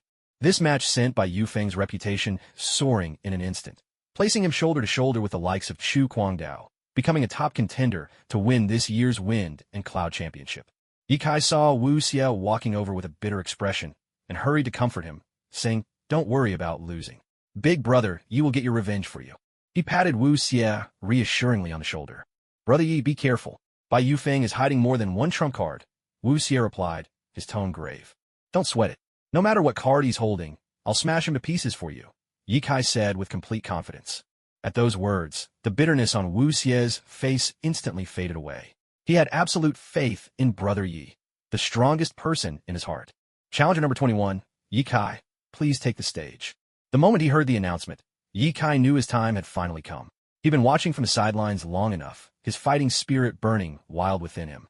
This time, he was determined to make sure everyone remembered his name. Ye Kai vowed silently to himself. He stomped his left foot hard on the ground and shot toward the ring like a rocket, landing heavily and kicking up spirals of dust around him. Challenger number 21, Ye Kai, please select your opponent, the elder below the stage intoned coldly. After so many matches and so many prodigies, he'd long since grown used to it all. Ye Kai fixed his eyes on Bai Yufeng and shouted, "Bai Yufeng, I choose you. Come up here and face me." No sooner had the words left his mouth than the entire arena fell deadly silent. A moment later, the crowd of martial artists burst out in a frenzy, their shouts boiling over like scalding water, suddenly overflowing, the uproar shaking the rafters as if it could pierce the sky. Even though Bai Yufeng hadn't fully unleashed his strength in his previous match, the fact that he'd forced Wu Xie, the #1 illusionist, to concede was enough to prove he was no ordinary martial artist. He had only revealed a portion of his true power just now, holding back his real trump cards. No one at the scene had any idea just how formidable he truly was. Yet, among all the possible opponents, Ye Kai chose to challenge Bai Yufeng first in the ranking matches. Was this because he held absolute confidence, or was it sheer arrogance? The attention of all the martial artists present was instantly drawn to him. Ye Kai, like Fang Xiyu, was hailed as the most formidable dark horse in this year's Storm and Cloud Grand Tournament, a man of unfathomable strength. What shocked everyone even more was that, from the qualifying rounds to the ranking matches, Ye Kai had defeated all his opponents with a single punch, without a single unnecessary move. Such a feat was anything but easy. Even Bai Feiying, a seeded contestant of the tournament, had been dispatched by Ye Kai in just one move, a testament to the terror of his strength. This, undoubtedly, was the most anticipated duel of the Storm and Cloud Grand Tournament thus far. Everyone wanted to witness just how powerful these two contenders truly were. The Hall of Warriors fell silent as everyone unconsciously held their breath, waiting for the colossal match to begin. This match is truly something to look forward to. Aside from his fight with Sheng Wu, where he showed the power to shatter myriad techniques with a single blow, Ye Kai has yet to reveal his full strength. I have a feeling this match will bring us some surprises.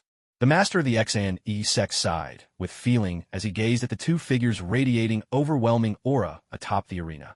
Indeed, though Ye Kai has been spectacular so far, his control of power is near flawless. He still falls a bit short when facing Bai Yufeng, who has mastered the heart of the blade.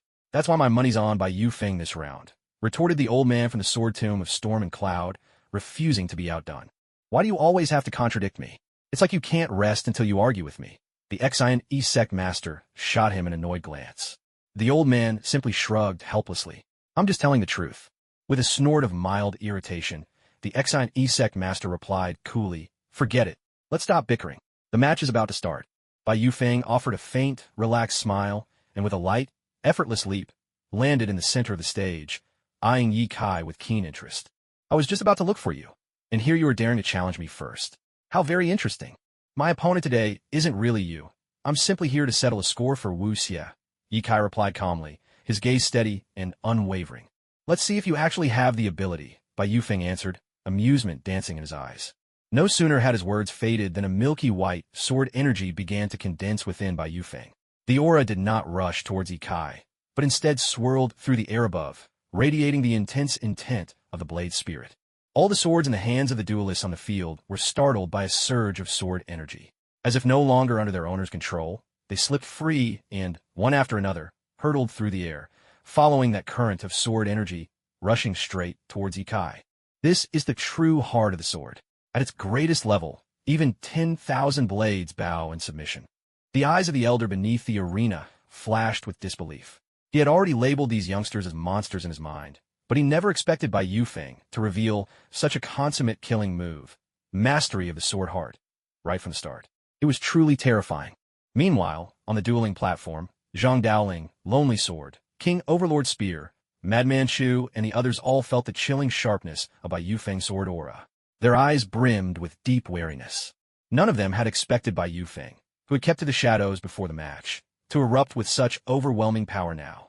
Among their generation, those who could stand against Bai Yufeng in a mastery of the sword heart could be counted on one hand. Incredible! Who would have thought Bai Yufeng possessed such strength? This fight, Ye Kai is doomed. Mark my words, not even God could save him now. Not a single warrior in the stands wasn't thunderstruck by the spectacle unfolding before them. In that instant, a chorus of hushed discussions swept across all of Tianmen Mountain. As Ye Kai watched the storm of blades sweeping toward him with irresistible might, his gaze became grave. Musing aloud, he said, "It seems I have underestimated the talents of this world. Only an opponent this powerful is worthy of witnessing my true strength." In the blink of an eye, Ye Kai let go of all restraints. The magnetic field he controlled surged forth, erupting with the furious power of a dragon's roar. Shockwaves swept out before him, forging an iron fortress that surrounded him on all sides, guarding Ye Kai utterly. A strange scene unfolded. The rain of swords, which seemed invincible under Bai Yufeng's command, froze before Ye Kai's magnetic field, as if hindered by some unseen force. The blades simply floated silently in midair. That unstoppable momentum vanished, leaving not a trace. Wah! For a moment, everyone below the stage was utterly speechless, their jaws hanging open in astonishment. A trace of surprise flickered in Bai Yufeng's eyes. Mental control, is it? I wouldn't have guessed your spiritual cultivation was so deep. But in the face of absolute power, none of that matters. Before the final word had even left Bai Yufeng's lips, his sword swept out, unleashing a blinding flash of light. The sword's brilliance twisted and transformed without pause. With each transformation, a pale blue ripple of inner force spread outward. These ripples converged and fused, forming a razor-sharp sphere of sword energy at the eye of the storm. In an instant, the entire ring became like the heart of a cyclone, shrouded on all sides by fierce, howling winds. This is Bai Yufeng's renowned killing move, Blade Storm. In the previous tournament, there were only a handful who could withstand this attack. Yet a year has passed, and to our surprise, he's now able to condense a sword orb. Its power has tripled. An elder seated atop the Heaven and Earth Tower spoke slowly, his words drawing the keen-eyed attention of the other judges, who turned their gazes toward the stage in anticipation. "Your killing move won't work on me," Ye Kai said with a smile. But in the next moment, the smile vanished from Ye Kai's lips. He surged forward of his own accord, his entire form gliding like a phantom. Only a faint afterimage remained in his wake, lingering where he once stood, while he himself had already swept within 30 feet of Bai Yufeng. All the while, Bai Yufeng's sword orb continued to condense, the winds swirling protectively around it, creating an impenetrable shield, offering no opening for anyone to strike. Onlookers could only watch helplessly as the orb grew brighter and stronger. As the blue-green sheen on the orb's surface deepened, a sudden gust of wind was drawn into its center. White Emperor Baxia Fist. Ye Kai seized upon this fleeting chance, charging straight in and unleashing a devastating punch. The very air on the arena compressed under the force of his blow, releasing thunderous bursts of sound. A domineering wave of fist energy rushed to meet the sword orb head-on. Behind Ye Kai appeared the faint outline of a mythic beast, a creature with the head of a dragon and the body of a tortoise, the legendary Baxia. It held its head high, unleashing a ferocious roar. At that instant, the dark clouds above the mountaintop coalesced at the command of that roar. The mist thickened, surging with Ye Kai's punch, sweeping toward the sword orb like a rolling tide. Sensing the intensity of Ye Kai's strike, Bai Yufeng's sword danced even swifter. Circles of energy rippled outward and converged at incredible speed. In this breath of time, what was once a faintly colored orb shone crystal clear, radiant. Ribbons of azure, sword energy twisted and darted within its core, clearly visible to all. A look of joy flashed across Bai Yufeng's eyes. His internal power had hastened the orb's completion. Now all the wind energy around the orb was absorbed into it. Its blue glow intensified, and the spiraling energy surrounding it suddenly expanded, transforming into green dragons that crashed wildly against Ye Kai's fist. Mere heartbeats later, these two overwhelming forces collided. The phantom beast behind Ye Kai was ruthlessly torn apart by the orb's razor edge, and the dense mist that shrouded the arena was shattered and scattered by the swirling vortex. Ye Kai was driven back by the flawless, crystal-clear orb, its keen-edged winds still silently encircling him, continuing their relentless assault. Everyone on the stage held their breath, watching the fierce duel on the arena. When they saw Ye Kai's White Emperor Baxia fist mercilessly destroyed by Yufeng's sword orb, a vivid image of Ye Kai's defeat flashed in their minds. Was the strongest dark horse of the Storm Tournament finally doomed to meet his fate? As the sword orb shattered the White Emperor Baxia fist, its momentum didn't falter, surging straight toward Ye Kai. The enormous spiral of sword energy seemed poised to pierce right through his body. Suddenly, there was a clear, metallic chime. A fine crack appeared on the gem-like sword orb, still brimming with fierce sword intent. In the span of a few heartbeats, the crack widened rapidly, until at last, the orb exploded from within. From the heart of the sword orb, a burst of force erupted, bearing the exact same aura as Ye Kai's fist from moments before. It turned out Ye Kai's White Emperor Baxia fist hadn't been dissolved by the sword orb after all. Instead, he had driven his force inside it, silently infiltrating before detonating it from within, destroying the sword orb in a single stroke. Bai Yufeng stumbled back, shaken, blood edging his lips. The sword orb he'd forged from the core of his own sword spirit was obliterated by Ye Kai. Fury burning in his gaze, Bai Yufeng glared at Ye Kai, quickly shifting his stance and withdrawing from Ye Kai's range. Bai Yufeng's expression grew dark. Now he had to admit it. He had lost this round. For the first time since the tournament began, he found himself forced onto the defensive by a rival strike. Down below, the young prodigies were utterly transfixed by the intensity of the clash. Hearts pounded in rhythm with the battle's shifting tides. A moment ago, it seemed Bai Yufeng held the upper hand and was about to vanquish Ye Kai. Yet, in the blink of an eye, Bai Yufeng's advantage vanished. The twists and turns of this duel were truly gripping and unpredictable. Chinjur, among the crowd, stared intently at the match. She had never imagined that, in such a short time, Ye Kai could have grown to this level. No wonder her father had told her to keep a close watch on him. Although Ye Kai often stared at her with mischievous eyes, and his mouth was always full of flirtation, Chinjur still hoped he would win this match. She wanted him to take Bai Yufeng down a notch, to vent her own frustrations, and finally stand up to the one who bullied her day after day in the Brotherhood Hall. The other young heroes, too, were stunned by the unveiling of Ye Kai's true power. Many had witnessed his rise from the humble preliminaries all the way to this dazzling stage, where he now fought amongst the elite of the martial world. It was enough to leave anyone feeling dazed and inspired. While the crowd was swept up in a flurry of emotions and private thoughts, Ye Kai himself did not pause to savor his success. Instead, he advanced boldly, launching another attack on Bai Yufeng. In an instant, A crimson punch surged toward Bai Yufeng. For the first time in his life, Bai Yufeng was forced to such a desperate situation. To him, this was an utter humiliation. Consumed by endless fury, his eyes burned a haunting red, emitting an eerie glow of blood. His long hair whipped wildly behind him in the wind, making him look for all the world like a demon lord risen from the depths of hell. This time, I'll show you my ultimate technique, Hell's Azura Eyes. As soon as he finished speaking, the red light in his eyes blazed even brighter. The arena brimmed with a dense, bloodthirsty aura, even more intense and sinister than Chu Kwangdao's bloody blade, laced with chilling wails and howls that seemed to echo from forsaken abyss, making everyone's skin crawl. Gradually, the swirling blood mist began to rotate and condense, shredding Ye Kai's fierce punches one after another, merging and molding into hideous, blood-drenched Azura that charged at Ye Kai with a harrowing roar. Ye Kai's vision was shrouded by the ominous red fog, making it impossible to see what lay ahead. An icy dread emanated from within the blood mist, enveloping him. Shock flickered in his eyes as he thought to himself, "Isn't this a type of illusionary technique? Then why did my illusion immunity trigger? Could the system have failed?" The Hell's Azura Eyes that Bai Yufeng wielded were indeed an exceptionally bizarre magic spell of the demonic path, but he had taken it a step further. By infusing his powerful blood energy throughout, he made the illusion blurred with reality, reality veiled in illusion, reaching the very pinnacle of illusionary arts. Below the stage, little Wu Xie watched in stunned silence, utterly unprepared for such a display. He finally understood what his master meant when speaking of the highest level of illusion, his mind alight with the revelation of a new gateway. But things were far less pleasant for Ye Kai on stage. His sight was completely invaded by the bloody aura. His movements slowed considerably. Those blood-drenched Azura surged upon him in a flash, wielding crimson blades as they prepared to strike.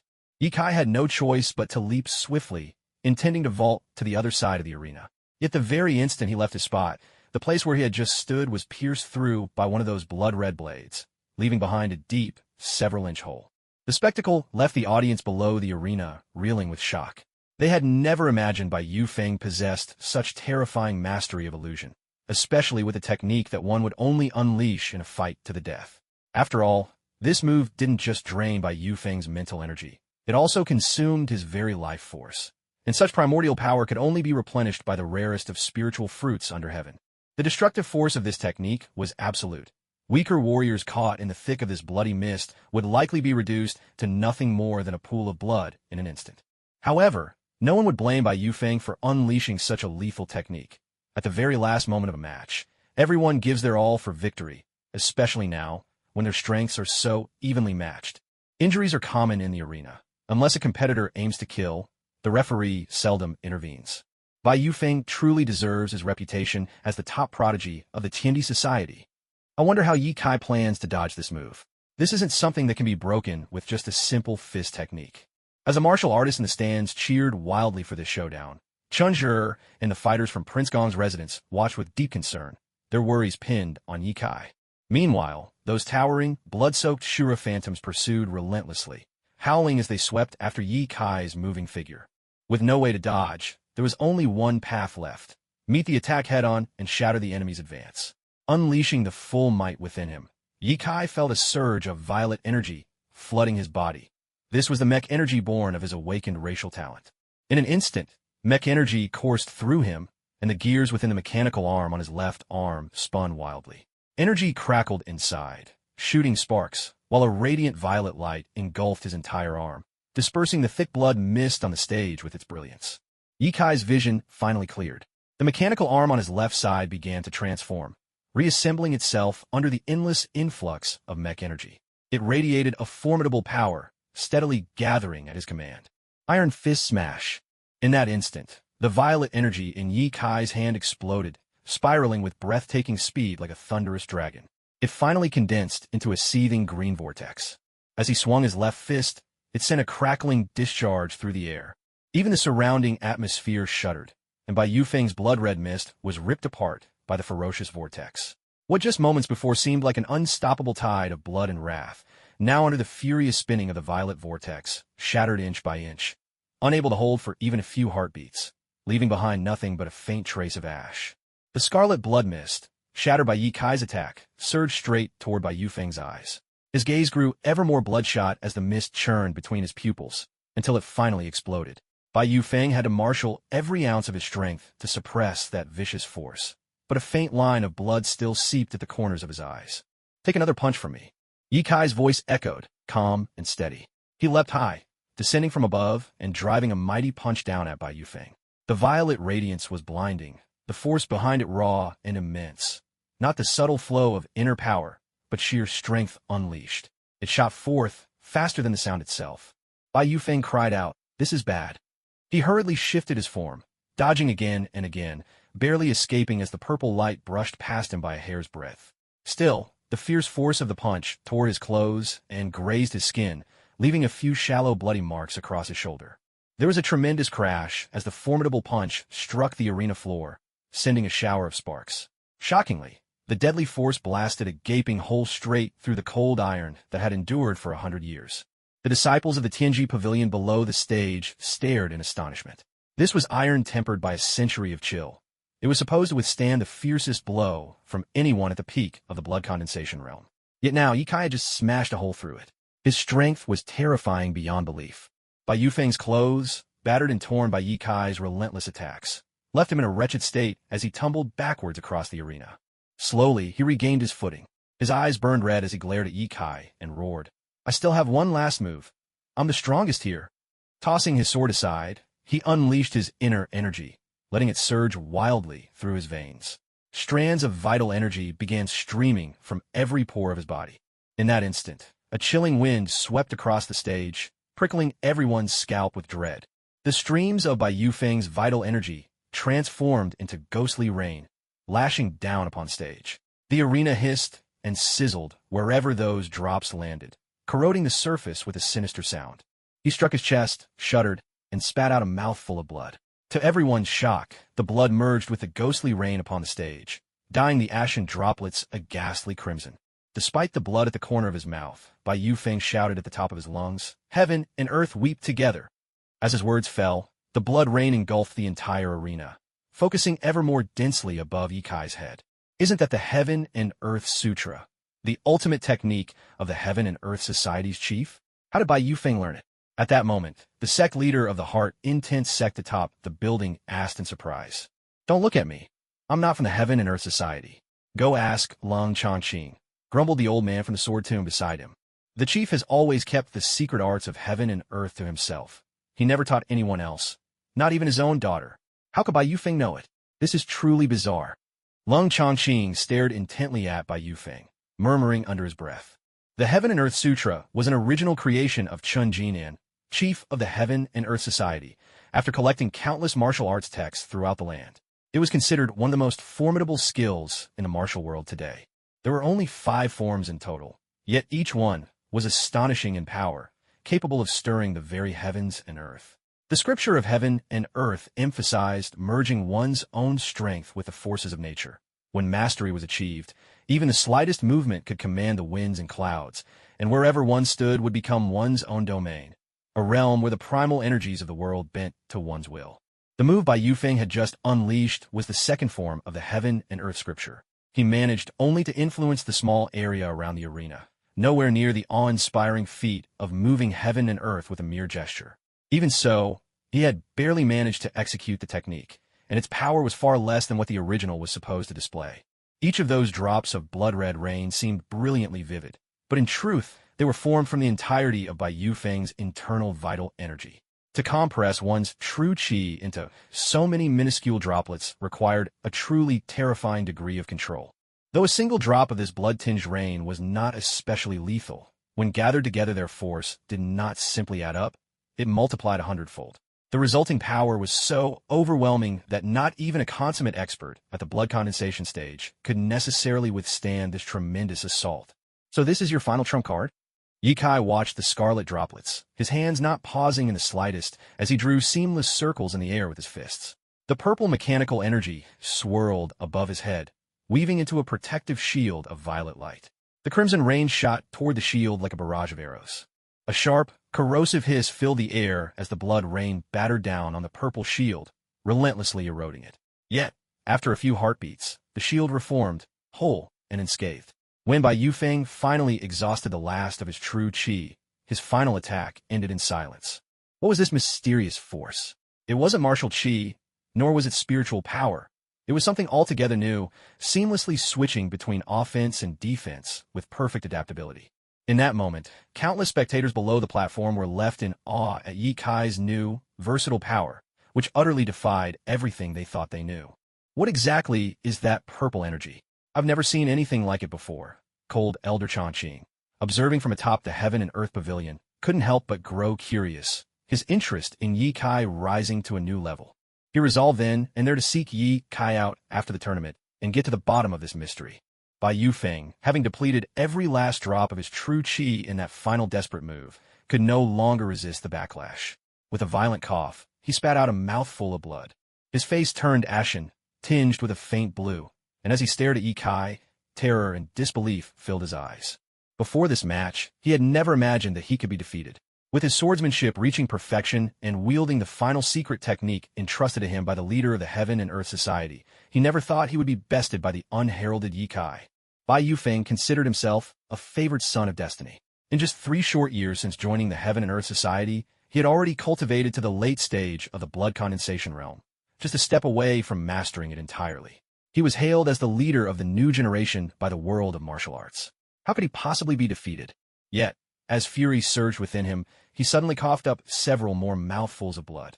The body he had barely steadied began to sway again. Bracing himself with effort, he steadied his footing and roared angrily at Ye Kai. "I will defeat you. Just wait for my return."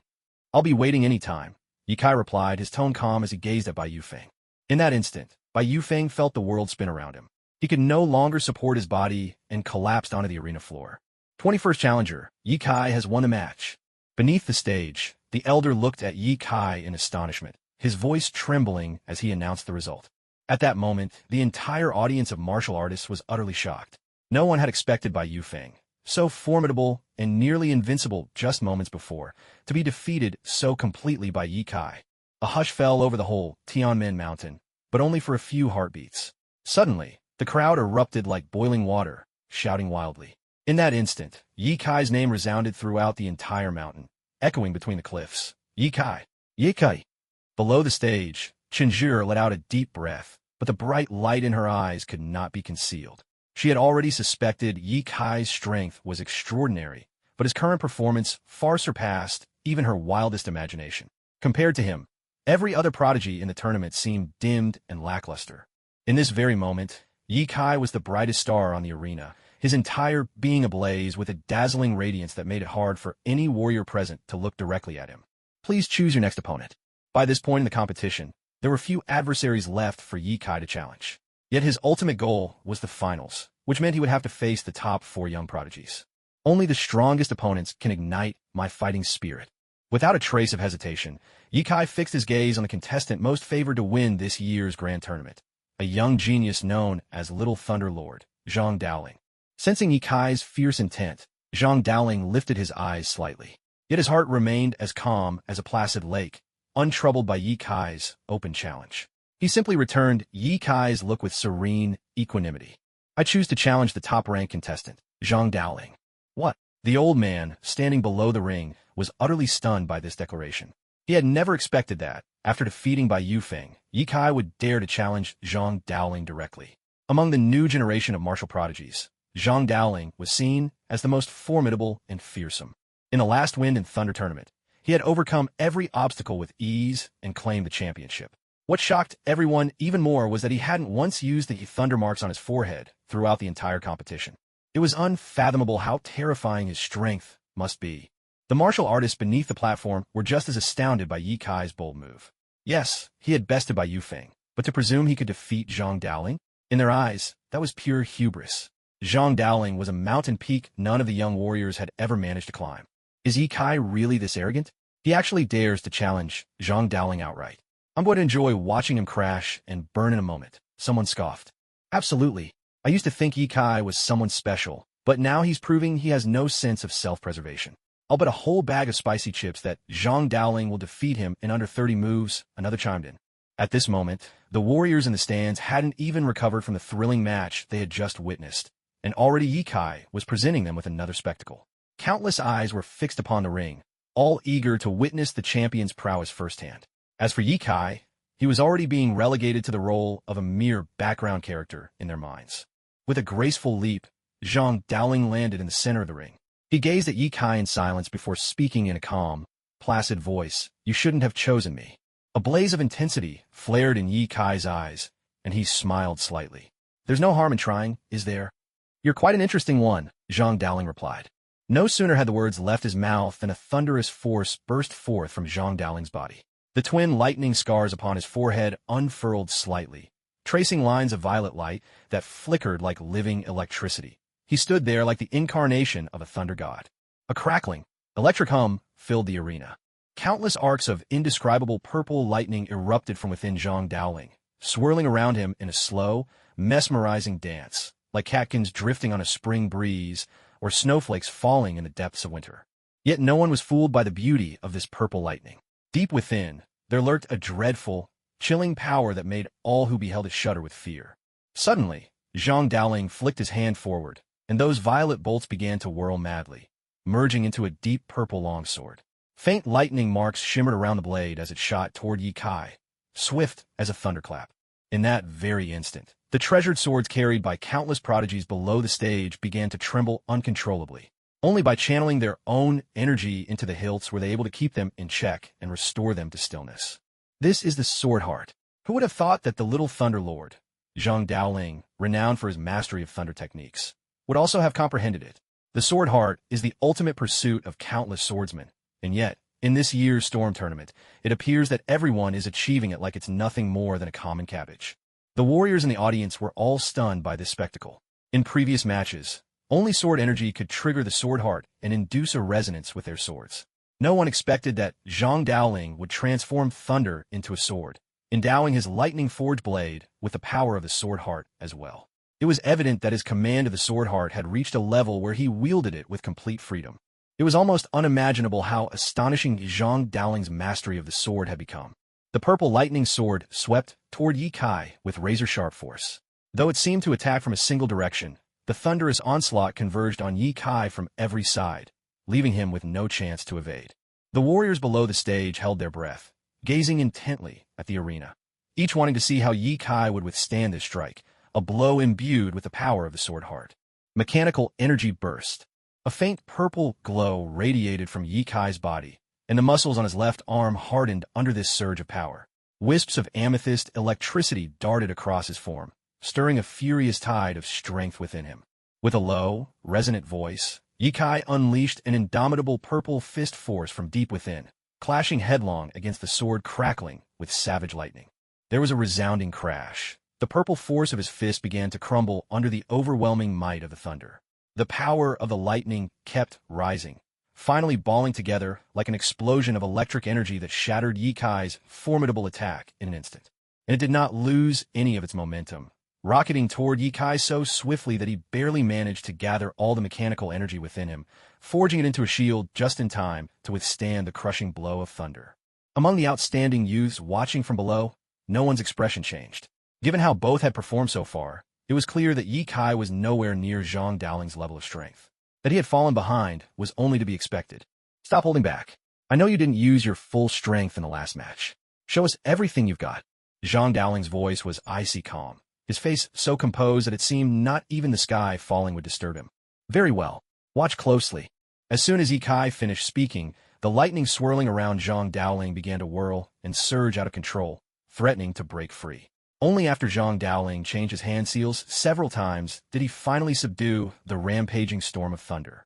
That's right, Ye Kai had just awakened the ability to manipulate magnetic fields, and now the entire arena was enveloped by his power. The force of lightning surrounding Zhang Daoling was destabilized by the magnetic interference, growing wildly unpredictable, on the verge of erupting out of control. A faint violet thunder danced across Ye Kai's body, at first glance nearly identical to the aura around Zhang Daoling. Yet, a closer look would reveal that Ye Kai's lightning shimmered with a deep, purplish-black hue, far more reminiscent of lightning in its untamed, natural form. For the first time, a flicker of emotion crossed Zhang Daoling's perpetually stoic face. He hadn't expected Ye Kai to wield the power of lightning as well. Yet Ye Kai himself gave off no trace of orthodox thunder magic.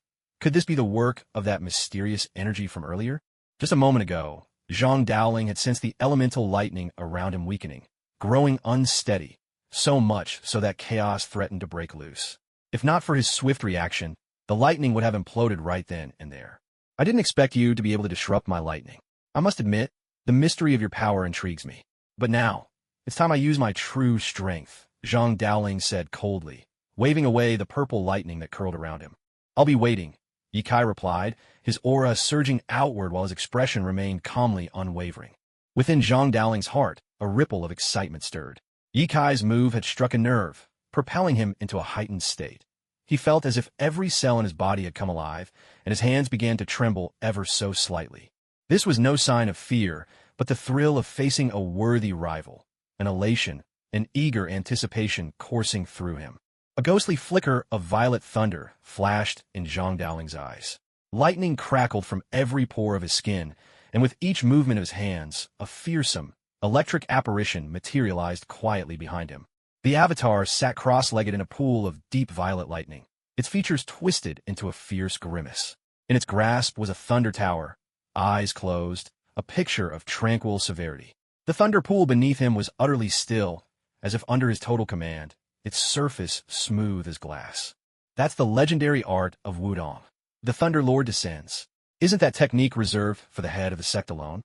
You're clueless. With Zhang Daoling here, who dares compete with him for the next head of Wudong? Up in the stands, martial artists were stunned into awe by the savage visage of the Thunder Lord's phantom. Their eyes brimmed with unconcealed shock. The aura radiated with such ferocity that a prickling sensation swept across the arena. In that breathless moment, even the wind seemed to stand still. All the young talents crowded beneath the stage held themselves tense and silent, unable to peel their eyes away from Zhang Daoling, eager to witness the splendor of the greatest prodigy of their generation. In that moment of absolute stillness, when the world seemed to be holding its breath, a blinding brilliance shot from Zhang Daoling's eyes, twin beams slicing straight into the heavens above. His gaze pierced through the clouds, and in an instant, the sky was transformed. Where the sun had once shone brightly, darkness now descended as thick, gleaming storm clouds swallowed the crimson orb whole. Suddenly, a sharp crack split the silence. A bolt of lightning ripped across the sky, its thunder rolling like an explosive drumbeat in everyone's ears. Behind Zhang Daoling, the shadowy apparition of the Thunder Sovereign unleashed an overwhelming aura. His eyes, which had been tightly closed, opened slowly, and the mountaintop became engulfed in a roar of thunder. One peal followed another, crashing like hammers around them. The thunder was so deafening it felt as if the very eardrums of the martial artists below the stage might burst. What's happening? How can this be so terrifying? This is Wudong's ultimate secret art. Thunder shakes the 9 provinces. The speaker was Chu Guangdao, whose rebellious face, usually so defiant, now showed an uncharacteristic gravity, along with just the faintest flicker of fear. He had once faced Zhang Daoling in the previous tournament, and this was the very move that had defeated him. Yet the spectacle then could not even compare to what was unfolding now. It was clear to him that Zhang Daoling hadn't revealed his full strength in their previous encounter. At this moment, every young hero gathered beneath the stage watched the duel above with expressions of utter shock. 10 heartbeats later, the thunder grew ever more relentless, and Zhang Daoling's hand gestures trembled more violently with each passing second. With an earth-shattering blast, a bolt of violet lightning as thick as a barrel shot down from the heavens, aiming straight for Ye Kai. The dazzling light froze everyone in awe. That purple lightning crashed toward the ground, imbued with a force that seemed utterly unstoppable, trailed by sparks that sprayed in every direction, painting a breathtaking spectacle in the darkened sky. Yet no one beneath the stage dared to step closer for a better view. They all knew what would become of anyone who tried.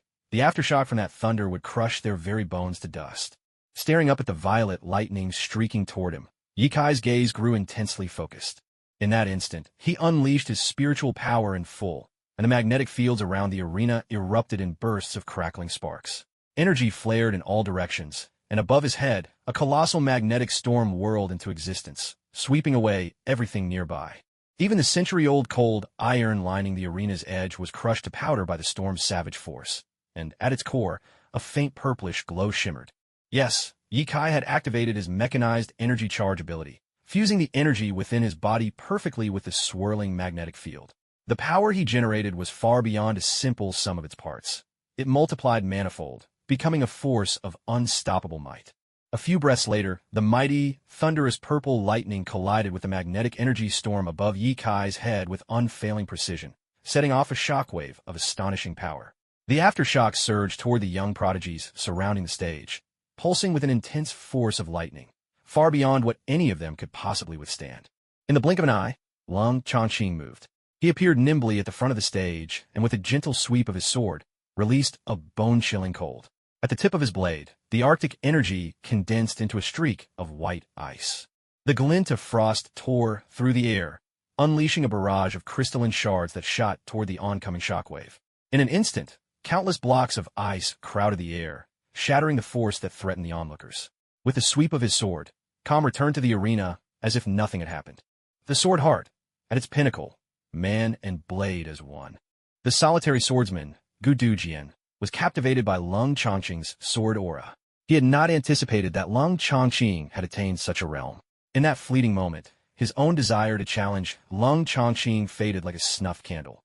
This, he realized, was a true genius of the sword. Yet behind Gu Dujian, in Fang Shiyu's eyes, a surge of fighting spirit blazed even brighter. To face a mighty foe, one must have the courage to draw their sword.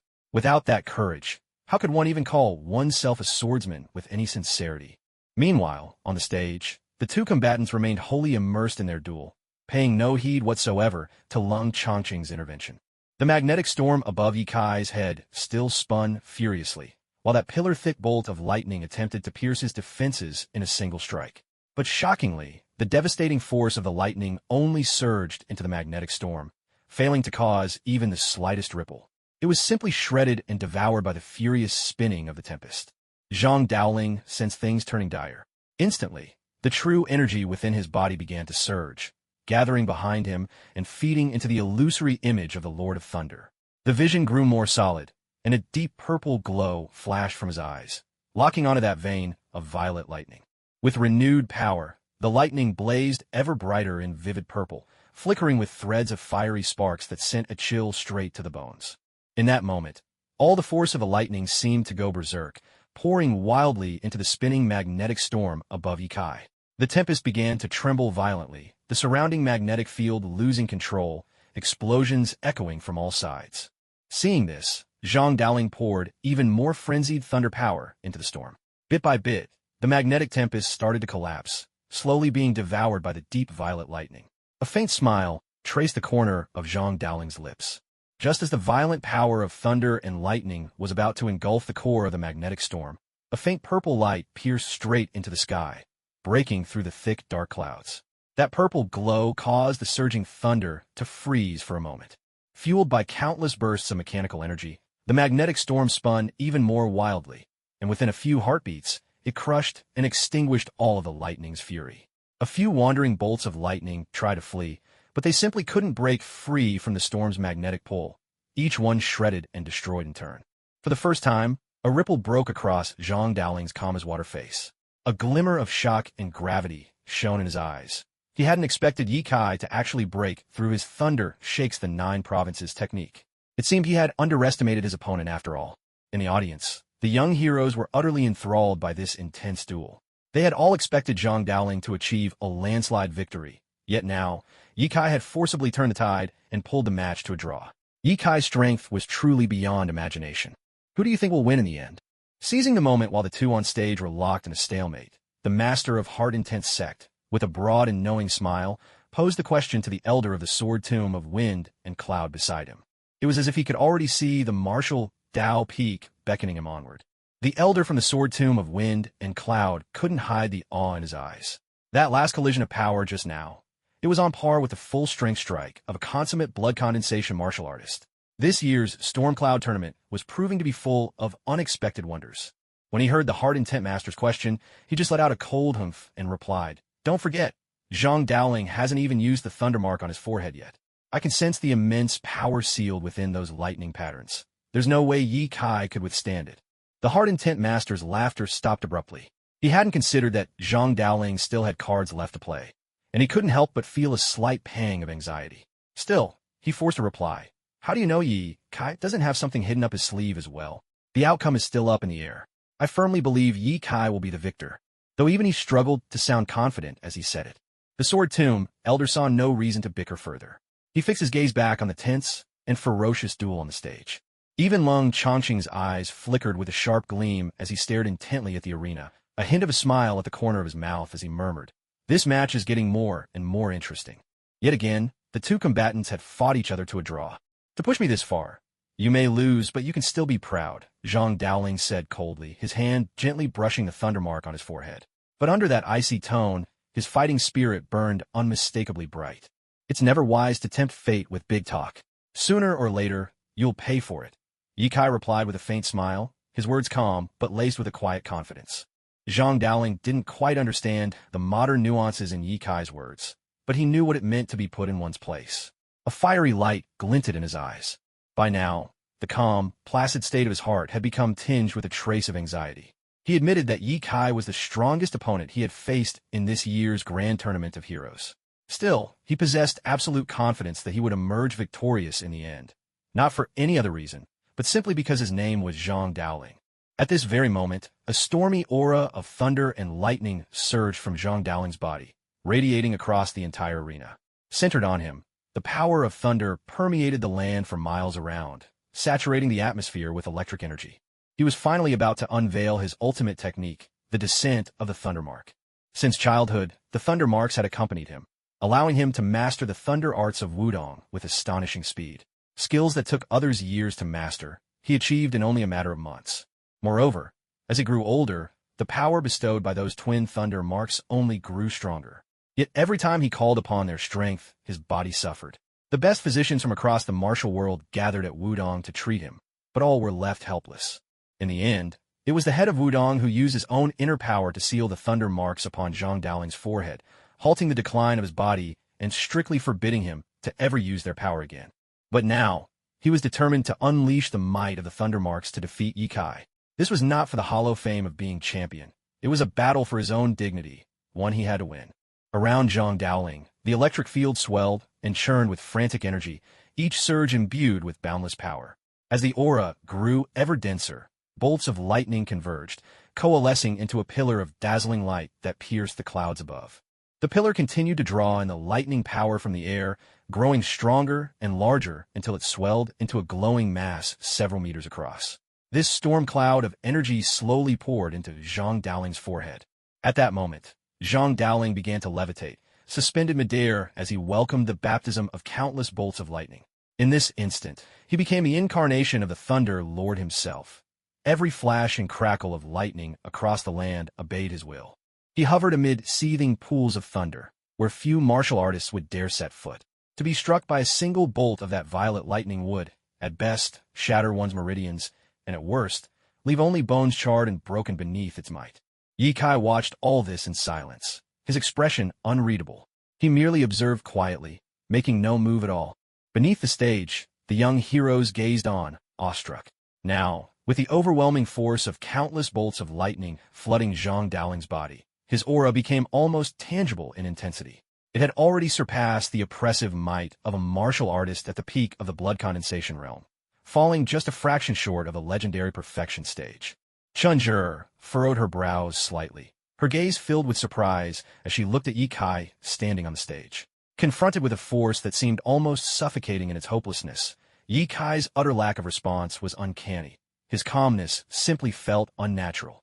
Could he be so scared that he's frozen in place? She murmured, her lips parting ever so slightly. Just a few heartbeats later, the lightning surrounding Zhang Daoling grew increasingly intense, as if it were about to burst forth uncontrollably. At that critical moment, the twin lightning tattoos on his forehead suddenly blazed with a blinding violet light. Within that violet glow surged the divine might of thunder and lightning. From Zhang Daoling's brow, it was as if a third eye had opened, an icy, indifferent gaze sweeping across all creation. Every martial artist atop Tianmen Mountain could feel that overwhelming, peerless pressure. Their bodies began to tremble involuntarily. All the power of thunder and lightning within Zhang Daoling gathered between those two lightning scars. For a heartbeat, time itself seemed to freeze. The crowd stared, spellbound, at the eye of divine wrath emanating such harrowing force. In that gaze, it was as if they glimpsed their own sins, and their trembling only deepened. After 3 long years, is the eye of divine wrath returning to the world once again? The judges in the Tower of Heaven and Earth couldn't tear their eyes from the scene, fearing even to blink lest they miss a moment. Is Kai destined to lose after all? The leader of the heart-intent sect let out a helpless sigh, the despair in his eyes impossible to conceal. Zhang Daoling's aura grew heavier and denser by the second. Beneath him, the pool of thunder rolled and boiled, sparks of violet lightning arcing out and puncturing the century-old cold iron of the platform beneath his feet. Moments later, the specter of the Thunder Lord behind Zhang Daoling burst apart, transforming into streak after streak of radiant lightning, which then shot into the twin lightning tattoos on his brow. Those marks glowed with an otherworldly brilliance, blooming like strange, electric flowers in the raging thunderstorm. Yet every young hero present could feel nothing but a chilling cold within their hearts. In the very next instant, the lightning scars on Zhang Daoling's forehead flared violently. A shaft of lightning shot upward at breathtaking speed, piercing into the heavens. The thick masses of cloud above tumbled in turmoil, plunging the sky into an even deeper, water-laden gloom. Endless thunderclouds gathered over the stage, churning restlessly, as though threatening to overturn the very sky itself. Suddenly, a bolt of dark violet thunder, nearly 30 feet long, flashed with multicolored light. Though it appeared slender, it contained a strength that could shatter mountains, a wrathful divine force made flesh by its sheer intensity. The lightning bolt tore through clouds upon clouds with unstoppable fury, threatening to lay Tianmen Mountain to utter ruin. As that bone-chilling force was about to strike, at this most perilous instant, Ye Kai simply closed his eyes. He stood utterly still, as if his spirit had drifted far beyond the mortal world, making no move whatsoever. The arc of dark, purple lightning drew closer and closer to Lei Tian, its speed utterly unstoppable. Nothing in its path stood a chance of slowing it for even a moment. Countless eyes were locked tightly onto this very instant, faces full of shock. Some were awestruck by Zhang Daoling's invincible purple thunder, while others were baffled by Ye Kai's calm indifference. Little Wu Xia watched Ye Kai with mounting anxiety, wishing desperately he could rush up and jolt him awake. If that divine thunder struck, it would be far more than a mere injury. Chunzhe's gaze was fixed unwaveringly on Ye Kai as well, her brows knit in a slight frown, her concern for him written all over her face. Deep down, she refused to believe Ye Kai could fall to such a strike. After all, even her own father had taken notice of this young man. From the shadows, she had witnessed Ye Kai's journey. From a moment he severely punished Wang Qi, to climbing the 7th floor of the Jinglong Tower, and now, standing at the top ranks of the grand tournament. Each step, Ye Kai had surprised her more and more. Despite his glib tongue, there was a quality to Ye Kai that set him apart from his talented peers, a kind of absolute confidence that made him fearless in the face of any challenge. On the arena, that flash of lightning looked just like a meteor hurtling down from beyond the heavens. Its speed and brilliance in that instant were unimaginable, moving even the most hardened warriors in the audience. Inwardly, they couldn't help but wonder, how could anyone withstand a divine thunderbolt of this might? Then came a sudden, thunderous crash. The dark purple lightning erupted with a blinding light, engulfing the entire arena and making it impossible for those below to see what was happening on stage. Who won? It must be Little Thunderlord, Zhang Daoling. No way Ye Kai survived. He's probably been blasted to ashes by now. Chunzhe held her breath as she stared at the arena, silently praying over and over that Ye Kai would prevail. The lightning continued to flicker across the stage, each burst followed by a series of resounding explosions, so intense they seemed to make the whole body tremble. After only a few heartbeats, that dazzling lightning slowly faded, finally revealing Zhang Daoling, standing tall in his purple Taoist robe at the center of the stage. Just as the Wudong disciples in the stands were about to erupt in cheers, they suddenly witnessed Zhang Daoling sway, then collapse onto one knee, blood pouring unceasingly from his mouth. His body shook where he knelt, his face drained of color, etched with disbelief and horror. Ow! How did you turn the divine thunder on me? Zhang Daoling didn't raise his head, and for the first time, his voice trembled. It has only one move, Ye Kai answered coolly, his face a mask of calm. It's called the Stars Shift and Battle Turns. But the so-called Stars Shift and Battle Turns, that was all just empty talk. After all, the real Stars Shift and Battle Turns belong to Murong Fu from the demigods and semi-devils. At the very beginning, when Ye Kai and Zhang Daoling faced off, Ye Kai had quietly attached a T1 level electric shock device to Zhang Daoling without anyone noticing. That device was powerful enough to take down even the mighty Thor. Using it against someone like Zhang Daoling made victory all but inevitable. So, just as Ye Kai had imagined, The entire duel played out according to his plan. In the end, Zhang Daoling was bound to unleash his ultimate move, but for Yi Kai, it was as if he had activated a damage reflection. Winning had never been so effortless. Of course, it might be considered a bit of cheating, but as long as victory was his, why trouble oneself over such details? It just goes to show, when it comes from the system, it truly is the best of the best. Dozhuan Xing Yi, what an intriguing name. Zhang Daoling, will remember it. Zhang Daoling still had traces of blood at the corner of his mouth. He wiped them away with the back of his hand, struggled to his feet, and walked out of the arena without looking back. His entire figure seemed overwhelmed by loneliness. Yes, he had lost. He had lost completely and utterly. A year ago, at 19, he stood on this very stage, defeating every young prodigy before him, brimming with pride. He emerged as the champion of that year's Wind and Cloud tournament. This year, his confidence remained unshaken, not without reason, for his name was Zhang Daoling.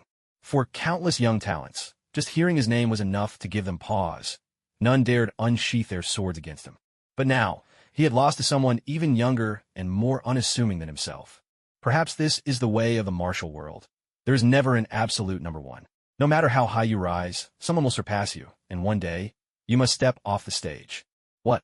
Yi Kai actually won. Everyone present was dumbfounded. In that instant, the entire Tianmen mountain fell eerily silent, broken only by the whistling mountain wind. The quiet was so intense, it sent chills down their spines. This battle of champions had, from the very first clash, been an electrifying contest of equals. Both combatants displayed immense strength and unleashed a succession of hidden techniques. Every warrior in the stands was drawn in, hardly daring to breathe, completely awed by the power of these two young prodigies. They were certain that, in any previous Wind and Cloud tournament, either of these men would have taken the championship. Yet fate had placed them in the same era, a stroke of misfortune, perhaps, but also the greatest of fortunes. Without their encounter, how could the spectators have witnessed such a dazzling duel? At the start, nearly 90% of the warriors in the stands believed Zhang Daoling would claim victory. But now, as the results became clear, that majority was left speechless in shock. Yi Kai, the ultimate victor. Countless eyes settled upon Yi Kai, standing atop the stage. Some were filled with excitement, others with respect, and still others brimmed with envy. After today's battle, who would dare look down on the Prince Gong's residence now? Zhao Qingwu's eyes blazed with excitement as he looked at Yi Kai, his voice trembling with emotion. He had accompanied Yi Kai from the very beginning of the tournament, watching as Yi Kai, still only at the mid-stage of the blood condensation realm, cut his way through every obstacle, finally defeating the previous champion, Zhang Daoling, and securing his place in the finals. Although the championship had not yet concluded, Yi Kai's achievements thus far had already moved countless martial artists to admiration. I knew he would win, I just knew it. A bead of sweat trickled down Chanji's face, evidence of her intense nerves, but she paid it no mind. Instead, she gazed at Yi Kai, her eyes momentarily unfocused, as if unable to believe what she was witnessing. When something so incredible unfolded before her, something she had secretly hoped for, her heart was utterly shaken. An intense curiosity about Yi Kai began to take root in her. When he reached the 7th floor of the Jingluang Pagoda, she had already sensed he was cloaked in mystery, but now, after seeing him defeat Zhang Daoling in such an invincible manner, her surprise transformed into deep fascination. She was eager, almost desperate, to learn everything about him. Lost in the depths of her curiosity about Yi Kai, she failed to realize that every great feeling often begins with curiosity. Congratulations to Yi Kai, challenger number 21, for his successful challenge and advancement to the finals. The elders standing below the stage had been so absorbed by the thrilling battle that he finally came back to his senses, announcing the result. At first, he had thought Yi Kai's bold challenge against Zhang Daoling was pure arrogance. But Yi Kai's strength had spoken for itself. He truly possessed the power to challenge Zhang Daoling. He was undoubtedly the greatest dark horse of this year's Storm and Cloud contest. Meanwhile, atop the Heaven and Earth Tower, all eyes turned to the master of the Xinese sect, their gazes filled with astonishment. How did you know Yi Kai still had a trump card? The elderly man from the sword tomb of Storm and Cloud asked, his voice quivering ever so slightly. When one's illusion arts in our Xinese sect reach a certain level, a single glance reveals an opponent's true strength. The Xinese sect's master stroked his beard with studied nonchalance as he replied. Outwardly, he seemed calm and collected, but inwardly, waves of shock rippled through him.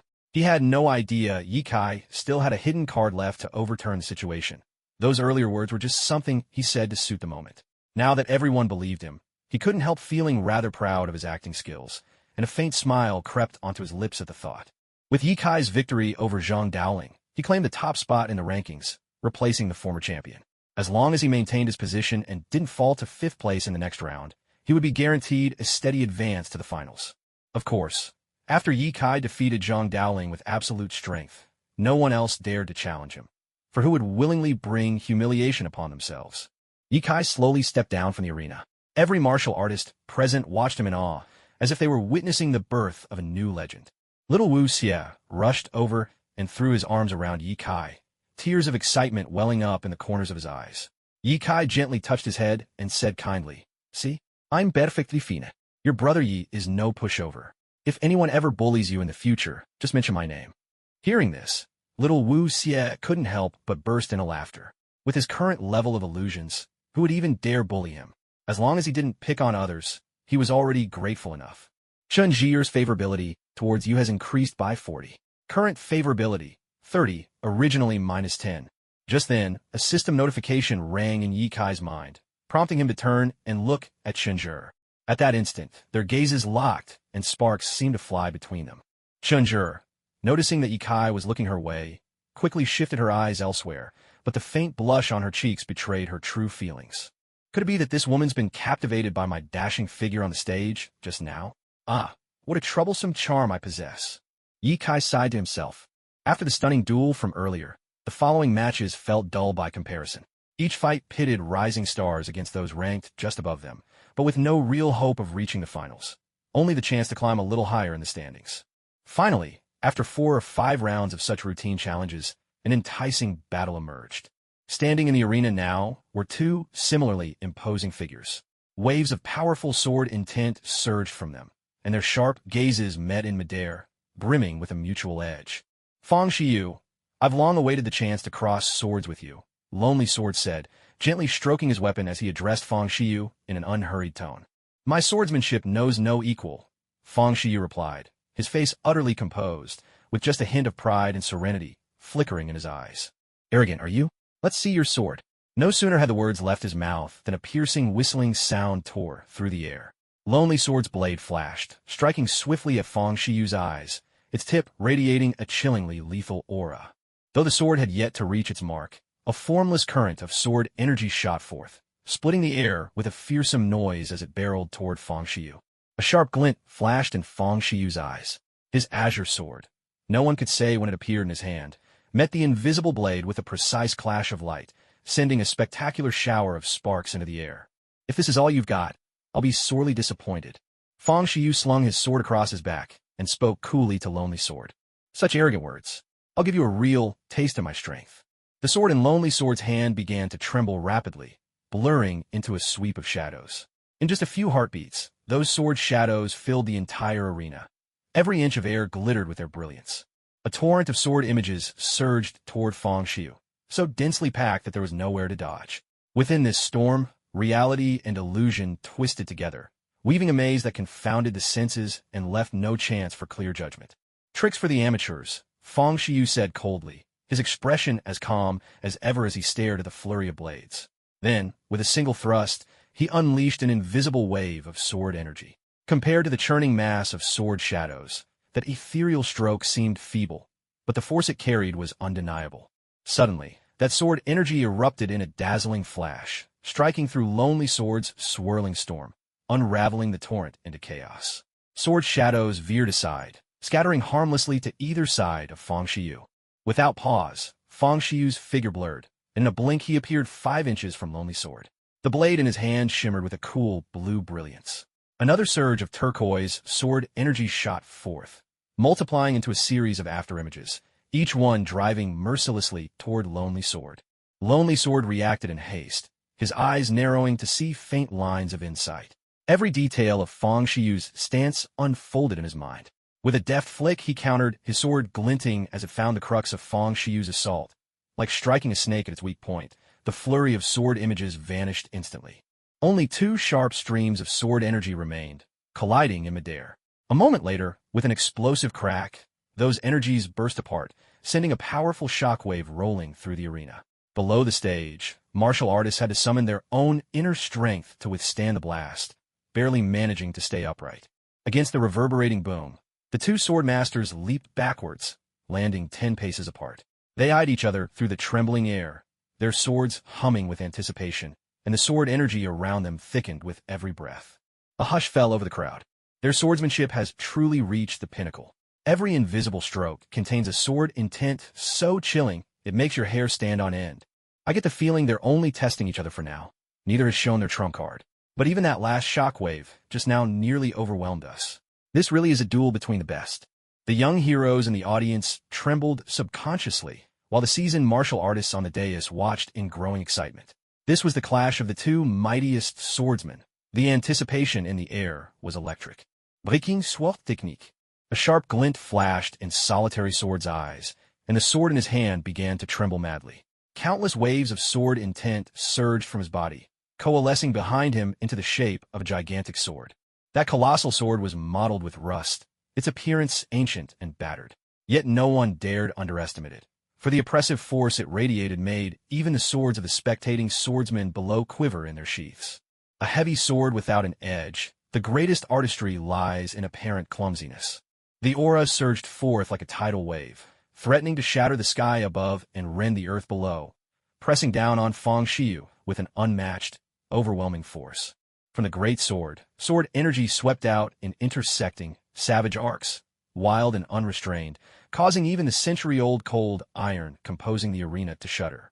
In an instant, the entire scene became breathtakingly intense, and the hearts of the young talents below momentarily stopped.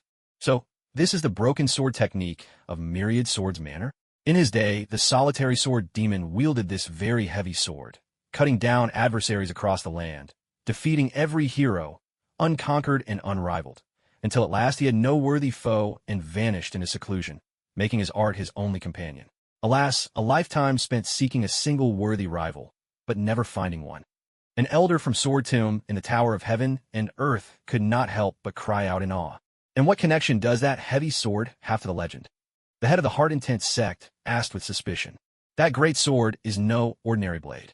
Its surface is dark and dense, yet from its deep black core glimmers a faint red glow. Over 3 feet long and weighing a full 64 gene, both edges dulled by design.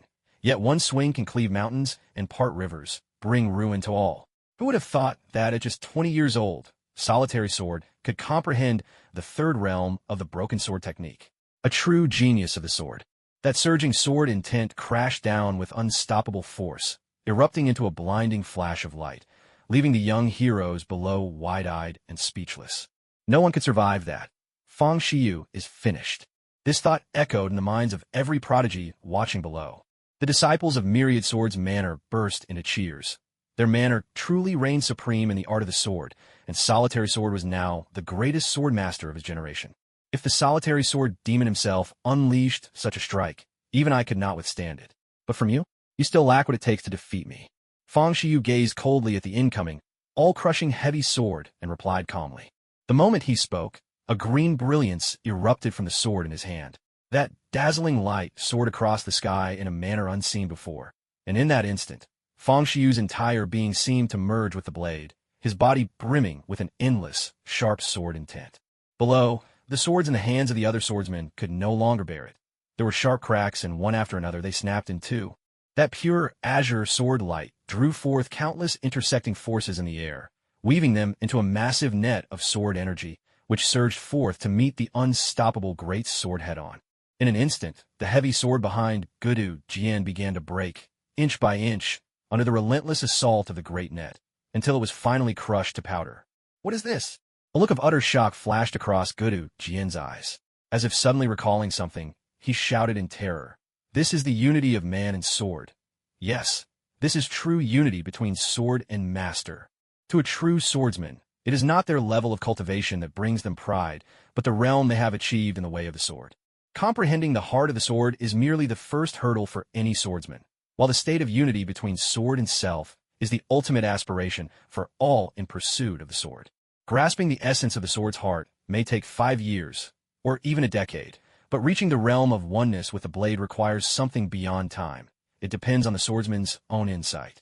Many a seasoned expert spends a lifetime stuck at this very threshold. Yet there are those rare geniuses of the sword who, with a single moment of enlightenment, achieve this unity. Though their cultivation may not increase a whit, their prowess in swordsmanship becomes such that they can crush all others at their level.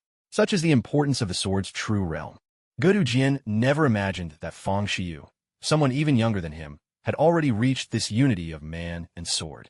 What a mind-shattering feat! The sword aura around Fang Shiyu did not dissipate. On the contrary, it seemed to have broken free of restraints, shining forth from him in an unparalleled display of swordsmanship. The azure blade in his hand flashed and danced with casual grace, unleashing a tide of energy as overwhelming as a tsunami.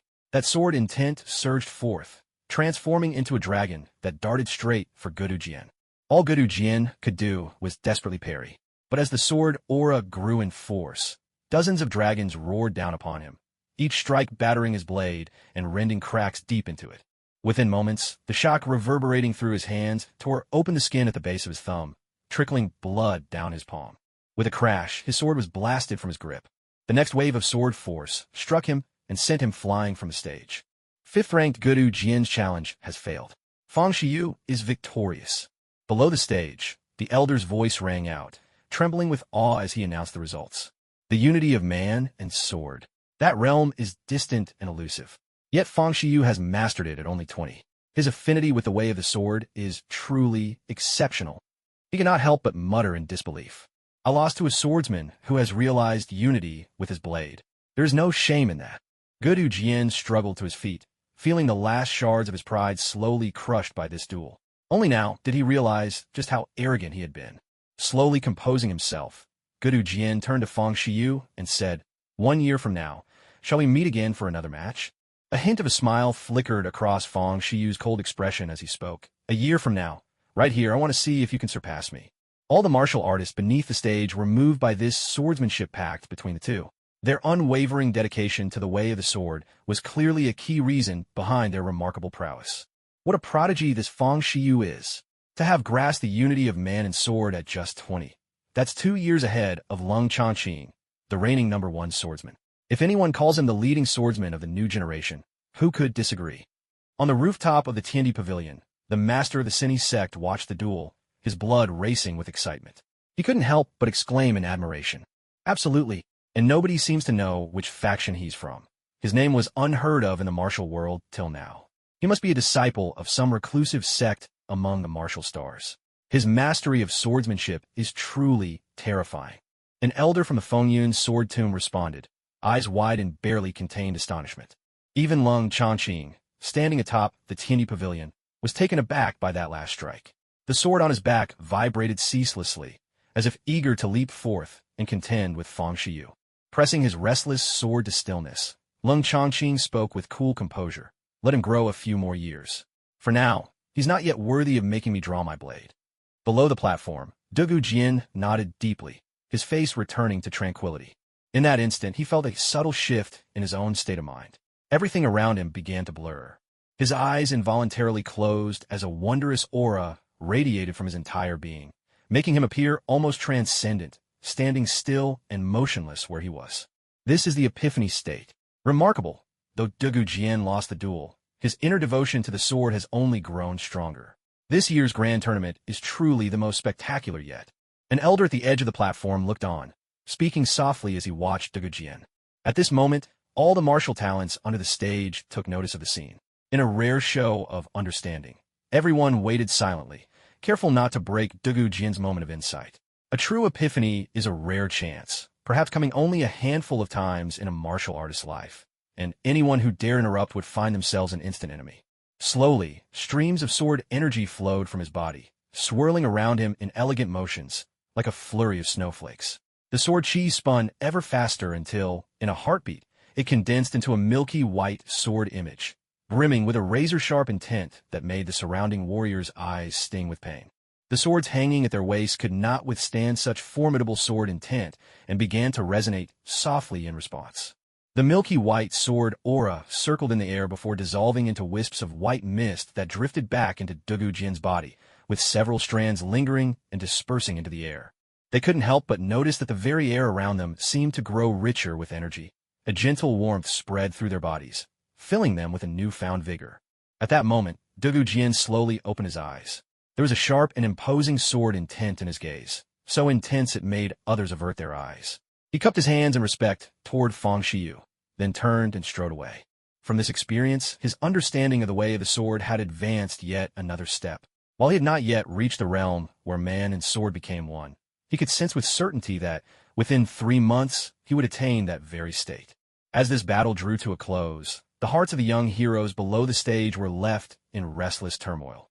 Due to the tournament rules for the Wind and Cloud Grand Competition, all ranking matches concluded at this point, and the 4 finalists had emerged. Each time the judges announced a name, an explosive roar of cheers erupted from the stands. First place, Yi Kai. Second place, Wang Beigan. Third place, Chu Guangdao. Fourth place, Fang Shiyu. After a period of deliberation, the panel of judges determined that the semifinals would see first place facing third, second facing fourth, with the victors advancing to the grand final. It wasn't until noon that the referee beneath the stage slowly rose and announced the next match, Fang Shiyu versus Wang Beigan. The martial artists in the stands immediately buzzed with excitement. Fang Shiyu's astonishing performance in the last bout, where he had overwhelmed Dugu Jian with the unity of man and sword, was still fresh in everyone's memory. But this time, his opponent was Wang Beigan, and the outlook was far less optimistic than before. Wang Beigan had already mastered the fearsome Overlord Spear technique, ranked 4th among the martial world's heroes. It was said he once defeated a master at the peak of the blood condensation realm with just a single move. His strength was truly unfathomable. Even though Fang Shiyu has achieved the state of unity with his sword, it still might not be enough to defeat Wang Beigan. Fang Shiyu is the best. You don't understand anything, one fervent fan shot back. Although the match itself hadn't even begun, heated arguments were already breaking out among the fans below the stage. Yi Kai couldn't help but shake his head. I'll admit, Fang Shiyu is just a little more handsome than I am. But what about my loyal fans?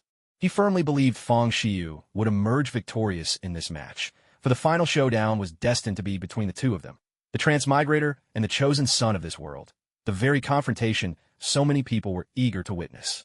Of course, that didn't mean Chu Guangdao could be underestimated. With his crimson sleeve blade and his bloodthirsty sword technique, his power was truly terrifying and could not be taken lightly. Up on the stage, the two young heroes now stood proudly, their presence erupting like a tidal wave, so overwhelming that many below could scarcely lift their heads. Wang Beigan wore a black martial outfit. Though not particularly tall or imposing, every movement of his body radiated boundless strength, as if an inexhaustible force was surging within him. I'll give you 3 moves. If I can't defeat you in 3, I'll admit defeat, Wang Baqiang declared proudly. This wasn't because he looked down on Fang Shiyu. Rather, it was part of his own dueling habits. He had distilled all 36 techniques of the Overlord Spear into the strongest 3 moves, and ever since, he had devoted himself daily to practicing only these 3. This unwavering commitment is what had brought him to where he stood today. In the last Wind and Cloud tournament, he had defeated his opponents with a single strike before the finals. In the final match, he took just 2 thrusts to overcome Dugu Jian, and during his clash with Zhang Daoling, his 3rd spear swept with world-shattering force. Yet, he was narrowly defeated, leaving him with only 2nd place. That loss became a spur to his fiercely competitive spirit. Over the course of a year, he continually refined his trio of strongest spear strikes. Now he had returned to the stage, only to find that Zhang Daoling had been unexpectedly defeated by Yi Kai and had exited the competition. Unable to settle the old score with his former rival Zhang Daoling, Wang instead set his sights on Yi Kai. After all, if he could defeat Yi Kai, that would be a victory over Zhang Daoling by proxy. With burning fighting spirit, he stepped onto the arena. His sole target was Yi Kai, first form of the Overlord. From the tip of Wang Baqiang's spear, a spear aura stretched out over 3 feet, materializing into a pale blue dragon that surged forward, fierce and unstoppable, toward Fang Shiyu. The dragon's eyes glinted with undeniable arrogance, and its razor-sharp claws seemed to tear the very air. The entire stage was enveloped in an oppressive energy, making it almost impossible for anyone to even contemplate resistance. Fang Shiyu's face remained utterly impassive. With a light flick of his hand, the gleaming blue sword in his grasp danced through the air. There was a rapid, rhythmic succession of impacts. An astonishing sight unfolded. With 5 swift strikes, Fang Shiyu's blade pierced 5 different points along the dragon's body with pinpoint precision. Each thrust exploded with dazzling bursts of light, forming a ring of sparkling energy that, in an instant, shattered the mighty dragon apart. The audience was left thunderstruck by what they had just witnessed. With only 5 sword strokes, Fang Xiyu had utterly demolished the fearsome blue dragon, as if tremendous power had yet to even reach its peak, leaving the onlookers both amazed and incredulous. That was the 5 breaker swords. An elder from the Wind and Cloud Sword Tomb atop the heavenly tower spoke with calm authority, though his eyes betrayed unhidden shock. With a single glance, Fang Xiyu spotted the 5 weaknesses in the dragon's body and struck them all with unbelievable speed, forming a breaker ring designed precisely to counter condensed inner power techniques. This sword art, the 5 breaker swords, had long been thought lost to the world. Now, to see Fang Xiyu not only wield it, but display its perfection, was truly breathtaking. Below the stage, Bai Yufeng's face shifted through a spectrum of emotions, then finally settled into a wry, helpless smile. In the previous Wind and Cloud tournament, although he had not made it to the finals, he was still considered the foremost among those just below the 4 legends of the human rankings. However, with so many top-tier experts emerging in this tournament, for the first time, he felt a profound sense of disappointment and urgency. A heaviness flickered in the eyes of the king of the Overlord Spear, and the aura around him grew even more intense. Without further words, he unleashed the second form of the Overlord Spear without hesitation. At that moment, his spear left his hand, hovering in midair as ancient patterns on its surface shimmered and pulsed. The king of the Overlord Spear seemed to merge with the airborne weapon, his entire being melding flawlessly with the spear's essence. In that fusion, the spear released a crisp, resonant hum. In an instant, the archaic dragon motif on the Overlord Spear surfaced, and a mighty dragon's roar echoed out. The dragon's form transformed, coalescing into a colossal spear that soared skyward, crashing down upon Fang Xiyu with the power to shatter the very heavens. Heaven and earth seemed to change color, as the ethereal giant spear tore through the sky, accompanied by endless reverberations of a dragon's thunderous call. The overwhelming force shattered the thick clouds on the horizon one after another. Spectators couldn't help but be awestruck by the sheer dominance of this second spear strike, their gazes glued to the spectacle despite the terror it inspired. In this moment, a ripple of emotion flickered across Fang Xiyu's face. The sword in his grip burst forth with a radiant green light, arcing across the sky with unprecedented brilliance. At that instant, it was as though Fang Xiyu poured his entire being into the sword's radiance, his whole form emanating an inexhaustible, razor-sharp sword intent. This was the very move with which Fang Xiyu had defeated Dugu Jian, a union of man and sword. That familiar pressure once again descended upon the fighters below the arena, even stronger than what they had felt in the last bout. The imminence of a contest between the union of man and sword versus the union of man and spear was electrifying. The winner was about to be decided. Every young prodigy in attendance kept their eyes firmly fixed on the duel atop the stage, unable to allow even a moment's distraction. That vast blue net, imbued with fierce, sword energy, slammed viciously into the heaven-piercing Overlord Spear. The clash resounded with sharp metallic clangs, like the tolling of distant war drums. Sparks exploded wildly in midair, vanishing in an instant, as the 2 terrifying powers collided again and again in those fleeting moments. The speed of their exchanges was blistering, the very light from their weapons stinging the eyes of those watching below. For some less seasoned warriors, hallucinations flickered at the edge of their vision. Just as the twin beams of light intertwined, neither able to overpower the other, a sharp gleam shot from the tip of Fang Xiyu's sword and pierced through the vast blue web. At that very moment, his sword intent quickened yet again, soaring into the air, darting back and forth impossibly fast. All that could be heard was the piercing rush of sword song tearing through the sky, too swift for any eye to track its path. Fang Xiyu had truly mastered the realm where man and sword become one.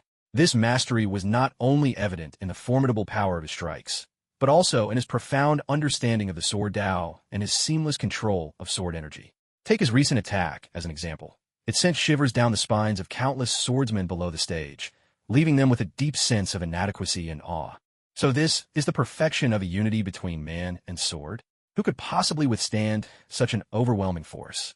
No wonder sword cultivators are known for their terrifying combat prowess, gasped the master of the heart-intent sect from atop Tianyi Tower, his eyes fixed on Fang Xiyu in disbelief.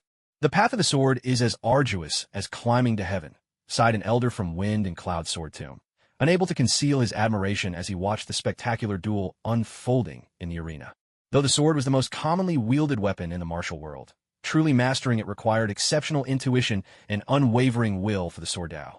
This was precisely why there were so few real sword masters. Explosions echoed across the arena. The colossal spear that reached towards the sky was shredded inch by inch under the relentless assault of Fang Shiyu's razor-sharp web of blades. The green dragon wrapped around the spear, thrashed desperately amidst the sea of clouds, sparks flying as it struggled in vain. Yet against this nearly invincible force, all resistance proved futile. With a final, anguished wail, the dragon dissolved into wisps of smoke, vanishing without a trace. You've really achieved the perfect unity of man and sword. Wang Baqiang's eyes widened in shock as he blurted out his question to Fang Shiyu. Yet Fang Shiyu's expression remained as calm and serene as ever. Unmoved, he stood silently, simply gazing at Wang Baqiang. If that is so, then let me show you my third stance of the Overlord Spear. To lose to this move would be no shame at all, Wang Baqiang declared. He was not angered by Fang Shiyu's composure. Instead, his eyes shone with a fierce determination as he searched for the slightest flaw in his opponent's defenses. But Fang Shiyu stood there, sword resting casually, his entire being seemingly fused with the very world around him. There was not a single weakness to be found. Overlord Spear, third stance. Wang Baqiang's voice rang out cold and clear. The third stance of the Overlord Spear was the crowning achievement of his life. He had honed these three moves to the point where they became second nature, fully integrated into his everyday existence. Something most could scarcely imagine, yet he had accomplished it. He had painstakingly refined and elevated these three techniques, their power growing at a geometric pace, an impossible feat for most young prodigies. Through prodigious talent and unwavering dedication to martial arts, Wang Baqiang had distilled the 36 stances of the Overlord Spear down to just 3, expressing the essence of its domineering spirit to the fullest. He had also attained a perfect unity between man and spear. Such an achievement was beyond the lifelong reach of many promising youths. Therefore, when Wang Baqiang unleashed the third stance of the Overlord Spear, the judges atop Tianyi Tower found themselves utterly stunned by the sheer brilliance of the move, their eyes filled with a profound admiration and envy. In that moment, a fierce wind swept across the arena, so strong that the warriors below could barely keep their eyes open. Wang Bawang's long hair whipped wildly in the gale, and the Overlord Spear in his grasp trembled violently, as if resonating with the raging wind. An overwhelming aura radiated from his body, more intense even than the might of dragons. There, in the center of the tempest, the mighty spear stood firm, emanating a deep blue glow. The ancient dragon patterns etched upon its shaft seemed to come alive, roaring with unyielding spirit. For an instant, the spearhead shone with blinding light, making it feel as though nothing under heaven or earth could withstand its thrust.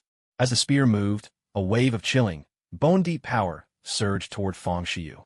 That force threatened to freeze everything in its path. The world itself seemed to slow to a crawl, with only the long spear hurtling toward Fang Shiyu like a bolt of lightning. In that instant, Fang Shiyu's gaze locked onto the approaching lightning-fast spear. With a breath so subtle it was almost undetectable, he thrust his sword straight ahead, meeting the charging spear head-on. It was as if Fang Shiyu and his sword had become one. The sword's light flashed like a bolt of silver cloth, racing toward its mark, brilliant, swift, unwavering. There was no flourish, no follow-up. Every ounce of his strength was poured into this single strike. Sometimes, the absence of change can become the best change of all. This sword strike was formed before the move even began, and its essence lingered even after it was unleashed. A harmony of utmost hardness and supreme softness, an ever-shifting transformation determined by an unchanging heart. No one could describe the brilliance, the splendor of that sword, nor its speed. By now, it was no longer a mere blade, but the fury of the thunder god, the strike of lightning itself. The sword's radiance sliced through the sky, stirring wave after wave of ripples. What kind of strike was this? To the warriors below the stage, it was as though a figure from beyond this world had streaked across the void, descending like a falling star. This was no earthly martial art, but the magic of immortals. Who could possibly withstand such a thing? How could a human hope to resist the blow of an immortal? Then, with the faintest sound, the blinding sword light struck the onrushing spear and vanished in an instant, as though it had never existed. The lightning spear halted in its tracks, and in just a few heartbeats, it shattered with a thunderous blast, sending sparks scattering across the arena in a display of breathtaking brilliance.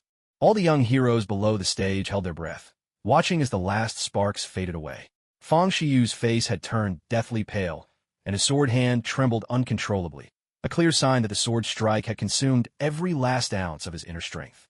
Meanwhile, The Overlord's spear had been wrenched from Wang Boang's grasp, crashing to the ground. Blood stained the corner of his mouth as he struggled desperately to remain on his feet. His eyes widened with utter shock as he looked across at Fang Xiyu. What was the name of that sword move you just used? His voice trembled slightly as he fixed his gaze intently on the other man. It's called Celestial Immortal Beyond the Skies. In all the world, I alone know this technique.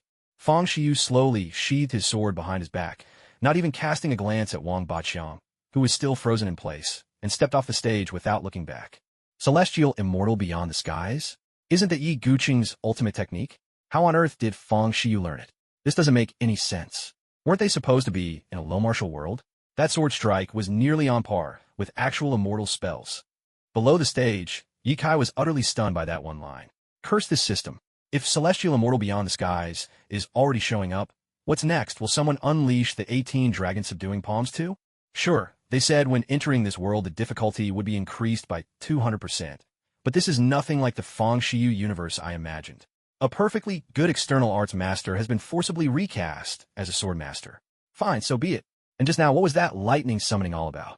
Wasn't this supposed to be a martial arts world? Yet now, everything's turning into a cultivation fantasy. If the system is going to mess with me, at least do it with some consistency. I haven't even had a chance to show off, and then, bam, a lightning bolt, and I'm dead. How humiliating is that? Ye Kai had begun his daily routine of complaining. The other martial artists present might not have recognized that move, but Ye Kai, who had thoroughly studied Gulong's The Legend of Lu Xiaofeng, knew it all too well. Celestial Immortal Beyond the Skies, one of the most powerful sword techniques ever imagined in Gulong's novels. It was created by Yi Guqing, Lord of White Cloud City. His sword art is as flawless and pure as the clouds in the sky. This move descends from above with dazzling, breathtaking speed, the sword's aura icy enough to chill the marrow, and its razor-sharp edge utterly unstoppable. The brilliance of Celestial Immortal Beyond the Skies, invented by Yi Guqing, rivals even the unmatched sword arts of Yan Nantian, creator of the mighty divine sword formula. Its force is unparalleled. People speak of becoming one with the sword of heaven and man in perfect harmony, and that is not exaggeration. This is truly an invincible sword move. Even Shimen Shueishuo would find himself pressed and at a disadvantage in a duel. Had Yi Guqing not been bent on seeking death in that special moment, not even he would have escaped such a fate. Such is the terrifying might of this sword move. What Ye Kai didn't know, however, was that Fang Xiyu learned Celestial Immortal Beyond the Skies just a month earlier, on the very night before Ye Kai himself was transported to this world. In his dream, Fang Xiyu saw a swordsman dressed in white standing atop the Forbidden City. The presence of that man was unlike anything Fang Xiyu had ever encountered. Regal, solitary, unwavering, coldly beautiful, untouched by the world's dust. Just by standing there, the swordsman exuded such intense sword intent that Fang Xiyu felt himself no more than a child in comparison. His entire way of the sword dwarfed before this figure. Fang Xiyu loved the sword, and for him, life itself blossomed at the tip of the blade. Suddenly, he recalled something his own master had once told him. If you choose the sword, then understand this. One who pursues the way of the sword need only be true to the blade, not to people. He had never attained the realm his master once spoke of, but the swordsman in his dreams had reached it. In that swordsman's life, only the sword kept him company, and the sword blossomed because of him.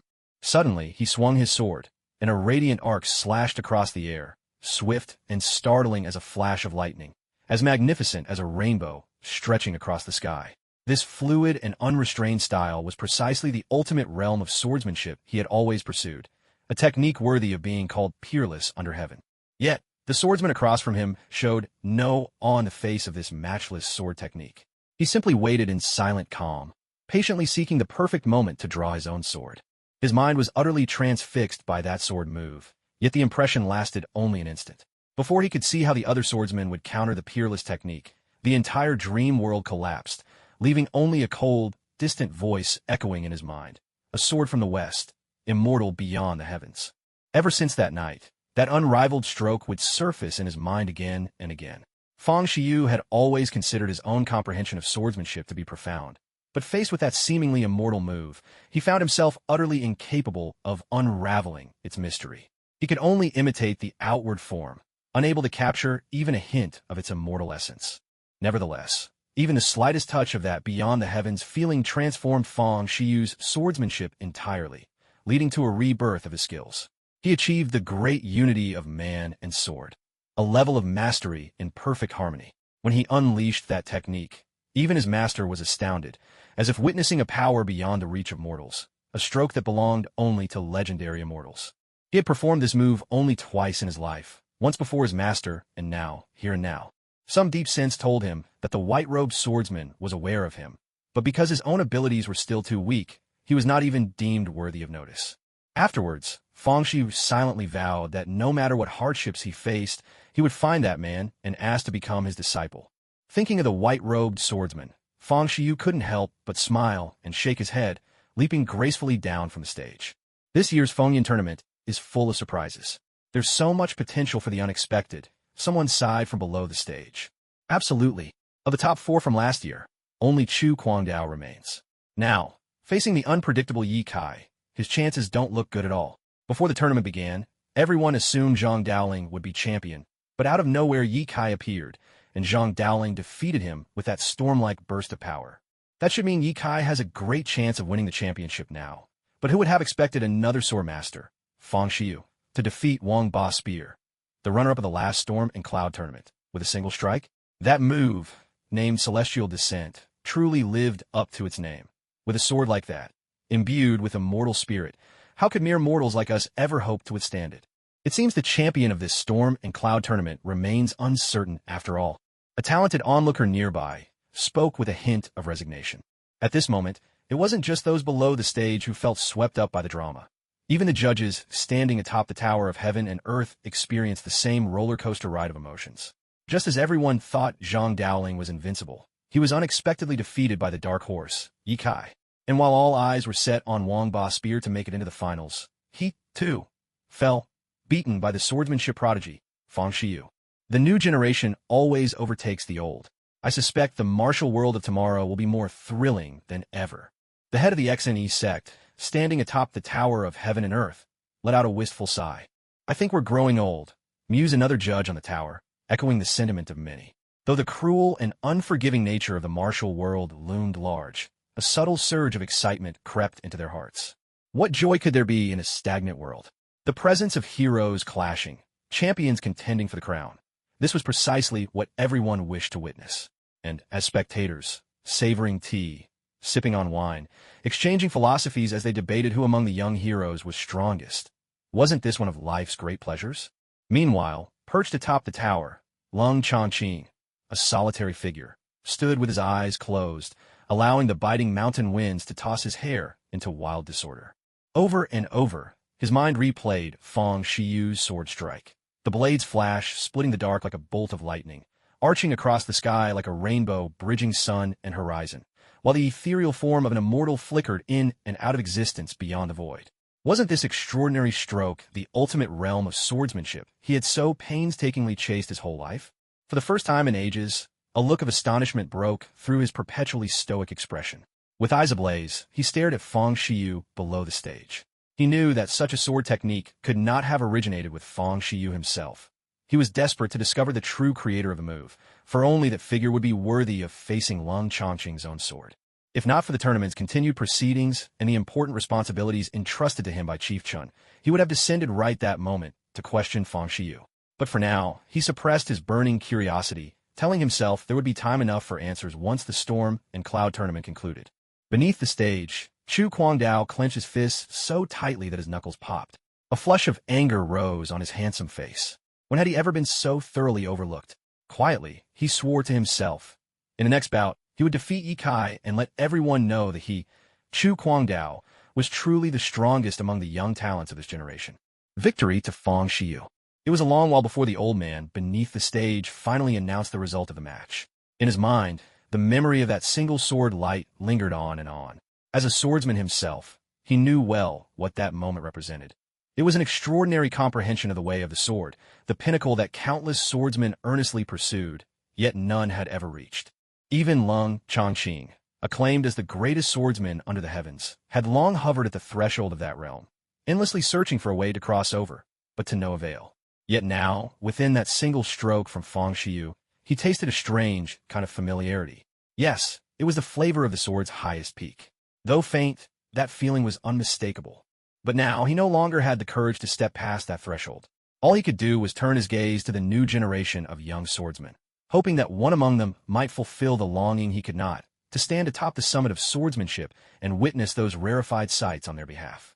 The previous match had barely concluded, and the martial artists in the stands had yet to recover their composure, when the final showdown of the semifinals was already underway.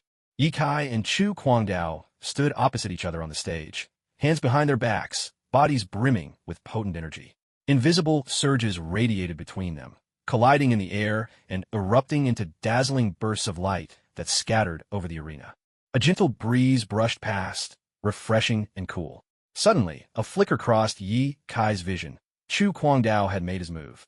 First form of the 10 forms blood battle. The red sleeve blade in Chu Kwangdao's grasp emitted a bloody crimson gleam as his inner strength surged to its utmost. Leaping high, his entire being ignited with force, a phantom streak of blood-red blade energy shooting out from the tip of his sword.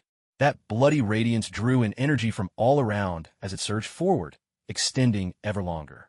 When the blade aura soared to twice a man's height, Chu Kwangdao let out a mighty cry and brought his blade down with all his might.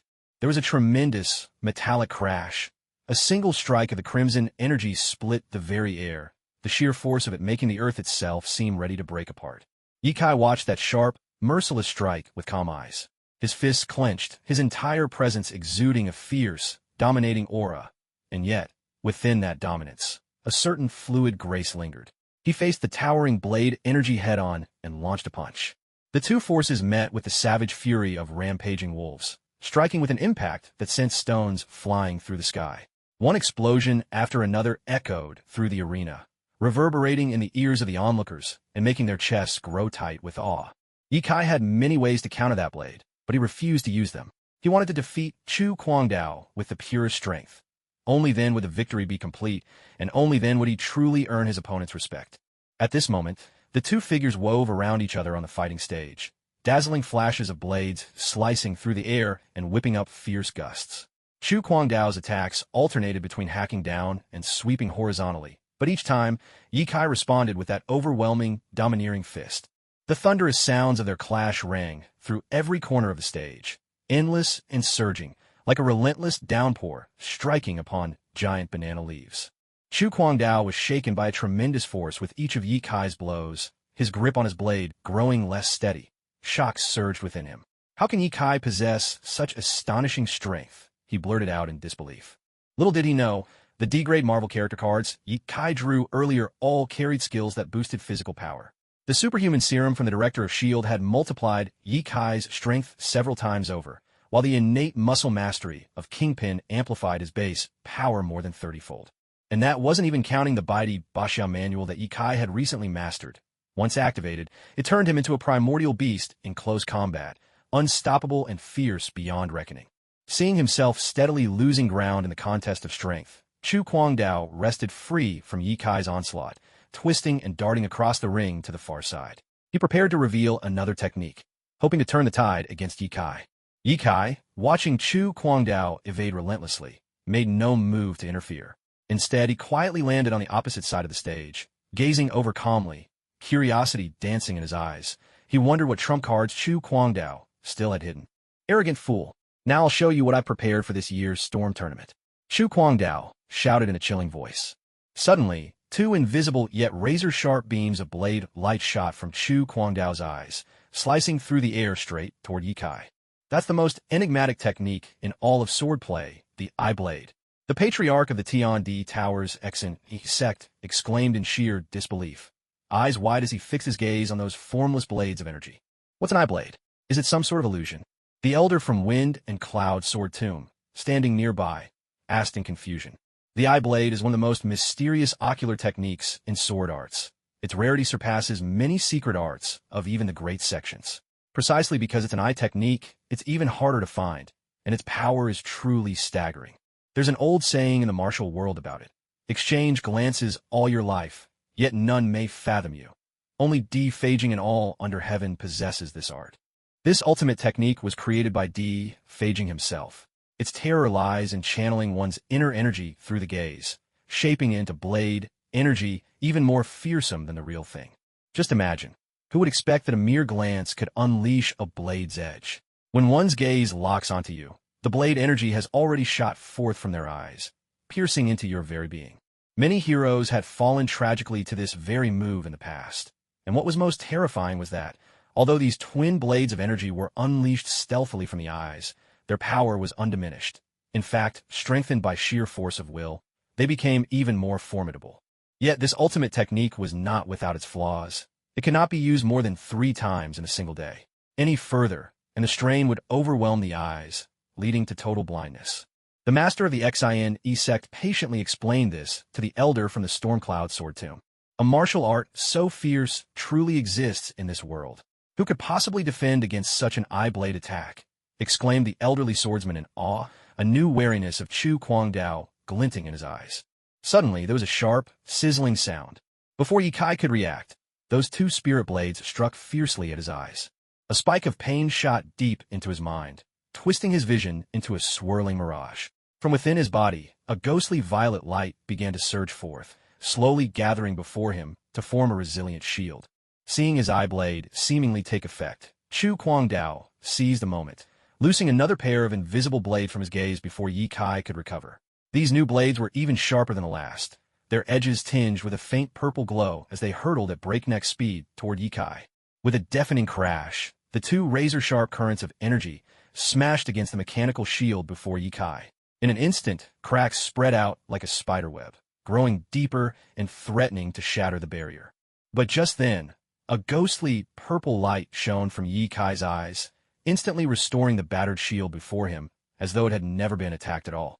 At this critical moment, Chu Guangdao's eyes turned a bloodshot red. 2 crimson blades of energy burst forth, blood trickling from the corners of his eyes.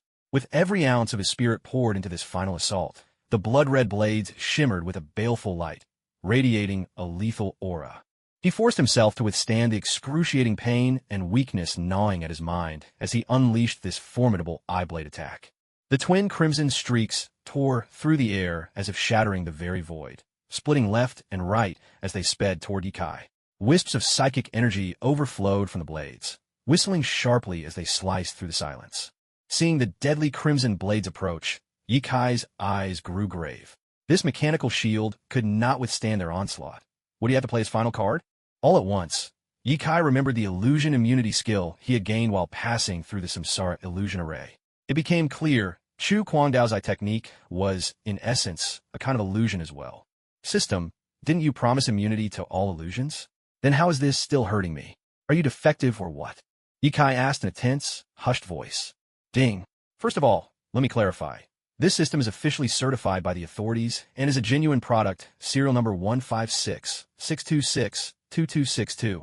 The host may verify this at the official Infinite Marvel System Marketplace for authentication. Illusion immunity is an active skill that requires the host's manual activation. The skill is currently inactive. Would a host like to activate it now? Ye Kai nearly coughed up blood in outrage upon hearing this. The enemy's attack was seconds away, yet the system was still asking for permission to activate the skill. Why do other systems always come blitzing in with unstoppable force, while his only seemed good for giving him a hard time, especially when that someone was him, the host? Of course, activate it. What else am I supposed to do? Just stand here and wait. Ye Kai roared with hysteria. Ding.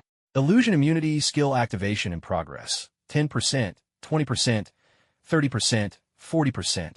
At that moment, the 2 blood-red blades of energy shot straight toward Ye Kai's protective barrier. With the sharp sound of 2 shattering cracks, the pale violet energy barrier was splintered by the radiant, razor-edged force. Though the purple energy struggled to reform, it was sliced apart again and again by the relentless blades, not pausing for even an instant. After piercing cleanly through the purple mechanical barrier, the twin blades of bloody light did not dissipate, but instead flew directly at Ye Kai's eyes. In Chu Guangdao's gaze, wild delight erupted. He could already see Ye Kai blinded by his eye blades. So much for the strongest dark horse of this year's grand tournament. He would still fall at Chu Guangdao's feet in the end. Ye Kai is about to lose. No way. The Black Horse's legend ends here. Looks like Ye Kai has nothing special after all. Maybe he only beat Zhang Daoling by luck last time. See, facing a real master, he just falls apart. The martial artists in the stands erupted into loud discussion at this scene. Below the arena, Chun Jier watched on anxiously, her face pale with worry for Ye Kai. She couldn't believe Ye Kai would be defeated by Chu Kwangdao. In her mind, she repeated in silence, Ye Kai must have a trump card. He won't lose. He absolutely cannot lose. Even Ye Kai himself didn't expect that beating Zhang Daoling would earn him a secret admirer. Of course, Ye Kai now had no headspace for such things. His eyes were locked onto the virtual screen before him, focused to the extreme. Ding!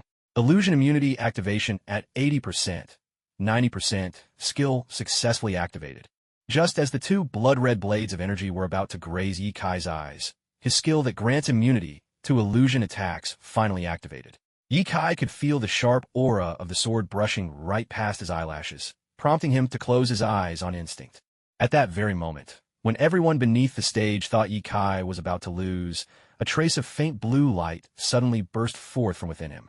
That streak of blue light shot out from his eyes, slamming ferociously into the two arcs of blood-colored energy. In an instant, both crimson blades were devoured by that mysterious blue glow. The light erupted with such brilliance that it forced everyone below the stage to avert their gaze, unable to keep their eyes open against its intensity. Moments later, the radiance faded away, retreating back into Ye Kai's body as quietly as it had emerged. What the you can do that? Chu Kwangdao was dumbstruck by what he had just witnessed. Never in his wildest dreams did he expect his trump card to be broken so effortlessly by Ye Kai. Those two eye-blade attacks, just now, Ye Kai had faked his vulnerability to bait him into thinking victory was at hand, only to shatter his hopes with a decisive final blow. A deep look of shock clouded Chu Kwangdao's eyes, mingled with a hint of dread. Ye Kai was simply too cunning. This was not an enemy he dared provoke. A long while passed before Ye Kai opened his eyes again. Looking himself over and finding not a single scratch, he realized the system had activated a skill at the last moment, shielding him from that vicious attack. When he glanced up, he met Chu Kwangdao's gaze, eyes filled with terror. Ye Kai couldn't help but touch his nose, thinking privately, seriously, how can a guy as handsome as me be so frightening? If Ye Kai knew that Chu Kwangdao had already pegged him in his mind as a scheming, calculating villain, he'd probably be spitting blood 3 feet in outrage. If anyone was to blame, it was that lousy system. If not for tricks, why else would he put himself in such peril simply to test the limits? The crowd below the arena was equally stunned. None of them had guessed that Ye Kai's 2 earlier maneuvers were just an elaborate setup designed to let Chu Kwangdao glimpse the hope of victory. Such cunning, such mastery of mind games. It left everyone with a lingering sense of wariness toward Ye Kai. They couldn't help but worry about ending up like Chu Kwangdao, snatched from the heights of euphoria to the depths of despair by Ye Kai's machinations. In that instant, a chill swept through the hearts of all who watched. Most alarming of all was that Ye Kai possessed strength as overwhelming as his cunning. What a terrifying combination. For many of the young talents in the crowd, the seed of an idea quietly took root. Better not make an enemy of this man. Yet, as for Chindur, standing below the stage, such thoughts never even crossed her mind. She was far too busy celebrating Ye Kai's victory, practically buzzing with excitement. She didn't even know why. After all, what did Ye Kai's triumph have to do with her? The thought, unexpected as a passing breeze, led her to ponder the reason herself. Her small hand cradled her cheek as she drifted deep in thought. In that moment, she radiated all the spirited energy of a young girl, an aura so vibrant it drew others to her without even trying. Chu Kwangdao had been pestering me for ages, and I always found him insufferably annoying. Now, seeing him defeated by Ye Kai, especially the grand tournament where everyone's eyes were watching, felt delightful. He'd lost face in front of the whole world, just as he'd always been so arrogant in front of me. That's exactly why I felt so happy. Yes, that's it. It had nothing to do with Ye Kai whatsoever. Oh well, maybe just a tiny bit. Chindur seemed to have finally made sense of it all. Her eyes lit up with their usual sparkle and joy, her whole face brimming with excitement. Chu Kwangdao, knowing he was no match for Ye Kai and having suffered such humiliation, stormed off the arena in fury. He didn't hesitate to leave the competition hall behind. Inside, his heart roared. Next time at the Wind and Cloud tournament, I'll utterly crush Ye Kai. I want him to taste the fall from glory to despair, just as I have today. The elder below the stage, witnessing Chu Kwangdao leave in stony silence, finally announced, Ye Kai is victorious. He couldn't help but wipe the sweat from his brow, muttering to himself, they're all so quick to walk off if things don't go their way. Nobody give a fig for the referee. Still, I have to admit, Ye Kai's got some nerve. Just my kind of fighter. Ye Kai himself was baffled by Chu Kwangdao's abrupt exit. Couldn't he have finished the match properly? If he wanted to leave, so be it. But why shoot me the resentful glare at the end? I really didn't do anything, did I? And that old man down there, what's with the way he's looking at me? I'm completely at a loss here. And so, much like Yi Kai himself, the expected victory arrived amidst uncertainty, propelling him smoothly into the final round. The stands erupted in excitement once again. The martial artist had just witnessed the fall of a legend from the previous generation and the dramatic rise of not one, but two dark horses in this year's tournament.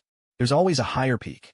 As the tournament neared its final act, the enigmatic, icy genius swordsman, Fang Xiu, finally began to reveal his own brilliance. With one dazzling move, the immortal descends from beyond. He showed a mastery that left everyone breathless and astonished. Yi Kai, for his part, had already defeated both Zhang Daoling and Chu Guangdao. Even if his victories had come through the most bizarre twists and close calls, his power was no less formidable for it. No matter what happens next, I don't think we'll ever see such a spectacular contest again. Not in 10 years, 50, or even 100. Yes, even those legendary tournaments from centuries ago couldn't compare to what we're witnessing now. This year's event will surely be written into the annals of the martial world. We are witness to history. I can't wait for tomorrow's grand finale. All the heroes beneath the stage gazed at Yi Kai and Fang Xiu with burning anticipation. In this very moment, the two of them had become the focus of the entire Storm and Cloud tournament, and their ultimate showdown was destined to be written into the annals of martial history. The final match of the Storm and Cloud tournament, after careful deliberation by the judges, was scheduled for 8 o'clock the next morning. It was certain that Tianmen Mountain would be teeming with people far surpassing the crowds of any previous year. Countless martial artists waited with bated breath, longing for the arrival of tomorrow. Even the judges atop the heavenly tower were reluctant to divert their gazes, sighing with admiration. In every generation, new talent emerges, and each enjoys their moment of glory for centuries to come. The thick air of anticipation seemed to stretch the night endlessly, making everyone restless and eager for the rising of the red sun. But time, unaffected by human will, continued on its steady pace. That long night slowly faded away, as all are nights destined to do. As the first light of dawn crested the horizon, streaks of golden-orange blazed across the sea of clouds at the mountaintop. The hearts of the martial artists, who had arrived early and were already filling the venue, burned with excitement to match the coming sunrise. Although the final match of the Storm and Cloud tournament was scheduled for 8 o'clock, by 7 o'clock Tianmen Mountain was already overflowing with people. If you arrived any later, you could be certain there wouldn't be a spot left for you. The judges atop the heavenly tower had also risen early, making their way up the mountain to claim seats close to the ring, eager not to miss a moment. So, tell me, who do you think will come out on top, Fang Xiu or Yi Kai? The head of Sin's sect glanced around at the silent judges nearby, deliberately breaking the quiet to spark a conversation. Let's not dwell on such idle questions, replied the elder from the sword tomb of Wind and Cloud, his tone mild. When Yi Kai first took the stage, none of us expected him to win, and he proved us all wrong. As for Fang Xiu, he's a once-in-a-generation genius, whose mastery of the sword already puts him leagues ahead of his peers. His true strength is hard to fathom. So unless the match is over, I won't hazard any more guesses. It was as if Yi Kai's every appearance had been a blow to his confidence. This young man kept his true nature hidden, a master playing the underdog. Haha, I was only making conversation. You don't have to take it so seriously, the head of Sin's sect said with a contemptuous glance at the old man, shaking his head. It's no fun if you can get all worked up. The match had not yet begun, but already the crowd beneath the stage was abuzz with heated debate. Inevitably, talk circled around the epic clash between Yi Kai and Fang Xiu, dividing the spectators into two camps, each passionately defending the champion of their choice. And from high atop the mountain, a quick glance made it clear that Fang Xiu supporters included noticeably more female warriors and sword cultivators. It seems that being handsome does indeed have its advantages. Young Wu Xie somehow had made his way next to Fang Xiu without anyone noticing. In his clear, bright voice, he asked, "Brother Fang, you look so confident. Are you certain of victory?" Fang Xiu replied in an even, tranquil tone, "Winning or losing this match isn't important to me. I just want to stand on this stage so that one person will see me." Wu Xie's eyes filled with puzzlement. To him, the point of a competition was the struggle for victory or defeat. How could the outcome not matter? In this talk of being seen by a single person, that person must mean the world to Brother Fang. Time passed, second by second, in this charged atmosphere. At last, the moment arrived. Beneath the arena, the referee slowly stood, drawing the gaze of everyone in Tianmen Mountain. He declared loudly, "The final round of the 12th Fengyun Grand Tournament now officially begins." A wave of deafening cheers swept through the stands. Every martial artist was shouting encouragement for the fighters they supported, their voices crashing together and soaring to the heavens. At the heart of Tianmen Mountain, atop the central stage, two figures stood in opposition, separated by 30 feet. A gentle mountain breeze drifted between them, tugging at the edges of their robes. Fang Xiyu stood on the left, clad in white, his presence cool and remote. His long hair swept out, fluttering in the wind, accentuating his handsome features. Yet his expression remained as serene as ever. There was a chill in his gaze, as if nothing in this world could so much as stir his soul. Behind him, his sword radiated a serene blue glow. Sensing its master's fighting spirit, it quivered in its scabbard, eager to leap free and reveal its sharpness to all. Opposite him stood Ye Kai, dressed in a simple, pale blue robe, with visible patches carefully mended by fine stitches. His long, jet-black hair was tied with a green headband and fell in a straight line down his back. Though not as strikingly handsome as Fang Xiyu, he possessed a unique, effortless charm. Determination blazed in his eyes, arresting the gaze of everyone watching. Yet there was a faint bulge at Ye Kai's waist, hinting that he had something concealed there, a secret he had never revealed during matches. This minor detail piqued the curiosity of the spectators. Many guessed that this was Ye Kai's hidden trump card. Still, throughout the tournament, he had never once brought it out, and so the matter faded into idle speculation. In this moment, the young martial artists in the stands gazed at the two in the ring, their faces full of astonishment and envy. This battle isn't just for the championship of the Fengyan tournament, one whispered. It will decide who leads this generation of young heroes. I have a strong feeling, another said, that this duel will be remembered by countless martial artists. It might become a classic that no future Fengyan tournament can ever surpass. The martial artists in the stands stared intently at the ring, their eyes fixed on the two combatants. Even their breath and heartbeat became synchronized with the tension of the moment, thumping faster than usual, beads of cold sweat trickling down their foreheads. From the very first moment I saw you, I knew that the two of us were destined to face off in the end, Fang Xiyu said, his gaze calm as he looked at Ye Kai, his voice cold and steady. And you are the strongest opponent I'll meet in this grand tournament of heroes. I feel exactly the same way, Ye Kai replied, his eyes burning with intensity as he looked back at Fang Xiyu. Were we to meet below the ring, we might have been the best of friends. But now that we are opponents atop this stage, the greatest respect I can show you is to fight with every ounce of my strength to defeat you. The ultimate encounter between the traveler and the chosen of this world had been arranged long ago by the will of the universe. This battle was unavoidable. All others were destined to be mere stepping stones for Fang Xiyu and Ye Kai. Fang Xiyu fixed Ye Kai with a deep, meaningful look.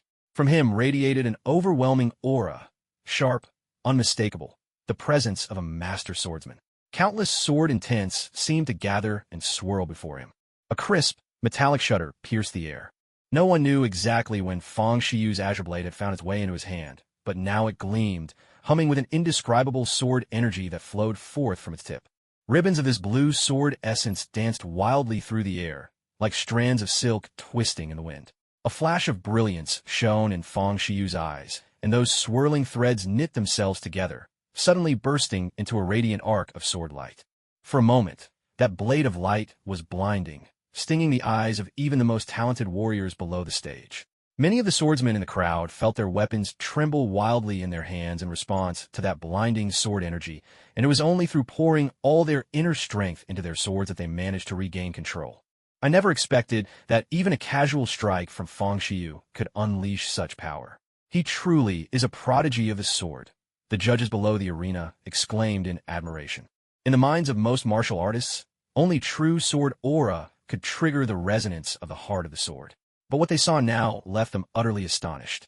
The sword light Fang Xiyu released alone was enough to stir the soul of the sword and provoke their weapons into echoing its call, a feat that showed a mastery of the sword path far beyond the ordinary. Meanwhile, on the platform, that blinding arc of sword energy did not dissipate. Instead, it darted toward Ye Kai with the speed and force of a thunderbolt, leaving no chance to dodge. The promise of this lightning-fast strike kept all eyes glued to its path, pain forgotten, as everyone held their breath, waiting to see how Ye Kai would respond.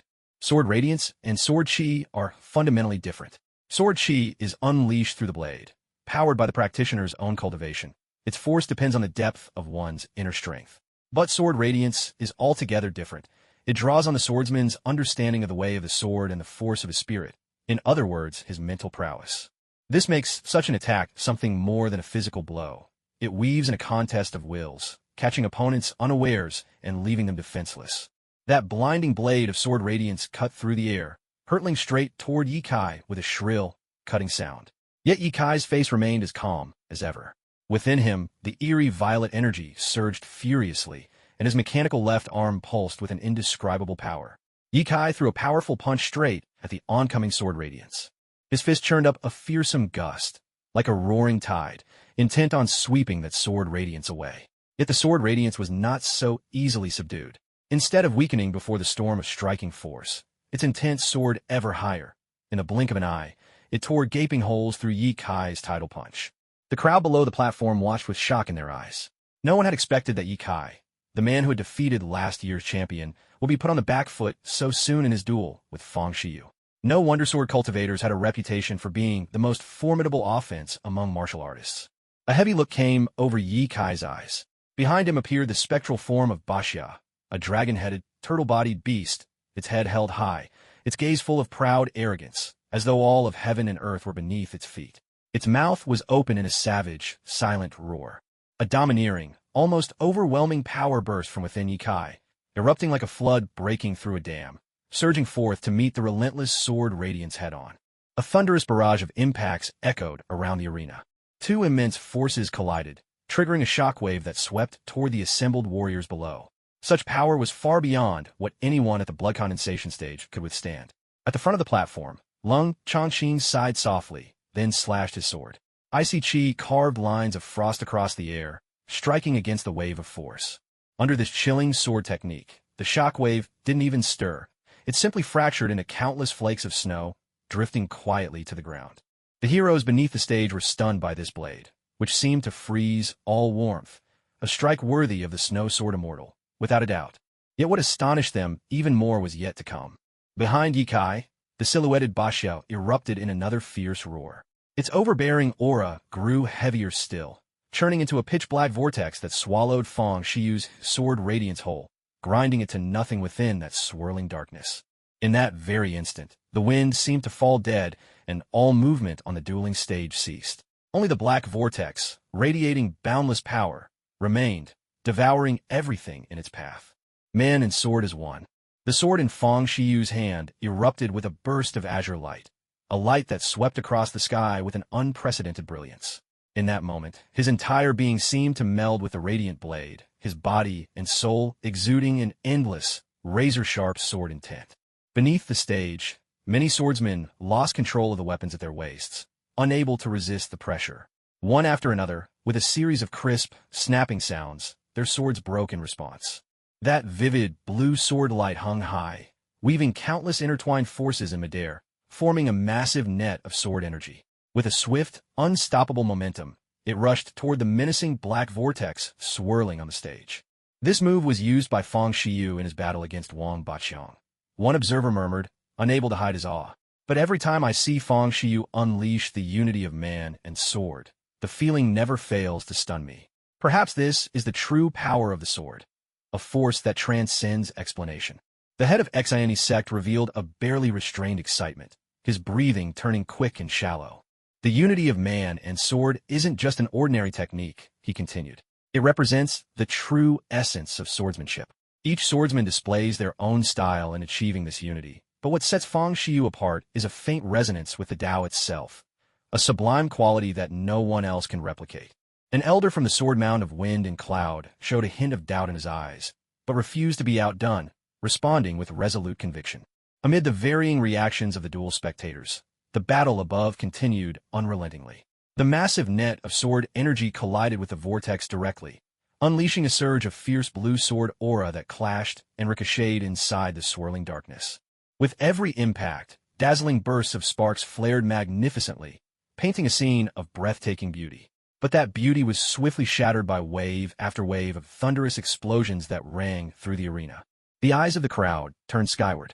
They watched as the blue sword light pierced relentlessly into the dark vortex, which loomed like the gaping maw of a ferocious beast, its depths unfathomable. As those forces dueled overhead, neither side conceding ground for a single instant. Fang Shiyu and Ye Kai were hardly idle. They leapt and clashed furiously in midair, their forms so swift that none below could follow them with the naked eye. The The audience could only glimpse flickering fists and slashes of sword light colliding in a whirl, the shockwaves from their strikes cutting through the air like blade-sharp gales, scoring deep scars into the arena floor. Even the century-old cold iron of the stage could not withstand their ferocious power, as sparks exploded with every impact. Most in the audience had imagined that the two combatants would exchange dozens of blows, then leap apart to prepare for another round. Yet, defying all expectations, neither Ye Kai nor Fang Shiyu gave any quarter. Their momentum grew only fiercer as they battled overhead, crossing blades and fists in a storm of strikes. From the blink of an eye, they had already exchanged more than 100 moves. The two of them were like perpetual motion machines, unable to feel fatigue. Every few breaths, blinding sword energy and an overwhelmingly forceful punch would collide, erupting in shockwaves that sliced through the air, causing the ears of the martial artists below the stage to tremble, their minds left reeling from the relentless, thunderous booms. Some fighters, unable to withstand the intensity, clutched their ears in terror. Blood trickled between their fingers. Those deafening blasts had ruptured their eardrums. What on earth is happening here? How can it be so terrifying? One promising warrior, his face drained of all color and his breath unsteady, retreated nearly 30 paces from the platform before he could barely withstand the explosive cacophony. These two monsters, Wang Baqiang, standing below the stage, cursed vehemently. The battle wasn't about pure brute strength, but rather a test of their control over power itself. The residual shock waves echoing after each collision were a direct result of their duel in mastery, neither letting a single ounce of force go to waste. Their command of their own might was utterly astonishing. No energy escaped into the air. It was fair to say that their control had reached a terrifying perfection. To be able to wield one's strength with absolute mastery, this was something to be feared. In contests between true masters, it wasn't just about whose power was greater, but about who wielded it better. Superior control translated into far greater impact, a gap no mere increase in strength could bridge. But such a contest of control was fraught with danger. If either of the two on the stage faltered for even a moment, the other's overwhelming force would shatter their meridians, leaving them crippled, if not dead. That's why, in most matches, feats of such extreme control were strictly forbidden, deemed too bloody and brutal. Most of the martial artists present had seen their share of grand spectacles. Anything Wang Baqiang could perceive, they understood as well. Still, as soon as the match began, all of Team Min mountain rang with cries of awe and disbelief that swept over the crowd like a wave. Even the judges seated by the platform couldn't help their hearts from pounding wildly, their hair standing on end as they watched the struggle, unable to tear their eyes away. Even for those who couldn't quite follow the intricacies of the match, the sheer atmosphere was infectious. Unknowingly, they found themselves shouting as well. In that moment, all of Tianmin Mountain trembled for the sake of these two. Amidst the rising crescendo of exclamations from the spectators, the two fighters continued their duel in midair, exchanging hundreds of blows in the span of a few heartbeats, leaving the martial artists below exhilarated. Through this relentless exchange with Ye Kai, Fang Shiyu felt a flicker of shock in his eyes. He hadn't expected Ye Kai's command of strength to be so extraordinary. Even with bare fists, Ye Kai wasn't yielding an inch. The movements of the two fighters grew ever faster, until to those watching from below the stage, all that could be seen were two blurs of light colliding again and again. At this point, both Ye Kai and Fang Shiyu had eyes only for each other, channeling all their strength into lightning-fast clashes that defied the naked eye. After several long minutes, they finally broke apart and landed on the stage. That was exhilarating. I've never had such a satisfying fight before, Fang Shiyu exclaimed. For once, a rare trace of a smile broke through his perpetually stoic expression. In his hand, the azure sword hummed softly with a subtle, enchanting rhythm. Ye Kai, on the other hand, stood with fists clenched so tightly that his whole body trembled, not from exhaustion, but from a sheer excitement of having finally met a true equal. These two are true martial prodigies, the likes of which the world sees maybe once in a century. I can't wait to see what surprises they have in store next. The master of the Xiane sect could not help but marvel from below the stage. Compared to this year's Storm Champions tournament, all previous tournaments pale in comparison. There were, of course, promising young talents in other years, but nothing on the level of what was unfolding now. This year's tournament had seen wave after wave of gifted youngsters with terrifying strength. If they'd competed in previous years, not only would the championship have been theirs for the taking, even securing a spot in the top 4 would have been a certainty. Yet their misfortune was to have encountered these two peerless geniuses, Ye Kai and Fang Shiyu, and thus they were destined to become mere stepping stones in the legends of these extraordinary rivals. Lightning Shadow Sword Chi. Fang Shiyu, robes billowing and long hair flying, swept his azure blade 3 times through the air. Amid rolling thunderclouds, 3 bolts of sword energy, tinged blue-violet, darted back and forth, drawing in the surrounding lightning with crackling intensity, sending chills through anyone who watched. A deafening crash split the air. In an instant, countless arcs of lightning converged, latching onto those 3 streaks of sword energy. Together they swept toward Ye Kai in a blinding slash, encircling him completely as thunderous roars filled the ring. At that moment, countless swordsmen in the audience felt their spirits tremble, almost losing themselves in awe. While perhaps not quite as dazzling as Fang Shiyu's famed celestial meteor slash, this lightning shadow sword chi was a masterpiece honed over years of dedication. The thunderclouds refined the sword energy to purest form, untainted by any other force, an embodiment of the truest swordcraft, achieving perfect union between swordsman and sword. The 3 pale white sword auras seemed to possess some uncanny tracking ability. No matter how Leaf Kai dodged and weaved, there was always a surge of razor-sharp sword energy arriving just before his fan could sweep through, making the onlookers under the stage tense up, their scalps prickling with unease.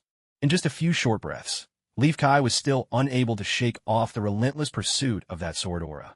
Suddenly, it burst forth with a flash of violet light, accelerating several-fold as it shot straight towards him. Leaf Kai quickly activated his magnetic field control. An invisible net of densely woven magnetic energy instantly formed around him, standing as a barrier before the incoming sword aura. The sword aura sliced through these magnetic layers as effortlessly as chopping through vegetables. But the magnetic web was endless. Pierce one layer and another formed, creating an insurmountable blockade. Under Leaf Kai's precise guidance, the magnetic force concentrated and wrapped itself around the 3 savage sword auras, layer upon layer. The sword auras struggled to break free, but with the magnetic interference, their efforts were utterly futile. A chorus of crunching and cracking sounds filled the air. The sword auras were torn apart, shredded by the countless magnetic threads, scattering as glittering fragments in all directions. Leaf Kai stood his ground, watching as the magnetic force ground the sword auras to dust. Yet, in the fray, stray shards of sword energy grazed him, leaving faint crimson marks on his skin. The piercing sword force surged along his meridians, slamming into his body, only to vanish instantly before the immense mechanical power surging through Leaf Kai's veins. Unnoticed by the crowd, the 2 combatants had already exchanged hundreds of blows on the stage, yet victory still eluded them both. Above their heads, the giant sword that pierced the clouds hung suspended within a bottomless, obsidian vortex. For a moment, sword and vortex were locked in a fierce deadlock, neither side gaining the upper hand. The 2 fighters had no choice but to leap apart, gasping for breath in heavy, ragged gulps. After such a drawn-out clash, their reserves were heavily taxed, especially in their battle of raw power, which took a profound toll on their mental focus. The ripples of force set off by their duel even surpassed a late blood condensation master's full power strike. Yet despite their pale faces, both men still had 5/10 of their strength remaining, a fact that shocked the young talents watching below the stage. Brother Leaf, it's truly a pleasure to meet such a worthy opponent today. This duel has been intensely satisfying, but I've yearned long for the champion's title at the Storm and Cloud Grand Tournament. I wonder if you can handle my celestial descent? For once, a smile touched the usually cold face of Fang Shiyu. His inner energy churned ceaselessly, ready to erupt at any moment. Perfect. I have a trump card of my own. Why don't we settle this with one final move? Leaf Kai replied with a light smile. What? Leaf Kai still has one more move up his sleeve. That can't be. From that last exchange, he seemed all used up. How could he still be hiding a secret technique? In that moment, the crowd beneath the stage was stunned by the exchange, each face marked by disbelief. Yet this was the final round of the Storm and Cloud tournament. Who would be foolish enough to doubt Ye Kai's words now? On Fang Shiyu's once cold face, a flash of astonishment appeared. He hadn't expected that Ye Kai would still have a hidden trump card after all they had been through. Clearly, he had underestimated his opponent. Although Ye Kai's words shook him, Fang Shiyu remained supremely confident in his own most powerful technique, the celestial flying sword. That move was far beyond what any mere martial artist could unleash. Surely, it had to be the creation of an immortal. Yes, that was the only explanation, Fang Shiyu told himself, his mind racing with conviction. Still, curiosity was stirring within him about Ye Kai's secret. He wanted to see exactly what card Ye Kai had kept up his sleeve. Meanwhile, at the judges' table, Everyone's eyes burned with curiosity of their own. They all wished to witness what ultimate trump cards these two prodigies would reveal before this contest was over. "I am convinced Feng Shiyu will win," declared the old master from Wind and Cloud Sword Tomb, his voice ringing with confidence. "No matter what Ye Kai has hidden, it is insignificant compared to that immortal sword technique. There are few in the whole martial world who could withstand even a single stroke of that blade. Whoever created such a technique was truly awe-inspiring." At that moment, the master felt no fear of being disproven. His faith in Feng Shiyu, and especially in that move, the celestial flying sword, was absolute. Even the usually argumentative leader of the Heart Will sect was silent, for that sword strike of Feng Shiyu's truly inspired terror. It was a move so overpowering that not even the faintest thought of resistance could arise in one's heart. That technique, he thought, was almost too wondrous to belong to the mortal realm. Though he secretly hoped for Ye Kai's victory, he could not see the possibility of it in the face of that sword. The Heart Will sect master let out a long, heavy sigh. That these two peerless geniuses should be born in the same age. Was it fortune or tragedy? On the stage, Feng Shiyu's inner power surged wildly, his entire being exuding a transcendent aura. His long hair whipped about him in the sharp mountain winds, making him appear as an otherworldly immortal fallen to the mortal world. Suddenly, Feng Shiyu's eyes blazed with an astonishing light, and a formidable energy erupted from within him. With a breath so subtle it was nearly undetectable, he thrust his sword straight ahead. All his internal power and focus poured into that single beam of sword light. The blade shot forward, radiant and swift like a comet streaking through the night. There was no flourish, no follow-up. It was all or nothing. He had put every ounce of his strength into this strike. Sometimes, simplicity is the ultimate form of transformation. This sword strike was conceived before any movement began, and its spirit lingered even after the strike had fallen, embodying the paradox of supreme hardness as the ultimate softness, and of change arising from stillness.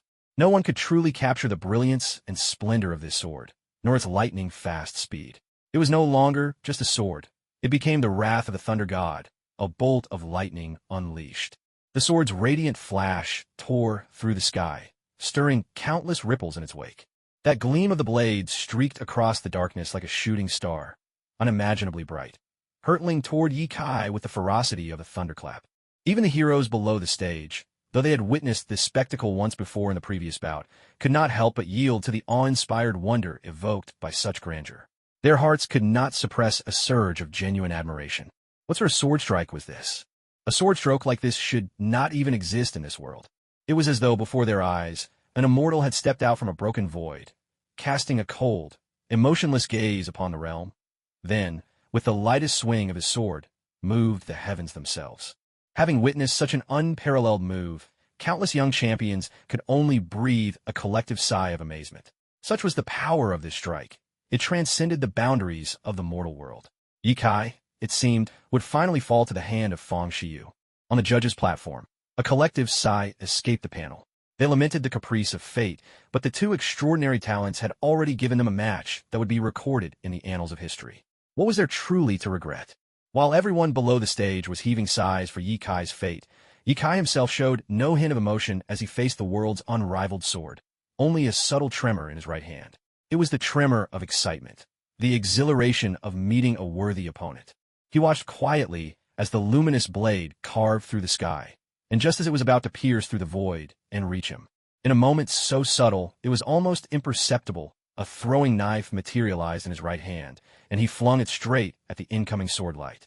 The knife, as agile as a swimming dragon, turned into a beam of light, soaring to meet that transcendent sword flash head-on. None of the young heroes below the stage saw how the knife found its way into Ye Kai's hand, nor could they discern the intricacies of his technique.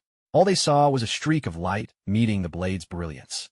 They were stunned by this throw. The throwing knife had always been looked down upon among martial artists, dismissed as a hidden weapon, designed for subterfuge, lacking in honor, and often shunned by the great orthodox schools, who considered it unworthy of true masters. But Ye Kai's knife was different. It felt almost like a spiritual secret art, unbound by fixed patterns. Its speed defied comprehension, and the immense power of spirit carried within made it impossible to parry. They had never seen throwing knives like these before.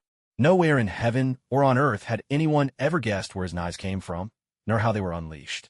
Before the blade left his hand, no one could imagine its speed or its power. In all the world, You would never find anyone who could replace it. Without understanding the greatness of his spirit, no one could ever unleash such a blade, one that could shake the heavens and startle the earth. The knife was not yet in his hand, but its spirit was already present. It was not a killing aura, but it inspired a fear deeper than any bloodlust. The throwing knife was as radiant as moonlight, and under this blade, every person resembled one bathed in silver glow. Just as none can escape the touch of moonlight, not a single soul could evade this blade. Beneath the stage, the crowd held their breath, transfixed by the clash of two peerless moves. Although their eyes could hardly keep pace, none wanted to miss this legendary battle. Each person madly mustering their inner strength to sharpen their vision, longing to see even a little more clearly. At the judges' table, the panel was left astounded by Ye Kai's final strike. It had been ages since anyone in the martial world had witnessed a display of throwing knives, let alone one whose presence rivaled Fang Shiyu's fabled celestial sword beyond the clouds. In truth, Ye Kai's mastery had even surpassed Fang Shiyu's, his technique more refined, his spirit more profound. What is it with this year's Storm Champions tournament? Two prodigies have appeared at once. The sect master of the Heart Intent School couldn't hide the wild joy in his eyes. He never would have imagined that Ye Kai still kept such a powerful move hidden until the very end. His strength was deep, unfathomable. Beside him, the elder from the Sword Tomb sect was visibly shaken. Moments ago, he had boasted, only to be so quickly proven wrong. Now, as he looked at Ye Kai, a deep sense of wariness clouded his gaze. This boy is my nemesis. Every prediction I've made about him has been utterly defeated. As this thought crossed his mind, a strong sense of helplessness appeared on his face. On the stage, the duel at its peak continued. In Ye Kai's hand, the legendary throwing knife shimmered, its faint afterimage tracing a white arc through the air, racing straight toward the sword light, heavy with razor-edged intent. Ye Kai's blade seemed to come from the void itself, at first glance, unassuming. Yet any sensitive soul could sense the overwhelming force locked inside, fixing itself unerringly on its target. Under such a gaze, all hopes of evasion withered away. The young heroes below the stage widened their eyes, unwilling to miss even a heartbeat. This clash would decide the victor of the entire contest. The one left standing would claim the title of Storm Champion. It all happened in an instant. In the span of a few breaths, those two unimaginable powers collided, fierce and unforgiving.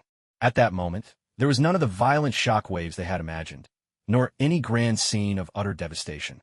All they saw before their eyes was that peerless sword light, abruptly halted by the flying dagger wielded by Ye Kai. Moments later, the sword light shattered inch by inch, dissolving into faint motes of light that fluttered down onto the arena. The sword intent contained within the light dispersed, swiftly enveloping the entire stage in its remnant aura. Yet even this fell short before the terrifying power of that flying dagger. Traces of sword intent were shredded effortlessly, drifting away unseen into the air, leaving not the slightest trace behind. It was at this instant that Ye Kai finally revealed his trump card, the peerless divine blade he had obtained only a few days prior. The blade itself had not possessed such overwhelming power to begin with, but under the amplification of Ye Kai's metal-manipulating abilities, its might had multiplied manifold, and its speed became utterly astonishing. Especially with the assistance of the system, Ye Kai had mastered the techniques of the divine blade in just a single day, allowing him to unleash this electrifying strike as easily as drawing breath. Across the arena, Fang Shiyu's face turned deathly pale the moment his sky-shattering sword light broke apart.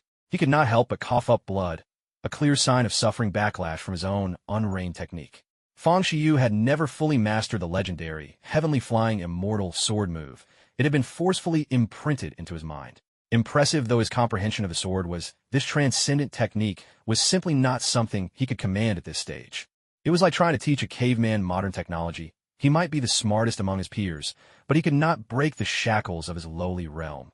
Those limitations etched into his very bones.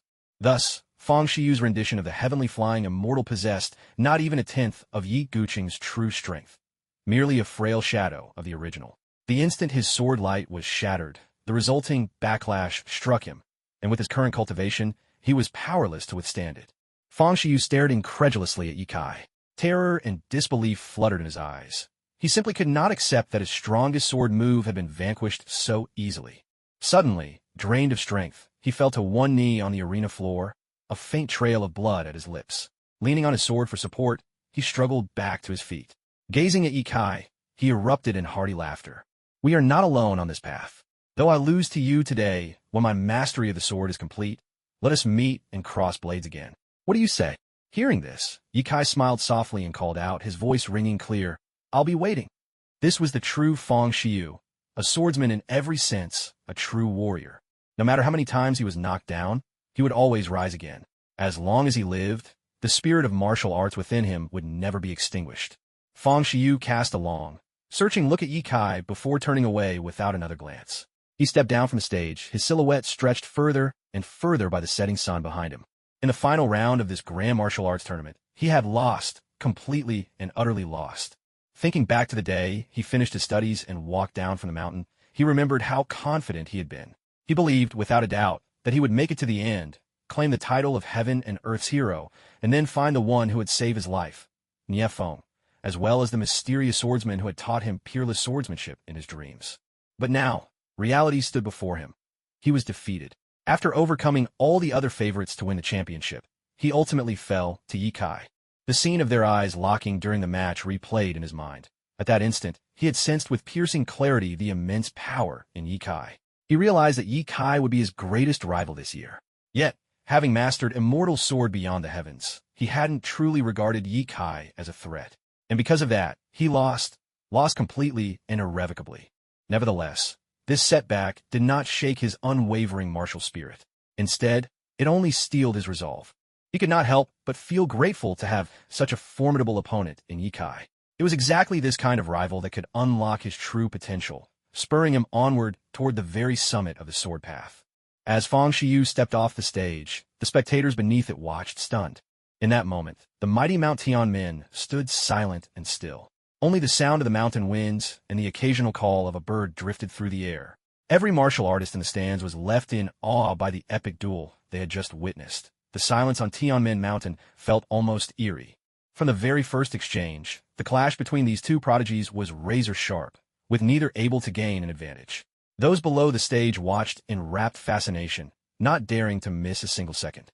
The precision of their power, the swiftness of their reactions, and their unending displays of hidden skill pushed the limits of everyone's imagination, leaving all the talented young fighters present utterly astonished by these two peerless geniuses. If one of them hadn't participated this year, everyone was absolutely sure that either would have swept away all competition in any previous tournament. But there were no what-ifs. In the end, the two titans met in the finals, yet there could be only one champion. That fact alone demanded that they see it through to the very end.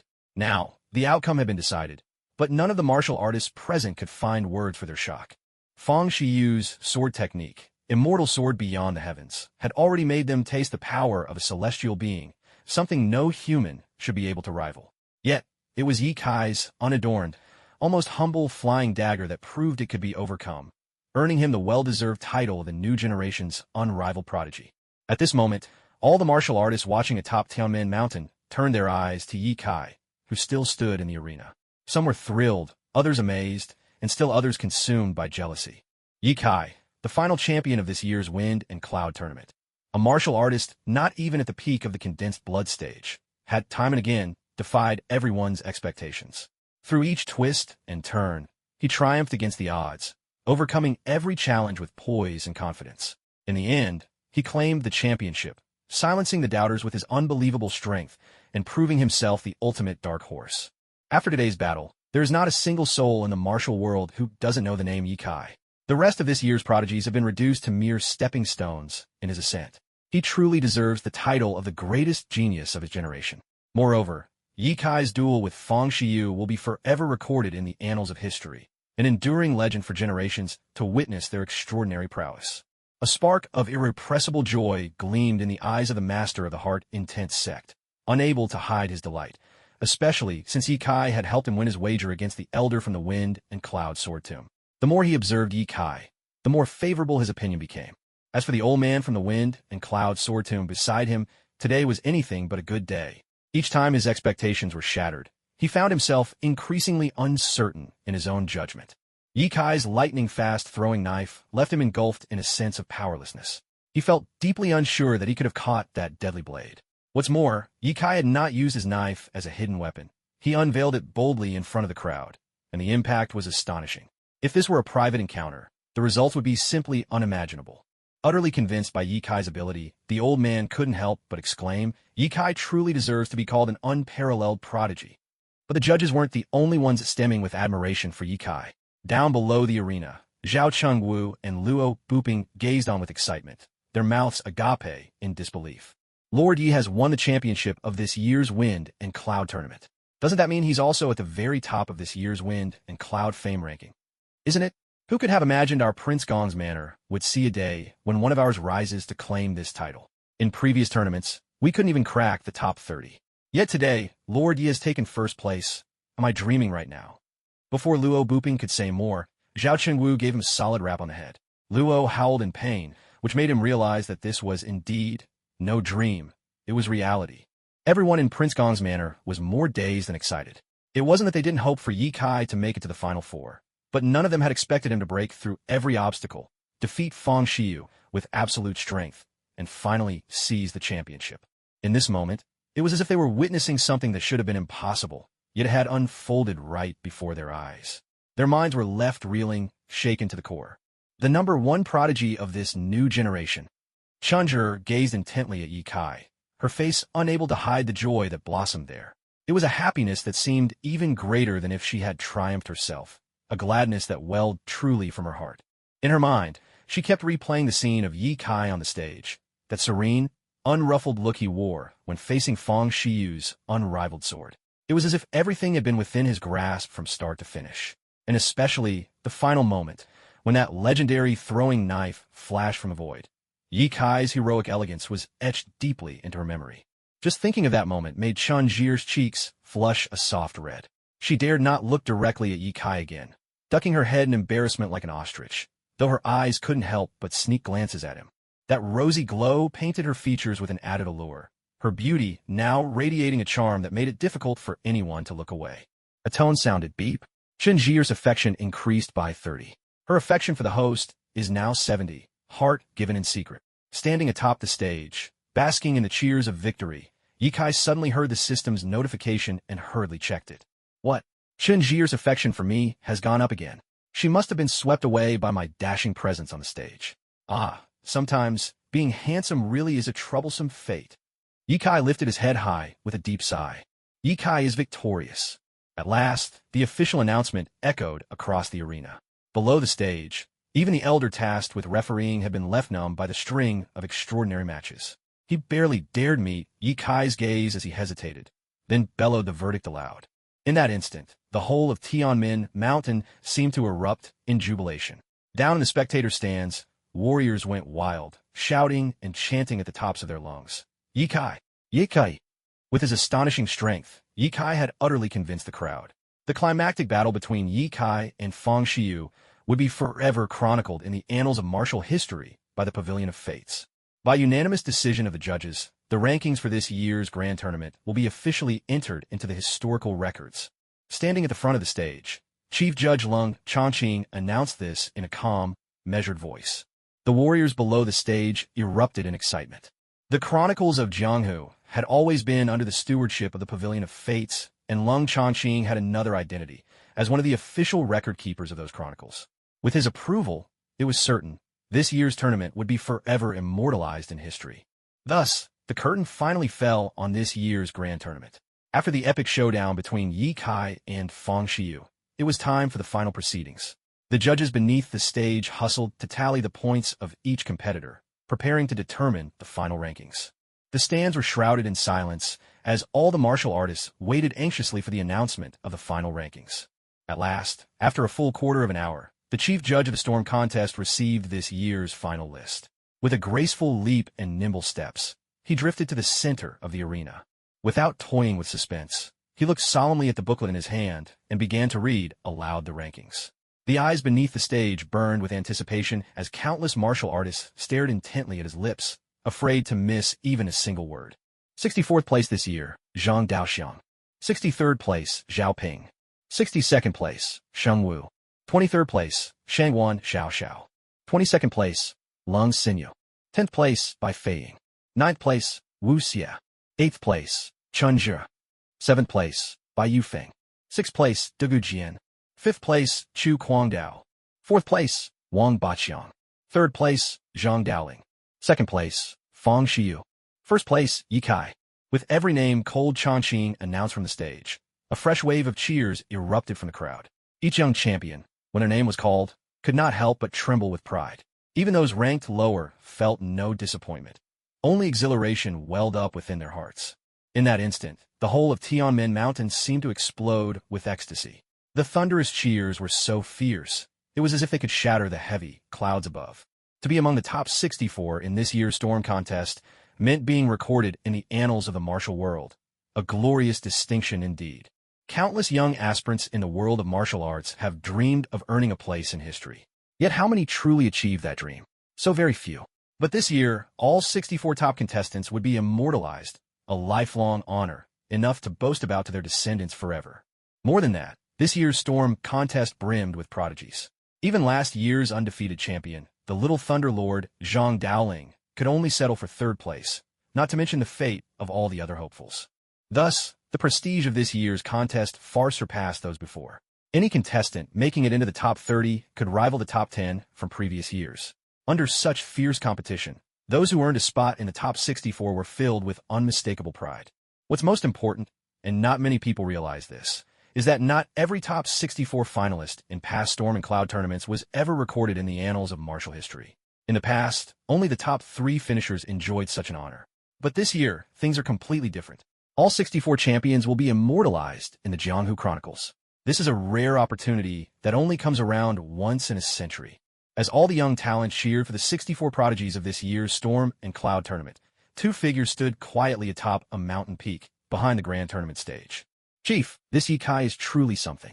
He actually managed to defeat Fang Xiyu and claim the championship of this year's Storm and Cloud tournament. When the chief judge announced Yi Kai's victory, a middle-aged man in a purple robe spoke in an even, composed tone. Next to him stood another man, clothed completely in black, a fitted black robe wrapped around his muscular frame, his strong arms exposed. On his forearms, he wore a pair of gleaming arm guards, embossed with golden dragons that sparkled in the setting sun. His features were strikingly handsome, and though he was already past 40, not a trace of age marked his face. His eyes stayed fixed on the arena below. A crimson cloak billowed behind him, not menacing, but exuding sheer and boundless authority. With him standing upon this land, it was as if all things in the world revolved around him. He was the sovereign of this realm, holding the fates of all within his grasp. In his hand was a sheet of paper covered in meticulous records of Yi Kai's life. Every detail from his background to the present day, so thorough even Yi Kai himself would have been astonished to see it. It chronicled everything. Yi Kai's harsh punishments for evildoers, his daring assassination of the Heaven Society's 6th Elder, his ascension at the Tower of Shocking Dragon. Deeds great and small, all vividly portrayed. These details have been gathered by his own intelligence network, the agents of Celestial Secrets Hall. Not a single move of Yi Kai's escaped his watchful eye. Even after Yi Kai's secret mission to assassinate the 6th Elder, not a whisper of news escaped the shadows. This was no accident. It was he, leveraging the power of the Heaven Society, who forcibly kept things under wraps. All the while, Yi Kai had believed his plan flawless, never knowing someone was secretly aiding his escape. After a moment's quiet contemplation, he spoke slowly. Yi Kai is an essential piece in my grand design. Keep a close watch on him. This time, not a single mistake will be tolerated. The man beside him hurriedly dropped to one knee, his expression filled with deference. Chief, rest assured, the matters with the Imperial Court are all in order. Everything is prepared. We're only waiting for the final push. Excellent. I've waited long enough for this moment. This time, there is no room for failure. Success is the only option. There is an unmistakable dominance in his voice, so commanding that the man next to him dared not even move, only bowing his head lower in obedience. At last, his hand gave the slightest tremble, and the sheet of white paper he held instantly crumbled into a pile of fragments, carried away by the fierce mountain wind. Amidst a range of majestic mountains stood a city built into the very slopes. On 3 sides, the city was girded by unfathomable cliffs, leaving only a winding, shadowy path as the sole route within. Along that path, countless barriers stood guard. No matter how powerful one's cultivation, infiltrating the city was nearly impossible. This was the royal capital of the Qing dynasty, Great Jing. At this moment, the great bell in the heart of the palace suddenly tolled, its deep sound resonating throughout the capital. Within the central hall of the palace, 2 elderly men abruptly opened their eyes, their faces marked by unspeakable shock. Under their breath, they murmured, "The ancient bell tolls. Heaven and earth mourn." The last time it sounded was on the eve of the righteous clan's war against the demonic sections. This time, the bell rings even louder than before. Another bloody storm is about to sweep across the martial world. The bell tolled 81 times, 26 more than the last, leaving the two elders facing each other, their bodies tingling as if struck by lightning from head to toe. 9 times 9 returns as 1. The divine Lord appears. 81 tolls of the bell. The moment we've awaited is finally upon us. One of the elders slowly stood, gazing at the ancient bell by the door. With a heavy sigh, he spoke, "We must not miss out on this struggle for fate. Not this time." The other elder finally nodded, his gaze turning to the east, the very direction where Mount Tianmen stood. At that very moment, Ye Kai remained blissfully unaware that he had already been swept up in a conspiracy that would engulf the entire world of martial heroes, and that he was destined to stand at the eye of this storm. When Lung Chongqing heard Ye Kai's name announced as first, a flash of shock flickered in his eyes. He had watched the entire match from the rooftop of the Tiandi Pavilion, and Ye Kai had left a deep impression on him, especially that mysterious violet energy, which filled Lung Chongqing with intense curiosity. Lung Chongqing fixed Ye Kai with a searching gaze, then with a gentle step, leapt gracefully to Ye Kai's side. His voice was cool and unyielding as he asked, "May I take a closer look at that mysterious violet power within you?" Lung Chongqing's voice was cold as ice, carrying an air of absolute authority that allowed no refusal. The young heroes around the ring all took note of the scene and began to whisper among themselves. I never expected Ye Kai to possess a secret that could move even Master Lung Chongqing. No kidding. Without some extraordinary encounter, how could Ye Kai have possibly become this year's champion? You really think just anyone could stand on that stage? Just as the surrounding martial artists turned their doubtful gazes toward Ye Kai, he finally realized what was happening. He turned his head, still wearing a look of confusion, and met Lung Chongqing's eyes with a calm, almost amused expression. "You want me to show you?" "That depends. What's in it for me?" he replied, his tone subtly playful. The nearby martial artists were utterly shocked by Ye Kai's audacious words. No wonder he was the champion of the Winds and Clouds tournament. He exuded arrogance beyond compare. After all, Lung Chongqing was one of the top 5 legendary masters in the martial world. Any sect leader would treat him with the utmost respect, catering to his every need. Yet here was Ye Kai, bargaining with him without a hint of fear. Was this arrogance or simply madness? Lung Chongqing let out a soft laugh. It had been a long time since anyone dared speak to him this way. Ye Kai truly piqued his interest, someone bold enough to ask for benefits in return. The feeling was new and surprisingly refreshing.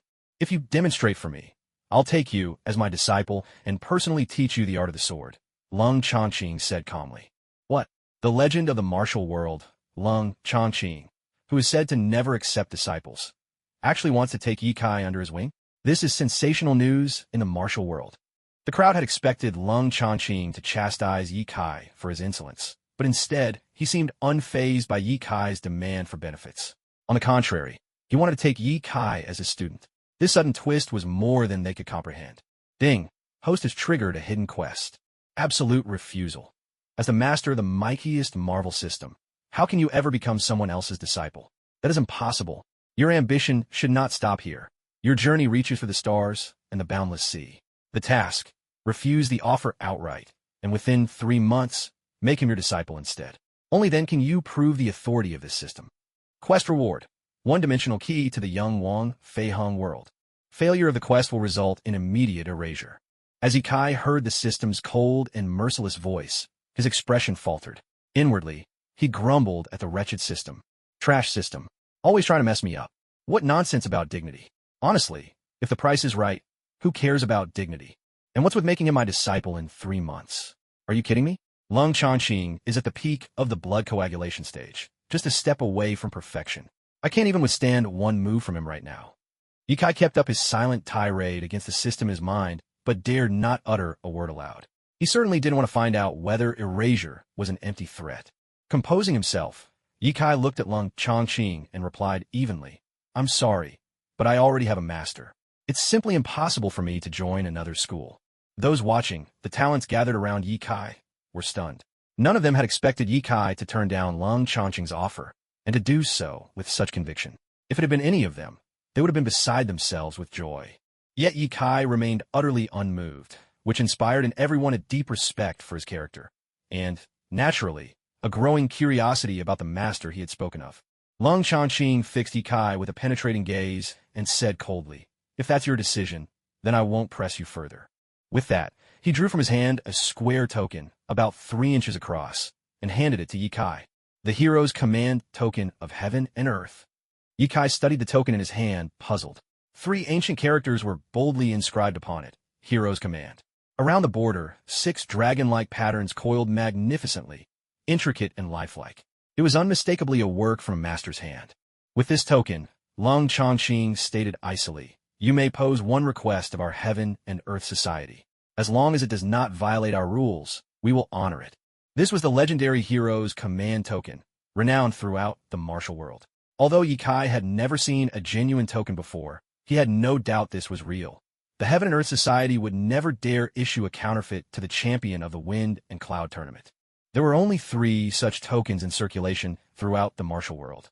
One rested with Chu Jingxia, son of the former chief of the Heaven and Earth Society, as gratitude for Chu Kuanga, who had once saved the society in its moment of crisis by single-handedly defeating the demonic cult leader Lung Wuhan. The other 2 belonged, one to Qin Jinan, the head of the Azure Dragon Gang, and now there was a new one in Yikai's possession. The gathered heroes gazed at Yikai, their eyes shining with longing. To make a request of the world-renowned Heaven and Earth Society, one of the most powerful groups in the land. This was the dream of countless martial artists. Their glances toward Yikai brimmed with unspoken envy and ambition. As for Yikai, his only thought was to use the hero's command token to fulfill his mission to become an incense master for the Heaven and Earth Society. The time allotted to him by the system was running short. So, the moment Yikai held the token, he voiced his wish. "I wish to become an incense master of the Heaven and Earth Society." He weighed the token in his hand and coolly stated his desire to Lung Chongqing. Lung Chongqing was visibly taken aback. He never expected Yikai to use his request so swiftly, and on something that was neither easy nor impossible. The Heaven and Earth Society had 24 branches, each overseen by an incense master, much like regional governors. Thus, the society was extremely cautious in their selection, and every branch already had its master. For Yikai to request such a post so suddenly put them in a difficult position. A flicker of astonishment flashed across Lung Chongqing's eyes. After a moment's silent contemplation, he responded slowly, "Come with me. I must consult with Chief Chun." Yikai nodded, tucked the token away into his personal storage, and followed Lung Chongqing deeper into the inner sanctum of the Heaven and Earth Society.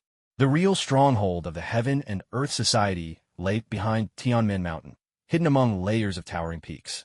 From where Yikai stood, he could only make out a faint outline of a black structure. As he drew closer, he realized it was a grand hall hewn from dark stone, its imposing form radiating an aura of solemn majesty.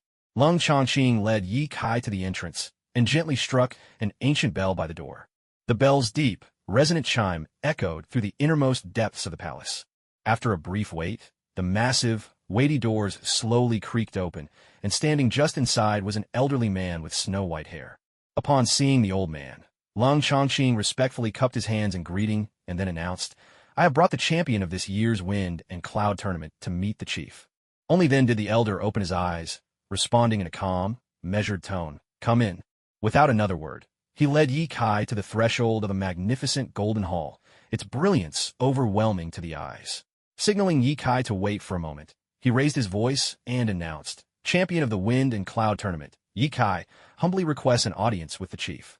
After the span of a few heartbeats, a faint, melodious voice drifted from within. "Enter." The old man then guided Yikai inside, and as Yikai stepped across the threshold, the splendor of the scene struck him dumb.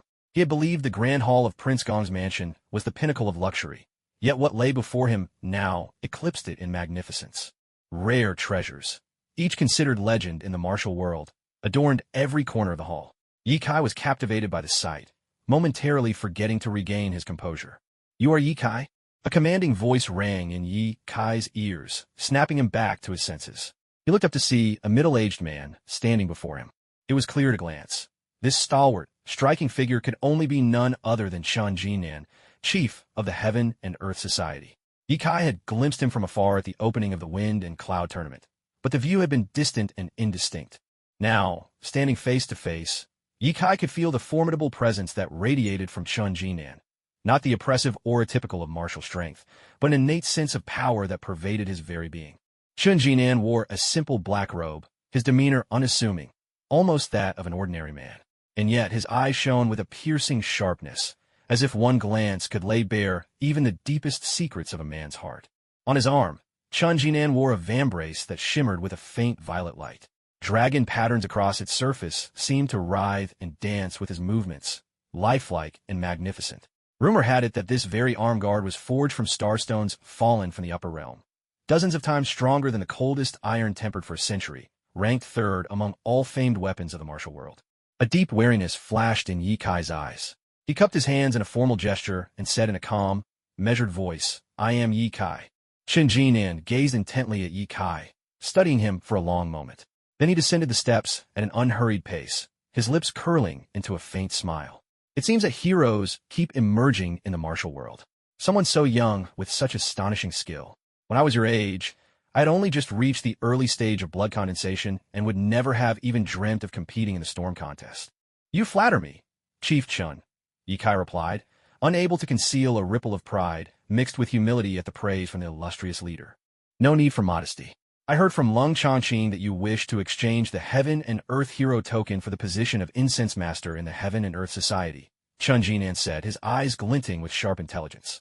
In the next moment, a potent force radiated from Chun Jinan, abruptly plunging the temperature in the Grand Hall and pressing down upon Ye Kai like an invisible mountain. The overbearing aura was so overwhelming that Ye Kai's courage seemed to evaporate. He had never before felt such oppressive power. His only recourse was sheer willpower, clinging desperately to composure. A chill ran through his heart as dread crept in. Ye Kai worried Chun Jinan had uncovered his true motive to get closer to the clandestine roster of the Heaven and Earth Society. Cold sweat broke out on his brow. Just as he was about to stammer out an explanation, Lung Changqing, standing by Chun Jinan's side, spoke. The Heaven and Earth Society is one of the preeminent sects in the realm. Countless talented martial artists dream of serving under its banner. It's not surprising that Ye Kai seeks the position of Incense Master. Lung Changqing's words prompted Chun Jinan to withdraw his overwhelming aura. Only then did the color return to Ye Kai's face, and his breath eased.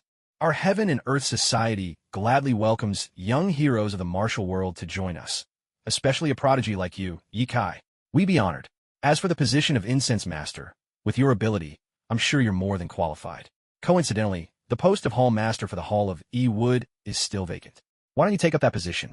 And, might I add, I'm inviting you personally to serve as the Hall Master. So there's no need for you to trade your Heaven and Earth Hero token. Keep it as a token of honor, said Chun Jinan, a broad, genuine smile lighting up his face. Ye Kai responded promptly, bowing and declaring, I shall devote myself fully to the Heaven and Earth Society, serving to my very last breath. Chun Jinan patted Ye Kai on the shoulder, then turned and strode out of the Grand Hall, his voice echoing back. Report to your new post tomorrow. Only after Chun Jinan's departure did Ye Kai's taut nerves finally begin to relax. The remnants of that intense aura had left beads of sweat in his palms. Inwardly, Ye Kai mused, his cultivation must have reached the pinnacle of the blood condensation realm. To command such overwhelming pressure, I still have a long way to go. On the surface, Lung Changqing showed no hint of emotion, but inwardly, faint ripples stirred. He had indeed spoken up for Ye Kai, for now, only because Ye Kai happened to be in his favor. Yet the Grand Master had so easily granted Ye Kai the position of chief of the Imu Hall, without the slightest hint of suspicion. In fact, my words seemed to give the Grand Master a convenient pretext for this decision, which left Lung Changqing a little puzzled and confused. Ye Kai's skills were indeed astonishing, but every Hall Chief of the Heaven and Earth Society was a notorious figure in the martial world, each possessing formidable strength. In fact, there were some chiefs so formidable that even Lung Changqing could not say with certainty that he could defeat them, much less say the same about Ye Kai. No matter what, Ye Kai had now been appointed by the Grand Master as the chief of Imu Hall. All that's left for me is to watch and see if Ye Kai truly has the ability to manage his subordinates. After all, running a branch of the Heaven and Earth Society is nothing like fighting on a stage. It takes cunning and a clear mind. Martial prowess is sometimes just a supporting role. With this thought, Lung Changqing cast a long, searching glance at Ye Kai. He patted him lightly on the shoulder, then led him away from the Heaven and Earth Society's headquarters. Ding! Congratulations to the host for completing Main Quest 2. Become Hall Chief of the Heaven and Earth Society. Ding! Congratulations to the host for acquiring 1D level Marvel character card. Hearing the familiar voice of the system after a long absence, Yikai saw another D-level card credited to his account, and his mood instantly soared. His aim for this journey had been achieved, and there was no need to linger. So he followed Lung Chanqing back to the competition grounds on Tianmen Mountain. As soon as Yikai arrived at the arena, he spotted Zhao Chengwu from Prince Gong's residence and Luo Buping waiting anxiously by the ring. Seeing Yikai appear, the two immediately rushed up and surrounded him. A crowd from the edge of the stage surged toward Yikai, but one figure in front darted ahead and reached him before anyone else, throwing her arms around him in a tight embrace. "Yilan, why are you here?" Only now did Yikai realize it was his younger sister standing before him. He was startled for a moment, then wrapped his arms around her in return. The two embraced tightly, and the warmth of family surged through Yikai's heart. After a long while, Yilan finally let go. Her eyes glittered with pride as she looked up at Yikai and said in her soft voice, "Brother, I knew you would win the championship. You're the best there is." Yikai grinned, ruffling Yilan's hair, and feigned a scolding tone. "Didn't I tell you to wait at home like a good girl? What are you doing here?" Yilan glanced bashfully at the young woman in red, standing behind her. Following her gaze, Yikai saw that it was Chunju. "Brother Yi, I brought Yilan here. I hope you won't mind," Chunju said, her lips curving gently as she spoke. "Not at all," Yikai replied. "I just didn't want Yilan to worry. Since everything's fine now, that's all that matters." Yikai gazed at Chunju before him, and he knew she deserved her reputation as the most beautiful woman in the martial world. Her figure was full and alluring, her waist slender and delicate, and her exposed neck and face fairer than frost and snow. Even just her silhouette was enough to spark one's imagination. But upon closer inspection of her face, one could not help but marvel, as if the creator had poured all his care and artistry into crafting such an unparalleled visage. Even though Yikai's heart and mind had been steeled and hardened by wicked wills, he nevertheless found himself, for the first time, lost in a fleeting wave of emotion and fascination. He stared blankly at her for several seconds before regaining his composure, clearing his throat with some embarrassment, and said, "Today, I'll play host. Let's head to the restaurant and have a proper feast." Hearing this, Zhao Chengwu and Luo Buping, who stood nearby, lit up with delight. They laughed heartily, exclaiming, "We won't go home until we're drunk tonight. We'll give Lord Yi a good run for his money." Just as Yikai and the others were about to set off, a bright, youthful voice called from behind them, "Brother Yi, wait for me." Turning around, Yikai and his companions saw two familiar figures approaching. It was young Wu Xie and Fang Xiyu. Wu Xie bounded over, nearly hopping to Yikai's side, grabbing onto his arm with all his strength, refusing to let go for anything. He shouted, "I want to come too. If you don't bring me, I'll just hold on and never let you go." Yikai couldn't help but laugh at Wu Xie's antics. He pulled Wu Xie close and said with a grin, "How could I leave you out? Come on now. Aren't you in the top 10 of the hero's role? So why act like a little child?" Only then did Wu Xie get up, a sly, triumphant smile spreading across his face as he walked proudly beside Yikai. Yikai lifted his head to ask Fang Xiyu, "Brother Fang, would you join us?" Fang Xiyu gave a small, amiable smile and nodded. He had already recovered from his previous defeat, and now viewed Yikai as the lifelong rival of his martial path. Together, the two could drive one another forward, making the journey far less lonely. While other outstanding youths remained behind, celebrating with one another, Yikai and his group had already left Mount Tianmen, arriving at a small town at the foot of the mountain. The town had only one tavern, called Hero House, established by the master of the Celestial Secrets Pavilion. They say, all heroes under heaven gather at Hero House. It might be an exaggeration, but truly, every famed young martial artist of the Jianghu had been here, each leaving a mark, a unique martial imprint, on the topmost floor. Countless swordsmen dreamed of climbing to the summit, to witness those powerful martial imprints, but only a rare few ever succeeded. To reach the top, one first had to face the ancient bell before the tower. Only by striking it 9 times could one enter the highest level. The bell itself had a long history. Legend had it that it was passed down from the Yellow Emperor of ancient times and possessed extraordinary powers. This ancient bell is known as the Bell of Righteous Spirit. The way to ring it is quite unique. Only a warrior who channels their own inner strength into the bell can make it sound. Any external force is utterly useless. Countless heroes of the martial world have tried, but not even the faintest tone has ever echoed from the bell at their touch. Only those born with extraordinary talent can make the bell ring. Lung Chanqing was one such prodigy. He struck the bell, and its sound resounded 36 times.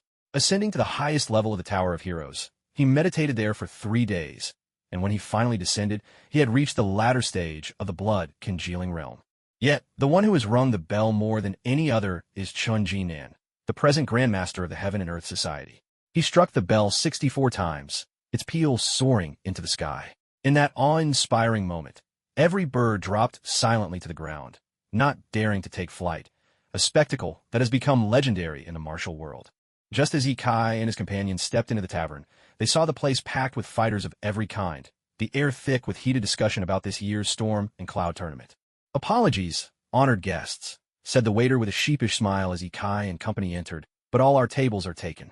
With the tournament underway, every seat in the tavern had been full for days, as martial artists from across the land gathered here. Hearing the waiter's words, Ikai turned to his companions. It seemed they'd have to wait a few hours more and find another place for a hearty drink in the city. At that moment, Luo Buping, walking just behind Ikai, noticed the most prominent table at the center of the second floor was empty, untouched by any other guest. Striding up to the waiter and pointing directly at the vacant table upstairs, Luo Buping fixed him with a menacing glare and barked. "Didn't you say the place was full? Then how come that table's available? Are you trying to trick us?" Startled by Luo Buping's imposing presence, the waiter stammered nervously. "That table is reserved for the people from the Sword Tomb of Storm and Cloud." The martial artists nearby, drawn by the commotion, exchanged wary glances as soon as they learned the upstairs table was set aside for those of the Sword Tomb. A wave of cautious respect rippled through the crowd. The Sword Tomb of Storm and Cloud was a top-tier power in the martial world, famed both for the ferocity of its disciples and, even more so, for ruthlessly protecting their own. Offend a member of the Sword Tomb, and you'd better be prepared to spend the rest of your days running. The elders of the tomb never rested in their pursuit of vengeance. "Since that table's reserved for someone else, let's not make things difficult for the waiter. We'll wait a few hours and find another place in the city to eat," Ikai said, raising a hand to keep Luo Buping from pressing the issue further. Just then, a new sound of footsteps approached the door.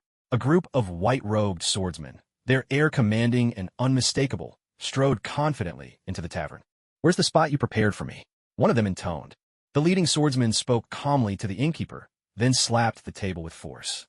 A silver ingot flashed before the innkeeper's eyes, dazzling him. He hurriedly pointed to a few empty tables on the second floor, his gaze fixed intently on the shining silver left on the table. The swordsman tossed the silver directly into the innkeeper's arms and turned to head upstairs. But just as he was about to take a step, he caught sight of a young man in blue standing at the doorway. He froze for a moment. After studying the youth for a few seconds, he walked over to stand in front of Ikai and said, "Young friend, forgive me for being forward. May I ask if your surname is Yi?" Ikai turned his head with a puzzled look at the swordsman before him, then nodded slightly. A sharp glimmer flickered in the swordsman's eyes. He said, "Brother Yi, it looks like you're here for a drink as well. Why not join us at our table?" As soon as these words were spoken, all the heroes in the hall were taken aback. The swordsman in white before them was none other than MOK, the youngest elder in the history of the Stormcloud Sword Tomb, having reached the late blood condensation realm at only 36. His talent had made him a legend. Rumor held that MOK was fiercely proud and dismissive of most people. Ordinary men rarely even caught his eye. So for him to personally invite this blue-robed youth was utterly astounding. This year's Stormcloud tournament was an elite affair. Very few had the privilege of watching on Mount Tianmen itself. Only the great sects had enough spots. Smaller factions had no such chance. They could only wait at the foot of the mountain for tidings from the Pavilion of Fate. So it was not surprising that most present hadn't recognized Ikai. Even as an elder of the Sword Tomb, MOK did not hold the authority to judge the competition. He could only watch from a distance. Yet Ikai had left an unforgettable impression on every warrior in the stands. So when MOK glimpsed him, he instantly felt a sense of familiarity. Now, hearing Ikai confirm his surname, and feeling the extraordinary presence emanating from him, MOK was certain this was indeed Ikai standing before him. "With such an invitation from you, how could I possibly refuse?" Ikai replied with a gentle smile. Hearing Ikai's modest response, MOK couldn't help but laugh heartily. "Brother Yi, you're far too humble. Your performance in the Stormcloud tournament was nothing short of awe-inspiring. In fact, if these folks here knew who you are, they'd be scrambling to toast you. It's hardly a favor that I invite you now." The warriors present were once again astonished by MOK's words. Just who was this blue-robed youth to command such regard? A few quick-witted ones caught on, hints of realization dawning in their eyes. Disbelief flickered on the face of one onlooker. He murmured under his breath, "Could it be? Could this man truly be Ikai, this year's champion of the Stormcloud tournament?" The moment these words were spoken, All the martial artists present were taken aback. None of them had expected that the extraordinary-looking young man before them was, in fact, the champion of this year's dominance tournament. Truly, the world can be a small place. Their gazes toward Ye Kai now brimmed with deep respect. Compared to previous years, this year's dominance tournament had been several times larger in scale, drawing nearly every talented youth from the major factions throughout the world of martial arts. The final roster of 64 had even been immortalized in the annals of Jianghu history. Above all, Ye Kai, the champion of this year's tournament, had become legendary overnight. None of the martial artists present had actually met him before, but every one of them knew his name. Today, both Ye Kai and Fang Xiyu were already acclaimed among the chivalrous youth as peerless prodigies. In particular, Ye Kai himself had been hailed as the most dazzling star among the new generation of the martial world. The tournament had only just ended, after all. In a few days, Ye Kai's name would surely resound throughout Jianghu, remembered by all who walked its roads. Feeling slightly embarrassed as the martial artists around him continued to stare, Ye Kai rubbed his nose and said with a mild smile, "You're being too kind. This is just to pay for the food and drink. Please, accept it." With that, Ye Kai drew a silver ingot from his chest and, with a flick of his left hand, sent it arcing smoothly straight into M.O.K's grasp.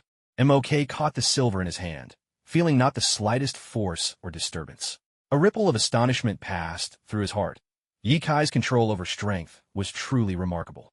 He froze for a moment before collecting himself, quickly hiding his surprise.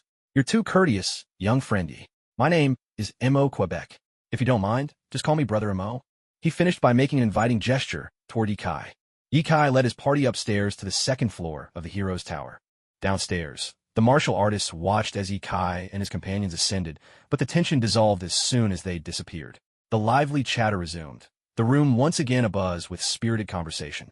They now crowded around the very man who'd first recognized Ye Kai, eager to hear him recount the legends of Ye Kai's battles in the dominance tournament. For a time, Ye Kai's name echoed through every corner of the tavern. "Brother, you're famous now in the martial world," Yilan said, grinning at Ye Kai after overhearing the commotion from downstairs. "Oh, just empty reputation. True strength is all that really matters," Ye Kai replied calmly. During the past few months since he'd arrived in this world, Ye Kai had lived through more than most people could imagine. He had already come to understand that Jianghu was a place where only the strong survived. True power was the bedrock of everything. Reputation only led to pride and complacency, and in the end, that was what most often doomed a person in Jianghu. Fang Xiyu heard Ye Kai's remark and couldn't help but nod in agreement. Fame was worthless before overwhelming strength, and throughout his life, his only pursuit had been the way of the sword. So no matter what others called him, all he ever saw was the sword. In fact, that might be the very reason his mastery of swordsmanship was so profound. As soon as Ye Kai and his companions set foot on the second floor of the Hero Pavilion, all eyes immediately turned towards them. So that's Ye Kai, the champion of this year's Storm and Cloud tournament. He does indeed have an extraordinary bearing. I heard his skills rival those of a late-stage blood condensation master. I wonder if that's really true. Martial artists on the second floor put down their chopsticks and stopped their conversations, their gazes converging on Ye Kai. Some looked upon him with admiration, others with curiosity. Every person's expression was different. Quite a few others, wandering martial artists, rose to their feet, wanting to invite Ye Kai to join them. But upon spotting M.O.K of the Wind and Cloud sword tomb by his side, they could only sit back down, their reluctance plain, yet not daring to utter a word. M.O.K welcomed Ye Kai and the others to their seats, called over the inn's waiter, and ordered the best wine, ready to share a hearty drink with Ye Kai. Seeing this scene, some bolder martial artists mustered their courage. One stepped forward, cup in hand, and raised his voice. "Master Yi, to have clinched first place in the Storm and Cloud tournament at such a young age. My name's Hu Yu from the Iron Palm sect. I offer you this drink in admiration." Without waiting for Ye Kai's response, he drained the bowl in one go, turned it upside down for all to see, earning a round of cheers from those present. Ye Kai, not one to put on airs, stood and shared a drink with Hu Yu. Watching Ye Kai's easygoing manner, Hu Yu couldn't help but exclaim, "Master Yi, you truly deserve to be called the finest young hero under heaven." Just as Ye Kai was about to reply, a cold chuckle rang out from a corner of the Hero Pavilion. "The finest young hero under heaven? That's a bold claim. If only talking big could twist tongues. Honestly, Ye Kai, you seem like nothing special to me. Your praise is vastly overstated." His voice cut through the hall, plunging what had been a lively, festive atmosphere into sudden, icy silence. "Who said that? Stand up and show yourself." Hu Yu swept his gaze around, shouting for the speaker. Be seated. It was I. From the corner of the second floor strode a man, strikingly handsome and dressed in elegant attire. Holding his wine cup, he glanced around at the martial artist with an air of unruly arrogance. He sauntered over to Yi Kai and said with disdain, "So, you're Yi Kai? You really don't seem so remarkable to me. This year's Storm and Cloud tournament must have been disappointing indeed, if someone like you could claim the title." Chun Zhe, who was standing behind Yi Kai, erupted in anger and shouted, "Yi Kai's strength has already been recognized by Lung Chongqing. Besides, you're among the top finishers from past tournaments, so such blatant belittling of Yi Kai only sounds like a showy attempt to attract attention. Don't you think? Whether I'm deliberately belittling him or not, a match will tell. I just wonder if you have the courage to go through with it." As he spoke, the man shifted his gaze to Chun Zhe, who stood beside Yi Kai. Pointing at her, he sneered, "You really are a born seductress, aren't you? So eager to defend this kid. Are you two having an affair, perhaps? If you refuse to come with me, can he even satisfy you?" The middle-aged man's lecherous look lingered on Chun Zhe, causing a blazing fury to ignite in Yi Kai's heart. He hadn't intended to provoke trouble, but to have the woman at his side insulted so brazenly was intolerable. A terrifying, overwhelming aura erupted from within Yi Kai, crashing over the assembled martial artists and making it hard for them to breathe. "I demand you take back what you just said." Yi Kai's voice was icy cold, every word laden with chilling intent. "Sorry, but I'm not in the habit of taking back my words. Unless, of course, you can defeat me." With that, he gave Yi Kai a mocking smile. In an instant, the formidable pressure of a late-stage blood condensation master surged from within him, surging straight toward Yi Kai. The martial artists in the crowd found themselves nearly suffocated by the two dueling auras. MOK fixed a long, thoughtful gaze on the middle-aged man. Then a sharp glint flashed through his eyes. "So, you're Wang Xiaoran, the so-called jade-faced swordsman who failed to even break into the top 64 a couple of tournaments ago? And now, over 40 years old, you've only just attained the late blood condensation realm. That's quite an impressive talent," MOK said with a booming laugh. At that, those around suddenly understood what was at stake. This Wang Xiaoran, who had just challenged Yi Kai, clearly had an axe to grind. He had planned this encounter all along. He wanted to use this year's champion, today's brightest star, Yi Kai, as a stepping stone to instant glory. You had to admit, it was a cunning scheme. If he could defeat Yi Kai right now, his fame would spread like wildfire throughout the martial world. And even if Yi Kai's path ahead was smooth and he became a legendary hero, that blemish, the defeat today, would remain, with Wang Xiaoran's name forever hitching a ride on Yi Kai's fame. Those in the crowd cast wary, even admiring glances at Wang Xiaoran. Who would have thought he'd devise such a clever route to notoriety? His scheming ran deep indeed. And this was pure, open manipulation. No matter whether Yi Kai accepted or refused, the glory and attention would all go to Wang Xiaoran. It was a flawless strategy, win or lose. Yi Kai heard MOK's words and immediately thought of the same thing. His expression grew even more cold and stern. He hadn't expected to be manipulated so thoroughly by others. Since that was the case, he would let them witness for themselves the true power of the champion of the Storm and Cloud Grand Tournament. "You don't need to know who I am. If you can defeat me, I'll take back everything I just said, but I doubt you have the courage." Wang Xiaoran looked at Yi Kai with utter disdain and spoke slowly and deliberately. "Don't bother with someone like that. How about I teach him a lesson for you?" Montake whispered quietly in Yi Kai's ear. Yi Kai waved a dismissive hand, signaling not to interfere. Matters of his own, no one else could resolve for him. Since the other party was clearly intent on making him a target, he might as well let them see if this stone was really as easy to bite as they thought. "I'll use just one move. If this one move can't defeat you, I'll admit defeat," Yi Kai said coolly. In that instant, the whole tavern fell silent as if time itself had stopped. Yi Kai's words landed in the minds of every martial artist present like a thunderclap, leaving all of them momentarily stunned. Although Wang Xiaoran wasn't the most powerful among the late blood consolidation stage, he'd been at the mid-stage for 2 years, accumulating deep reserves of strength. Yi Kai, despite being the champion of the Storm and Cloud Grand Tournament, was himself only at the mid-stage. There was a vast difference between the mid and late stages of blood consolidation. And to think he claimed he could settle everything with one move, such a feat wasn't trivial. Even the strongest fighters at the late stage wouldn't dare claim they could defeat Wang Xiaoran with a single strike. Yet Yi Kai had said it without hesitation. At that moment, everyone felt Yi Kai must be out of his mind. Only a madman would boast of defeating such an opponent in one move.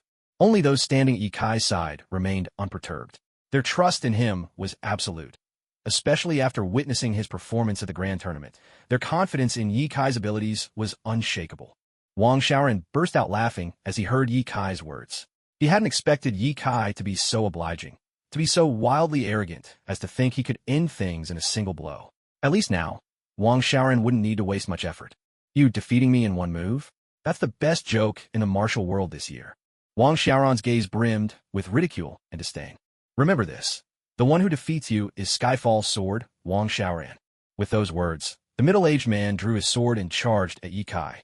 Wicked black sword light burst crazily through the air like fireworks, filling the sky and hurtling toward Yi Kai with the force of a storm.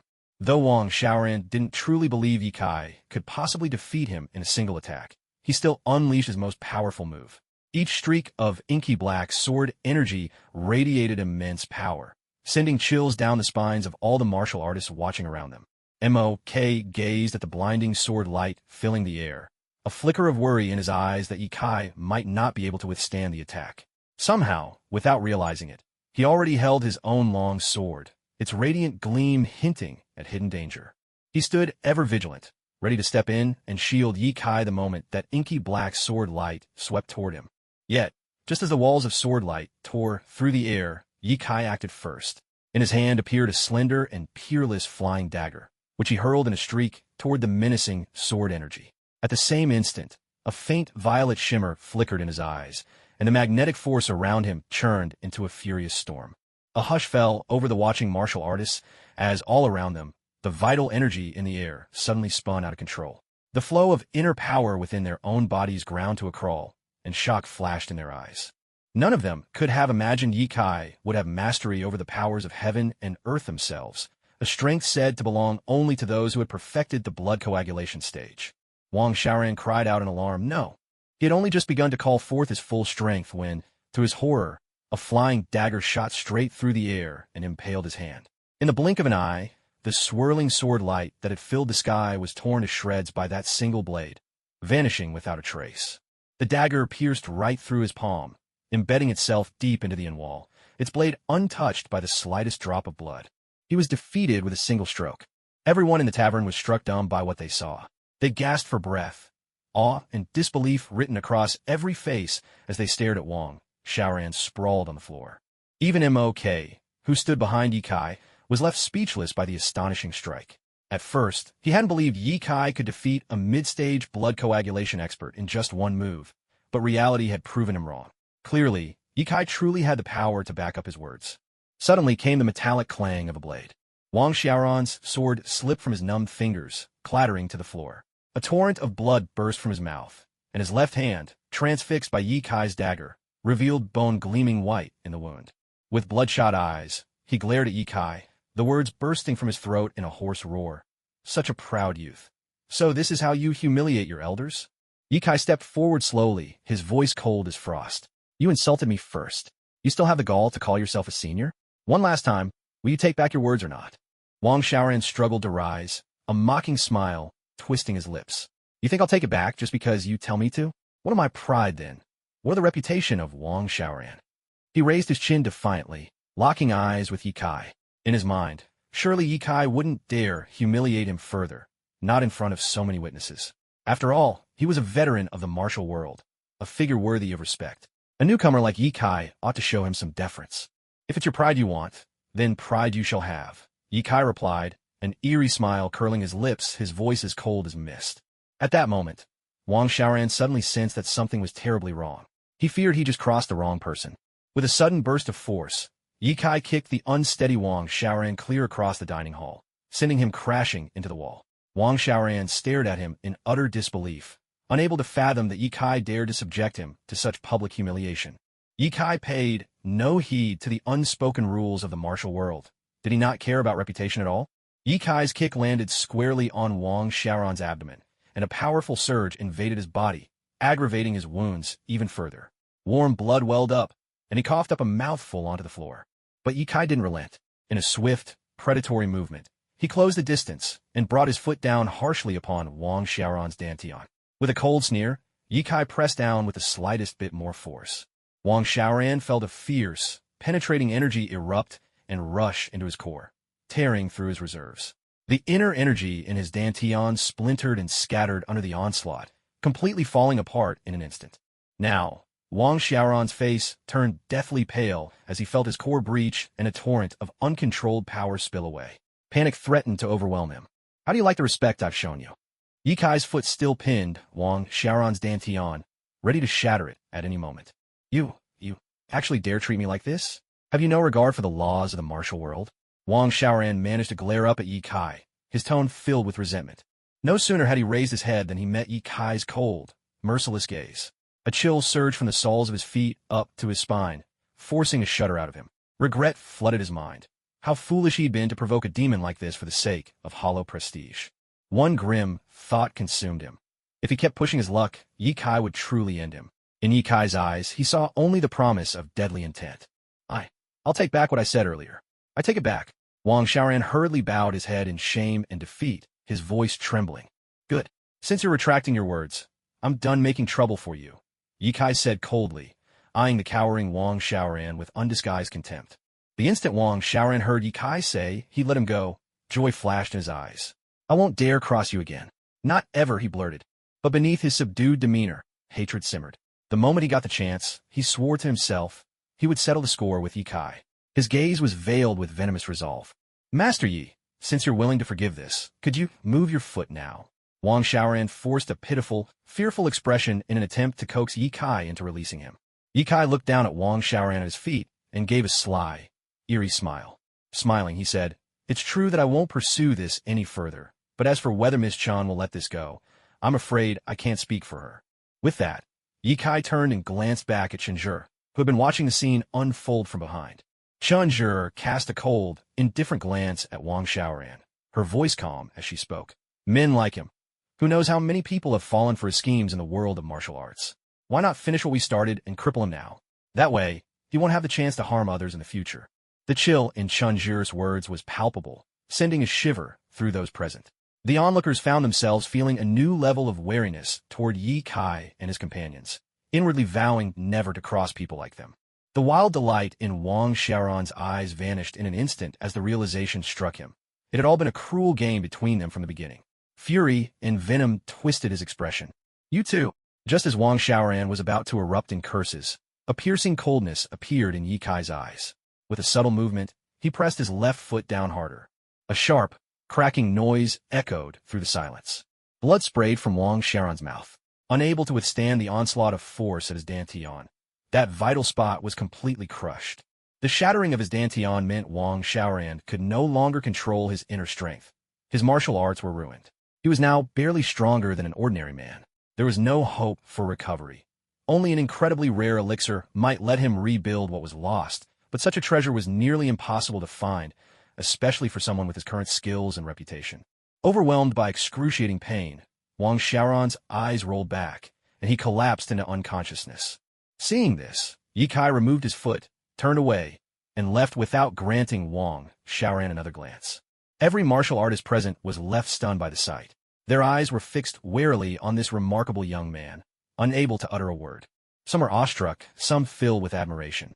Yet, there were still a number of old-fashioned men among them, believing that Ye Kai had violated the unwritten rules of the Jianghu, that he was far too ruthless in crippling Wang Xiaoran so thoroughly.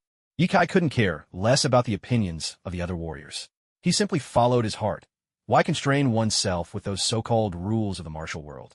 This world, after all, was one where the strong survive and the weak are prey. Only strength matters. Those without power who still tried to stir up trouble were simply clever tricksters, and such people were always the first to meet their end in the Jianghu. Looks like there'll be no drinking tonight. Let's go. After all that had happened, Ye Kai no longer felt like sharing a drink. He spoke calmly to those behind him, then turned to leave the tavern. A trace of delight flickered in Chenjie's eyes. Though she was a woman, her position as the daughter of Chenjie Nan, the leader of the Heaven and Earth Society, meant she had been exposed to the darker side of the martial world from a young age. Because of this, her perspective differed greatly from that of others. Chenjie was thoroughly pleased with Ye Kai's approach. In fact, if Ye Kai had shown the slightest hint of forbearance or indecision, it would have led her to see him as just another talented martial artist, someone who might one day meet a tragic end in the world of warriors due to his own indecisiveness. Just as Ye Kai and the others were about to leave, M.O.K. hurried to intercept them, calling out loudly, "You are my guests, after all. No matter how small my reputation may be, there's no way I'd let friends depart like this. Please, rest assured, Stay and enjoy this feast with me." With these words, he signaled to his followers to carry away Wang Xiaoran, and then cheerfully led Yi Kai and his companions back to the wine table. Mok had just witnessed with his own eyes Yi Kai crippling Wang Xiaoran's martial abilities, and a clear conclusion settled in his heart. Over the years, he had met countless talented youths during his wanderings across the martial world.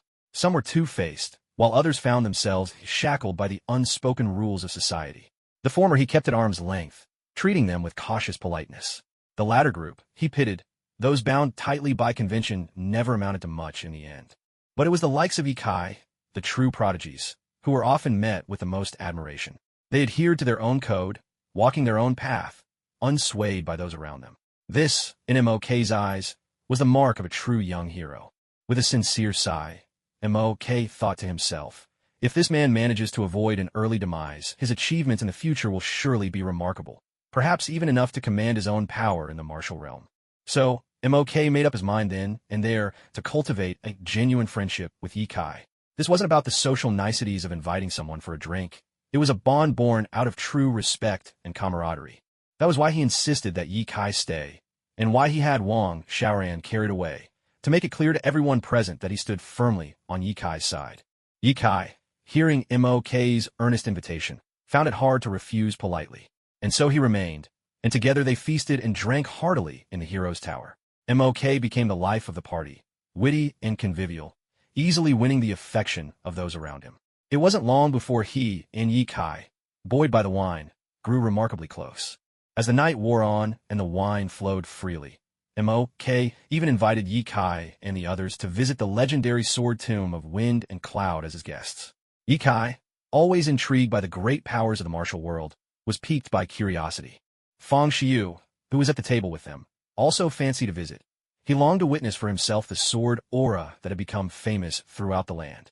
As for young Wu Xie, he wasn't quite ready to return to his sect, knowing full well that his master would only scold him and order him into seclusion. So, he decided he might as well go out and have some more fun before returning. Therefore, none of them refused the invitation. They all agreed readily, though Leaf changed his mind and said he'd have to settle affairs at Emu Hall of the Heaven and Earth Society before heading to the sword tomb of Winds and Clouds.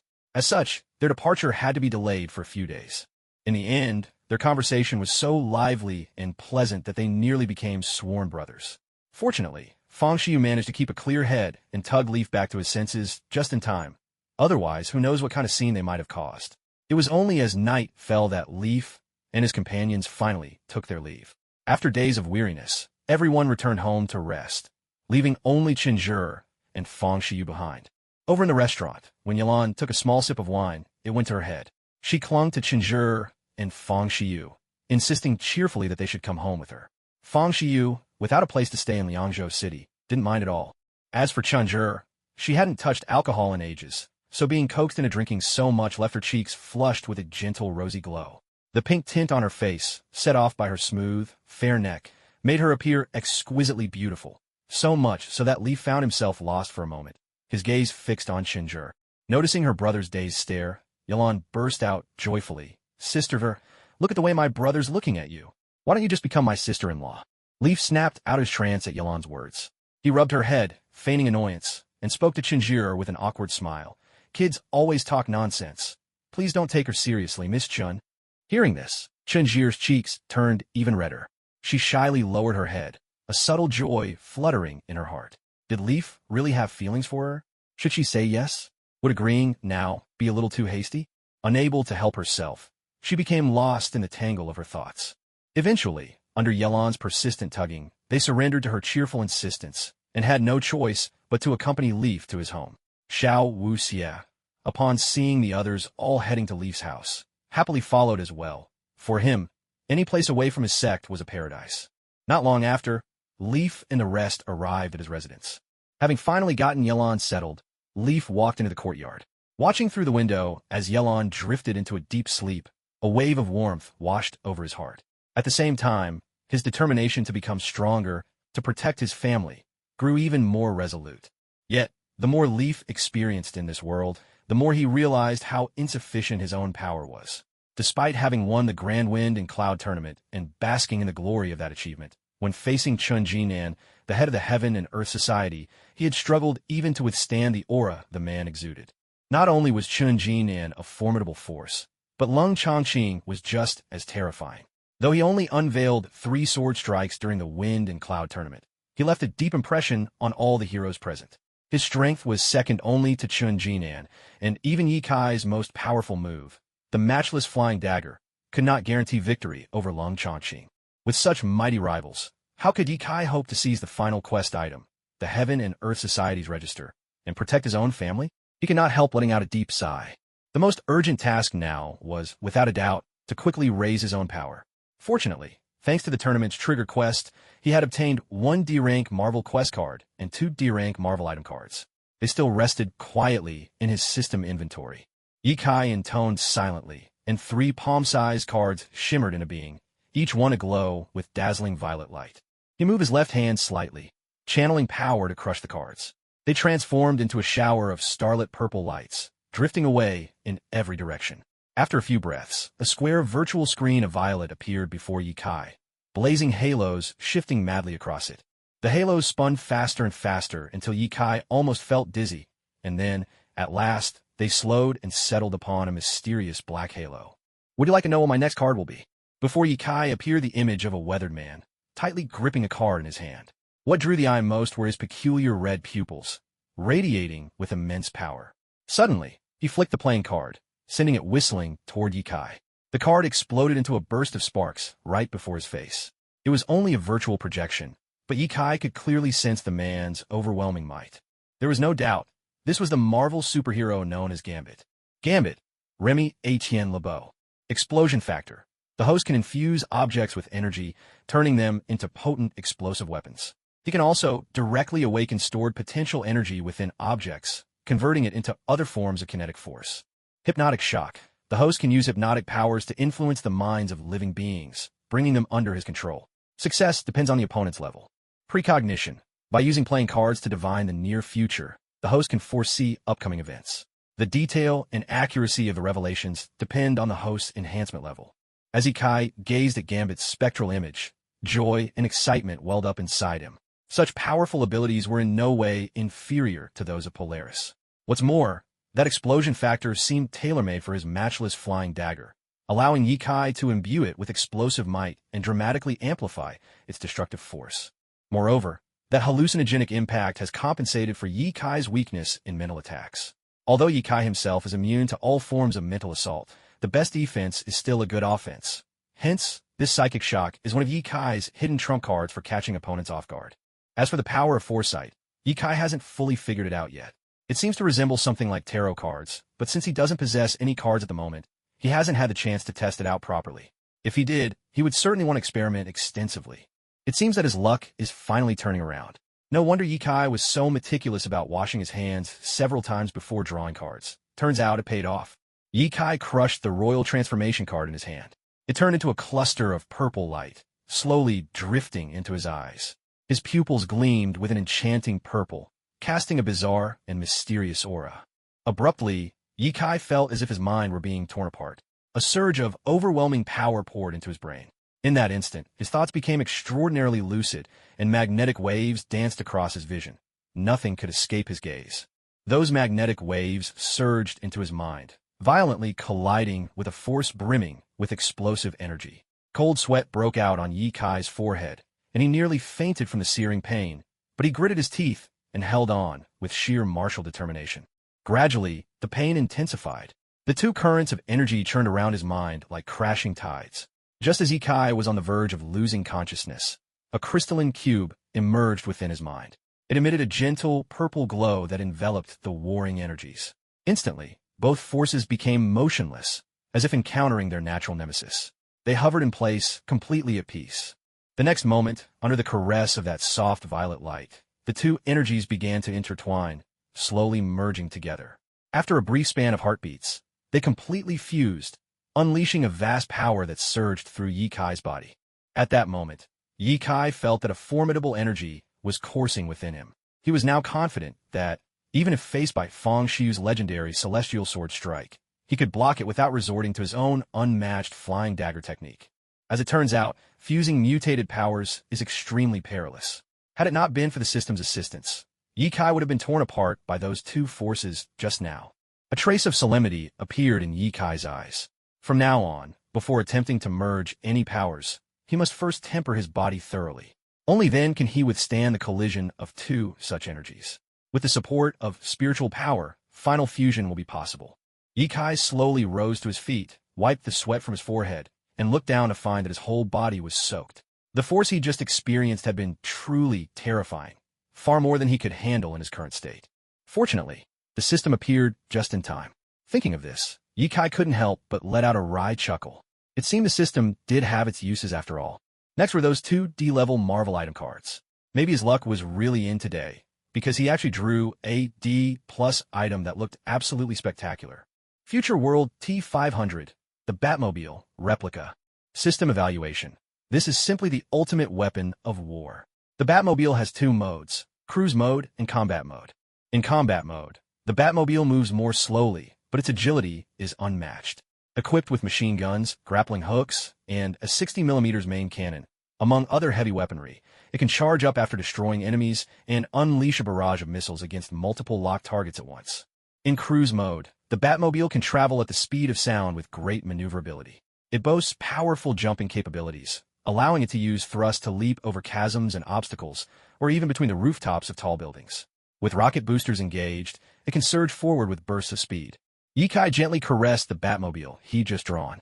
The cold metallic exterior, powerful and elegant contours, and the heavy weaponry concealed beneath the body, all of it left Yikai in awe. Owning a Batmobile has always been every Marvel and DC fan's dream. Yikai had been obsessed with Batman's ride ever since he'd first laid eyes on it. But in the real world, owning a Batmobile had always been nothing but a fantasy. Now, unbelievably, he really possessed one. Even a replica was enough to make Yikai's heart leap with joy. Wow, what a steel monster! Still lost in his ecstatic reverie, Yikai hadn't noticed the figure approaching from behind. All he registered was a delicate scent carried on the air.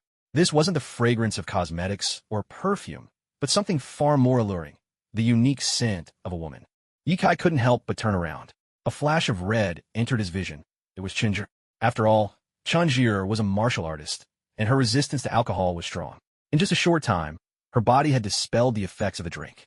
She had seen Yikai leave the room and head alone into the courtyard. Driven by a woman's natural curiosity, she followed him outside. But all she saw was Yikai standing motionless in the center of the yard. The virtual screen before him was only visible to Yikai and to no one else. She watched as Yikai stood in the courtyard, dazed and motionless. She had intended to step outside to greet him, but just as she was about to do so, she caught sight of Yikai trembling slightly. Cold sweat beaded on his forehead, his face flushed, as if he were enduring an excruciating pain. A look of concern flashed in her eyes, yet she feared Yikai was at a critical juncture in his cultivation, so she dared not act rashly. She could only wait quietly in the background, ready to rush forward and help him if needed. Fortunately, after a few minutes, Yikai returned to normal. What's more, his entire being now radiated a powerful force, one that Chinjur had never sensed before. This was a strength rooted in his bloodline, utterly unlike her own martial cultivation, which emphasized physical and spiritual discipline. The strength emanating from Yikai was overtly different. Chinjur could distinctly feel that this force was not acquired through training. Instead, it resembled an innate talent, something that sprang from his very genes. An intense curiosity welled up in her heart. While Chinjur was still reeling from the revelation of the power within Yikai, a monstrous figure of steel suddenly appeared in the sky, its appearance so menacing that she couldn't help but cry out in alarm. Only then did Yikai notice her presence. Embarrassment flickered in her eyes. She stuck out her tongue playfully and walked out obediently from her hiding spot. Yikai spotted Chinjur standing behind him and frowned slightly. He didn't really worry about the system being exposed. After all, the system interface was visible only to him. No one else could perceive it, something he had already verified when he first crossed over. What he hadn't anticipated, however, was that Chinjur had been standing behind him just as he summoned the Batmobile. That part was going to be difficult to explain, and he couldn't help but feel a headache coming on. What is that steel monster? Can I touch it? Chinjur, brimming with childlike curiosity, gazed at the Batmobile before Yikai, her eyes shining with eagerness. That's a specialty from my homeland. It's all a sports car. Go ahead, touch it if you like, Yikai replied, turning to her and making a welcoming gesture. With great care, Chinjur stepped closer to this metal behemoth, her slender hand reaching cautiously towards the window. A mischievous smile played at the corner of Yi Kai's mouth as he made a subtle motion with his hand. All at once, the jet-black Batmobile issued a cold, mechanical message. Navigation mode activated. Startled by this talking steel giant, Chunjiro jumped back in fright and darted behind Yi Kai, clutching him tightly. Her supple figure pressed closely against his arm, making Yi Kai's heart race with uncontrolled excitement. Just as he was reveling in the delight of her soft embrace, a sudden wave of murderous intent washed over him. He quickly opened his eyes, only to find Chunjiro glaring at him with simmering anger. Chunjiro looked up and caught sight of Yi Kai's mischievous grin. In that instant, she realized everything had been Yi Kai's doing, and a murderous aura seemed to loom over his head. Sensing Chunjiro's anger, Yi Kai gave an awkward chuckle and hurriedly explained, "The sports car just wasn't behaving itself. I didn't expect that to happen either." He followed up with a helpless shrug. But Chunjiro remained unmoved, silently fixing Yi Kai with a steady gaze. "How about this?" Yi Kai suggested. "Let me show you what it feels like to ride in a real sports car." No sooner had he finished speaking than he led Chunjiro over to the Batmobile. Chunjiro eyed the vehicle warily, her caution clear as she hesitated to come any closer. Yi Kai opened the car door and, catching sight of Chunjiro's guarded expression, burst out laughing. "Relax. As long as I'm here, Yi Kai will always keep you safe." Only then did Chunjiro slowly draw nearer to the Batmobile, reaching out with curiosity to touch it. She felt a chill under her palm, no trace of life. The intrigue in her eyes grew even deeper. Yi Kai watched Chunjiro study the Batmobile like an inquisitive child, feeling secretly amused. So the most famed beauty in Jianghu is really just a girl at heart. Adorable, even. After quite some time, Chunjiro was still captivated, her curiosity far from satisfied. Yi Kai had no choice but to gently pull her into the car, smiling as he said, "I'll give you a taste of real excitement." He took the driver's seat. Immediately, a cold, mechanical voice echoed inside, verifying driver's identity. Identity confirmed. "Hello, master." Yi Kai replied calmly. "Activate travel mode." Travel mode activated. The Batmobile unleashed a rush of air, its tires slowly lowering and sending small sparks skittering across the ground. The engine roared with intensity, sending a surge of adrenaline through anyone within earshot. Yi Kai gripped the wheel tightly, a faint smile playing at his lips. There was a sudden whoosh, and the Batmobile shot forward at staggering speed, so fast that the trees on either side blurred into streaks, sweeping past the car like an arrow's rain. The sheer velocity left Chunjiro pale and breathless. She clung to Yi Kai's arm fiercely, her eyes wide with terror at the ever-changing scenery whirling by. Yi Kai glanced over and gave her a reassuring smile, thinking to himself, "I'm the speed king of QQ racing. Today, I'll show you what real speed means." Then, with a wry note, "Although I am a man of endurance, a true marathon runner, not just a flash in the pan." In just a matter of seconds, Yi Kai had already sped beyond the outskirts of Liangzhou City. Leaves whirled up and danced around the car, caught in its wild, relentless momentum. Chunjiro gradually adapted to the speed and slowly opened her eyes, astonished by everything around her. She had never seen anything that could travel this fast, and what amazed her more was the total lack of jolting. It was far more comfortable than any sedan chair she'd ever ridden in. Suddenly, a steep hillside appeared up ahead, but the Batmobile didn't slow down at all, charging straight toward it. Watching the slope draw nearer and nearer, Chunjiro couldn't help but cry out in alarm, squeezing her eyes shut, too afraid to witness what was about to happen. A faint smile appeared at the corner of Yi Kai's lips as he pressed hard on the accelerator, sending the Batmobile hurtling toward the hill. Just as they were about to crash, a concealed engine device popped out from beneath the Batmobile, emitting an eerie violet glow. Driven by this mysterious energy, the Batmobile leapt up in an instant, soaring cleanly over the steep rise. Not only did the violet light not fade, it grew even more intense. Vivid orbs of purple energy spiraled from Yi Kai's hands, melting into the Batmobile and boosting its performance even further. With the rocket propulsion dramatically enhanced, the Batmobile now hovered freely in midair. Trembling, Chunjiro waited for the disaster she'd imagined, but when nothing happened, she slowly opened her eyes.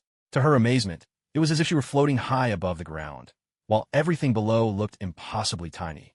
She gazed around in delighted wonder. She had never dreamed that, within her lifetime, she'd truly be able to fly. The sensation was nothing short of magical. Though martial artists could, with their skills, momentarily leap through the air, it lasted only a blink of time and always required leverage. Stepping on one's own foot to stay aloft was pure fantasy. Ye Kai glanced over at Chenjie, who was radiant with excitement at all she saw.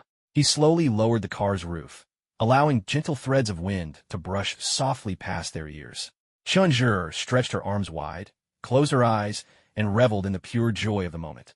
The whispers of a natural breeze filled her ears, tender currents caressing her arms.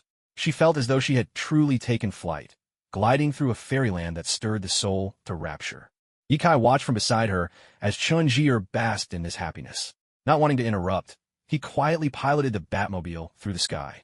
"Mommy, look, there's something flying up there." A little boy pointed up at the Batmobile in astonishment. A moment later, a middle-aged woman walked over, following her son's gaze skyward, but the Batmobile was already long gone. There was nothing to see. She peered up for a long while yet saw only the bright, silent moon. Turning to her son, she tapped him playfully on the head, murmuring fond reprimands under her breath. "If you don't apply yourself to your studies and only think about fooling your mother, have you finished the homework your teacher assigned? Did you preview the lesson for tomorrow? Hurry up and get to it, or I'll give your backside a good beating." Having said that, her hands slowly began to rise. "You were just here a moment ago. How did you disappear so quickly?" The little child still wanted to peek out, but soon found his mother glaring at him, her palm inching ever closer to his backside. He immediately dashed back to the desk, grabbed his book, and started reading aloud, putting on his best well-behaved act. Only then did his mother put down her weapon, shoot him a warning glare, and leave the study. The child waited until his mother's footsteps faded away into the distance.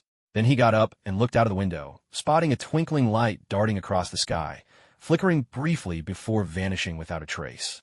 Amazed at what he had just witnessed, the child vowed to himself, "One day, I will build a real machine that can fly to the heavens." 30 years later, an engineering prodigy would rise in China, inventing the world's very first manned airplane, a feat accomplished more than 2 centuries before the West. News of this sparked an immediate sensation. From there, he ushered in the age of machines, empowering ordinary people to compete with martial artists using mechanical strength. As the clash between the two sides intensified, the power of mechanical weaponry ultimately outmatched even the most formidable martial artists, who eventually vanished from this world altogether. With that, this realm transitioned from a low-level martial society to a mid-level technological world, a transformation that Ye Kai would encounter again on his future journeys. But those stories are for another time, so we'll leave them for now. It was only after his passing, when future generations uncovered his memoirs, that they learned about this particular night, the night he first resolved to dedicate his life to the dream of flight. This revelation stirred great curiosity among scholars of later generations. Was the flying object he saw in the sky that night an alien visitor, or merely the fleeting trace of a meteor? This question remained hotly debated for centuries, yet never found a final answer. As for the mastermind behind it all, Ye Kai moved through the night blissfully unaware, soaring joyfully through the sky with Chenjie by his side, not realizing how profoundly his actions would change the course of this world. Ye Kai and Chenjie's fantastical flight continued until the sun crested the hills, bathing the land in soft orange light. Only then did they reluctantly make their way home. When they returned, they found Yilan already up and preparing breakfast. She had just gone to call her brother and Miss Chun, only to find their beds empty. About to head out in search of them, she caught sight, just outside the door, of her brother and Chenjie cheerfully returning, chatting and laughing together. Instantly, a wave of curiosity and excitement surged in her heart, eager to uncover the story behind this scene. Ye Kai and Chenjie had only just pushed open the door when they saw the others already waiting for them at the dining table, all of whom were watching the pair with peculiar glances and expressions that seemed to say, "We know exactly what's going on." This made Ye Kai and Chenjie feel a bit awkward. Ye Kai cleared his throat and explained, "I went out for some morning exercise and happened to run into Jure, so we came back together." Upon hearing this, Chenjie quickly nodded in agreement. Nevertheless, the people at the table still regarded them with a strong sense of amusement. Trying to shift the focus, Ye Kai hurried over to the table, picked up a piece of pastry, and praised loudly, "Xiaolan, your cooking just gets better and better."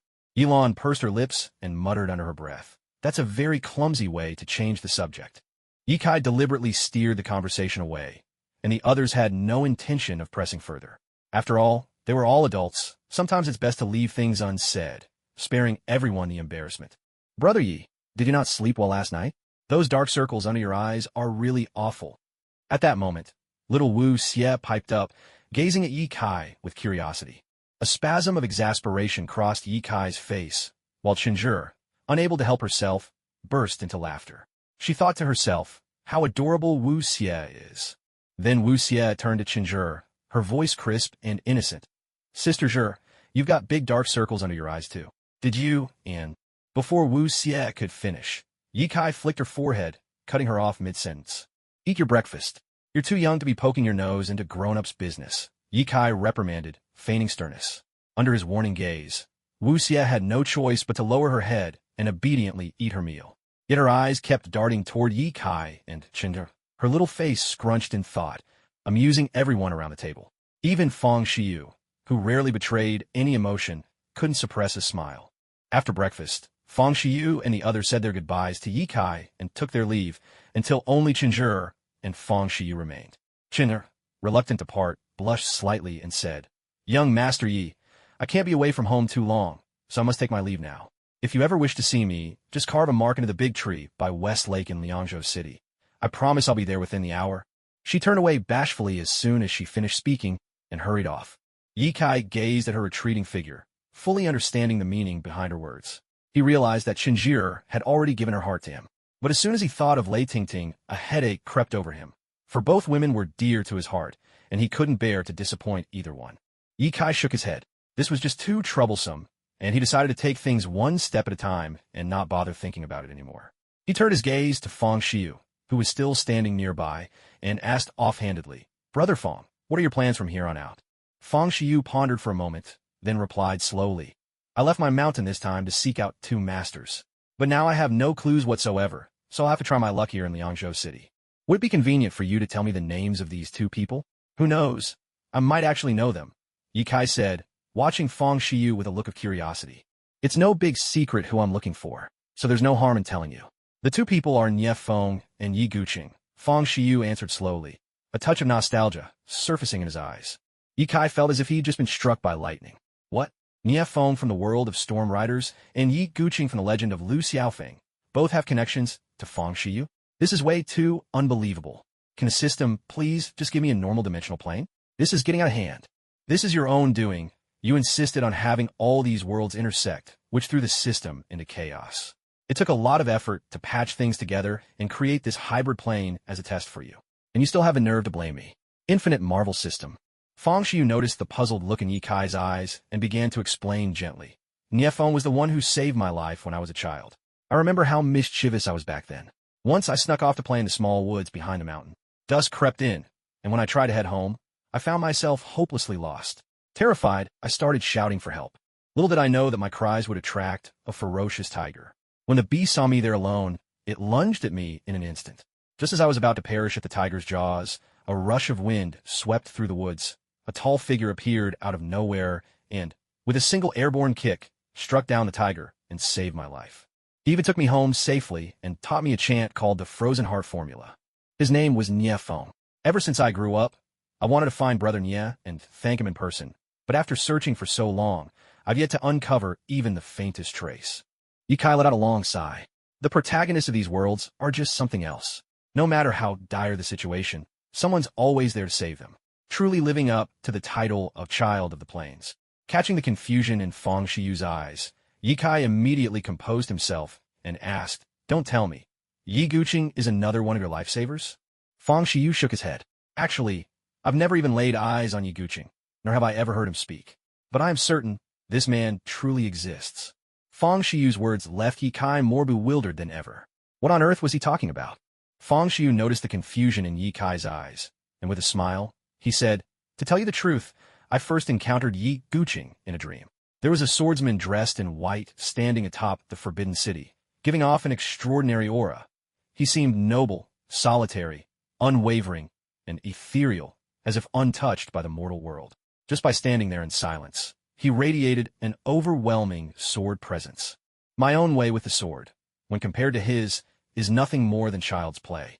He shines so brilliantly. It feels as though his entire life was destined to blossom for the sake of swordsmanship. That, to me, is the pinnacle of being a true swordsman. In my dream, he suddenly struck with his sword. The blade sliced through the air at an angle, swift as lightning, arching across the sky like a rainbow. Such mastery, moving freely according to one's heart, is the very height of swordsmanship I have always pursued. It truly was a matchless technique, unequaled in the world. That strike captivated my mind completely, but it lasted for only a fleeting moment. Before I could see how the swordsman on the opposite side would counter such an unrivaled move, the entire dream shattered. All that remained in my mind was a cold, distant voice. A single sword comes from the west, a celestial blade descending from beyond the heavens. That's right. The sword technique I used against you is the very one from my dream. Of course, it can't compare to the power displayed by Yi Guqing in that vision. It was that dream which showed me the highest realm of swordsmanship. In that moment, an idea took root in my heart. I must find him, become his disciple, and learn the way of the sword from him. A mechanical chime sounded. Ding.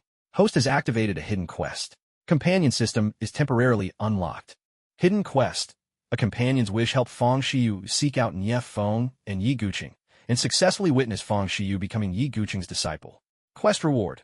5 C-level Marvel character cards, 5 C-level Marvel item cards, and gain Feng Xiyu as a companion who will accompany the host across various worlds, working together to complete missions.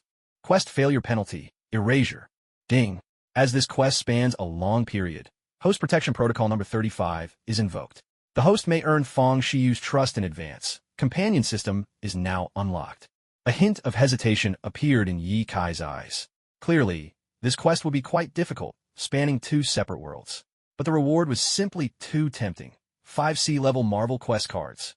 He remembered how long it had taken him to save up that many cards when he first started. So what if it's hard? Nothing ventured, nothing gained. A steely gleam flashed in Yi Kai's eyes as he accepted the hidden quest. Ding. Hidden quest has been added to your quest log. Please check your tasks. Ding. Marvel Battle Companion System activated. Ding. Congratulations to the host for successfully recruiting Feng Xiyu. A virtual screen appeared before Yi Kai, displaying Feng Shiyu's basic information. Name, Feng Xiyu. Level, C. Late Blood Condensation Realm. Abilities, Perfect Sword Heart. Feng Shiyu's nature is honest and sincere, and his comprehension of the sword is extraordinary. When attacking with a sword, his power increases by 40%, and there's a chance to trigger a critical strike, dealing 300% skill damage. Heart of Ice Technique. This is Nie Feng's personal secret, later passed on to Feng Xiyu. When Feng Xiyu recites the Heart of Ice Technique, he becomes immune to 70% of illusion-type attacks. Passive effect. Increases mental defense by 20%. 5 Blades of Breaking Force. Through years of learning and contemplation, Feng Xiyu developed this set of sword techniques. It inflicts 125% damage to opponents, and if the enemy is a spirit, an additional breaking force effect is triggered, dealing another 300% damage. Immortal Sword from Beyond. Inspired by witnessing Yi Guqing perform the legendary sword move, Feng Xiyu, relying on his profound understanding of the sword, can replicate a portion of this technique, striking enemies with 500% skill damage. This attack pierces through all defenses, leaving the enemy with no chance to evade. Item, Zhanqing Sword.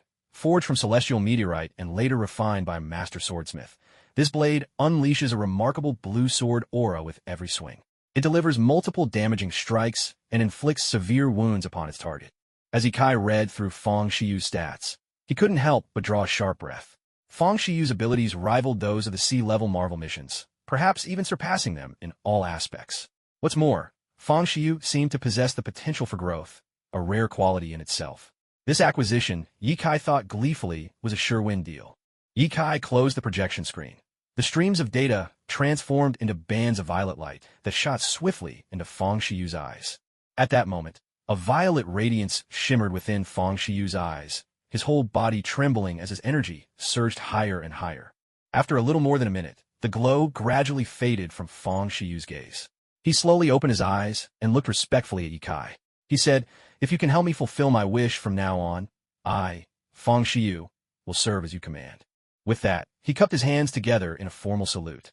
Yi Kai hurriedly waved him off. "We're brothers. You don't need to stand on ceremony. For now on, I'll call you Xiyu, and you can just call me Brother Kai, all right?" Feng Xiyu straightened, his expression earnest. "Very well, Brother Kai." The system had already poured all its information into Feng Shiyu's mind. Now, Feng Xiyu was Yi Kai's battle companion, bound to him through a contract made by the system itself.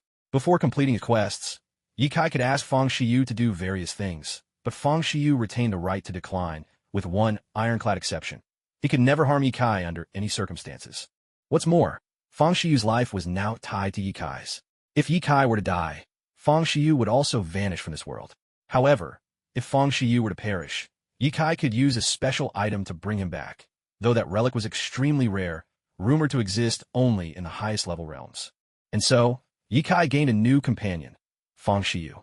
From now on, whenever he battled in other planes, he would never have to face the dangers alone. After some time, Yikai and Fang Shiyu arrived at the Prince Gong's mansion. To their surprise, the prince himself was already waiting at the gates, eager for Yikai's arrival. Yikai quickly stepped forward, cupping his fists in greeting. "I am but a humble man, unworthy of troubling your highness like this," he said politely.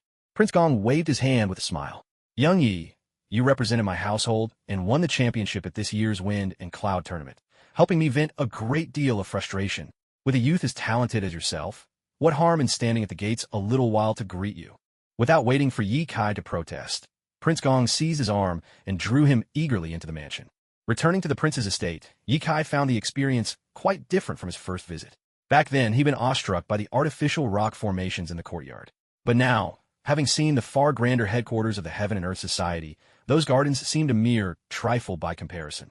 He remembered also how he'd been mocked by others then. Yet, mere hours later, the one who'd laughed at him met his end at Yikai's hand. It was at that moment Yikai came to understand. The true world of pugilists is one where the strong prey on the weak, and you have no choice but to ensure others fear you. Only then can you safeguard those you care about. As the martial artist within the mansion saw Prince Gong personally escorting Yikai inside, admiration and envy flickered in their eyes. Such was the weight of true strength. "The gentleman beside you must be Fang Shiyu, the famed white-robed sword marquis. Am I right?" Prince Gong turned to study the sword-bearing youth at Yikai's side, his tone calm, yet appreciative. "Fang Shiyu pays his respects to your highness," Fang Shiyu replied, cupping his fists in greeting, his voice equally calm. "Truly, no wonder you have such a distinguished presence. What a pity I missed witnessing the finals of this year's tournament in person. Had I known, I would not have missed the chance to see the clash of two such outstanding heroes," the prince said with sincere regret. "Now, I have been appointed Hall Master of Imu Hall by the Heaven and Earth Society's main headquarters," Yikai responded coolly. "There will be many opportunities in the future to trouble your highness with my visits. No wonder they say talent shines brightest in youth. Young Master Yi, at such a young age, you've already been appointed as the incense master of the Imu Hall. There's no doubt your future will soar to great heights." Upon hearing these words, Prince Gong's eyes flashed with a hint of astonishment. Though during his first encounter with Yikai, the boy had already declared that he would become an incense master of the Heaven and Earth Society, Prince Gong hadn't objected. He believed that perhaps in 3 years' time, Yikai might genuinely achieve that position. What he hadn't expected was for Yikai to be officially appointed as an incense master in merely a month's time. The Heaven and Earth Society was ranked 3rd among the great powers of the martial world, renowned for its countless talented followers. Though Yikai had emerged as the champion in this year's Legends tournament, compared to the many seasoned heroes who had long made their mark in the Jianghu, it was uncertain whether he could truly command them or benefit in any way from his new authority. Traditionally, there had always been 2 paths to becoming an incense master of the Heaven and Earth Society. The first was an appointment by the chief helmsman. The second was the approval of all the society's martial artists. Both were absolutely required. Yikai, however, had somehow bypassed these established procedures and been elevated to the post in a single leap. There had to be hidden intrigues at play. With all his years in the world of rivers and lakes, Prince Gong could hardly believe Chen Jinan truly admired Yikai so deeply as to bestow upon him such a title. After all, that was not how a shrewd leader typically acted. Still, Prince Gong quickly concealed his own surprise, and instead traded pleasantries with Yikai as if nothing had happened. As they warmed to their conversation, time slipped by unnoticed, and soon noon arrived. Prince Gong had intended to invite Yikai to stay for lunch, but Yikai declined, citing pressing matters. Prince Gong did not press him, and only after seeing Yikai off at the door did he finally give in.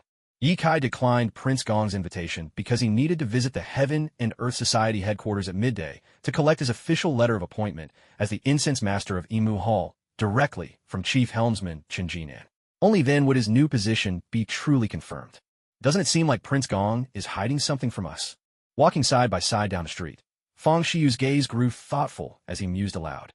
That old fox shouldn't be entirely trusted, but there's no need to pay him too much mind. People like him see only profit. Ironically, it's those folk that are easiest to deal with, because they'll never go against their own interests just to cross us, Yikai replied calmly, his eyes serene. From the very first day he arrived in this world, Yikai had spent exactly 2 months and 11 days here. He was no longer the naive boy he once was. Over the past months, the ways of the martial world had steadily shaped and tempered him. Perhaps when he first ascended the Jinglong Pavilion to meet Prince Gong, he had no inkling of the prince's duplicity and still believed that the man truly cherished talented individuals. Yet after that incident in the prince's residence, when he was forced to assert his authority, he could see with absolute clarity that it had all been Prince Gong's design, right down to the poor soul who fell victim to Ye Kai's deadly hand. In that situation, Ye Kai had only two options. The first was to eliminate the man with decisive force, thus establishing his own authority. The second was to fail and be killed by those beneath him. This entire scene was orchestrated by Prince Gong himself. He wanted to test whether Ye Kai possessed the ability to be a worthy companion. But it was precisely because of this incident that Ye Kai was able to see through all the prince's pretense. Beneath the guise of benevolence lay only self-interest. There were men like this everywhere in the world. So long as your power was formidable, they would never betray you. Compared to treacherous, unpredictable villains, people like Prince Gong were, without a doubt, the easiest to control.